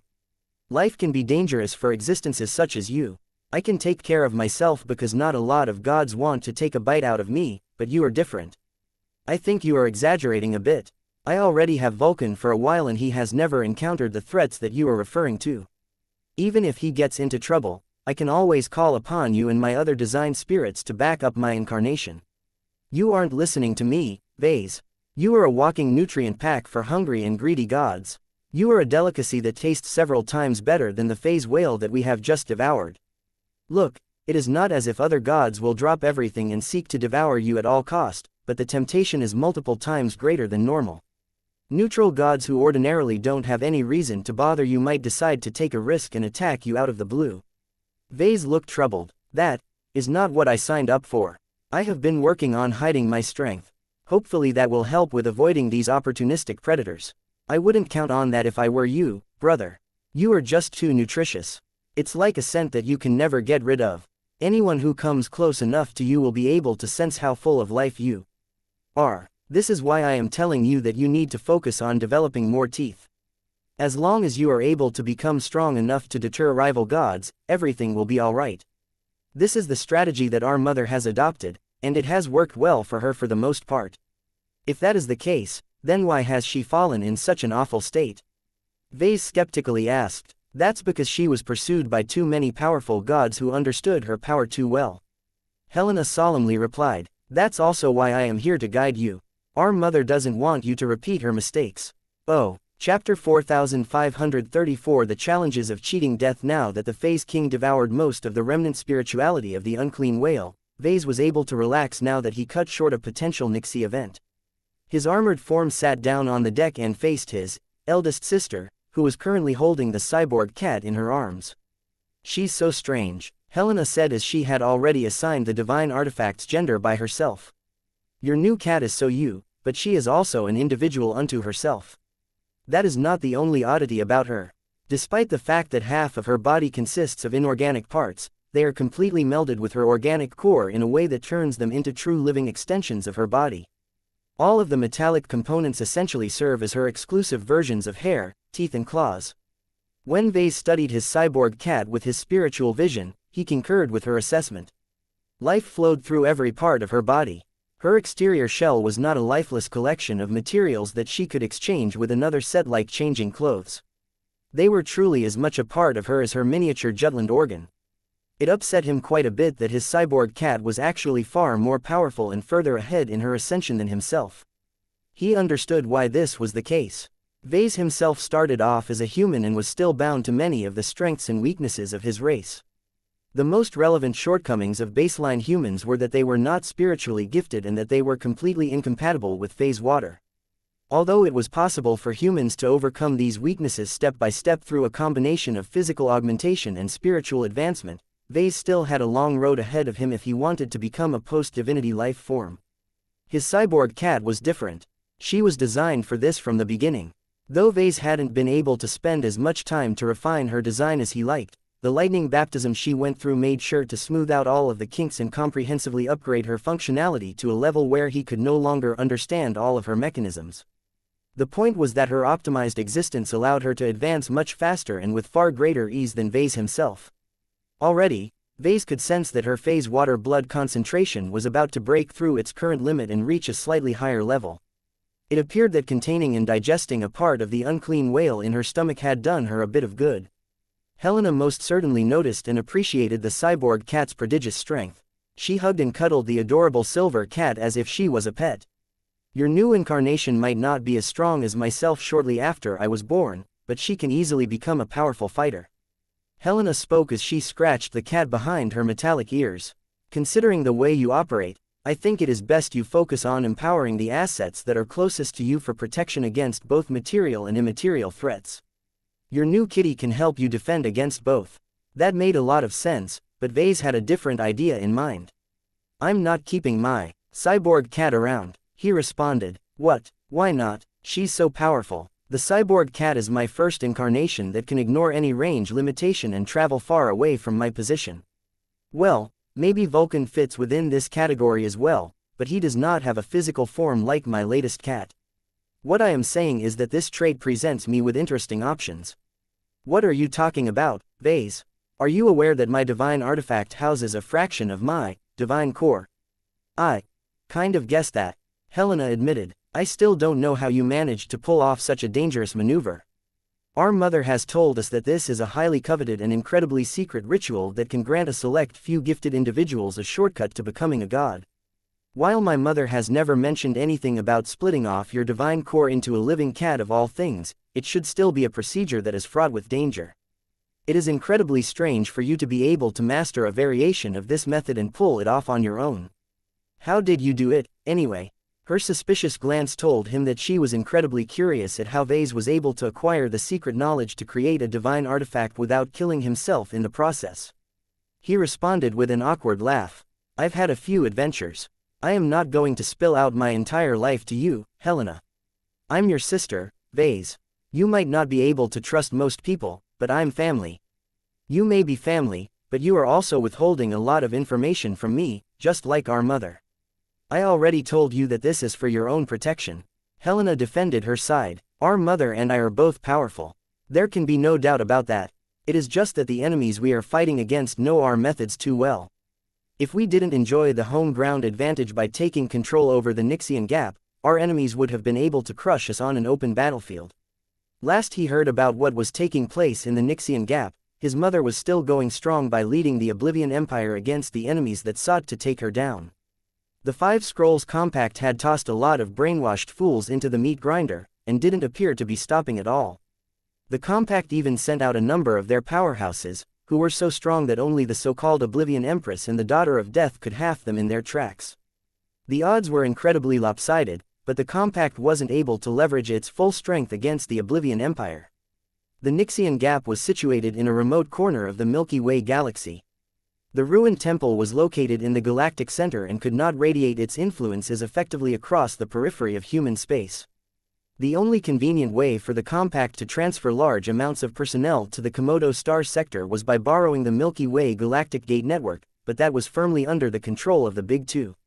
There was no way the MTA and CFA would let the Compact get away with smuggling its own troops through the Beyonder gates en masse. Besides, it was impossible for the Five Scrolls Compact to draw away so much personnel stationed across the old galaxy. Removing them was equivalent to removing their nails across much of human space. As such, the Compact was stuck with trying to smuggle over its troops in small and unassuming groups while also converting as many gullible locals as possible to get more bodies in the fight. The indoctrinated mercenaries and crusaders certainly kept the armies of the Oblivion Empire busy, but they perished in such great numbers that their deaths inadvertently accelerated Helena's rise to power. Let's move on since neither of us are eager to expose our secrets. Vase proposed. Very well. Back to the topic at hand, what do you intend to do with this lovely kitty if you're not willing to keep her by your side? I plan to pass her off to someone else, preferably a rich and powerful individual who is protected at every turn but also appreciates her company. Vase openly revealed. That sounds like you want to turn her into a lucky for someone who does a much better job of staying away from the battlefield. Vase grinned. Yup, I think I can earn a good sum of money if I auction her away.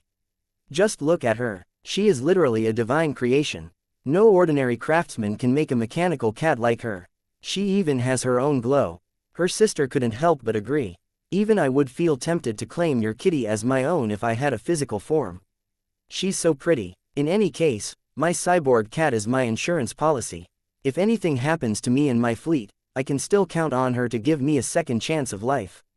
However, this will only work if my cat is sufficiently far away from any enemies that are gunning for my life. It is best that there is nothing that can tie my cyborg cat to my original identity.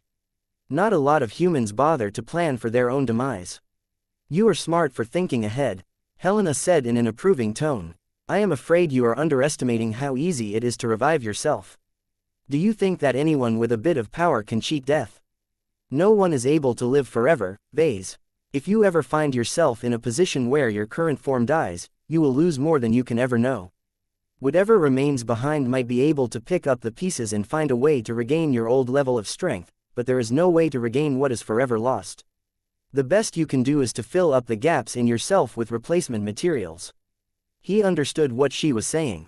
It sounded similar to his plan to provide Venerable Janzi with a successor to the Shield of Samar. The expert Space Knight had died. Vase couldn't bring back the old living mech in its original form, so he decided to go for the second best option.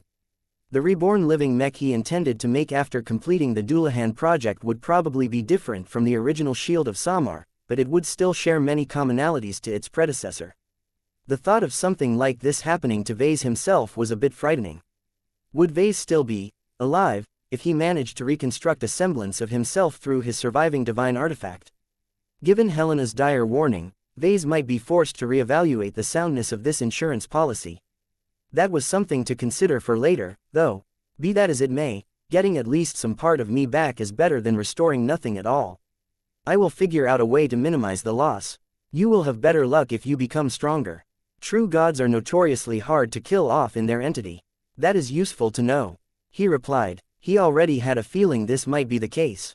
His extrapolation of god pilots and his first-hand observations of the polymath had given him the impression that these powerhouses had become extremely powerful energy-based life forms. Their overwhelming strength along with their reduced dependence on their material forms allowed them to get away with far more shenanigans than normal organisms. Helena grew serious again. Let's get back to discussing how you can defend yourself, because you obviously need that protection considering how enticing of a snack you have become. As I have mentioned earlier, our mother has developed her own system, but it is far too anchored off the theories and methods of her greatest enemies. It is crucially important that you do not repeat her mistake, as you don't have something as convenient as the Nixian gap to constrain the hounds of the compact. You already mentioned a possible direction for me to pursue. Vase told her. From what I know about our mother, she prefers to fight all of her tough opponents by herself. If she needs backup, she can only count on you and maybe our dad. Every other soldier under her command is too weak to be of any consequence in a battle of this level. That is right. What are you getting at, Vase? Well, I'm obviously different. You are correct that I rely on the protection of others to do the fighting in my stead. It is my nature as a mech designer for me to empower others so that they can gain the strength to defeat my enemies. Helena nodded. That may help, but you can't rely on your mechs and mech pilots in every possible circumstance. How will you defend yourself if you can't count on your strongest work? I already have a couple of ideas. Vase pulled the hammer of brilliance from his tool belt and lifted it up for her to see. I may not be a trained soldier, but I can still multiply my strength by arming myself with potent gear. Chapter 4535 Self-Defense Options. Helena looked approving when her brother expressed his plan to equip himself with powerful gear. She lifted the glowing black lotus flower from her hair and transformed it into its pistol mode. The living weapon had grown substantially over the years. Helena's integral use of its focused beams had allowed for both of them to grow at a prodigious rate. Our mother is too old school to change her stance regarding the wisdom of relying on external tools to fight our battles. The design spirit regretfully spoke. Vase snorted. The entire reason why humans and the vast majority of sentient alien races in the Milky Way and the Red Ocean were able to rise to power was because they relied on ever more powerful tools. Hardly any alien race relies on their own natural strengths to defeat their opponents. I agree with you, but I also see where our mother is coming from. Helena replied. You don't have to worry too much about me. I am not so set in my ways. I have taken a liking for the first gift that you have made for me, so I know what you are capable of. You are much better at creation than destruction, so it makes sense that you orient your defenses by relying on your strengths. You should make another weapon like the Grey Lotus that you have made available to your mechs. I would be happy to lend my power to your defense. That's a bit of a problem. I was only able to make the Grey Lotus because I found a batch of special materials that happened to be compatible with you. I haven't found any other sympathetic materials that are aligned towards your death attribute. Oh. She frowned while lifting her death lotus. Does that mean you can't make another gun to fend off powerful gods? No, not until I find the right materials. Do you happen to have any suggestions? Helena rubbed her smooth chin. My cult within the Oblivion Empire has managed to salvage powerful materials to build idols in my image. Vase sat up straighter. Are you talking about unending alloy? What is unending alloy? It's what I call the alloy that I have used to make products like this, he said while patting the chestplate of his unending regalia. Oh, that. We have lots of these materials lying around, Vase. There are an awful lot of relics and statues of the dark gods that are made with this handy alloy. Our men have taken to melting it all down so that they can make more proper gods. They help a lot with spreading around our awareness. We can drop in any time a detached fleet has encountered trouble. Vase became disappointed. The Nixian gap was too far away to make importing unending alloy viable, and he already decided to transition away from this material. Unending alloy was not a sympathetic material. It was decent at containing many varieties of spiritual energy, but it could not be used as the basis of a powerful blessed weapon. In any case, my options are fairly limited for the time being. The only sympathetic material I have access to is phase water, which allows me to borrow the power of the phase king in battle. In fact, I just managed to swindle over 100 kilograms of phase water from different parties.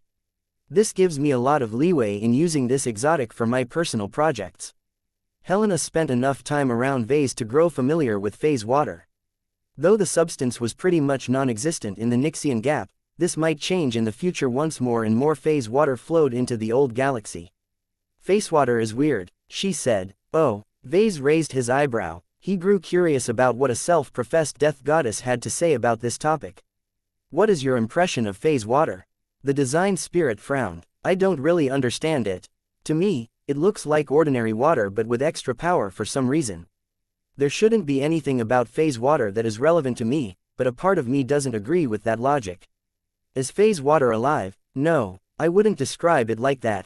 It is better to describe it as a facilitator of life. It can make a being stronger, though I can't describe in what way. Wait for a moment. Vase concentrated hard and used his expanded control over his body to squeeze out a drop of blood from his body. He coughed and spat out the drop until it floated in front of his face. Can you examine my blood and tell me your thoughts? She did so. Her eyes quickly widened. Well. Your evolution is more extensive than I initially expected. You've outdone yourself, Vase. I have no idea how you managed to do it, but you have truly succeeded in blending a small amount of phase water in your blood. I already know that, Helena. Can you tell me anything new that I haven't been able to figure out by myself? My opinion hasn't changed. The phase water in your blood isn't inherently alive, but now that it has blended into your body, is enhancing and empowering your blood components, though I haven't the faintest idea why. Our mother can probably give you a better explanation. I imagine that this effect will grow stronger once you manage to stuff more phase water into your bloodstream. That was an insightful remark. It had a lot of implications for his upcoming biomech projects. Do you think that I can leverage phase water and the power of the phase king to defend myself against threats of your caliber? Vase asked. His sister laughed. Ha ha ha, I'm sorry, little brother, but I don't think it will be that easy. Not even after the phase king has just devoured the spirituality of the unclean whale. Helena threw a critical glance in his direction. The native gods over here are just as strange as phase water. Our mother would call them body refiners if she sees one in the flesh. These phase whales and so on are strong in body. I think their strongest gods can even put up a good fight against the dark gods that I have fought against by virtue of their impossibly strong physiques. What's the problem, then? The growth of their bodies also helps them grow the invisible parts of themselves, but it is clearly not their focus. Their defenses against immaterial gods is good enough to keep themselves alive, but their offensive ability leaves much to be desired. They are mainly good at breaking phase water enhanced physiques that are all rooted the physical dimensions. I see. Vase frowned for a moment. Well, at least I'm not as fragile as before. It will take a lot of effort for a hostile spiritual entity to kill me in my current state. That won't necessarily get me out of trouble, though. I need a weapon that can kill these kinds of threats. For now, I can count on Blinky to help with hurting them, but he has an obvious shortcoming. Helena nodded in agreement. Blinky will do well against more primitive gods who know nothing else but to harness their energy like a club, but the more sophisticated ones that have access to a heritage are much trickier to defeat. The latter category of opponents will know better than to get close enough for Blinky to devour their energy. They will stay out of his range and attack you from a distance. That was a worst-case scenario for Vase. If he wasn't surrounded by his expert mechs and if his design spirits couldn't channel a powerful enough manifestation of themselves, then he would be in big trouble.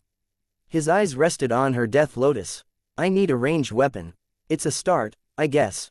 Helena shrugged. Do you have any ideas on how to make one that is powerful enough to defend yourself against predators who are eager to devour your vitality? As a matter of fact, I do. Look at this, he said as he summoned the Amastendira from the system space.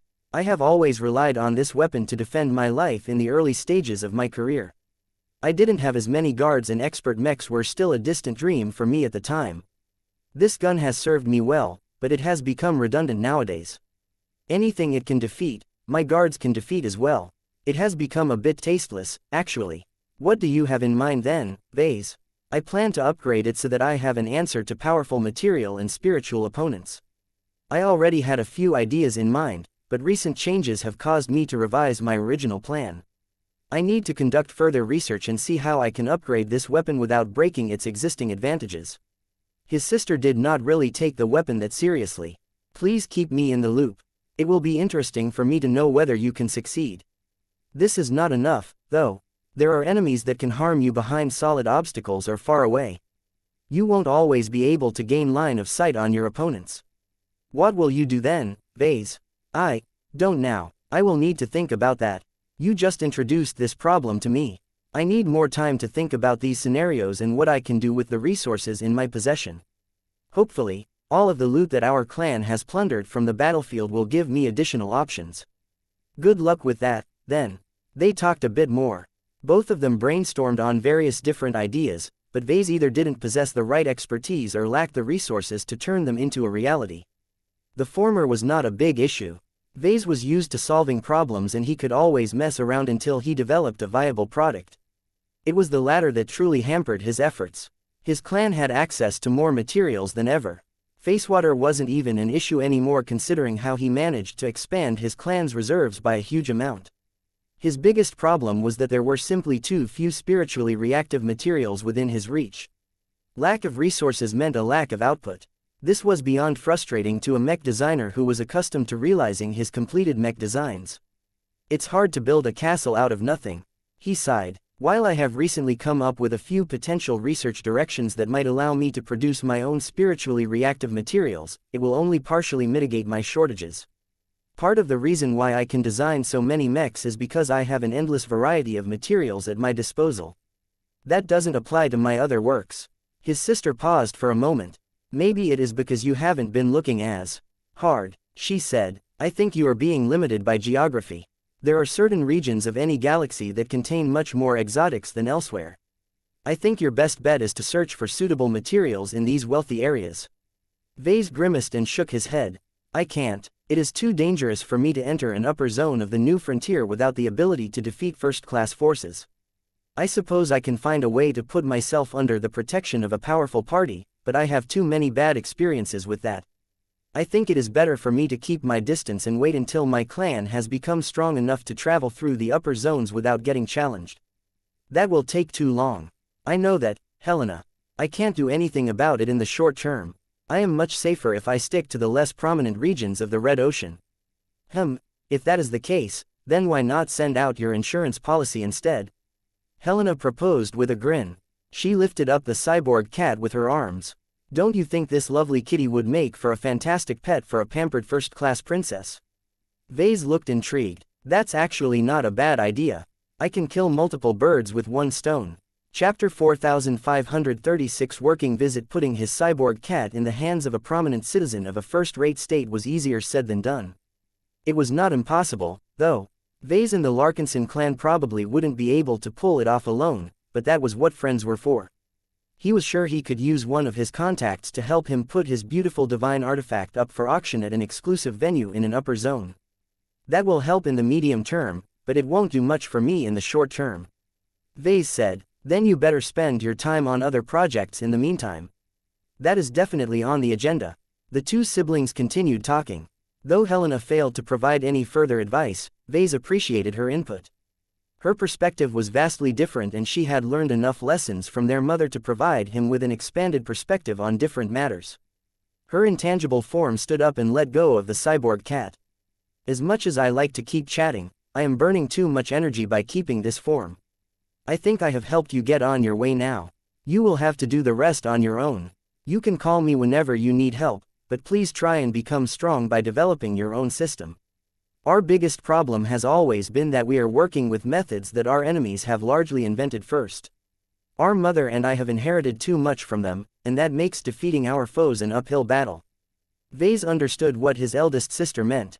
It was as if the Larkinson clan was locked in a struggle against the Mech Trade Association. The latter was the holy land of mechs and knew more about them than any other organization, period. The only way for the Larkinson clan to survive such a confrontation was to stay as far away as possible while developing new technologies that could surprise the mechers. In fact, that was exactly what Vase originally intended to do before the MTA took a greater interest in his work. Nowadays, anything he invented would eventually get leaked to the MTA, which meant that Vase essentially had to surrender his work to the people he was trying to guard against.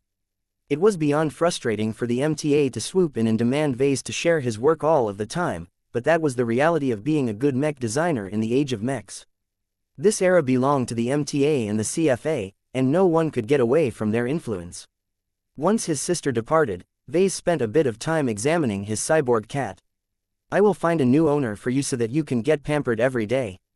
For now, I need you to hide yourself. I don't want anyone tying your existence to me, so please bear with the situation. Meow meow. The cyborg cat rubbed herself against his cheek before she phased herself into the deck while also camouflaging herself for good measure. His new cat's hiding ability was much better than his own, so Vase felt fully reassured in her ability to stay unnoticed. Time passed by. Several events took place. For one, the Larkinson clan's lawyers had worked intensely with their counterparts to finalize the contracts that formalized the trade deals that the Larkinson clan had concluded with the other members of the temporary coalition. As soon as the contracts took effect, the different parties began to ship over the mech weapons that Vase needed to upgrade. A small team of guards and observers accompanied each shipment. The Larkinsons had already made plans to accommodate the temporary guests aboard the Spirit of Bentime, but that did not change the fact that they were annoying to work around. The foreign guests constantly kept Vase in his sights whenever he approached and touched the powerful mech gear. Although he had received permission to make small physical changes to the weapons, the specialists among the observers could veto his proposed changes at any time if they thought that Vase would ruin the effectiveness of any of this powerful gear.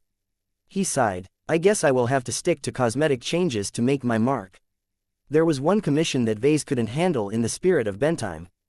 This was not just because it comprised of more than just a standalone piece of mech equipment, but also because it would put the flagship of the Larkinson clan at extreme risk. Even if Vase was willing to believe in the integrity of an ace pilot, there was no need for him to tempt fate. This was why he boarded a shuttle which brought him to a modest combat carrier that had moved to the midway position between the fleets of the Larkinson clan and the Santana group.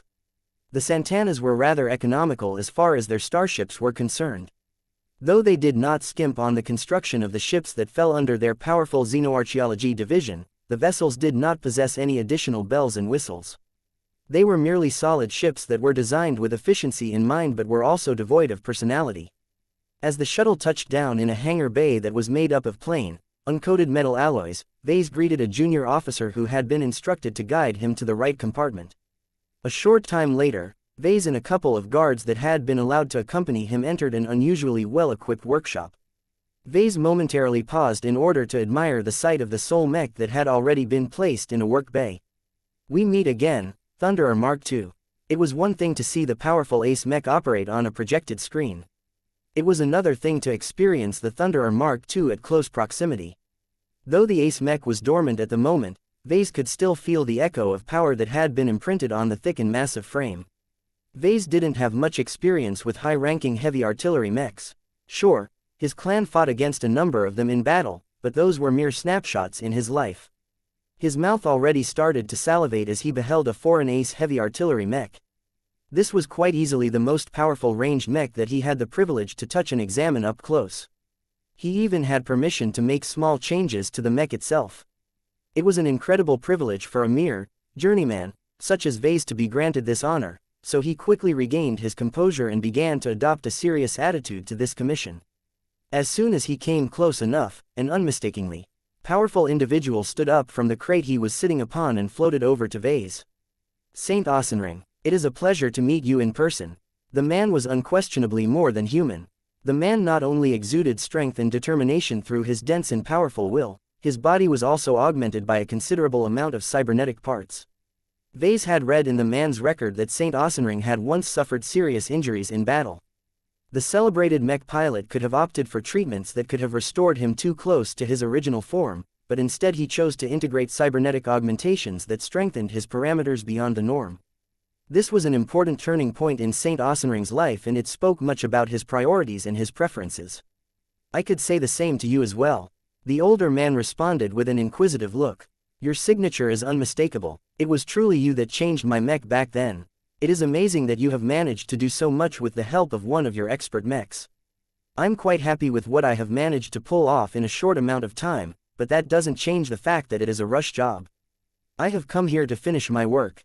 How has the Thunderer Mark II fared after the battle? The augmented ace pilot invited Vase forward. Please see for yourself. It has undergone numerous changes ever since you imbued it with power. As Vase stepped closer and closer, he could feel more of the strength of the dormant ace mech. It was as if it had become a sleeping giant. There was so much potential for destruction locked within its large and heavy frame. Once Vase lifted up his arm and pressed his armored palm against the smooth surface of one of the 8 spider-like legs of the machine, he was truly able to inspect the current state of its spiritual foundation. Nothing much had actually changed since he last came into contact with it. The spiritual foundation had settled into a new structure that was a bit more coherent and more compatible with life, but other than that, the willpower baptism from Saint Asenring did not interfere too much. This was a good sign. It was an indicator that Saint Asenring did not reject the changes made to his trusty ace mech.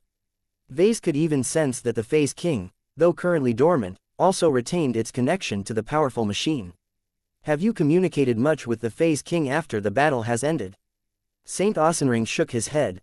Not much. I have come in touch with this foreign phase whale-like creature during my guard shifts, but I have held off on my explorations out of caution.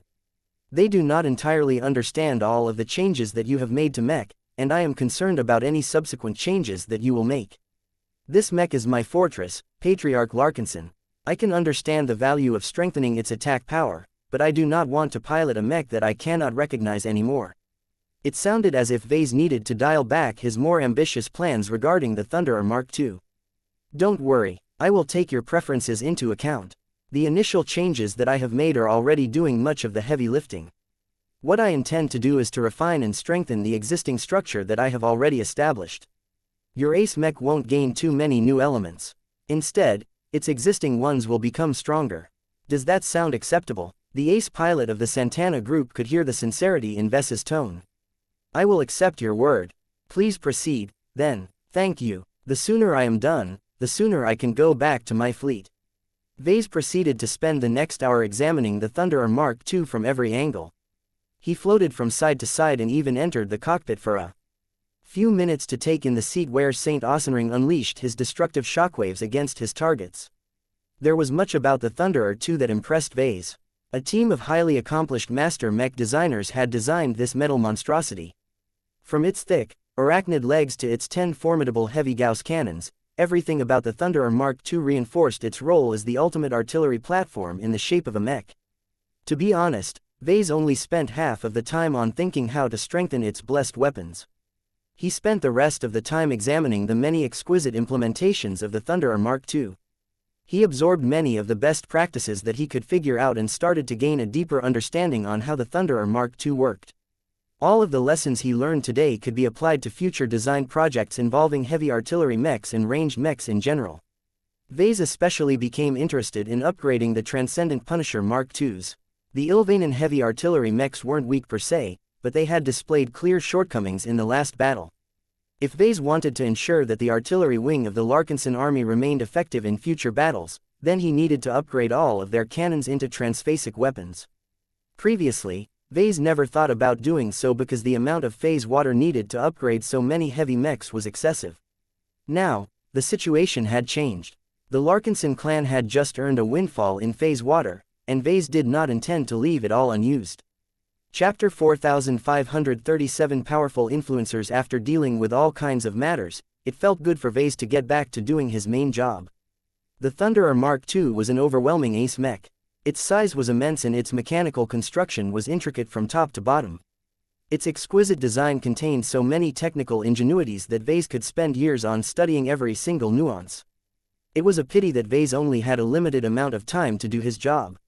He also couldn't go too far in trying to steal all of the secrets that made the Thunderer Mark II such an excellent ace heavy artillery mech.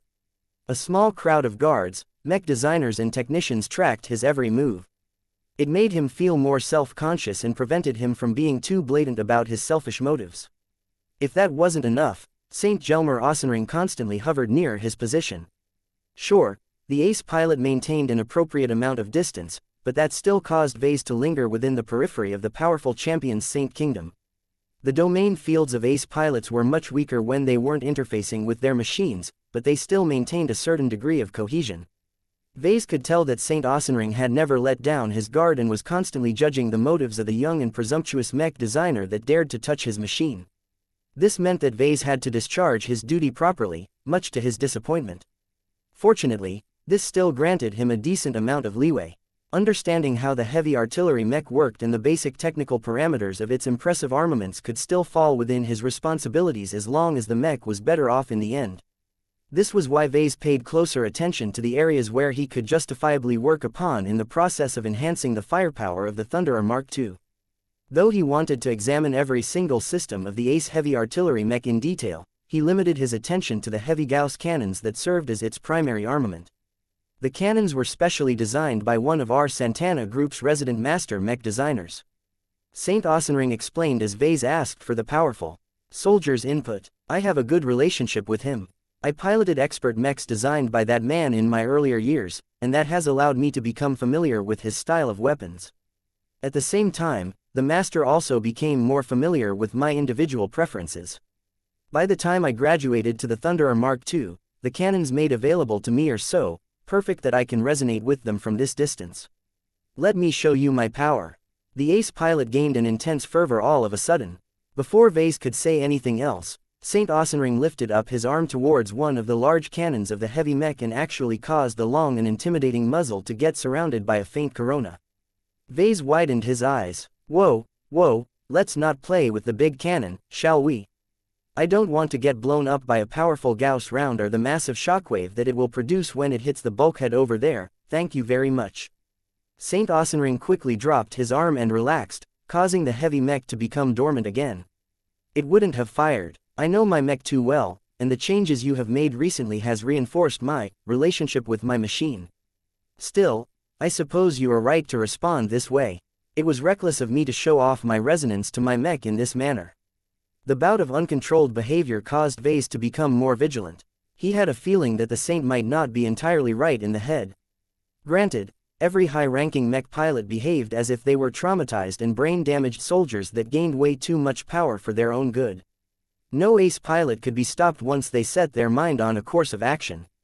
The best people like Vase could do was to adjust his behavior around them in order to steer them away from any undesirable decisions. In order to prevent St. Ossenring from pulling off another stunt, Vase quickly shifted the topic as he continued to examine the impressive main cannons of the Thunderer Mark II. So how come you have continued to pledge your loyalty to the Santana Group? The saint crossed his arms. Why not? The company offers gainful and honest employment to mech pilots such as myself. I started off as a regular mech pilot and worked my way up the ranks. Is there a reason why I should turn my back on the employers who believed in my potential and invested many resources in my career? I don't turn my back on my friend, Patriarch Larkinson. I thought you of all people should applaud my loyalty. Vase let out a frustrated sound. You know what I am talking about. The Santana Group is a holding company. Its primary goal has never been to serve its dependents. From my limited interactions with its executives, it is clear that your leaders only care about enriching the shareholders while lining their own pockets in the process. Don't you think that sounds dishonorable? There is nothing wrong with honest business. St. Ossenring disagreed with Vase. The Santana Group may not have any noble or altruistic aims in mind, but that does not mean it is a force of evil. The company has always abided by the framework of rules that govern the societies it is involved in. It engages in productive activities such as producing goods, shipping products to where consumers need them the most, and offering services that are just a little more attractive than the alternatives. That's an overly rosy and one-sided description of what a company does, Ausenring. Vase scoffed. Real business is much more cutthroat and brutal. Many companies tend to cut corners, dump waste materials in areas where they don't belong and sabotage competitors in the dark. Can you truly tell me that the Santana Group has managed to keep its hands clean over the course of its successful rise? The ace pilot gruffly nodded his head. I won't deny that the company that I am working for has engaged in misdeeds, but is it any different elsewhere? I know that most expert pilots and ace pilots prefer to pledge their loyalties to actual states, but as far as I am concerned, they are no better than companies. Politicians and bureaucrats can be just as shameless in their attempts to milk the population and concentrate more power in their hands. No one is a saint. Except for you, Vase stated. Except for me, the augmented man affirmed with a pale smile. We ace pilots occupy a precarious position in society. We are the odd man out. In a crowd of tainted and sinful individuals, we are the only ones who have stuck to our convictions and maintained a clean conscience. Our existence discomforts people, but that does not stop them from coveting our power. What do you think we should do, Patriarch Larkinson? Should we take advantage of our absolute might and take over the institutions so that we can impose our own ideals onto them? Do you think that our society will magically become better all of a sudden? The very notion of letting ace pilots take over sounded repulsive to Vase. Just the thought of allowing a disaster like Patriarch Reginald Cross gain more responsibility was enough to produce nightmares. Saint Ausenring clearly picked up on Ves's reaction. Thought so. Life for people won't get any better. I have never gained the illusion that saints such as myself can excel in other areas. We are mech pilots. We have only ever trained to do a single job. You don't use a hammer to write a policy document. You use a hammer to strike down a nail. Vase took a second look at the ace pilot. He did not expect someone so powerful to sound so modest. That is a remarkably realistic perspective of your place in society. Saint Ausenring smiled. I have suffered my fair share of defeats and setbacks. Let's just say that I learned to pick my battles the hard way. Do you think I look like this because I never faltered on the battlefield? Vase possessed at least some understanding of cybernetic components, so he could tell that Ausenring's augmentations were unnecessarily gaudy and prominent. There were many ways to minimize their inhuman appearance, but for some reason the ace pilot declined to take this route. Forgive me for asking this, but is there a particular reason why you have decided to opt for a cosmetically inferior augmentation configuration? I have many reasons for making myself look this way, Ausenring generously replied. For one, it is a constant physical reminder of my hubris and failure. Nothing cuts deeper to me than seeing my ugly face in a projected mirror image every morning. Only a measure as strong as this can get the message through my thick metal-reinforced skull. That sounds like a rather extreme approach to keeping yourself grounded. The grizzled ace pilot smirked. It works, doesn't it? I've met my fair share of ace pilots, including the ones I fought alongside in the last battle. Over half of them are so full of themselves that I wouldn't trust them to cover my back. I know what you mean, Vase flatly said. A scary and intimidating appearance also helps with keeping out the flies. Saint Ausenring added, a handsome and photogenic appearance will do the opposite. I am acquainted with enough peers who are constantly bombarded with requests to intervene in one matter or another because we have attracted many admirers. That doesn't happen as much with me because I do not look like a typical influencer. I see. There are better ways to isolate yourself, but I can see how handy it is to leverage your appearance to deter annoying lobbyists. So what do you think of me, Patriarch Larkinson? Do I meet your expectations? To be honest, no. I'm surprised. I didn't expect you to be this way. You are probably the most sane ace pilot that I have met so far. Granted, I haven't met a lot of ace pilots to begin with, but for someone who has overcome so many trials and tribulations, it is rare for someone like you to have so much power, yet be unwilling to leverage it to realize your ideals. The Thunderer Mark II's presence seemed to grow a bit as Saint Ausenring grew a little more intense again. The latter's willpower surged in a way that made it clear that he was not as laid back as he sounded. Do not misunderstand me, the ace pilot stated. I am not devoid of ideals.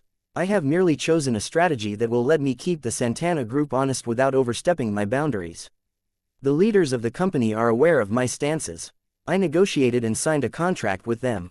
If they take any actions that cross one of my red lines, I am free to depart and find employment elsewhere. This is my way of imposing my demands to the company. My desirability ensures that the Santana Group must always abide by the rules I set. This is the proper way for ace pilots such as myself to influence policy. Vase looked impressed. That is a clever approach. It's subtle and you can escape all of the pitfalls of leadership. Saint Asenring straightened his back and exuded a strong aura of righteousness. This is why I continue to belong in the Santana group. It may be a company that is solely driven by profits, but it can never do without protection. I am doing my part to keep a part of our great society on the right track. People like me are needed the most in these kinds of organizations. We are the guardians of virtue. We are the conscience of the human race. We are the watchers who are tasked with preventing humanity from repeating the mistakes of the Age of Conquest. I see. Chapter 4538 Facewater Maestro Vase ultimately found it refreshing to learn more about Saint Gelmer Asenring. The cybernetic man was much different from Patriarch Reginald Cross, who had given Vase a bad impression of ace pilots. Though his opinions regarding the difficulty of handling such powerful warriors hadn't changed, he at least confirmed that Reginald was not the only mold of ace pilots in existence. In addition, the more he learned about Saint Asenring, the more he understood the Thunderer Mark II. The heavy artillery mech was one of the most destructive varieties of second-class ace mechs that could be built. There were hardly any other types of mechs that could unleash more mass destruction. Each time Saint Asenring interfaced with the Thunderer Mark II, he did so with the awareness that the power at his fingertips could destroy entire cities, rearrange expansive landscapes, blow up expensive space stations and kill millions of humans under the right circumstances. Yet it was exactly because he possessed so much capacity for destruction that he exercised great discipline over his piloting and his ambitions. The man styled himself as a guardian who supported humanity and the Santana group in an unassuming position. As a heavy artillery mech specialist, Saint Asenring was no stranger to supporting friendlies from the rear. The position was also far enough removed from the heat of the action that the man was able to avoid heated confrontations where he had to take action without thought. This was a much different approach to battle than the one favored by Patriarch Reginald Cross. The Mars was arguably a ranged powerhouse in its own right, but the mech was designed in a way that enabled it to excel in duels against other powerful ace mechs. All of its weapon systems and all of its design elements were designed to perform well in short-range duels. Ace pilots who specialized in this mode of combat had to adopt different approaches to survive and thrive in this arena.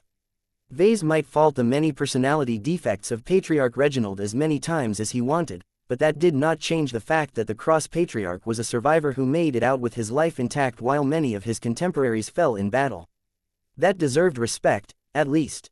As Vase continued to expand and revise his understanding of ace pilots, he eventually learned enough about the heavy Gauss cannons of the Thunderer Mark II to begin his modification work. Okay, he said as his armored floating form approached one of the 10 impressive Gauss cannons. I have figured out what I can do to make this mech stronger. What is your plan? The ace pilot asked. The mech designers who designed your Thunderer Mark II are good. Really good. I can tell you endlessly how brilliantly they have pooled their expertise together to develop a machine that integrates all of their strengths in the most harmonious fashion possible, but I think I can skip all of that boring stuff. The point I want to make is that while the designers are truly great, they are still limited by humanity's early foray into phase water technology. Saint Asenring frowned. What do you mean by that, exactly? Are you telling our mech designers don't know how to make use of phase water? That is exactly what I am saying. Vase boldly replied. His tone made it clear that he was not joking. Humanity are like children that have just begun to play with a new and exotic toy.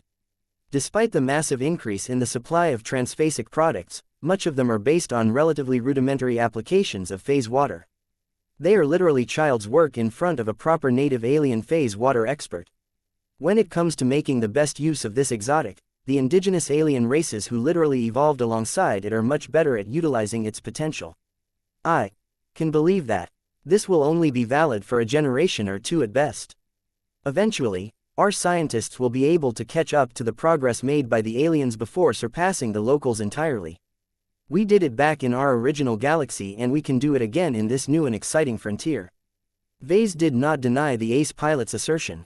That may be true, but we can't wait that long for our scientific community to get to that point. We all need to become stronger now rather than several decades later. What I am saying is that if you are willing to give me permission, I can tweak and optimize the transphasic properties of these heavy Gauss cannons so that they can inherently penetrate through obstacles with greater ease than before. These changes will also allow the Phase King to anchor himself more to your Thunderer Mark II, thereby enabling him to amplify its offensive performance to a greater degree. The ace pilot remained silent for a few seconds as he studied the guest mech designer carefully. "You are asking for much, Patriarch Larkinson. I find it hard to believe that a young journeyman mech designer such as yourself can improve upon the work of the best mech designers and specialists of our company." Vase turned to face the ace pilot with a serious expression. "I am not overestimating my abilities. My understanding of phase water is far better than you assume. I can truly improve the performance of these cannons by making modest changes. All I am asking you is to give me a chance. If it turns out that your cannons are going backwards, then your mech designers can always revert the changes to their original states. You will just have to expend more phase water to make up for the losses." He still didn't sound credible enough for the saint. "If you have so much confidence in your proposed changes, then you wouldn't showing off your plan to a team of mech designers and phase water engineers, would you?" Jelmer Ossenring asked. Vase grimaced a bit. "Fine, I will prepare a presentation for them, but they better not hold me back due to their own ignorance. I don't have time to hold an entire lecture." The meeting took a bit of time. Just as he expected, the people who had spent time on studying phase water simply couldn't match his level. Though Vase used to be just like them, his recent experiences had drastically boosted his affinity and understanding of phase water. To him, phase water was just as familiar to him as mechs. Not only did all of the difficult and nearly indecipherable theories that he learned in the past make sense to him, he also gained a powerful intuitive understanding of this special substance. All of this meant that Vase could easily spot numerous defects and flawed implementations of the phase water technology applied to the heavy Gauss cannons. To be sure, the cannons themselves were extremely good. Their traditional technological elements made excellent use of the properties of many different materials. The mech designer responsible for them knew his craft well. It was just the phase water implementations that Vase slightly objected to. Not even a master mech designer was able to attain the same level of proficiency in phase water technology as a high-level Pwelmer engineer. Bang! Vase ultimately slammed his armored fist against the metal table. "I am not here to tutor you on what is possible with phase water. I am here to do my job, which is to improve the offensive capacity of your Thunderer Mark II within my means. I am telling you now that you can either accept my proposal and end up with an ace mech that can easily penetrate the defenses of a powerful monster like the Unclean Whale, or forego this opportunity and settle for a half-hearted solution. What do you prefer?" That shut them all up for a time. In the end, Saint Jelmer Ossenring decided to follow his instincts and speak. Please like and follow the Cultivation Audiobooks channel in favor of the current proposal. We invited Patriarch Vase Larkinson to this workshop for a reason. If his prior work is any indication, then we can rest assured that he is not a mech designer who is prone to failure. Just like anything else in the Red Ocean, we must take risks in order to leap ahead of others. The promise of obtaining an ace mech that can become much more effective at destroying alien warships is too good to pass up. Let us put our faith in him and his abilities. The ace pilot's words practically decided the matter. None of the gathered technical experts possessed the courage and the confidence to push back against the Santana Group's resident ace pilot. Once Vase finally gained approval, the ace pilot pinned him with a warning glance. "You better live up to your promises, Larkinson. I wouldn't dream of screwing up your ace mech." Vase steadily replied, "Our clan stands to earn 28 kilograms of phase water from this deal. While that is not as much phase water that I have hoped to gain from your Santana Group, I am not the sort of person to turn my back on a trade agreement. You will have ace mech that you have dreamed of by the time I am done. Now let me work." Vase felt a lot more comfortable now that he was starting to work on the Thunderer Mark II. He already spent enough time on his preparations. His massively improved cognitive capabilities had allowed him to plan out his entire series of modifications in the confines of his powerful mind. He began to hover all around the enormous ace mech. He directed advanced bots and robotic arms to partially disassemble the heavy Gauss cannons in their housings so that he could access the parts he wanted to change. It wasn't necessary for him to replace them with new parts. He had gained enough mastery and comprehension of phase water technology to be able to make small technical changes to them that fixed numerous issues while also introducing additional supportive elements. Saint Ossenring silently observed Vase at work, but the ace pilot never raised his voice to cast his doubt. Perhaps the older man became reassured by the Larkinson Patriarch's absolute certainty and total dedication to his work. Whatever the case, Vase did not encounter any objections as he continued to modify part after part. Once he completed all of his work on a single Gauss cannon, He put it back together and nodded appreciatively at the results of his initial work. Vase could already tell that the weapon would perform exactly as intended even without trialing the modified weapon in a live testing session. That's one cannon. Now I need to apply the same changes to the other 9 guns. It was at this time that Saint Osenring broke his silence. Before you continue, is it possible for me to pilot my ace mech in its current state? I would like to test the performance of the newly upgraded cannon and compare it to the performance of the weapons that you have yet to change. Vase shook his head. I wouldn't recommend you do so. I still need to program the changed parameters to the software of your ace mech. Firing the new cannon without taking this step will produce glitches. I also need to make more comprehensive changes to your ace mech that will complement the improvements applied to the weapon systems. Please wait until I am done with my work. The Thunderer Mark II was like a sculpture that Vase wanted to refine into a better version of itself. It was not enough to carve out a few sloppy traces. He wanted the artwork to look comprehensively better, and that entailed a lot of work. Another reason for him to invest so much effort into upgrading the Thunderer Mark II was that he could leave his own mark on the mech. He wanted to make it so that if the Thunderer Mark II ever succeeded in defeating a powerful enemy, the Santanas would have no choice but to credit Vase for the work he had done. The more acknowledgement Vase received for his work, the more he was able to spread his influence. Chapter 4539 Trust in Vase. Vase enjoyed the process of working on the Thunderer Mark II. He had recently gained a lot of proficiency in phase water technology, but all of it essentially remained theoretical. It was difficult to appreciate the full benefits of his recent sublimation when all of his new and promising phase water applications were still locked inside his head. To be able to work with his hands to apply some of those brilliant ideas to an actual machine was incredibly gratifying. He not only grasped the mechanisms that made the cannons so powerful to a greater degree, but was also able to put his mark on a machine that would most certainly achieve great feats in the future. Part of the reason why mech designers were so passionate about their jobs was the opportunity to affect the lives of people in the course of human history. Each of them had the capacity to shake human civilization and alter the trajectories of countless humans. The scope of their influence was only limited by how good they were and how easily they could convince others to use their work. Vase knew that once the Thunderer Mark II began to show off its enhanced prowess in a future major engagement, a lot of people would begin to explore why the ace mech displayed such fantastic penetration power. While there was an incredible variety of ace mechs out there that exhibited varying degrees of effectiveness, the anticipated performance boost of the Thunderer Mark II would definitely exceed everyone's estimates.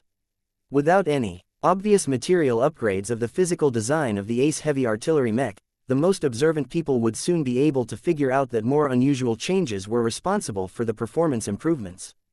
Those who were clever and resourceful enough would correctly attribute the changes to Vase. This was both a desirable and undesirable development. On one hand, Vase disliked attracting too much attention from powerful parties. On the other hand, he needed their phase water and their other offerings to accelerate his growth and the growth of the Larkinson clan. One way or another, Vase did not intend to limit this service to the pioneering groups gathered in this star system. He needed to milk his unique capacity for as long as humanity's utilization of phase water technology was still in its infancy. Once human scientists and engineers finally caught up to the level of the indigenous alien civilizations, the relative improvement provided by blessed weapons would no longer be as dramatic as today. This was because the Phase King's incredible understanding of phase water would no longer be as superior as before. All of this meant that Vase only had a limited window of opportunity to milk the Phase King's temporary head start as much as possible. As Vase continued to change the heavy cannons one by one, he also started to make more general modifications to the ace mech. He mainly focused on tweaking the program and furthering the spiritual design of the machine. He was especially interested in turning the Thunderer Mark II into a slightly better living mech. His initial work already laid the groundwork, but that was not sufficient by his standards. Although he didn't have the time and permission to turn the Thunderer Mark II into a proper second-order living mech, he at least straightened out the machine so that it had the potential to grow into one in the future. This was a service that went beyond the parameters of the trade agreement between the Larkinson clan and the Santana group. Vase didn't have to make this additional improvement given how little the Santanas were willing to spend, but his professionalism and his pride as mech designer prevented him from ignoring this issue. "Oh well, I am a generous mech designer, I guess," he said with a sigh. Every mech deserved the opportunity to enjoy a proper life. This should especially be the case for ace mechs that accompanied their users for a long time. While Vase had no idea whether living ace mechs would be a boon or a detriment to the future advancement of their ace pilots, he was confident that it would help under the right conditions. He did not dare to make any predictions on whether Saint Gelmer Ossenring would be able to make the jump to God pilot in the future. The difficulty was simply too great. Far more ace pilots had tried and failed to survive the mysterious mech-body merger process. He wished Saint Ossenring the best of luck. No matter how far his journey brought him, Vase hoped that the ace pilot was able to make it a little further with this additional help. Before he finalized his work, he wanted to make one last change that was not entirely appropriate. This was one of the few instances of selfishness that he wanted to indulge in this commission.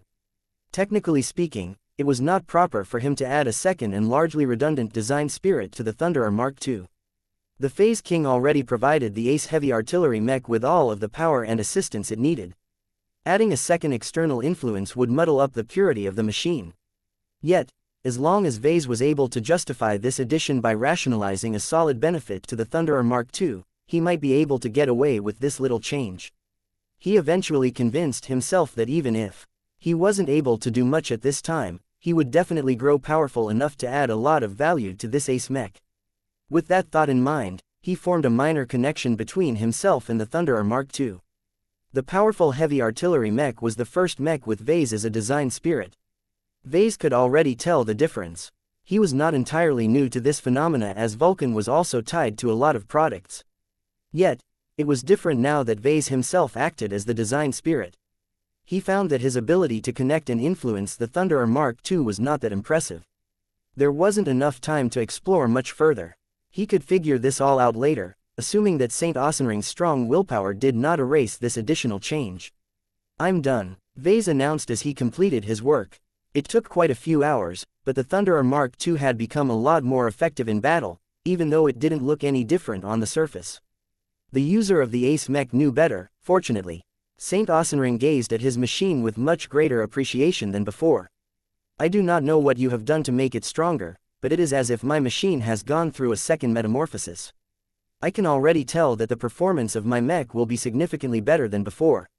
Vase bowed in thanks. "Thank you for your vote of confidence. You have supported my work at multiple turns.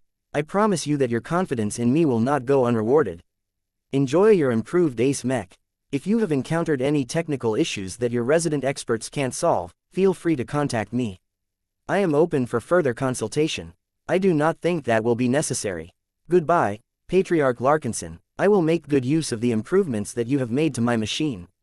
That was that. Vase took one final look at the ace mech that he had the privilege to work upon before turning away and making his way out of the workshop. His mind became preoccupied with all of the intricate design solutions that he had glimpsed. The Thunderer Mark II's exquisite design had provided him with a wealth of insight that he could use to improve his own heavy artillery mechs. Not only that, but Vase also harvested a wealth of insights on how to design stronger and better Gauss weapons, particularly transphasic ones. All of this provided him with a fantastic boost to any projects related to designing kinetic ranged mechs. If not for the fact that the design department's project pipeline was already full, Vase would have proposed to start an upgrade project centered around designing the latest addition to the Transcendent Punisher line. The Mark II version that recently came out was not weak by any means, but its lack of transphasic weapons of any kind was a major shortcoming that was reflective of the poorer state of the clan in the past. The current edition of the Transcendent Punisher also put a lot of emphasis on energy weapons of the heavy artillery mech. Vase had successfully added a powerful pair of luminaire crystal cannons to the frame that provided a lot of extra power and versatility. Compared to the radical transformation of the energy weapons of the heavy artillery mech, its physical armaments had not been able to improve as much. He previously looked down on the Gauss cannons of the Transcendent Punisher, but after learning how the more advanced guns were able to bestow a lot more power to them, he regained his appreciation for this relatively humble weapon system. He really wanted to work on a design project where he could apply all of the new ideas, but alas, that was not in the cards. Later then, Vase promised to himself. Once he returned to his flagship, the expeditionary fleet was finally ready to move on. There was nothing much holding the Golden Skull Alliance back anymore, so the Larkinsons, Glory Seekers and Crossers might as well go on their way and leave the others to continue their salvaging work. The Golden Skull Alliance wasn't departing alone. The third fleet of the Adelaide Mercenary Company also decided to depart at the same time. Since they both wanted to get away from this place, they had decided to take the same route so that they could rely on each other for backup if they ever bumped into an enemy. The two fleets wouldn't be traveling alongside each other for long, but it should be enough to give them a bit of extra assurance in case an angry phase whale who was responsible for the Palace of Shame somehow caught up to the culprits.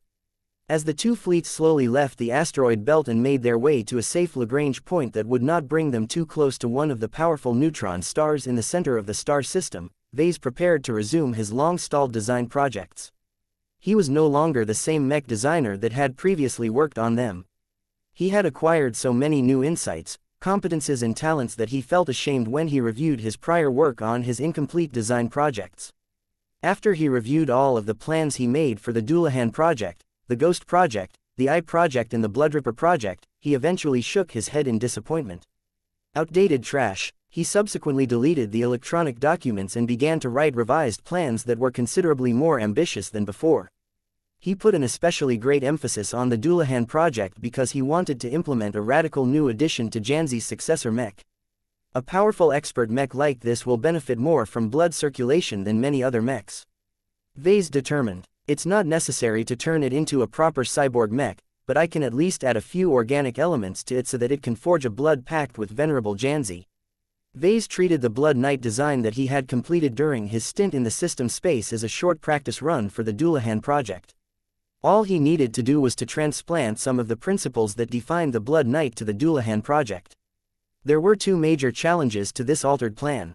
First, Vase had to design an organic blood circulation system within the Dullahan project without getting in the way of its mechanical internal architecture. Second, he had to persuade venerable Janzi to embrace the addition of numerous bioparts to her successor Mech.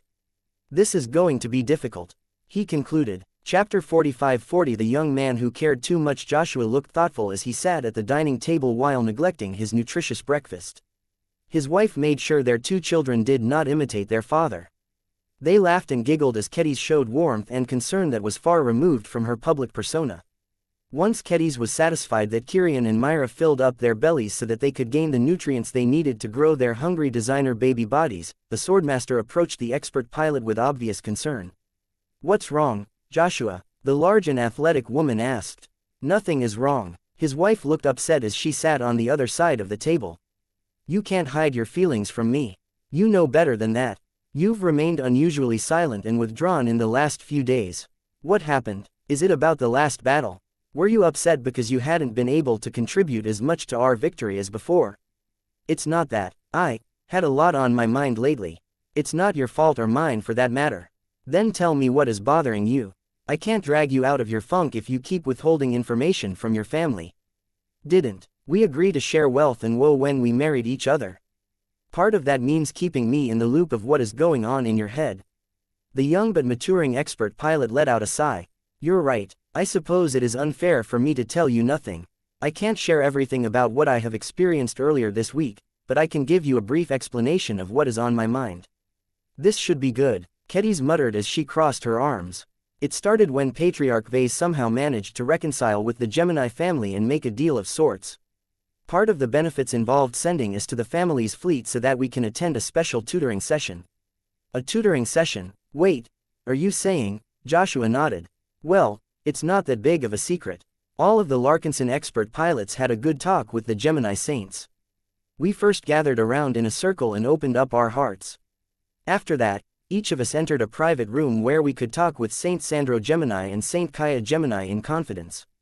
A lot of mixed expressions flitted across Katiz's face. "So you and the others basically shared all of your mental and emotional vulnerabilities to the ace pilots of a rival pioneering group. Have you obtained any guarantees that the Geminis will refrain from selling this sensitive information or taking advantage of it in any way?" "We made enough precautions," Joshua reassured her. "Not only did the lawyers fix all of the terms in an MTA-approved contract, but the Gemini Saints put their integrity on the line when they promised to do their best to keep what they have learned to themselves, even going as far as to use their saint kingdoms to generate an impenetrable interference field around them that can scramble pretty much any form of monitoring and recording. Not even implants have succeeded in creating any recordings." "I see. I suppose the clan wouldn't go through with this without establishing sufficient guarantees." His wife did not ask any further about the potential for leaks. As a swordmaster, She knew more than most people how important it was for the Gemini Saints to keep their word. So what was it like? Well, the first topic that gripped me was when we talked about morality and the justification of killing. I thought you got over that, Joshua. I can't simply get over it. I don't like to kill. You're a mech pilot, an expert pilot even. Why the hell did you even get into this profession when you are still pussyfooting around? Okay, I admit that I might not be the perfect killer that everyone is looking for in a mech pilot, but there is still meaning in what I do. Joshua pushed back. He recalled the exchange of words that affected him the most. Joshua along with the rest of the Larkinson expert pilots sat on cushions placed in a circle in the middle of a comfortable and luxuriously decorated lounge. The informal seating arrangement caused everyone to put down their airs and become more open to putting down the masks they wore in their daily lives. Though their strong force of wills occasionally grinded against each other, they possessed enough self-control to keep their egos and willpower in check. Saint Sandro Gemini spoke up first about the topic. Many humans have written entire treatises about whether it is right or proper for us to use the destructive power at our fingertips to take people's lives. Some argue that all of the senseless killing that is still perpetuated throughout human space should be prohibited because it is degrading our society. Others state that killing is an essential component to maintaining a strong and healthy civilization. We are not academics, so we will refrain from exploring these dry opinions in detail. His wife and twin sister continued. The reason why we bring this up is because our work, our duty and our responsibilities will often demand us to take the lives of others or deprive them of their livelihoods. We have witnessed many expert pilots over the years who possessed wildly diverging thoughts on this matter.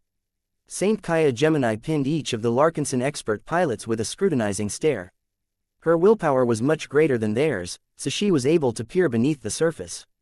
Some of you are completely unbothered by the question of whether your victims deserve the treatment that you have subjected to them, she said as her gaze lingered on Venerable Dice.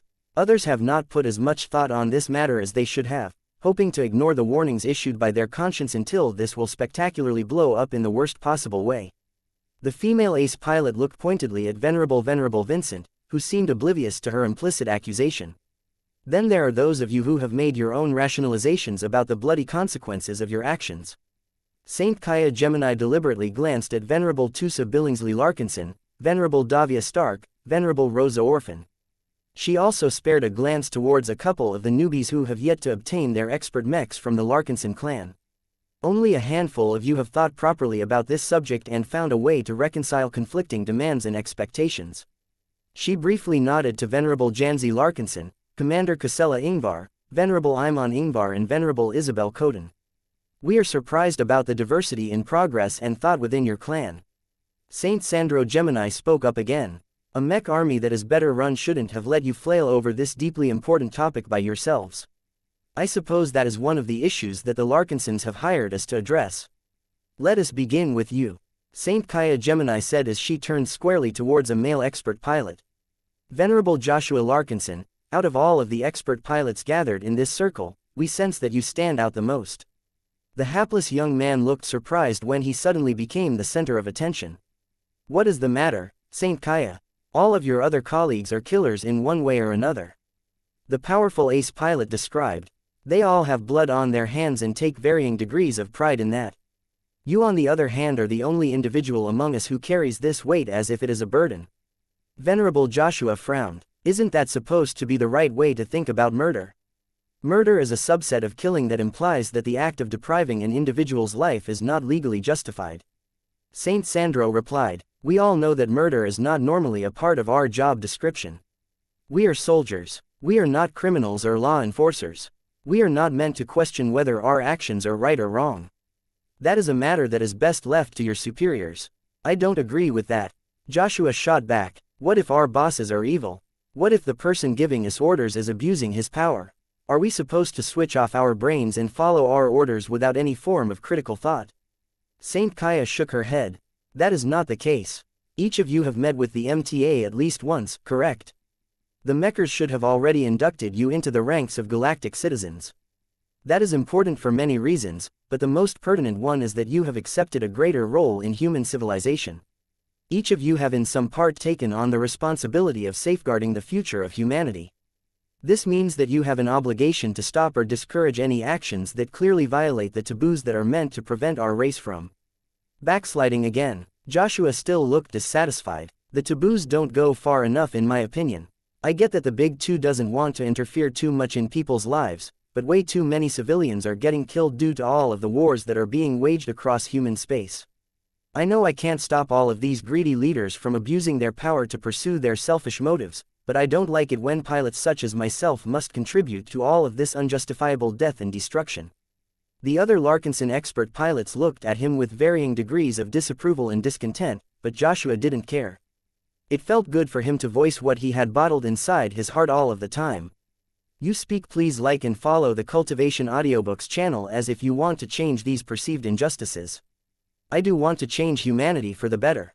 I just think that we could redirect all of our capacity towards self-destruction towards a more productive purpose. Saint Kaya Gemini smiled. Our civilization is already in the process of doing that, Venerable Joshua.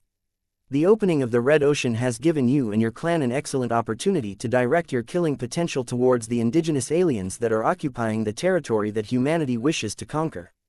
During the previous battle, we got rid of a dangerous collection of alien pirates that would have posed a significant security threat to the human colonies that will most certainly arise within this region. Quote. Both of the Gemini saints narrowed their eyes at Venerable Joshua. You, evidently do not think that defeating the aliens who were residing at the Palace of Shame was entirely right. Yes, Joshua admitted with a sigh. Pirates they may be, they were just poor alien chumps that had never committed any raids in human space. Look, I know it is not that popular for me to argue in favor of the aliens, but they are just as alive as our fellow humans. Is it really right to mow them down with extreme prejudice just because they belong to a different civilization? Careful now, Joshua. Commander Kasela Ingvar felt compelled to interject. Those are cosmopolitan sentiments. That is taboo in our society. Humans are not allowed to spare any sympathy towards aliens. Our justice does not include their kind. Our earlier history is filled with all of the mistakes that have been made by consorting with aliens. It is not without reason that the current consensus strongly rejects any misplaced concern about their well-being. A taboo again. Venerable Joshua burst out as he threw up his hands. Taboo this, taboo that. Why are there so many taboos? Why do we have to abide by them all? Can't we question the rules without getting shot in the head by secret Mech or fleeter agents? Am I not allowed to think that all of these wars we are starting against ourselves and against our alien neighbors is desecrating the sanctity of life? Quote. The Larkinson expert pilots all became speechless at what they heard. A few people such as Venerable Dice and Venerable Imon Ingvar couldn't help but palm their faces. To their credit, the Gemini saints did not mock Venerable Joshua's sincere feelings. Is that what is all about to you, then? You value their lives too much to bear the thought of snuffing them all out? Saint Kaya Gemini asked. I guess so. Am I a fool for thinking this way? Everyone I consulted on this topic seems to think so. Joshua whispered as his voice and force of will became weaker. I try so hard to make myself agree to their well-meaning advice, but that is not who I really am. I can clearly sense and appreciate the lives of everyone I face on the battlefield. To be put in a position where I have to cut all of those beautiful lives short is repulsive to me. It feels as if I am acting against my true nature. I usually try not to think too much about that during the battle, but once I am no longer obliged to defend my fellow Larkinsons, it all comes back to me in the worst fashion. Quote. It sounded as if Venerable Joshua truly needed help. Yeah, pretty much. Venerable Rosa Orphan concurred. Chapter 4541. A Tale of Defiance. Both Saint Sandro Gemini and Saint Kaya Gemini understood that they were dealing with a tough customer. Of all of the talented and combat-capable expert pilots they had met over their long careers, Venerable Joshua Larkinson presented them with a unique problem case. It wasn't often that expert pilots developed too much sympathy and care for their enemies.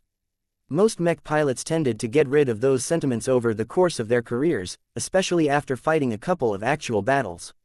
Employers also tried to do their best to guide and steer the mentalities of their mech pilots in a direction that was meant to turn them into obedient killing machines. This could clearly be identified among the gathered Larkinson expert pilots. The more militaristic among them that had received expanded education or served in professional military units all knew better than to take the enemy's side.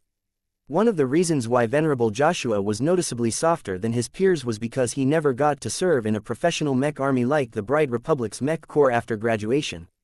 He instead fell into the hands of the Larkinsons as soon as he graduated from a reputable Mech academy. This was great in that Joshua had yet to be instilled with strong institutional biases from the Mech Corps, but it was also detrimental because the man missed a lot of essential guidance. Venerable Joshua would have never been able to become the expert pilot of today if not for his unique life trajectory. It was highly doubtful whether he would have been able to develop a life domain that allowed him to perfectly match the living mechs designed by the clan patriarch if he got stuck piloting generic military mech models for several years. He was ultimately a product of his circumstances. Venerable Joshua's unusual sympathy towards both human and alien lives was a natural result of developing a close appreciation of living mechs. Your clan has been remiss in neglecting to address this problem of yours, Saint Sandro Gemini said with a clear expression of disapproval. I don't feel I have a problem. Venerable Joshua said, I feel I am more human among all of you. Each of you think that killing humans and aliens is somehow normal, but why can't we question whether this is even right? Here he goes again. Venerable Orphan contemptuously muttered. Joshua is indulging his inner cosmopolitan again. Why don't you grow up and take your duties as a soldier seriously? Newsflash, boy, you're a guardian. Hundreds of thousands of Larkinsons are depending on you to keep them safe in battle. The more you doubt your responsibilities, the more you allow our enemies to slip past your guard and harm our friends and family. Do you want to have the blood of fellow Larkinsons instead of the blood of our enemies on your hands? Venerable Joshua almost stood out as his willpower surged with fury. I don't want any blood on my hands. I want to live in a galaxy where no one is forced to spill any unnecessary blood. Is that so much to ask for everyone? A few expert pilots wanted to open their mouths and press Joshua's foolish ideas down, but Saint Kaya Gemini leveraged her powerful Saint Kingdom to suppress them from escalating the argument. The forced silence imposed by the Gemini ace pilot caused the temperature in the lounge to cool. Joshua recognized that he had lost control over himself again and used this moment of forced silence to rein in his temper. I'm sorry, he eventually said after half a minute had passed. None of this is your fault. I don't want to impose my struggle onto you all. I'm just a fool. We do not think you are a fool, Saint Sandro said with a smile. You are, as you have said, more human than any of us. That is rare and maybe precious. Each of us here are killers. Some of us are even guilty of murder. While few people are willing to cast judgment on our actions, you are a rare breed of expert pilot that is willing to challenge the status quo because your heart is compelling you to do so. You are being braver than anyone else for asking all of the uncomfortable questions that everyone wants to avoid. It doesn't seem like anyone else besides me is interested in answering them, though. Joshua sardonically said, that is the reality that not just you but any expert pilot with a cause has to contend with. We all have our dreams and goals. Visionary expert pilots like you tend to have it worse than most, because your driving goals entail imposing your opinions not just on yourself, but every other human. You will not be happy unless you are able to convince everyone to adopt your brand of justice. Is that an accurate description of your ambition? It is not an ambition, per se. Joshua replied, I just think that everyone is wrong or at least led astray. The more we get pulled into this endless spiral of death, the more we lose our humanity. I don't know about you guys, but I don't want to turn myself into a monster that is willing to kill people at the drop of a hat. Some of the Larkinson expert pilots began to look uncomfortable after Joshua prompted them to look inward. Each of them had become aware of how much they had changed compared to when they were just starting out as mech pilots. They were much weaker but also much more human back then. So much had happened after that time that caused them to become increasingly stronger while shedding the parts of themselves that they thought of as burdens. Were they truly burdens, though? What if the elements they had wiped away from their psyches were instead vital to maintaining the most precious parts of themselves, which was the ability to connect with other humans? Joshua knew from his close relationship with Kedis that she turned into a much more ruthless woman if she let her companion spirit into her mind. Though Sharpie looked like a cute miniature version of Kedis, the Swordmaster became completely driven when she assumed her full might. It was kind of scary how little affection Kedis had left when she was in her serious mode. Fortunately, Kedis was able to avoid the fate of his first girlfriend by being able to separate this double-edged sword from her mind. She usually deposited Sharpie into her bloodsinger to make sure she remained human enough in front of everyone. It was these odd experiences that made Venerable Joshua even more determined to cling to his ability to care, his sympathy towards life and his rather naive mindset. Though the Gemini Saints didn't have access to the full story of what made Joshua so atypical among his peers, they could clearly sense that the young man was being utterly sincere and truthful. That made this situation even trickier for them.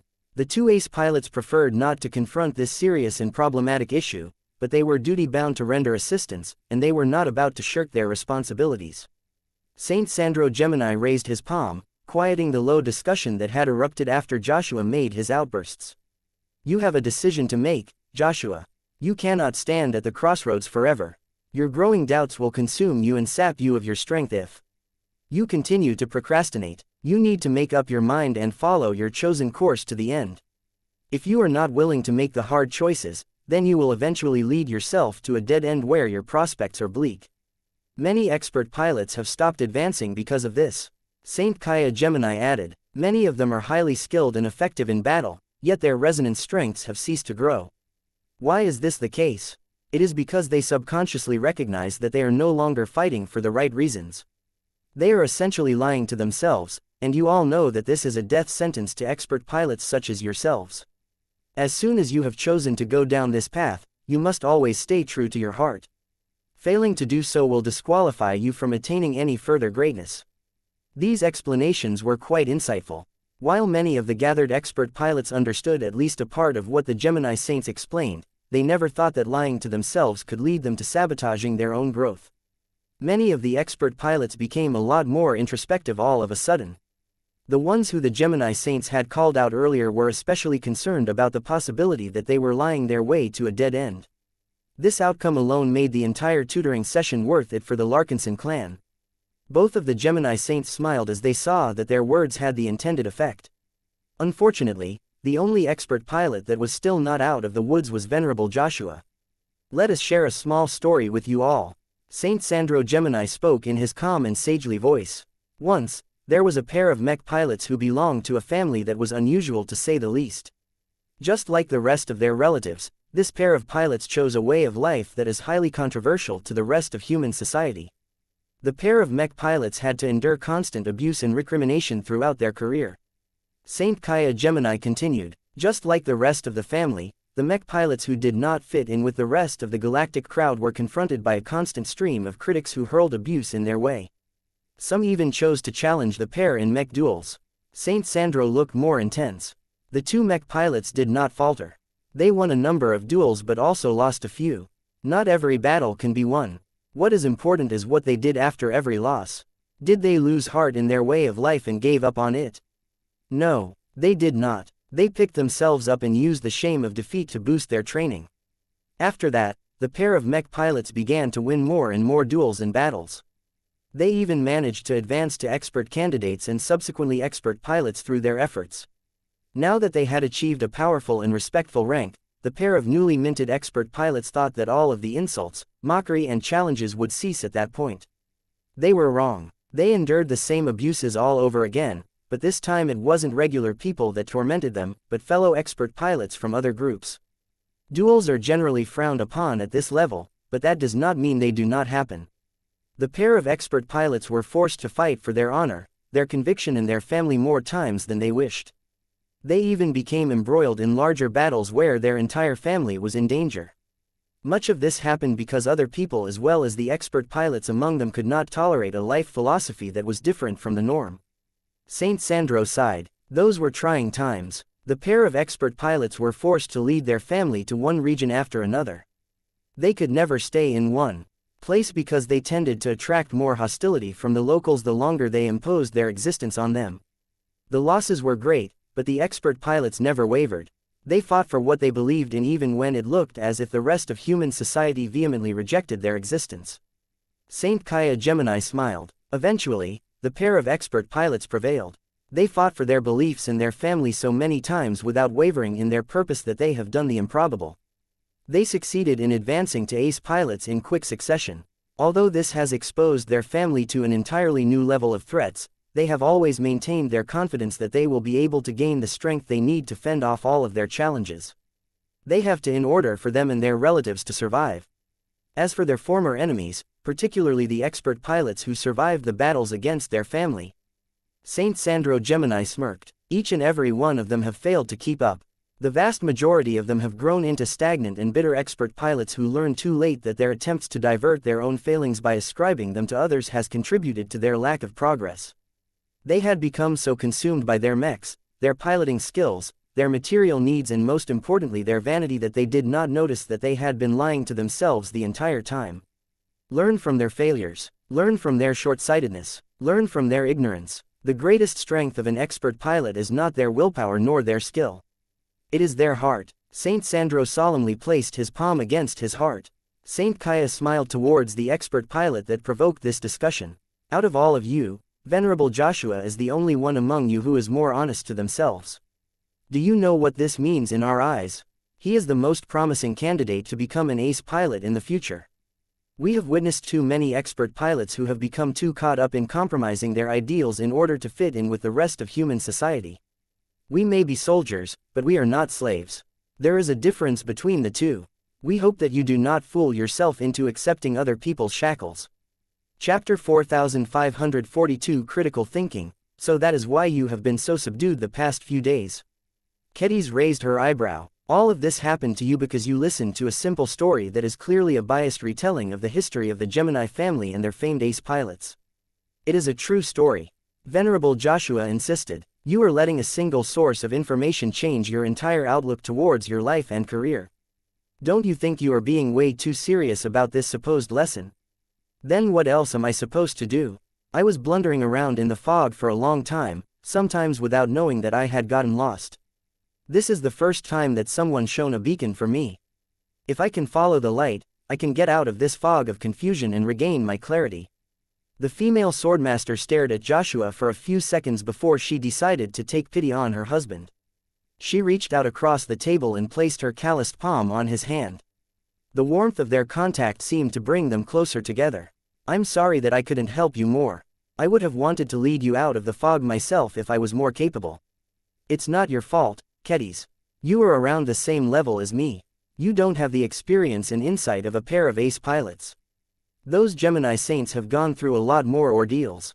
They have genuinely spoken from experience. Kedis frowned at the mention of the Gemini saints. That doesn't mean that you should automatically follow their example. No ace pilot is the same as the others of their kind. They are all strong and they have all overcome their challenges through different means. Some requirements are universal. Joshua shot back. I don't think it is wrong to assume that I need to be true to my heart in order to become stronger. According to the Gemini saints, our growth is fueled by our need to grow strong enough to realize my convictions and protect what I hold dear. As long as I am of the opinion that I am too weak, an invisible part of myself will make sure to stimulate my willpower so that it can expand in strength. Kedis did not disagree with this assertion. I am somewhat familiar with that theory. Many swordmasters believe in this as well, but have you ever thought it is not the complete picture? There are so many swordmasters back in the Heavensward Association who deeply believe they need to become a sword saint in order to safeguard the interests of their sword schools and their state, but only a single individual among them have made the leap, and their advancements could mostly be attributed to the legendary Heavensward that symbolizes their office. Joshua looked up at his dearest wife. What are you trying to say? She sighed. I'm a mech designer as well as a swordmaster. It is because of the former that I have learned to deal with theories and anecdotes. A proper scientist and engineer shouldn't blindly believe in the tales spoken by others. They should exhibit more critical thinking and determine whether the source is reliable and unbiased, whether you have received the full story, whether there are other alternatives that haven't been mentioned yet, and whether the situation described by the story is applicable to your own circumstances. You sound as if the story of the Gemini saints has no bearing on me at all. I don't feel that way. I have a strong sense that following their example can help me overcome my doubts and help me become an ace pilot sooner. Kedis retracted her hand and leaned back on her chair. She wrapped her fingers against the surface of the table. Let me tell you what I think about that story that the Gemini saints forced down your throat. The simplified narrative they spun for you is a story that centers around defiance.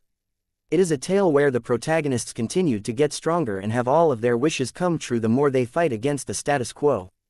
The antagonists meanwhile are other people who for one reason or another sought to take their family down. I guess that is the case. Have you ever thought that the protagonists might not be the good guys? Joshua frowned. That is an intolerant remark. I never looked down on you because you were a former pilot and because your body had undergone so much genetic tampering. This isn't about me. This is about you and those damn Geminis. What I am trying to say is that just because the tale is told from the perspective of the Gemini saints, it is natural for you to sympathize with them, but that is not necessarily the wisest thing to do. You need to take a step back and avoid casting any judgment on either side. Let's assume that the Gemini family is neither right or wrong for trying to run an organization where every twin becomes a married couple. Do you think that they are completely in the right? Yes. Well, maybe not so much. Why do you think the latter may be the case? Kedis asked. Because the Geminis want to pursue and possibly spread a way of life that is not naturally viable. The expert pilot slowly answered. Technology may have solved the inbreeding and genetic defect issue, but human society isn't wealthy enough to give every single human access to designer babies. They are just too expensive, and there aren't enough geneticists out there that can splice together so many designer babies. The vast majority of humans outside of first-rate states have to depend on old-fashioned natural reproduction to pass on their bloodline. Kedis nodded. You see the problem then. It is one thing for the Gemini family to keep their practices to themselves. It is another thing for them to set a detrimental example to society. Of course, you can argue that their behavior does not really affect anything because genetic modification has become more widespread over the generations.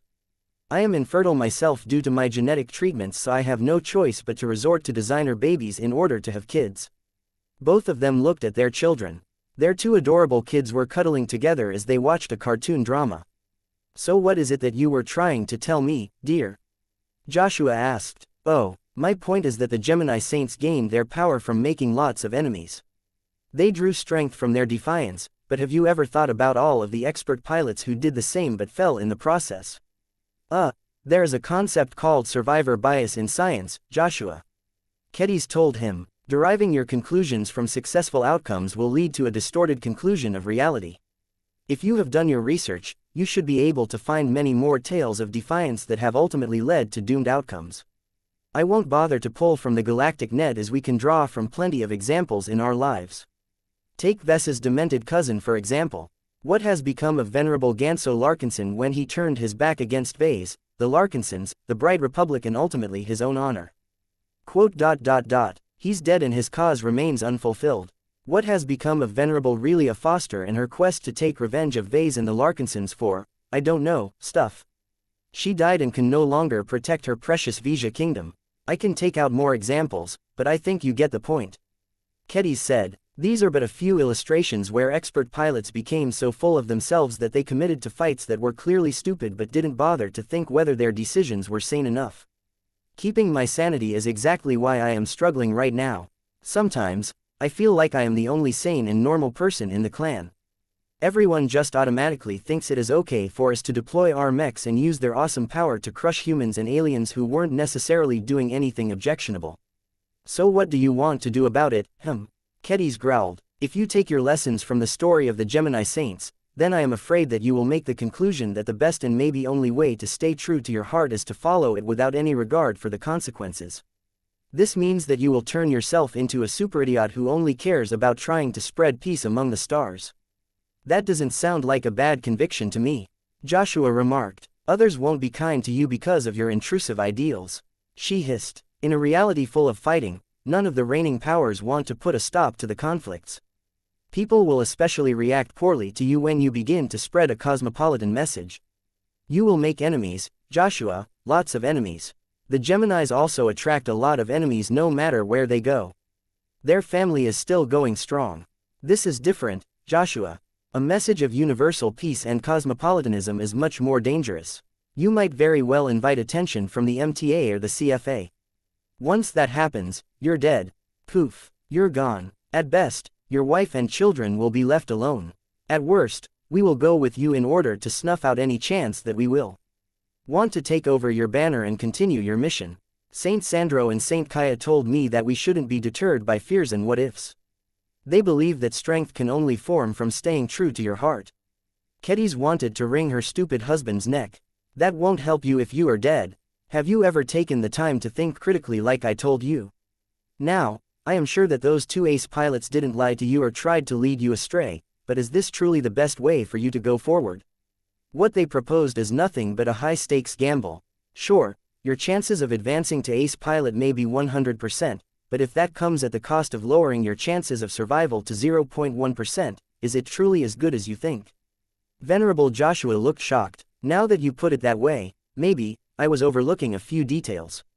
You did more than that. You didn't question the assumptions that you have made. Not enough at the very least. For example, have you ever thought that you can change your heart to something that is more palatable and less suicidal? I would be lying to my heart if I do that. You can't change your inner desires. That's stupid, Joshua. Who says that you can't change your heart, especially over time? I used to believe that I would always live my life as a pirate in the old frontier. I never imagined that I would have kids and enjoy raising my family. I also couldn't believe that I would be able to become a high-ranking mech designer and a swordmaster at the same time. I never set out to become this impossible existence, but I worked hard enough and received enough luck to succeed beyond my wildest dreams. And how is that relevant to my situation? Kedis snorted. Do I need to spell it out to you?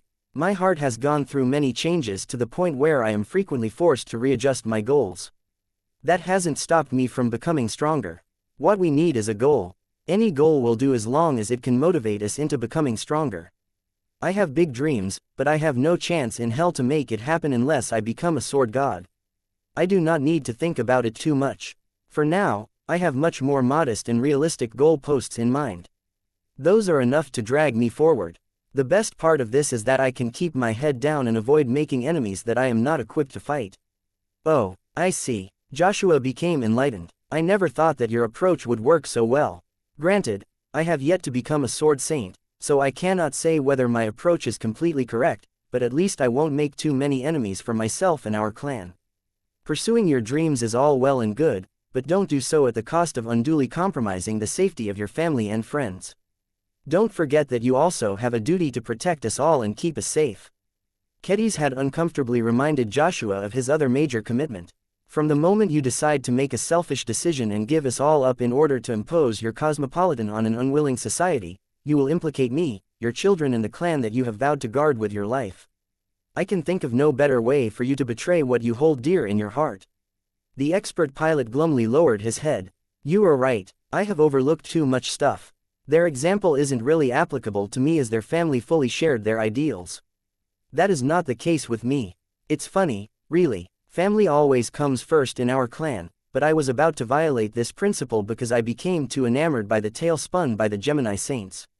Kedis relaxed now that she saw that her husband was no longer sounding like an idiot. That is what spiders do, Joshua. They spin a web in front of you that you will inadvertently approach until it is too late for you to withdraw. Quote. Damn Geminis. Chapter 4543. A different preoccupation. The Geminis are right about one thing, though. Kedis said as she stooped from her seat at the dining table. What is that? Venerable Joshua said as he looked up at his spouse. You need to make a decision. By that I mean a real decision about your future goals and purpose. You've been getting by with flimsy excuses that satisfy your need for answers for only a while until your thoughts stray back to your doubts again. Do you know why you keep bouncing back to the same dilemmas that have been plaguing you for so long? Quote. Is it because I'm unwilling to give an honest answer to the questions in my heart? Kedis shook her head. It's because you are being too selfish. You are so set on making all of these decisions alone that you are forgetting about your greatest strength. You have always been stronger when you work together with others. I am always here for you, Joshua. More importantly, the Everchanger is also willing and able to help. You only have to ask. Venerable Joshua widened his eyes. Of course, how could I forget about my mech? My reason for fighting should never exclude the feelings of my living mech. How could I have forgotten about what the Everchanger wants in its life? I imagine that the Everchanger doesn't want to impose its demands on you. Kedis guessed. Mechs aren't meant to inconvenience people's lives. If you consider your machine to be a tool, then there is nothing wrong with that. If you want your mech to be a true partner in crime, then you need to stop thinking about yourself and start bringing those close to you into your decision-making process. You might not be able to get through these challenges by yourself, but there are smarter people out there that can do the thinking on your behalf. Joshua nodded at this argument even though he was still cognizant enough to recognize its flaws. I would have to trust that the people that I depend upon are reliable and competent enough. That is true. The ability to discern both of these traits is the mark of a good leader. You want me to become a leader? Everyone with a sufficient amount of power becomes a leader sooner or later. Kedis stated, I have learned that lesson myself as I have taken on more and more responsibilities after I became a journeyman and a swordmaster. The stronger we become, the more we can do, yet we always find ourselves in situations where we just don't have enough. These are the times where we learn we can leverage our strength to build up a power base. Venerable Joshua found it difficult to imagine himself doing so. Sure, he had led or organized small squads and teams in the past, but he was mostly moving with the flow in those cases. I have never really proactively done such a thing, he told his wife. Kedis smirked. Then this is a good time for you to start. It will take your mind off the big stuff that has been bothering you again. Set a goal post that you can reach in the medium term rather than in the long term. You need something to work towards to drive you forward without leading you to make enemies out of everyone. I can think of no better way of doing so than by starting your own clique. By forming a large and productive organization that answers to you and caters to your every whim, you effectively have a force multiplier at your disposal. You can get 10 times, 100 times or even 1,000 times as much work done than if you try anything solo. A moment of silence ensued as Joshua mulled over her proposal. It was not in his nature to start and lead an organization of his own, but he did not have any reason to object to it. As long as his activities did not clash with his existing duties and responsibilities, he figured it was all right to everyone. After spending a bit of company with his wife and children, he moved over to the hangar bay where his trusty old Everchanger stood dormantly alongside a couple of other mechs and expert mechs. Though the machines all looked as if they had completely shut down, Venerable Joshua could clearly sense the liveliness hidden beneath their frames. The Everchanger and its living mech buddies were probably socializing within the virtual environment of the mental simulation training system.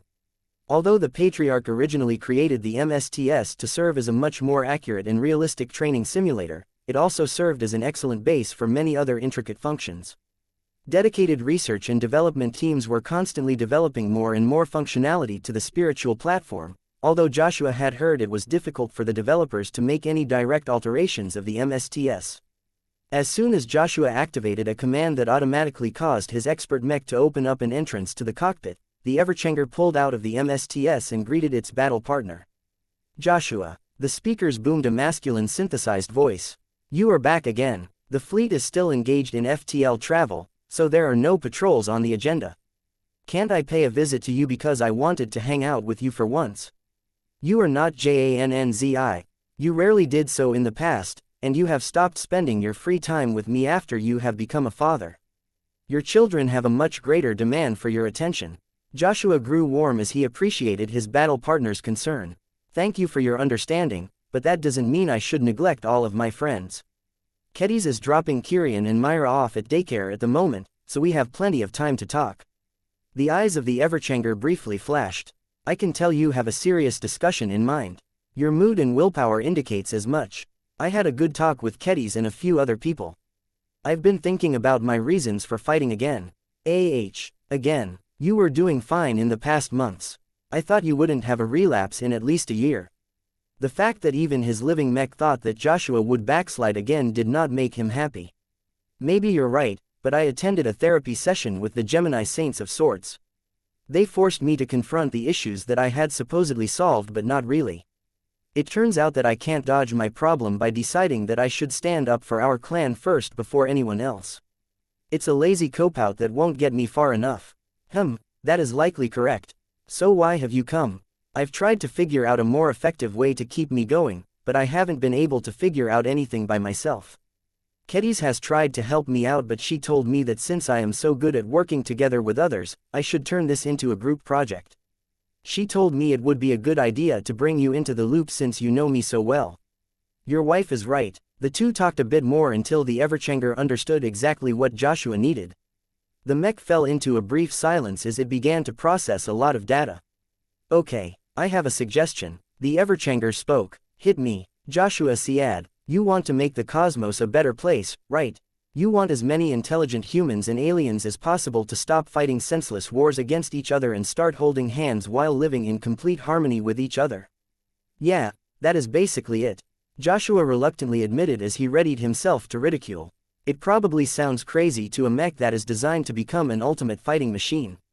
I respect your dream. The Everchanger surprisingly responded. Don't forget WHO designed and made me. The clan patriarch instilled me with life as well as his love for life. I am no stranger to craziness.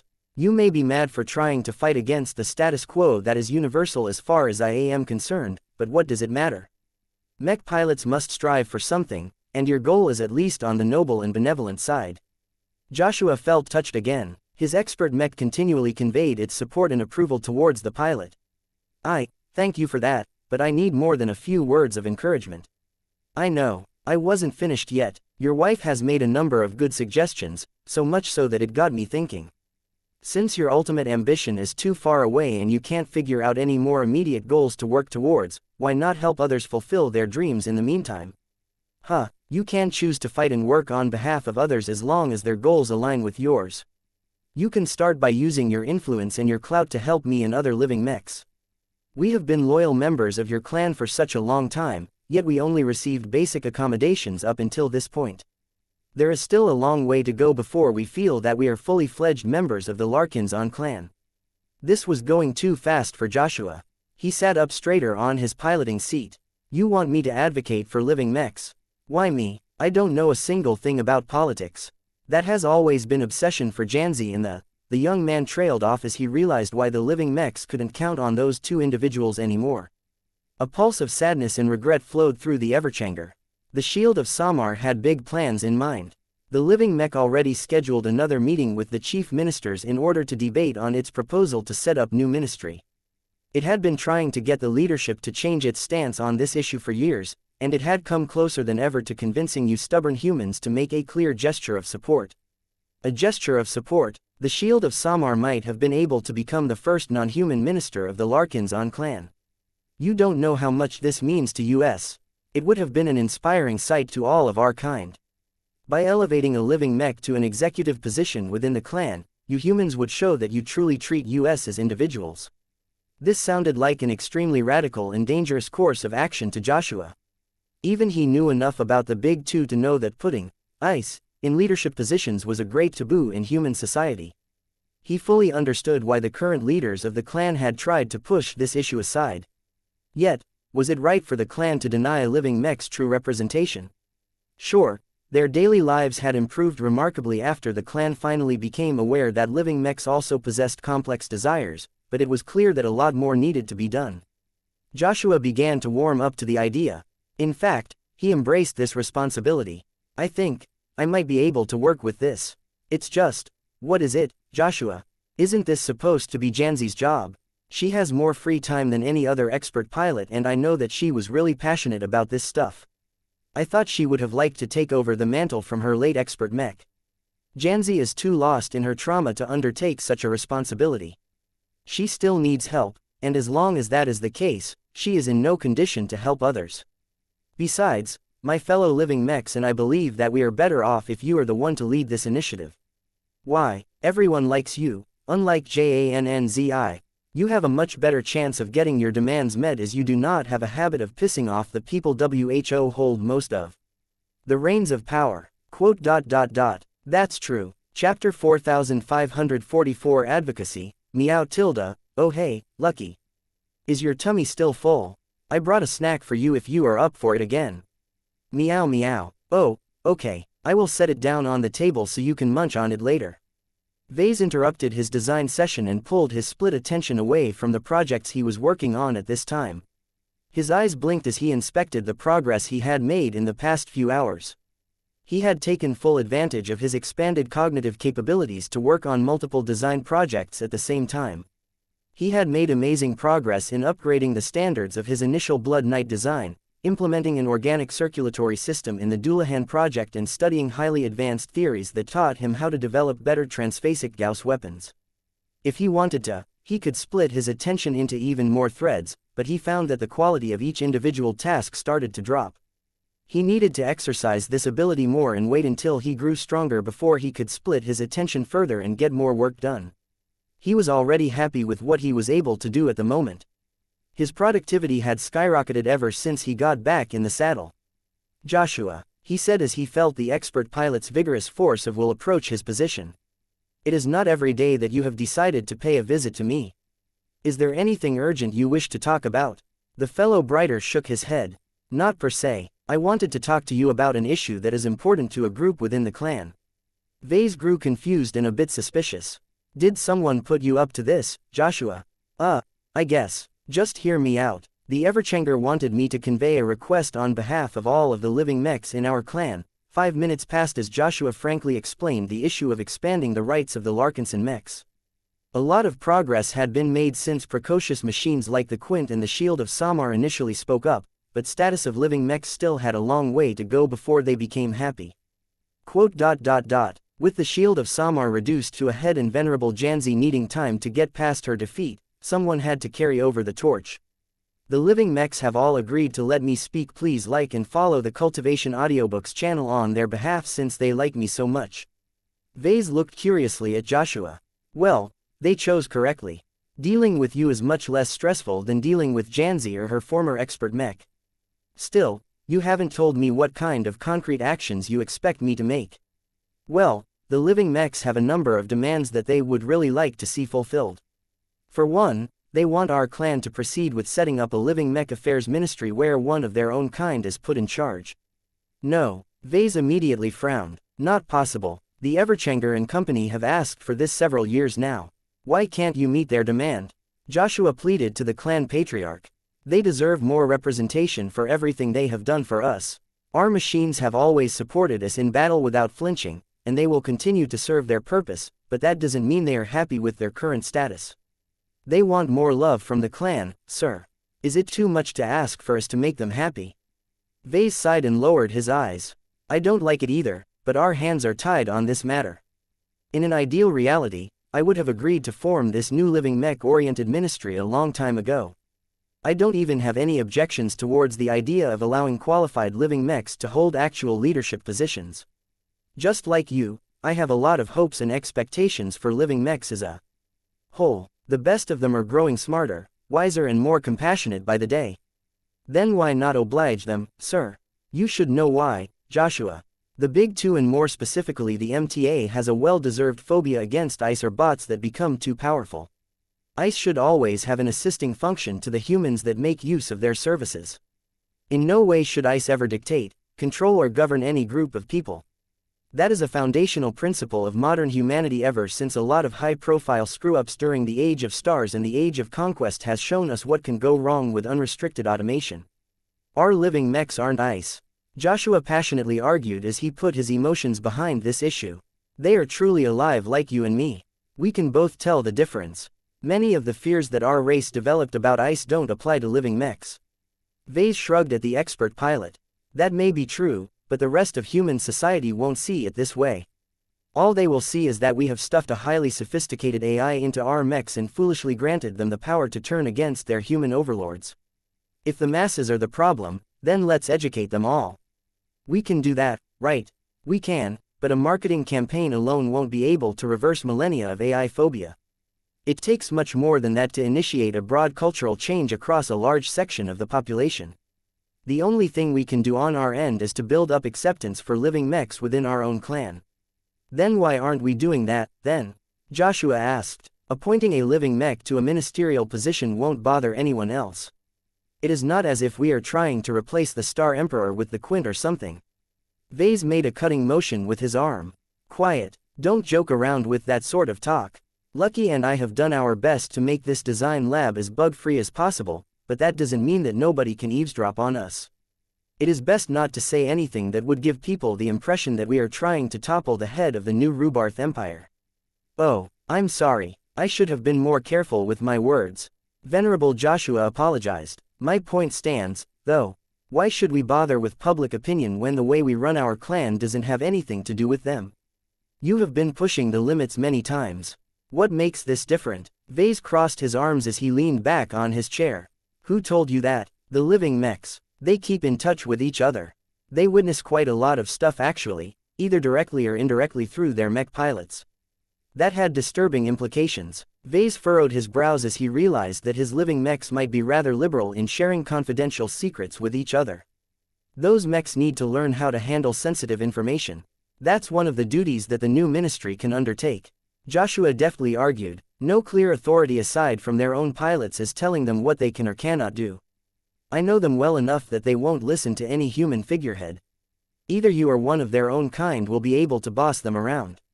Vase doubted that, but letting an old and authoritative living mech like the Quint become their supervisor would definitely help with keeping the other living mechs under control. We can't, Joshua. I agree with your arguments, but no amount of good points are good enough in the face of extinction. What do you mean by that? Isn't that an exaggeration? It's not. Vase grimly replied. Do you think our clan has been rebuffing the requests of our living mechs for several years for no reason? Minister Sheddarin Pernus and Director Calabast have both explained how much of a target we will paint on our backs if we dare put a living mech in charge of anything important. As soon as the news begins to spread, a coalition of disparate parties will band together to crush us whole. Venerable Joshua found it difficult to imagine such a nightmare scenario. Why must it be this way? Is there nothing we can do to keep all of those forces at bay? I seriously doubt it, Vase replied. Let me put it this way. When the Gemini family began to grow larger and more prominent, it attracted a lot of outside enemies, right? Why would all of those external parties regard the Gemini family as their enemy to the point of actually organizing entire attack fleets to destroy a bunch of eccentric people who have never taken the initiative to harm others? Joshua needed a bit of time to think about the answer to these questions. It's because they have moral objections to the Gemini family, maybe practical ones as well. They fear that the habits of the Geminis will spill over to their own societies, thereby popularizing a way of life that is objectionable in many aspects. Vase nodded in satisfaction. That is roughly the case. Now look back to our situation. Don't you think our clan is in a similar position? As long as we formally put a living mech in charge of an entire ministry, a lot of paranoid, bigoted and scared leaders will take offense at our clan and seek to crush us no matter the cost. It doesn't matter whether the attackers are second-raters or first-raters. They are all motivated by the fear of seeing humans getting replaced by artificial constructs. We can't fend off so many enemies, particularly if they come from first-rate states. This was a disappointing answer to the expert pilot. He had always thought that the clan could make much more changes, but it turned out that they were still fearful of public opinion. So we're stuck. Our living mechs won't be happy, sir. Vase frowned again. He did not want to create a schism between his mech pilots and their living mechs. Joshua, I can't give a living mech its own ministry, but that doesn't mean I am helpless. I can still give the Everchanger or another living mech additional rights and responsibilities. It just has to be off the books. I don't want a single record to mention this appointment. I will drop by later and introduce a more formal structure and hierarchy so that they won't behave like a friendship club. Really? Well, it's not as much as our living mechs want, but it is better than nothing. Vase smiled. Negotiations tend to go this way. Congratulations, Joshua. You can tell your living mech buddies the good news. Discreetly, of course. Oh, yes. I will. What's wrong? I didn't expect it to be so easy. Vase chuckled. That's the advantage of being in charge of my own clan. I can set any rules I want, though I still have to pay attention to the reactions of different stakeholders. I am not ready to form this living mech ministry because of the high possibility of turning all of human space against us, but a smaller department that takes on many of the responsibilities of a ministry but without any of the official baggage is a good compromise. Your living mechs still won't be able to receive the recognition they seek, but it is a start. Joshua looked happy. That is great. Can I also talk about their other requests? They have been thinking and talking about what they want from us for a long time. They have always wanted to present their list of demands to you. It has grown quite a bit over the past couple of years. Very well, let's hear it, then. The expert pilot pulled up an electronic document and recited the first request. Our living mechs are tired of spending all of their time in the hangar bays and the mech stables whenever their services aren't needed, Joshua mentioned. More and more of them are feeling left out from the real clan as most of their pilots and other humans spend their time in much more interesting places aboard our ships. That is what the MSTS is for, Joshua. I expanded their access to it so that they can hang around in their own virtual world. It's not real enough, sir.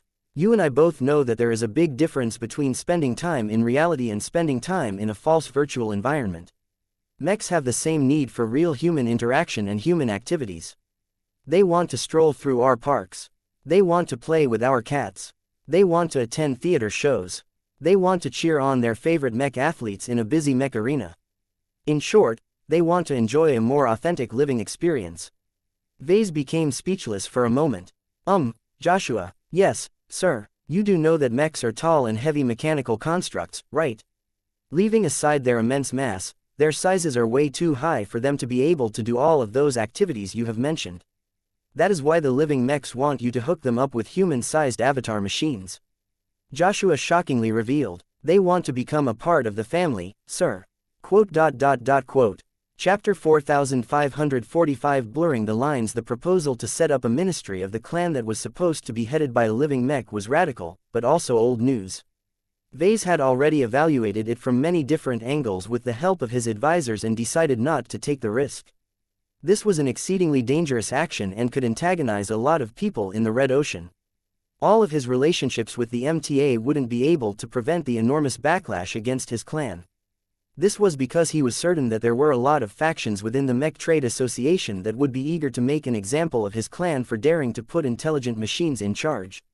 Vase had managed to deflect this issue by offering a compromise that would probably work out as long as he didn't make anything official. The living mechs could regulate each other as much as they wanted so long as they did it behind closed doors. They would essentially set up a secret order of sorts that was only known by the living mechs themselves. No human aside from Vase, Venerable Joshua and a few other people should even know about this secretive group. While Vase was happy with this outcome, the next proposal that Joshua brought up sounded just as troublesome. Are you seriously suggesting that we should allow living mechs to essentially pilot human-like constructs so that they can mingle with our clansmen and enjoy the experiences that humans like us take for granted? It's not me who is making this suggestion. It's the Everchanger and the other living mechs that are clamoring to get out of their shells. Vase let out a deep breath as he pressed his fingers against his temple. It seemed that his recent sublimation had not rid himself of the weakness of headaches. You goddamn bastard, do you know what you are asking of me? It's not enough to insist on a change that would allow mechs to hold actual authority in our clan. Now you want me to turn reality upside down by making it possible for mechs to pilot humans. Do you know how crazy the public will become when they hear about this crazy plan? Venerable Joshua lifted up his palms. Hey, as I have said, it's your own creations who are asking for this, not me. Besides, they aren't looking to replace us humans. They merely want to have fun and enrich their lives. It's hard for them to do so when they can only experience them secondhand whenever they interface with their mech pilots. Don't you think they deserve more for their loyal service? Vase grimaced. I have already told you that what is fair does not necessarily determine what should happen. Do you know the implications of this crazy proposal? It will essentially blur the line between humans and mechs. It is one thing for humans to try and become mechs in order to become more powerful. It is another thing to humanize our mechs so that they can live the same lives as us.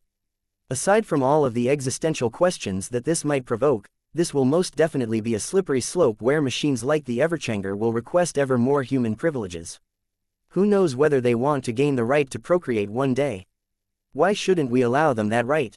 The expert pilot questioned. They haven't added the ability to have children on their wish list yet, but I am sure it will only be a matter of time before that happens. The mechers will nuke us all.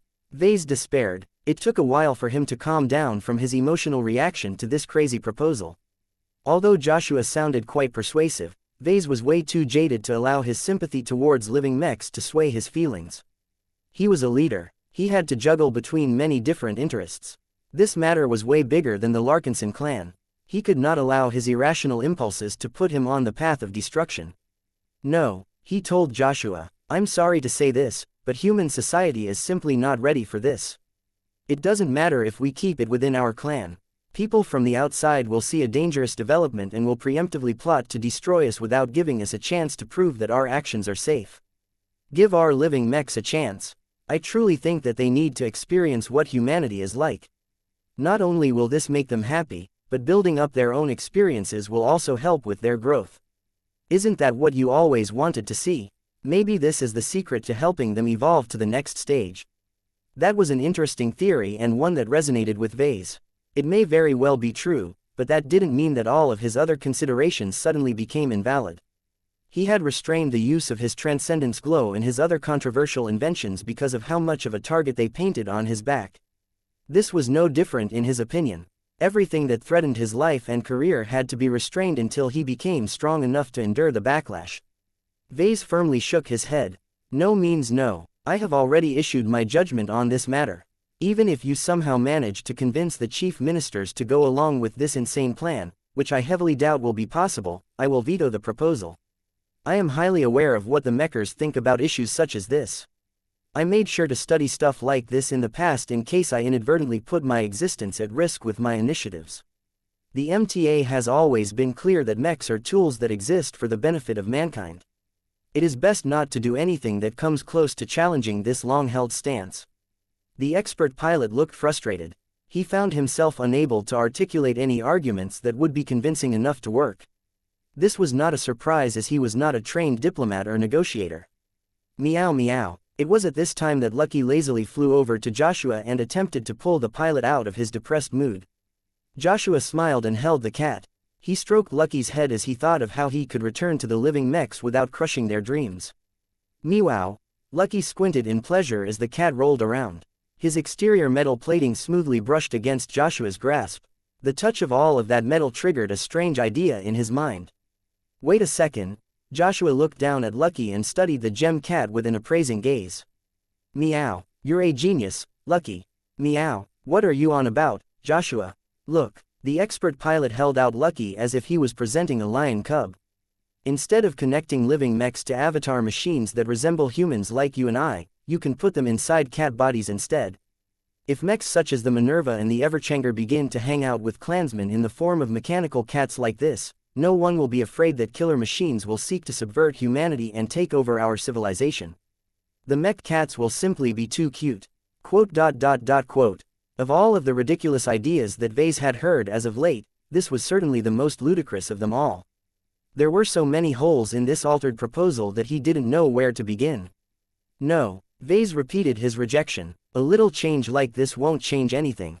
There is no way that the mechers would make such a simple mistake. Living mechs can still pose a great threat to human society no matter whether they interact with us through human avatars or cat avatars. In fact, you can even argue that the latter is more threatening because it is a more insidious means of infiltration. Cats are adored in every part of human space because they can be trusted to provide companionship without any ulterior motives. Trying to overturn this assumption is a really bad idea. I am not going to allow my living mechs to, nya. Before Vase could finish his explanation, the golden cat abruptly manifested into existence. The ancestral spirit's glow warmed up the room and made Lucky's eyes light up. The gem cat left Joshua's embrace and greeted Goldie with a playful lick. Meow tilde, nya tilde. Vase looked annoyed at the interruption. Why are you here, Goldie? The golden cat turned around and flew in front of Ves's face. Nya nya. Are you being serious? Nya. I am not changing my mind on this. Vase replied. We can wait before giving living mechs an opportunity to live among humans through the use of avatars. It's too early at this time. Nya. I know that. Joshua already told me that our living mechs are feeling constrained, but we cannot humanize them too quickly. Let's just wait a century or so. Once my products become popular enough, it will be easier to convince people to give them more rights. They won't fear living mechs as much as now because they have personally experienced that they are not as scary as they thought. Nya, I can't go any faster. A century is already a generous estimate because it will take at least that much time for me to gain the influence necessary to nudge the direction of the mech industry as a whole. Even then, I still need to build a broad coalition of support in order to push any proposed changes through the intense opposition that we will no doubt encounter. Nyaa. Goldie actually began to grow angry at Vase. Do I need to repeat my arguments? I already issued my judgment. Nyaa. Hey, stop that. What are you doing, Goldie? Vase had to lift up his arms to fend off an assault from the golden cat. The furious ancestral spirit flew around Vase and smacked him with her paws, though mercifully she retracted her claws. That didn't mean that Vase was enjoying the experience, though. Goldie kept hissing at Vase as if he ate cat meat for dinner. Nyaa. I am not going to change my mind.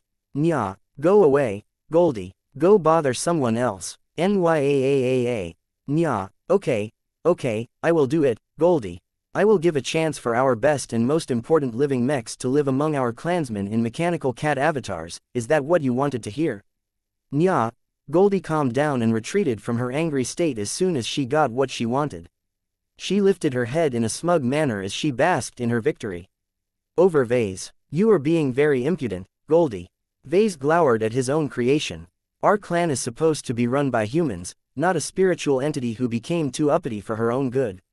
Nya nya nya, I know you are supposed to represent the will of our entire clan.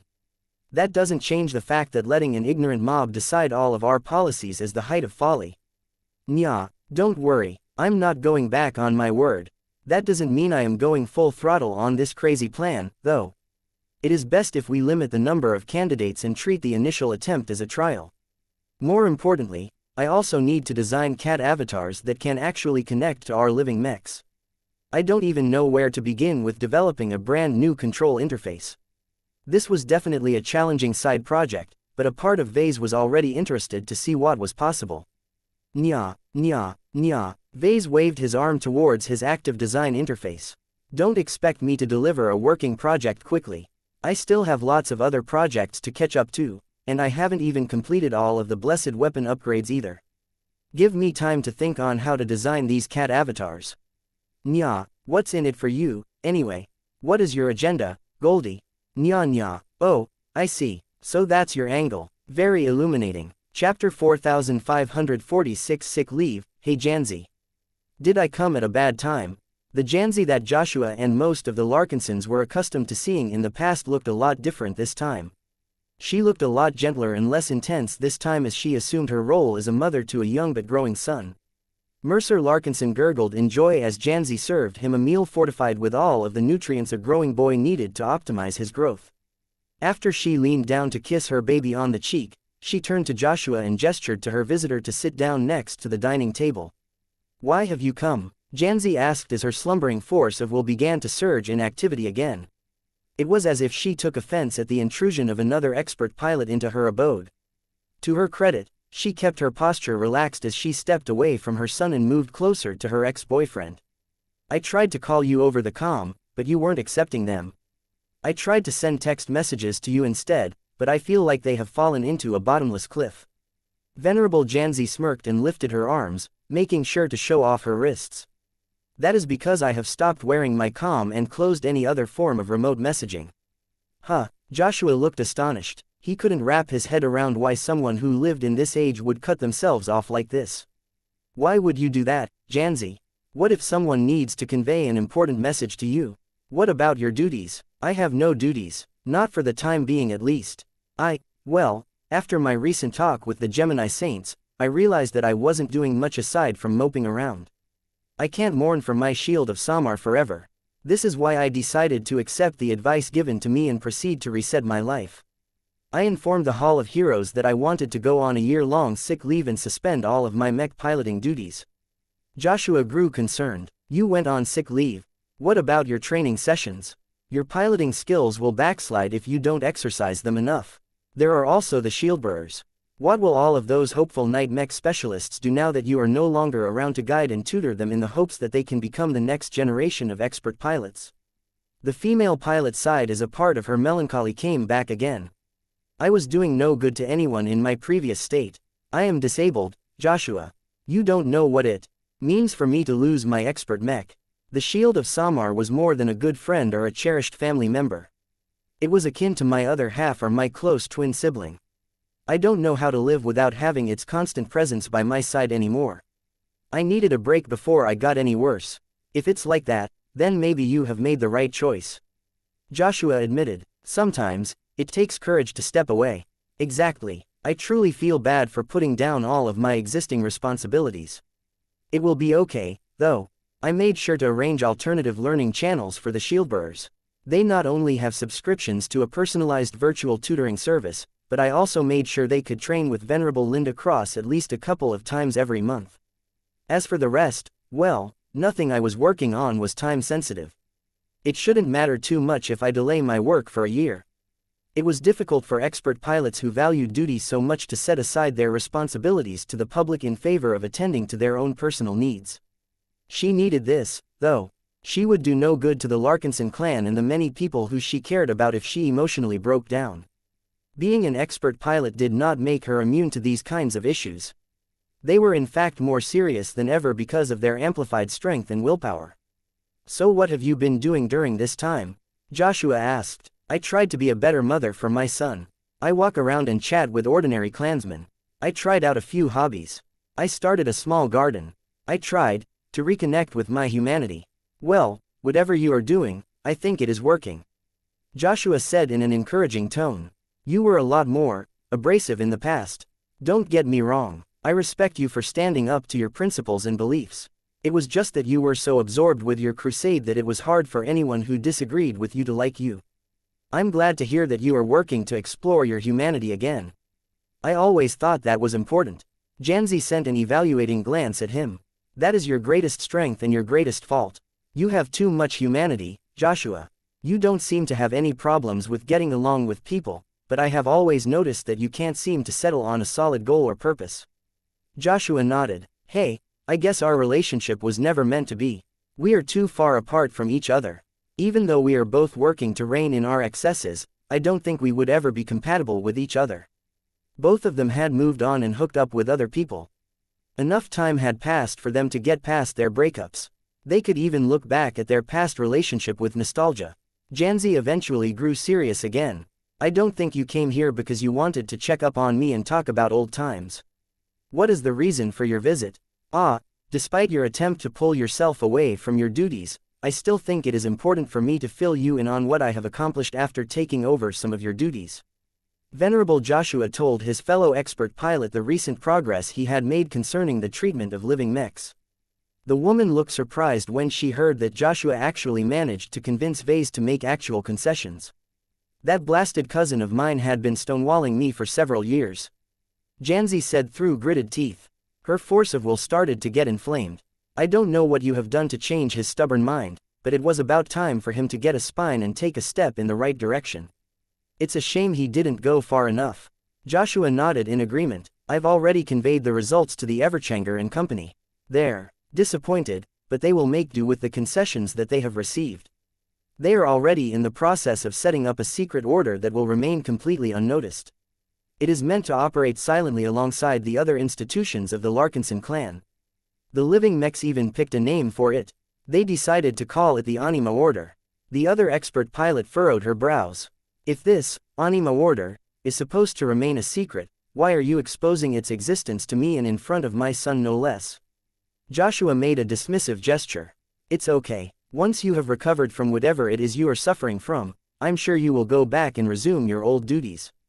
While I have chosen to take over your job for now, I don't think I can do this forever.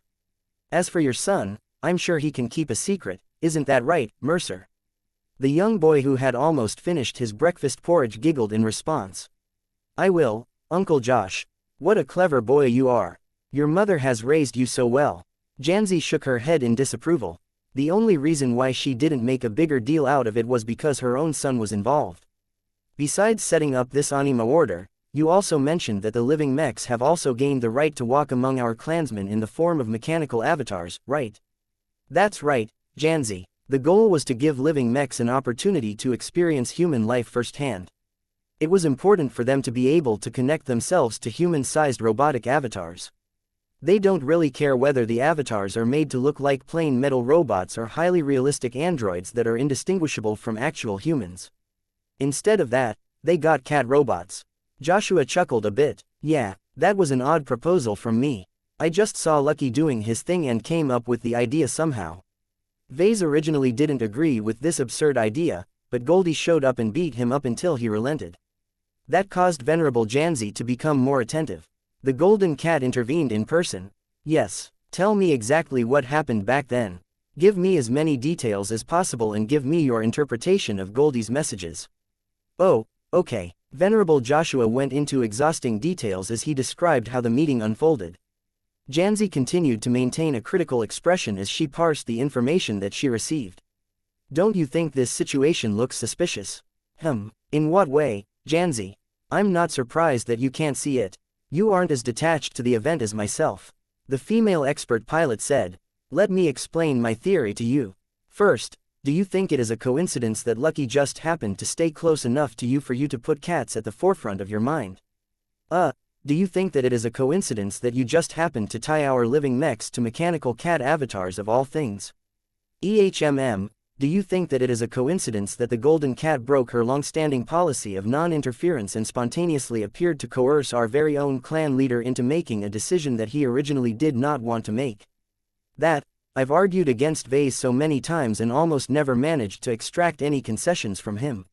Why did he uncharacteristically drop all of his concerns and objections and fold so easily after being subjected to light harassment from a glowing cat? Now that you mention it, this does sound unlikely. Joshua muttered with a frown.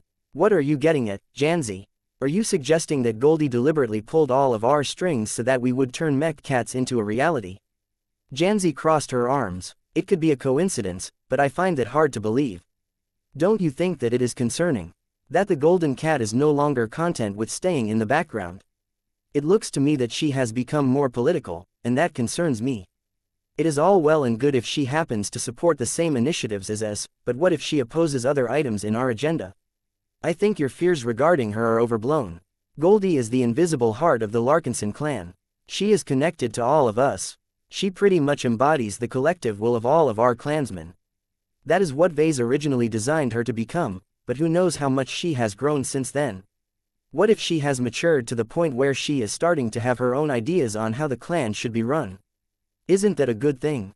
Xianxia shook her head. Not necessarily. There is something called accountability, you know. It is already bad enough that we can't really question Ves's decisions as a patriarch.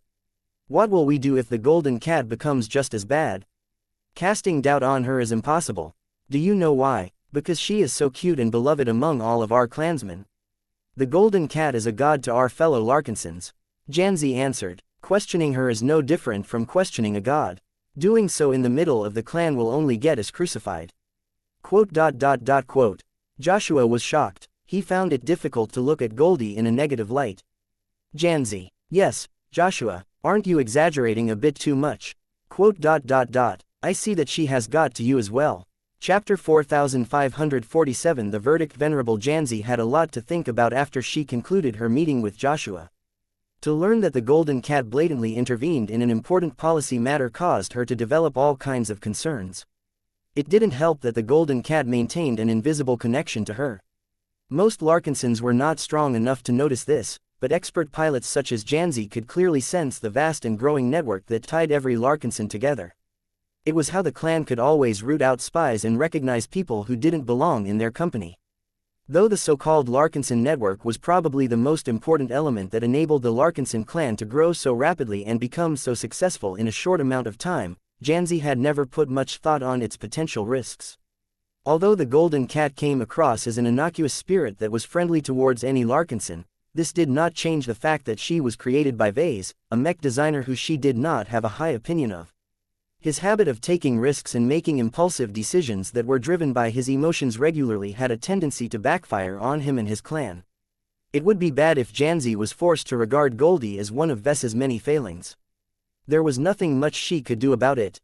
Goldie enjoyed such broad adoration and support from the Larkinsons that she would be painted as an alarmist if she tried to warn everyone about the potential dangers of the Golden Cat.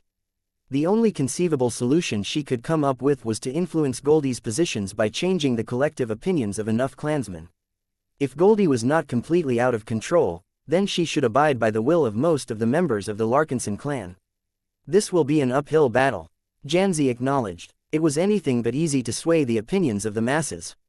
She had tried and failed enough times to know the pains of becoming a contrarian in a clan that almost universally supported the patriarch. Sure, there were enough members of the clan who held alternative views.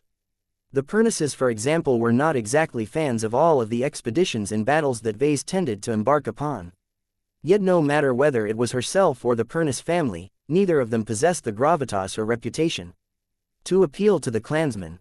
How could she protect her clansmen if they didn't even acknowledge the threats in their own midst? If Xianxia wanted her clan to take her warnings seriously, she needed to gain enough respect to make her voice heard. She already knew a good way to ensure that she would get taken seriously by everyone. Patriarch Reginald Cross might be the biggest danger to his own clan, but his power is undeniable. Just like any mech pilot, Venerable Xianxia always wanted to get better at her job. People like her were never short of reasons to pursue greater strength. She wanted to be able to defeat all of her opponents before they inflicted any serious damage. In addition to that, she never wanted to bear the pain of losing her mech and battle partner. Xianxia already recognized that greater strength would lead to greater influence in the clan. Now that she recognized that the future of the Larkinson clan might be more precarious than she thought, she became more determined to pursue greater strength. She had a mission to fulfill, and to do that she needed to spend her time in a more productive manner. Just because I am on sick leave doesn't mean I have to sit around all day. Venerable Xianxia could not bring herself to pilot a mech at this time. This was why she picked up the comm that she had stowed in a drawer and started to make arrangements. Once she was done with making her calls, she spent a bit of time with Mercer before dropping him off at daycare. She then proceeded to go down to one of the training halls where a lot of mech pilots and other servicemen were exercising. Xianxia nodded at every greeting she received from the clansmen she was passing by. She did not stop until she entered a private training room that was dominated by a modest sparring ring. Another woman was already present in the room. Xianxia, Kedis. The two women greeted each other with their words and their force of wills. The latter was considerably more confrontational as both women were unwilling to give in to each other. Kedis Larkinson frowned. She had already changed into a slightly protective training outfit after receiving an odd request from Venerable Xianxia. Though she was always up for a good fight, she was not in the mood to make a new enemy. I came here because you told me that you needed my help, Kedis said as she planted the sheathed tip of her bloodsinger onto the floor of the sparring ring. If this is about something else, then I don't want anything to do with it. I originally planned to spend my time on furthering the samurai project at this time. Tell me why I postponed my design session. Xianxia decided to be direct. I want your help in training my swordsmanship, she said. I have always been diligent in training my fighting skills, and I continued to practice and develop the systematic sword fighting skills that I have learned in the academy a long time ago. It wasn't until I fought a true strong opponent that I discovered that my skills are far from adequate enough to fend off threats at that level. I need to get better, but I don't think I can do it alone. The lessons I learned from the academy won't cut it anymore. I need to rebuild my swordsmanship from the ground up so that I can make my successor Mech proud. The swordmaster listened to Xianxia and nodded in understanding. Kedis could clearly sense that Xianxia was being sincere, though she probably withheld a lot of information. That didn't matter too much. All Kedis needed to know was that Xianxia wanted to reinvent her swordsmanship. The biggest question was how far the expert pilot was willing to go in order to become better at wielding her sword. Before we talk any further, I would like to assess your current swordmanship. Kedis spoke up. Go to the changing room and gear yourself up for a spar. Make sure to pick up a sword and shield that closely matches the equipment that you will be fighting with once our design department completes your new expert mech. Xianxia wordlessly nodded and did as instructed. She came back with an outfit that was heavier and offered more protection. She deliberately chose it because it weighed her down to the extent that she moved as sluggishly as a defensive mech. Since she already carried such a burden, she opted to pick up a fairly lighter combination of sword and tower shield. Are you comfortable with fighting with all of that gear? Kedis asked with a touch of concern. Fighting with your own body is different from fighting with your mech. I am not a stranger to fighting this way, though I never dedicated enough attention to this sort of practice. I am sure you will find out how competent I am by testing out my skills. Kedis smirked. Good suggestion. The sheath of her bloodsinger automatically separated after she transmitted a silent command. At one point in time, the famed greatsword of the Larkinson clan's only swordmaster went through a makeover that caused its blade to take on an ominous red shade. Just looking at it would make most weaker-willed people feel as if their limbs were about to get cut by its sharp blade. Though Xianxia's willpower was more than adequate enough to brush aside this effect, this did not cause her to lower her vigilance towards this powerful weapon.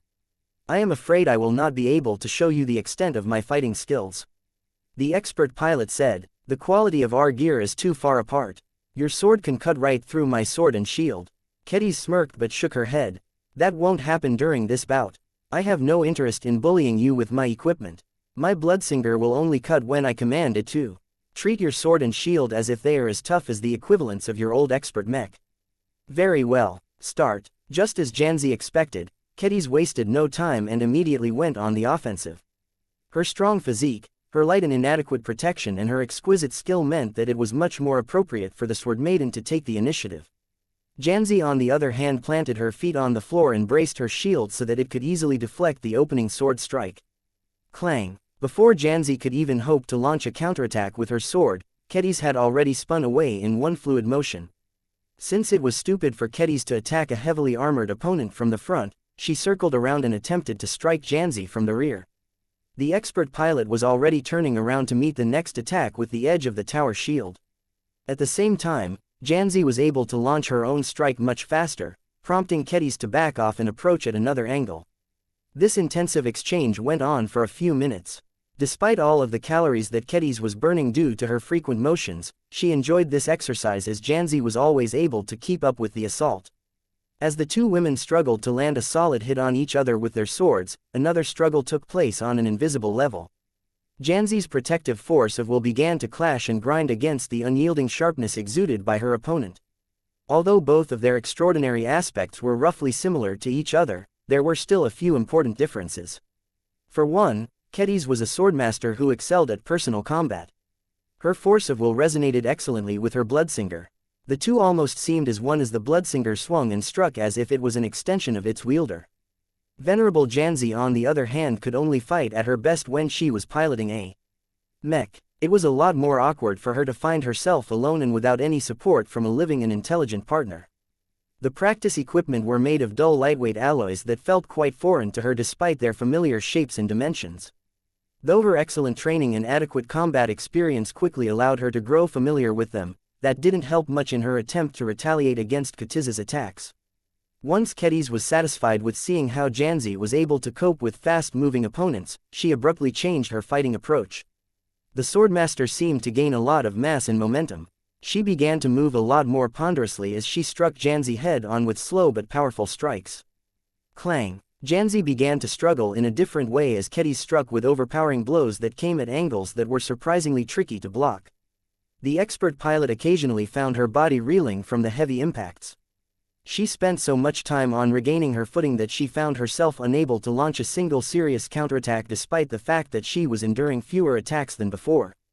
As Kedis continued to escalate her attacks by slowly increasing the frequency and momentum of her greatsword strikes, Venerable Xianxia found that she was being oppressed on both a physical and spiritual level. Clong! It wasn't until Kedis struck Xianxia's sword in a heavy, two-handed upward slash that the expert pilot's humiliation was complete. Venerable Xianxia looked dully as her sword spun in the air before clattering onto the floor like a lost piece of equipment. Silence fell as both combatants retracted their willpower and reined in their aggression. Kedis did not look impressed. "I've learned enough about your swordsmanship. What is your verdict?" "You suck." "That is to be expected," Xianxia said. She had suffered from several handicaps that put her at a disadvantage, but she still took a hit to her ego. She shouldn't have succumbed so quickly. "It's all right," Kedis said as she tried to offer the expert pilot an encouraging smile. "I can fix you, but not alone. I don't have much of an affinity in defensive sword styles, so I will have to bring over a Heavenswarder that specializes in one." "Is that all right?" "I can accept that," Xianxia affirmed. "Great. Our only condition is that you take our traditional swordsmanship seriously. We can turn you into a better fighter, but only if you adopt a systematic approach to sword fighting instead of learning our skills in an ad hoc manner. Are you willing to commit to our ways?" It took a moment for Xianxia to formulate her reply. She could sense that Kedis was being utterly serious about this issue. "I am willing," Xianxia replied. "I have around a year to reform my swordsmanship. Please do the best you can to make me stronger. I want to do more than passively absorbing attacks with a shield by the time I can pilot an expert mech again." She was willing to do anything in order to become a stronger guardian of the Larkinson clan. Embracing a foreign fighting tradition was but one of many prices she was willing to pay. Chapter 4548 Fulfilling Obligations. While Xianxia committed to reinventing her swordsmanship, Vase spent his time on completing his commitments to the various pioneering groups that had concluded a trade deal with his clan. He hadn't forgotten about all of the high-quality mech equipment that were stored inside their own separate containers in an enclosed and guarded cargo bay. The guards and specialists accompanying the extremely precious expert mech and ace mech gear had been issuing more and more complaints about the lack of progress. Vase had several reasons to stall his work on them. He wanted to buy more time so that he could think about how to modify them. He wanted to benefit from the implicit protection they provided so long as the trade agreements remained unfulfilled. He also felt the need to supplement his knowledge by learning high-level theories that could better explain what was going on with all of the highly advanced gear. While Vase wanted to stall his work for a few more days, he was afraid that pioneering groups such as the Gemini family or the Adelaide Mercenary Company would accuse him of reneging on his promises. He did not want to damage his credibility. It had played a helpful role in convincing his trade partners to get in bed with him, and he was sure it would help him close additional deals in the future. Oh well, this was why he reserved a week in his schedule to complete this chore. In truth, he didn't have to spend so much time on upgrading all of the mech weapons, but he wanted to spend enough time with each of them to properly appreciate their individual properties and design elements. The expert mech gear was only mildly interesting to him. They weren't strong or advanced enough to maintain his interest for long. No matter whether they were melee weapons or ranged weapons, they were not necessarily any better than the products designed for his own expert mechs. The only gear that truly merited his full attention was the ace mech weapons entrusted in his care. Well, let's start. Vase had to bring in the gear to his personal workshop one by one. Each time, a different group of guards and technicians closely accompanied the valuable pieces of equipment. Though it was rather annoying for Vase to do his work in front of complete and total strangers who possessed no understanding of his craft, it became a lot tolerable when he told his guests to shut up and do nothing. The first ace mech weapon that he chose to examine was the spear of the Royal Gem. At first glance, the weapon looked fairly standard if well constructed. It did not possess a telescoping shaft or a wicked-looking speared IP. It was only after Vase inspected it up close that he was able to figure out its nuances. Its gimmicks are relatively subtle. He was able to deduce that Saint Calisandra Bouget wanted to wield a solid and reliable spear that would not break or falter no matter how much stress it endured in battle. It had to be strong and solid enough to stay in one piece when the Royal Gem fought against an opposing expert mech, so its shaft was thick and heavy. While it initially looked as if the shaft was solid and uniform, deep scans revealed that it actually featured a much more complicated internal structure. Vase couldn't decipher much of its functions. There were circuitry, capacitors, heat sinks and other components that were all designed to enhance the lethality of the weapon in different ways. The only certainty he gained was that at least a part of this inner structure was devoted to enhancing the transphasic properties of the weapon. Dulo Voikin should be able to tell me more, Vase remarked. He would probably go crazy if he was able to see this excellent weapon up close. It was too bad that his deals with the various pioneering groups included strict secrecy clauses. Vase wasn't even allowed to describe what he learned to other people. This prevented him from consulting a real spearman mech specialist like Dulo Voikin. It was not a crippling hindrance. Vase could still derive a decent amount of insights from studying all of the ingenious and brilliant design solutions that he was competent enough to understand. What Vase found even more interesting than the technical design was how Saint Calisandra Bouget shaped its spiritual foundation. Just as with the Thunderer Mark II, the powerful Saint Kingdom of an ace pilot altered and transformed every property of the mech spear, even the areas that the powerful Saint never thought about. Of course, the spiritual foundation of the mech spear was also lacking in structure and sophisticated. To Vase, the spirituality of the weapon gave him the impression that it was more than just a tool to stab an opponent. It was a scepter and a symbol of authority. Whenever the Royal Gem held this spear, Saint Calisandra Bouget channeled her desire to rule over the battlefield. Her desire to beat her enemies into submission was stronger than her desire to take their lives. It took greater skill and majesty to force an opponent at the same level to kneel as opposed to driving them to their deaths. Of course, given how proud and stubborn high-ranking mech pilots tended to be, Saint Calisandra had never managed to force an equal opponent to kneel. Her dream therefore remained unfulfilled, and the spiritual foundation of her weapon picked up on her regret. It's strange. Vase rubbed his clean and hairless chin. Ever since he evolved to a higher life phase, he was able to exert greater control over his body.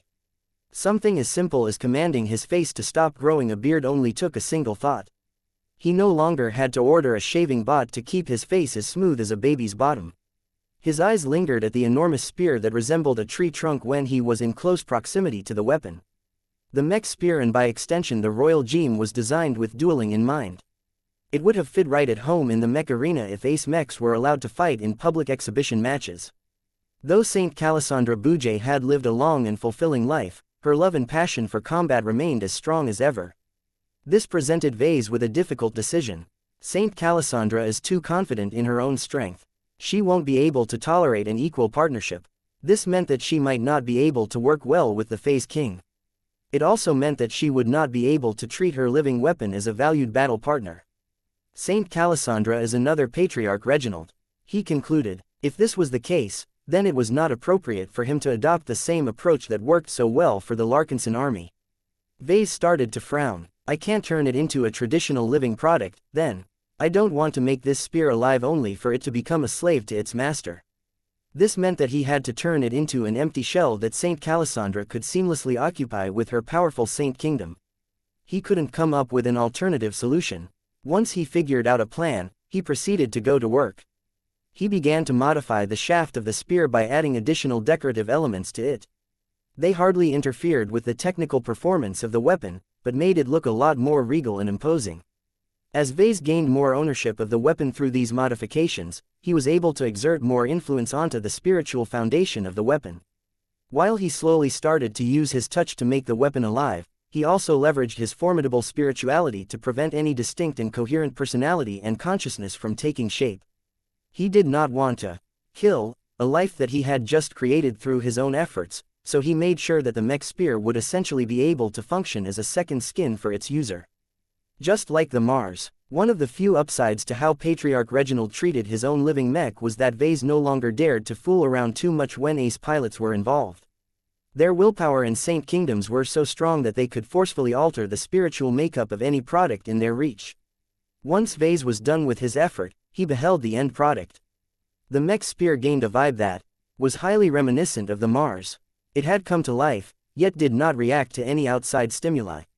It was like a clone that possessed all of the right organs but didn't possess the spark of life. Gloriana could probably make a product like this. Vase determined. Creating the spark of life was an ability that was exclusive to Vase. The best his wife could do was a pale imitation that lacked the most crucial ingredient.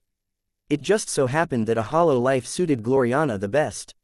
It perfectly matched her design philosophy as her vision of mechs was substantially different from that of her husband. He could already tell that Gloriana would be proud with how he tackled this upgrade project. The only incongruity was that Vase had tied the weapon to the Phase King. Vase didn't know how Saint Calansandra Bujay would be able to cooperate with the Phase King, especially when the latter had recently devoured the spirituality of a corrupted Phase whale. He shrugged. Well, I did warn the Bujays beforehand. I'm not at fault if their arrogant ace pilot fails to cooperate with the Phase King. After inspecting the weapon several times, he carefully put it back into its protective container before shipping it back to the secure cargo bay. He proceeded to employ the same approach to the subsequent ace mech weapons. Each powerful item told a vastly different story to Vase. He had no need to ask for any clarification as to the design of the products and the treatments of their powerful users. The weapons of the Infinite Gear were very utilitarian in nature. Saint Robert Montagna had so many of them that he wasn't able to build a strong connection to any of them. Only the mech sword and the mech rifle possessed a stronger imprint from him, and that was solely because he utilized them little more than the rest of his arsenal. Vase opted to make them alive because he genuinely believed that Saint Montagna was open-minded enough to handle this additional complication. The ace pilot of the ace modular mech platform was a lot more open-minded towards new innovations than his peers due to the nature of his employer. The Lehrer Foundation regularly came up with new and interesting products, and regularly tasked its pilots to put the inventions to the test. Vase figured that as long as Saint Montagna was able to accept the weirdness of wielding mech weapons with independent personalities, he would be able to benefit from this change by developing powerful synergies. Of course, if Vase had misjudged the situation, then the Lehrer ace pilot might decide to pull off a Reginald. I really hope that doesn't happen. Vase prayed. He encountered an unexpected surprise when he was done with his work. When he packed up his most recent work, the newborn living weapons had already begun to communicate with each other. Their many shared traits caused them to treat each other as siblings. They became quite intimate with each other. Not only that, but Vase also saw hints of resonance between them. It was as if they could generate true resonance without the active involvement of an ace pilot. That's new. The reason why the weapons were able to do this to begin with was because they had all been baptized by the domain field of Saint Robert Montagna. He left behind enough remnants of himself in his mech gear that the individual weapons were close to imitating a part of his capabilities. This presented Vase with a lot of interesting ideas. Chapter 4549 Upbringing Choices. I'm so jealous of you, do you know that? I do. There is nothing I can do about it, though. Vase shrugged. Can't you share any details about the ace mech weapons that you have touched and worked upon in the past few days? I doubt the pioneering groups will mind it if you only tell one other person. I promised the Geminis, the Adelaides and so on not to divulge anything sensitive about those powerful mech equipment. That includes both direct technical specifications and more subjective impressions. I am always serious when it comes to abiding by the terms of a trade agreement, so I can't oblige you. The best I can do is talk about the more general insights that I have derived from my recent work. Will that make you happy? Gloriana glowered. It will have to do. I am so frustrated by this situation. I should be the one to handle all of that powerful and fantastic equipment. I bet that you don't even know how lucky you are to gain the right to examine and alter all of this peak mech equipment. The quantity and variety of gear is so much that I would have been able to get a lot closer to completing my next design applications. Let's not talk too much about work. Vase spoke. We reserved this afternoon for family time, remember. I am aware of that, but I cannot take my mind off this issue. Both Vase and Gloriana sat in their living room while they watched a fantasy drama. The show revolved around a rather childish and whimsical premise of a universe that was set in an endless flat plane of ground. Vase did not have the faintest clue how that could even work in reality, but that was the charm of fantasy. The creators could selectively throw the rules out of the window. It worked as long as everything else was internally consistent enough to make the audience forget about the rule breaking in the first place. That pink elephant is so cute. Andraste giggled as she sat on Gloriana's lap. I want a pink elephant. Can I have one, Mama? Her mother embraced her second tighter into her embrace. We already have enough pets as it is. We don't have enough room for additional pets. Besides, elephants are too large, honey. They won't even fit through our hatches. We would have to keep it in a zoo or an enclosed area in one of our artificial parks to keep it in a pleasant environment. Ah, we already have our cats. They can provide us with all of the companionship we need. Vase added, I want more. You won't get one just because you ask. Meow, meow. Lucky and Clixie interrupted their cuddling and jumped up to Andraste so that they could press against the greedy girl and overwhelm her with their cuteness. Hee. Stop that, I love you too, okay. Alright, I get it. I won't replace you with a pink elephant. The family continued to watch the silly fantasy drama. Marvane became completely engrossed while Aurelia, who sat in between her parents, started to look at it from a more critical perspective. It was rather odd for the eldest daughter to look at the drama as if she was at least 2 decades older, but that was part of the training that her mother instilled in her mind. Her rapid maturation was a reminder of her designer baby origins and her intense education program. Gloriana arranged most of the schooling for their children. She constantly tested their cognitive development and increased the density of schoolwork in response to their improved capabilities. Each of their 3 children had already become considerably smarter than other designer babies at their level. They were so abnormal in this regard that the geneticists and specialists over at the wuxia and Uneka became increasingly more nosy about the differences. It was clear that the Larkinson clan did not strictly follow their highly precise development programs to the letter. Somehow, the Larkinsons changed the variables of the organic products in a way that resulted in substantial physical and mental performance boosts, and they did it not once but thrice in a row. The incongruities were driving the scientists of the famed genetics company crazy. Vase and Gloriana already had to reject their more insistent requests to collect tissue samples and perform invasive scanning on their precious babies. This increasing abnormalities concerning their children was one of the reasons why Vase was eager to drop his reliance on wuxia and Seneca and start developing his own designer babies in-house. He looked down at his smallest and most precious child. Cute little Marvane was the most expensive designer baby out of the series. His spirituality was so strong despite his young and tender age. The early development of his spirit seemed to have done wonders to his cognitive development, allowing him to devour science textbooks that only older kids could understand. Vase was both proud and concerned at Marvane's performance. As a father, he wanted his son and the rest of his kids to enjoy a blissful childhood that was free of concerns. Vase had enjoyed a rather happy upbringing aside from the early death of his mother. He did not want to deprive his kids of that same opportunity and have them grow up in a high-pressure environment. As a product of his environment, he wanted his children to quickly develop their competences and excel at their chosen fields. There was no way for people to live a comfortable life without the power to ensure their survival and carve their own place in society. The cosmos was a cruel and unfair environment where the only laws that applied were the rules of the jungle. The tension between these two desires became an increasing point of contention to Vase and Gloriana. While Vase wanted to give his children more time to enjoy what life had to offer, Gloriana felt it was more urgent than ever to make them as capable as possible once they became adults. It was inevitable for their conversation to drift to the future schooling of their children. Aurelia is already on the right track, more or less, Gloriana remarked. I would have preferred it if she was able to attend the exclusive school in Davut, but the advantage of putting her into our own education institutions is that we can exert much more control over her lesson plans. She is already several years ahead of the former friends and classmates she left behind. She reached out to stroke her oldest daughter's lovely head. In response, the girl looked up at her mother with pure and unrestricted love. Vase also felt proud at his oldest daughter's academic performance. Her capabilities already marked her as a high-quality human resource. She possessed a lot of value even if she didn't have a connection to the Larkinson clan. That said, he didn't want his first child to get crushed under Gloriana's exceedingly high expectations. I'm fine with any study program as long as she isn't forced to take more classes than the other kids at our schools, he said. Gloriana scowled. That's not good enough anymore. Aurelia is a genius. Treating her more as a normal child will only hold back her potential. She has all of the time in the galaxy. Who cares whether she graduates from university a decade earlier than her peers?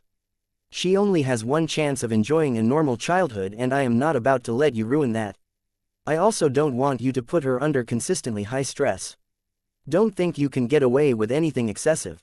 There are black cats within our ranks that spend all of their working hours on monitoring our kids. The agents will warn me the moment you try to cross the line. His wife became outraged. Vase, there is no reason to resort to spies to manage the way we raise our children. Don't you trust me to do what is best for them? They are my flesh and blood as well. The look he gave her was enough of an answer. Gloriana petulantly threw up her hands before she went back to cuddling Andraste. What about me, Mama? Their red-headed daughter looked up at her parents again. I don't want to sit around and read through books all day. Learning is important, dear. You need to learn your numbers and understand the meaning of grown-up words before you do anything else. Words and numbers matter more than ever in this day and age.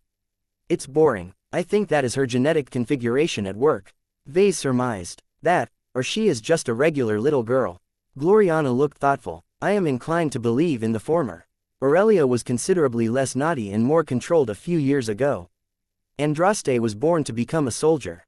In order to ensure that designer babies formulated for war do not reject their purpose and waste everyone's time, money and resources, they are genetically predisposed to more active pursuits such as combat training, sports and any sort of competitive activity. Normally, these urges shouldn't be too obvious for a designer baby at Andraste's stage, but maybe your work on them has activated these traits in advance.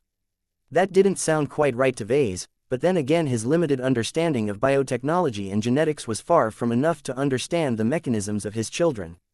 If that is the case, then we should encourage her to take up a sport. Vase said, those are my thoughts as well. There are not that many sports that Andraste can participate in due to her age. We need to make a careful selection. What do you think about tennis? Vase frowned. I don't like it. Let's hold off until 2 more years have passed. Normally, I would agree with you, but Andraste's body is much stronger than the typical children who start to play tennis. As Vase and Gloriana went over several sports, Andraste made her own suggestion. I don't want to play tennis or football. I want to train with the sword maidens. Did you know that they have kids who are already starting to practice their sword swings? It looks so much fun, and it will help me get good at fighting really fast. What? Gloriana jerked so much that Andraste bounced in her lap. Absolutely not, young lady. The sword maidens are vicious brutes who chop off each other's limbs as a hobby. They are one of the worst mech legions to train with for a future champion of your caliber. I don't want to play around with stupid balls. Andraste loudly whined. I want real combat training. If I train with the sword maidens, I can be strong with or without a mech. Vase looked at her with concern. You're too young to worry about your genetic aptitude. It is better for you to think about this when you are 10 years old. Andraste petulantly crossed her arms. I can't wait that long, Papa. I have already made up my mind. I want to learn a good sword style. This way, I can either become the next Kedis or the next Venerable Dice. Gloriana almost had a heart attack. Neither of those uncouth brutes are acceptable role models for you. There are much more elegant women to model yourself after. Commander Casella Ingvar is much more clever, noble and refined than our other expert pilots. There is also your own mama that you can look up to, sweetie. Don't you want to become as beautiful and perfect as your own mother one day, Andraste? The baby girl looked flatly at Gloriana. You're too skinny and weak in a fight. I need to be as big and strong as Kedis if I want to beat naughty boys in a fight. Andraste. If Andraste was not her own daughter, Gloriana would have wanted to choke the willful girl at this moment. Chapter 4550 Little Squirt, Auntie Kedis.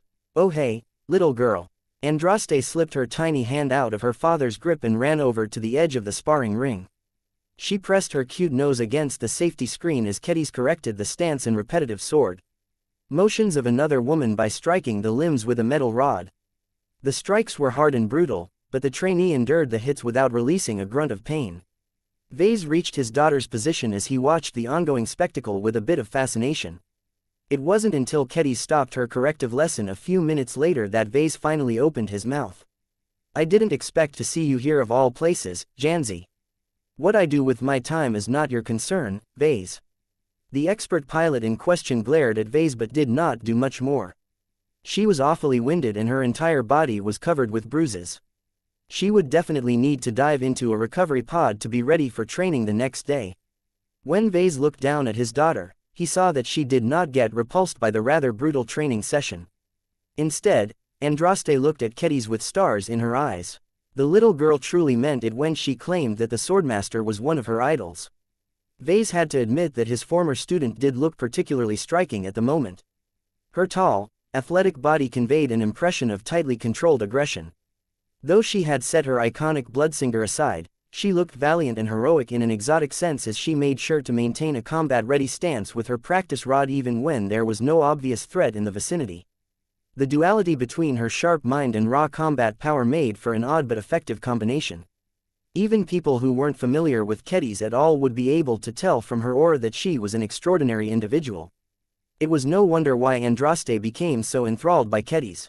The journeyman and swordmaster was the most ideal warrior in the Larkinson clan who was not a mech pilot.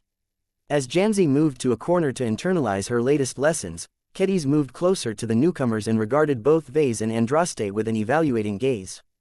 True to her intelligence, she already figured out the purpose of this visit. You want me to train your little squirt? She gruffly asked despite the fact she already knew the answer.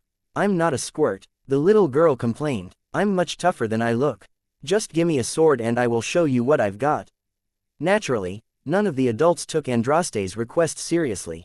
The sword maidens and I don't object to running a special training program for your daughter, but you've come far too soon. Training her when she's barely better than a rugrat will do more harm than good. Come back a few years later. Vase shook his head. Andraste will cry if we turn away right away. I promised her to give her a fair chance. Don't forget that she is anything but an average designer baby.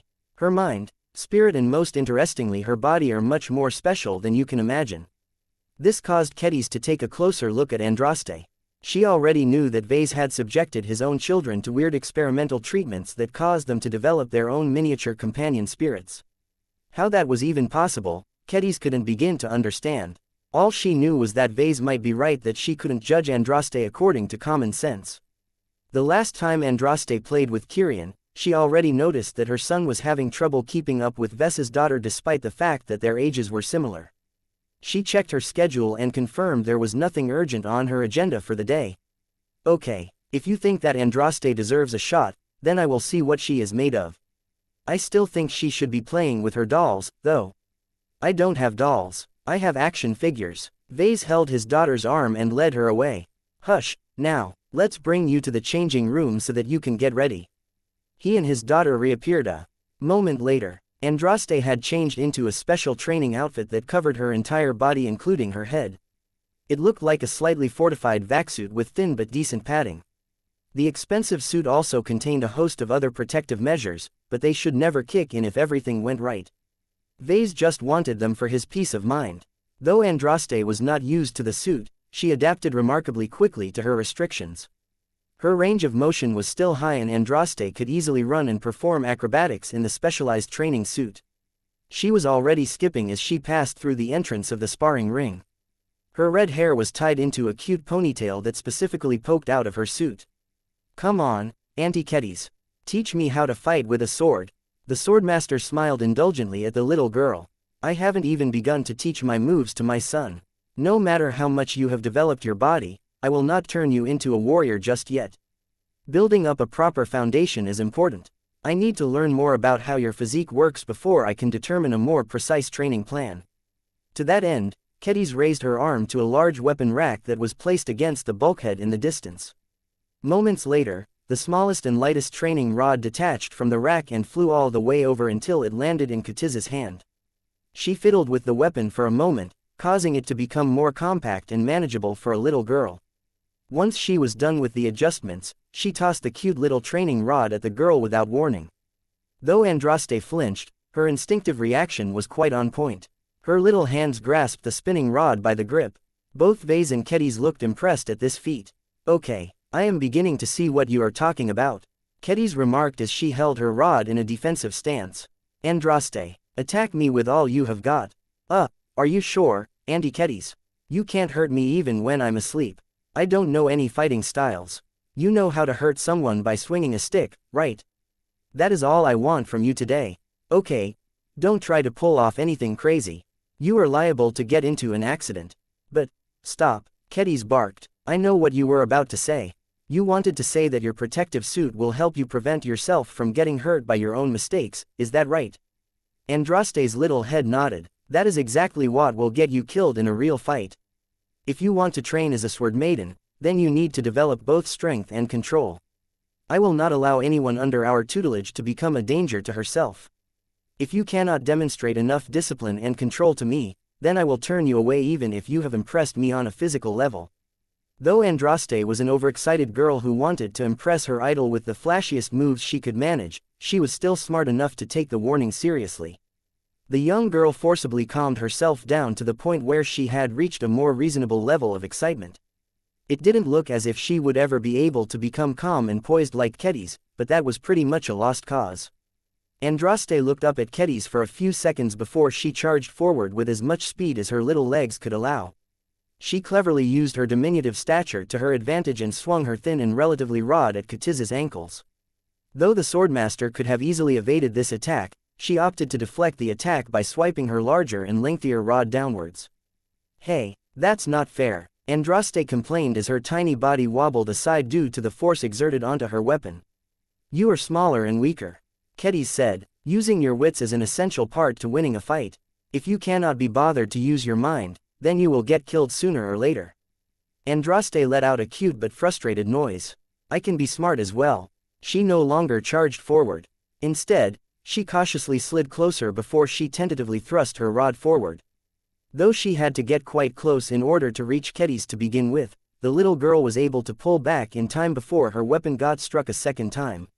Of course, Kedis deliberately held back a lot of her strength in order to give Andraste a chance to perform her moves in the first place. There was no way the little squirt would be able to get away with launching such pathetic attacks if Kedis was truly serious. Andraste repeated her earlier move as she steadily circled around the swordmaster. She managed to learn a lot about Ketiz's current strength and parameters, though the reverse was also true. Is this all you have got? Your lack of reach is your biggest disadvantage. You won't get anywhere by poking me from what you consider to be a noticeable distance. I was just planning out my attack strategy, Andraste insisted. I will show you my true power, now. Andraste let out a completely pointless war cry before she advanced at a brisk but reasonable pace. She built up enough momentum to put actual force behind her next swing. Though Kedis blocked the strike with casual ease, Andraste had already pushed her body against the seemingly immovable obstacle at an angle so that she was able to circle around and launch an attack at a more awkward angle. Though Kedis blocked this strike after she smoothly turned around, Andraste had already used her smaller and more agile body to her advantage by continuing to circle around. Her attacks were rough and devoid of any proper form. She swung her rod as if it was a club rather than a sword, and she made a lot of wasteful and excessive motions. Andraste's technique was not particularly important.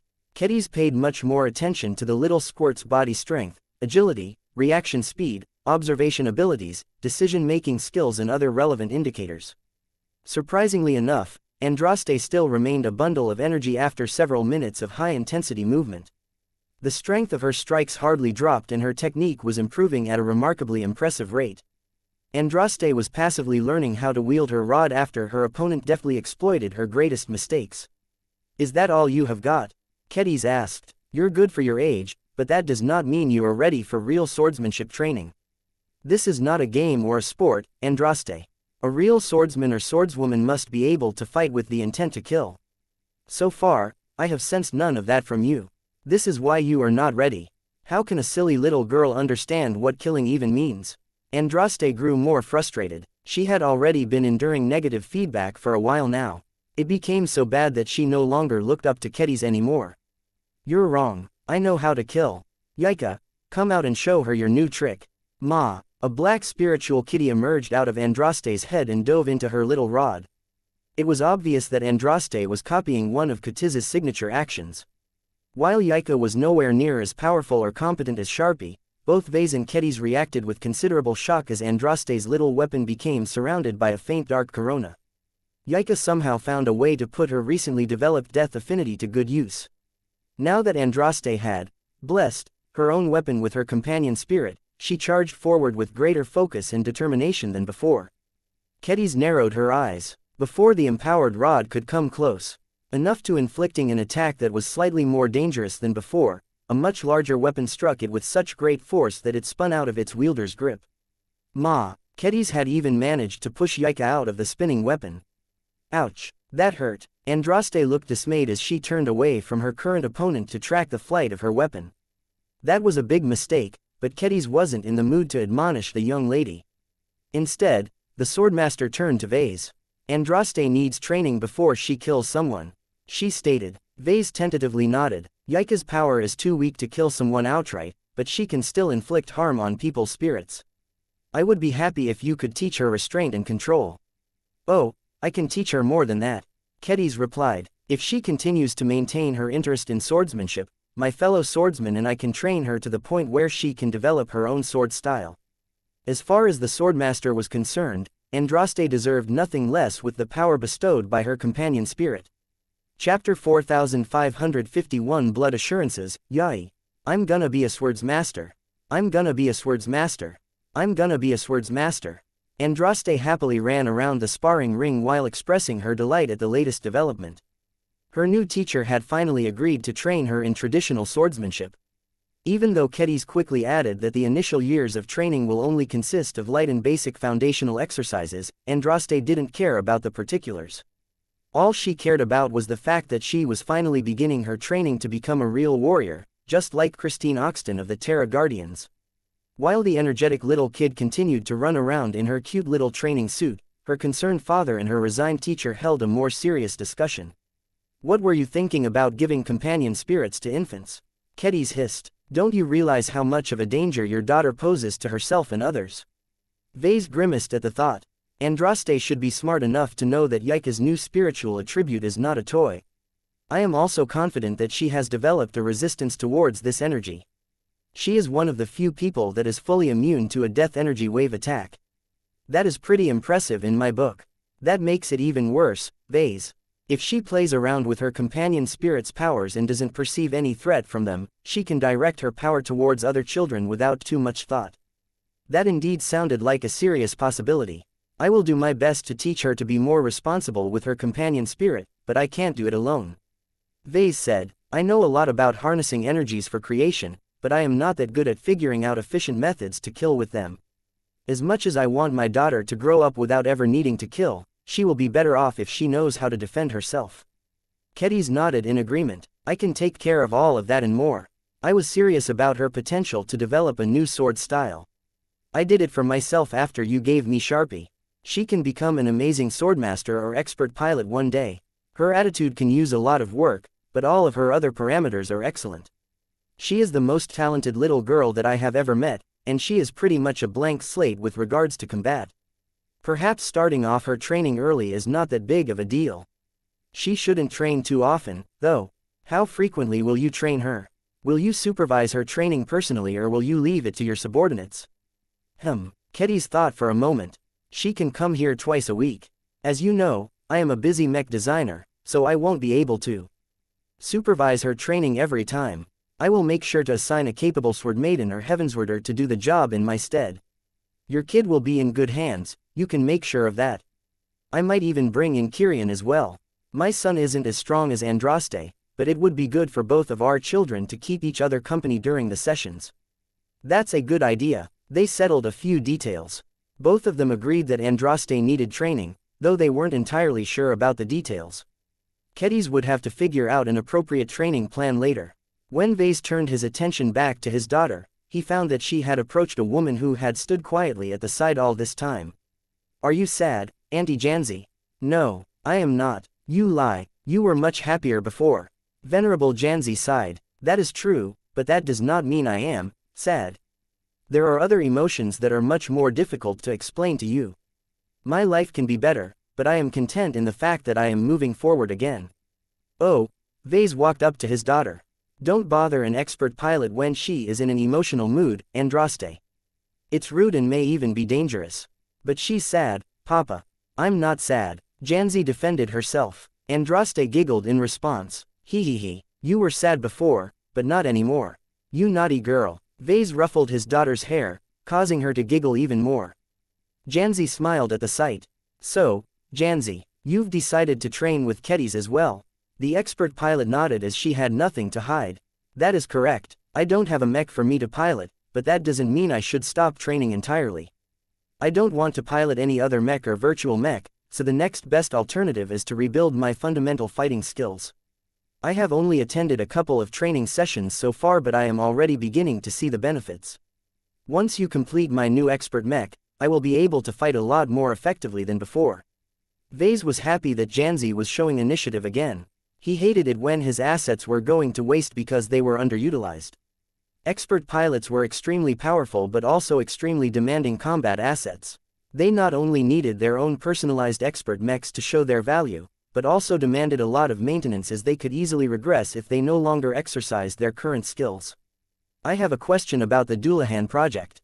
Janzi spoke. You promised to figure out a way to integrate actual human blood into the design of my future expert mech. How much progress have you made up until this point? I'm almost done with a rough implementation. The design process is still at an early stage, so I can add and remove elements without much consequence. I still need to refine the new circulatory system and test how to best integrate it into the mechanical side of your future expert Space Knight.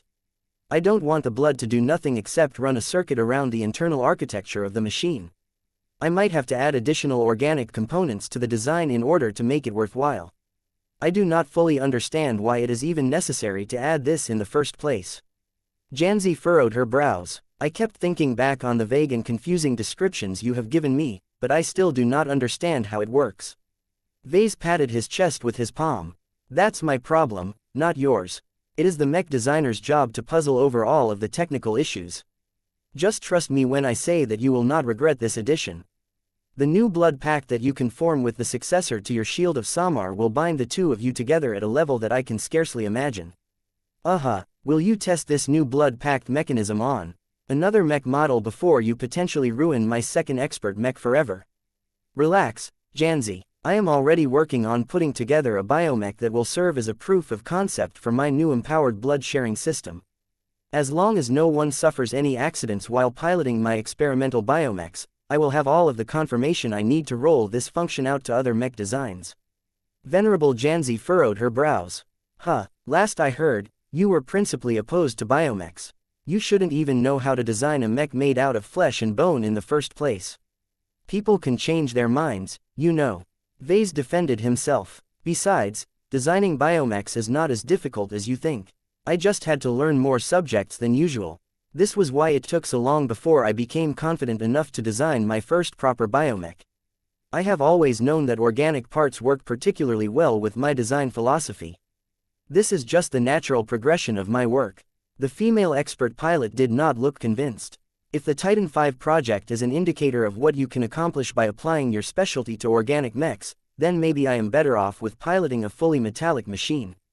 The Titan V project is not a representative example of my biomechs. It is a deliberate experiment to seek the limits of the amount of primal aggression a living bio-construct can accumulate. I will make sure to impose strict limits onto my future biomechs so that they will never come close to reaching that level of hostility. Vase sighed. Even if things go wrong, there are always backup options. The Doulahan project is not strictly a cyborg mech. At most, it will be 95% mechanical and only 5% organic. If my implementation of the empowered blood sharing system in your expert mech has become too untenable to fix, then I will simply remove the organic components and fill up the spaces with more conventional parts. Neither iterations of your expert mech will have any wasted space. Does that ease your concerns? That is much better news. Janzi finally smiled. By all rights, I shouldn't agree to your decision to insert experimental technology into my expert mech, but you often find a way to make your crazy ideas work. A part of me is excited to pilot the first expert mech that incorporates this promising new feature. They talked about a few other properties about her Doulahan project. Vase had made much more progress on the complicated design than everyone thought, which meant that he had reached a stage in the design process where he needed to gather more input from the end user. Will you roll out this new blood system to our other expert mechs if it turns out that it has lived up to its potential with my upcoming expert mech? Janzi curiously asked. I'm not so sure about that. Vase reluctantly answered. Why? Are there any risks or complications to them that you have yet to disclose? Vase hesitated a bit longer before he decided to come clean. Theoretically, the moment a mech pilot develops a blood pact with a mech, the two become bound on a deep and possibly permanent level. The implication here is that the mech pilot will essentially be locked into piloting a single machine for the rest of his life. I'm not sure about any of this, mind you, so don't assume that these are all facts. I am just describing one of the more adverse possibilities here. Even so, a mech pilot will only be able to fight at his best when he is paired with his bound machine. No other mech pilot should be able to control it once it is locked into a pact, so that is an additional restriction. Venerable Janzi clearly wasn't bothered by this restriction. She had bound herself to the shield of Samar before Vase invented this blood pact. Besides, Vase possessed the capability to reinvent or rebirth an existing mech, so it was not as if Janzi would lock herself into a mech that could never be altered over time. I can see why several of our expert pilots might shy away from this commitment. Janzi spoke. The only one who will embrace your blood pact without hesitation is Venerable Vincent Rickelin. He's a bit of a fool, but his love and adoration to his sea-man is sincere and authentic. Vase was surprised that she left out a few potential candidates. I would think that all of our expert pilots might embrace the benefits of permanently binding themselves to their current expert mechs. My clan and I have always made sure to maintain their development and upgrade them to new and modern specifications whenever the differences have grown big enough. Our pilots don't have to switch over to a new expert mech every generation because the mech designers are too lazy to revisit one of their existing works. That is true. It is one of the best parts about working for the Larkinson clan. The main reason why the other expert pilots are reluctant to follow suit is the possibility that they might lose their machines entirely. Don't forget that I came close to losing my Sammy entirely. If not for the fact that the Scorpion Commando's acid failed to melt away the head of my expert mech, there would be nothing left for you to embark on the Doulahan project. That's not strictly true. Vase smirked. As long as you are able to get to safety with your life intact, then you will most assuredly retain your ejected cockpit. That is one of the most integral parts of your expert mech. It would be a lot harder to design a successor to your Shield of Samar with less intact salvage, but I would still be able to cobble up a decent work. As far as I am concerned, Venerable Joshua and all of our other expert pilots don't need to be afraid. In fact, if my more wilder theories are correct, I don't even need an intact cockpit to reconstruct their bonded machines. It was too premature for Vase to make any further claims. His biggest priority at the moment was to complete his revised Blood Knight project so that he could test his assumptions in reality.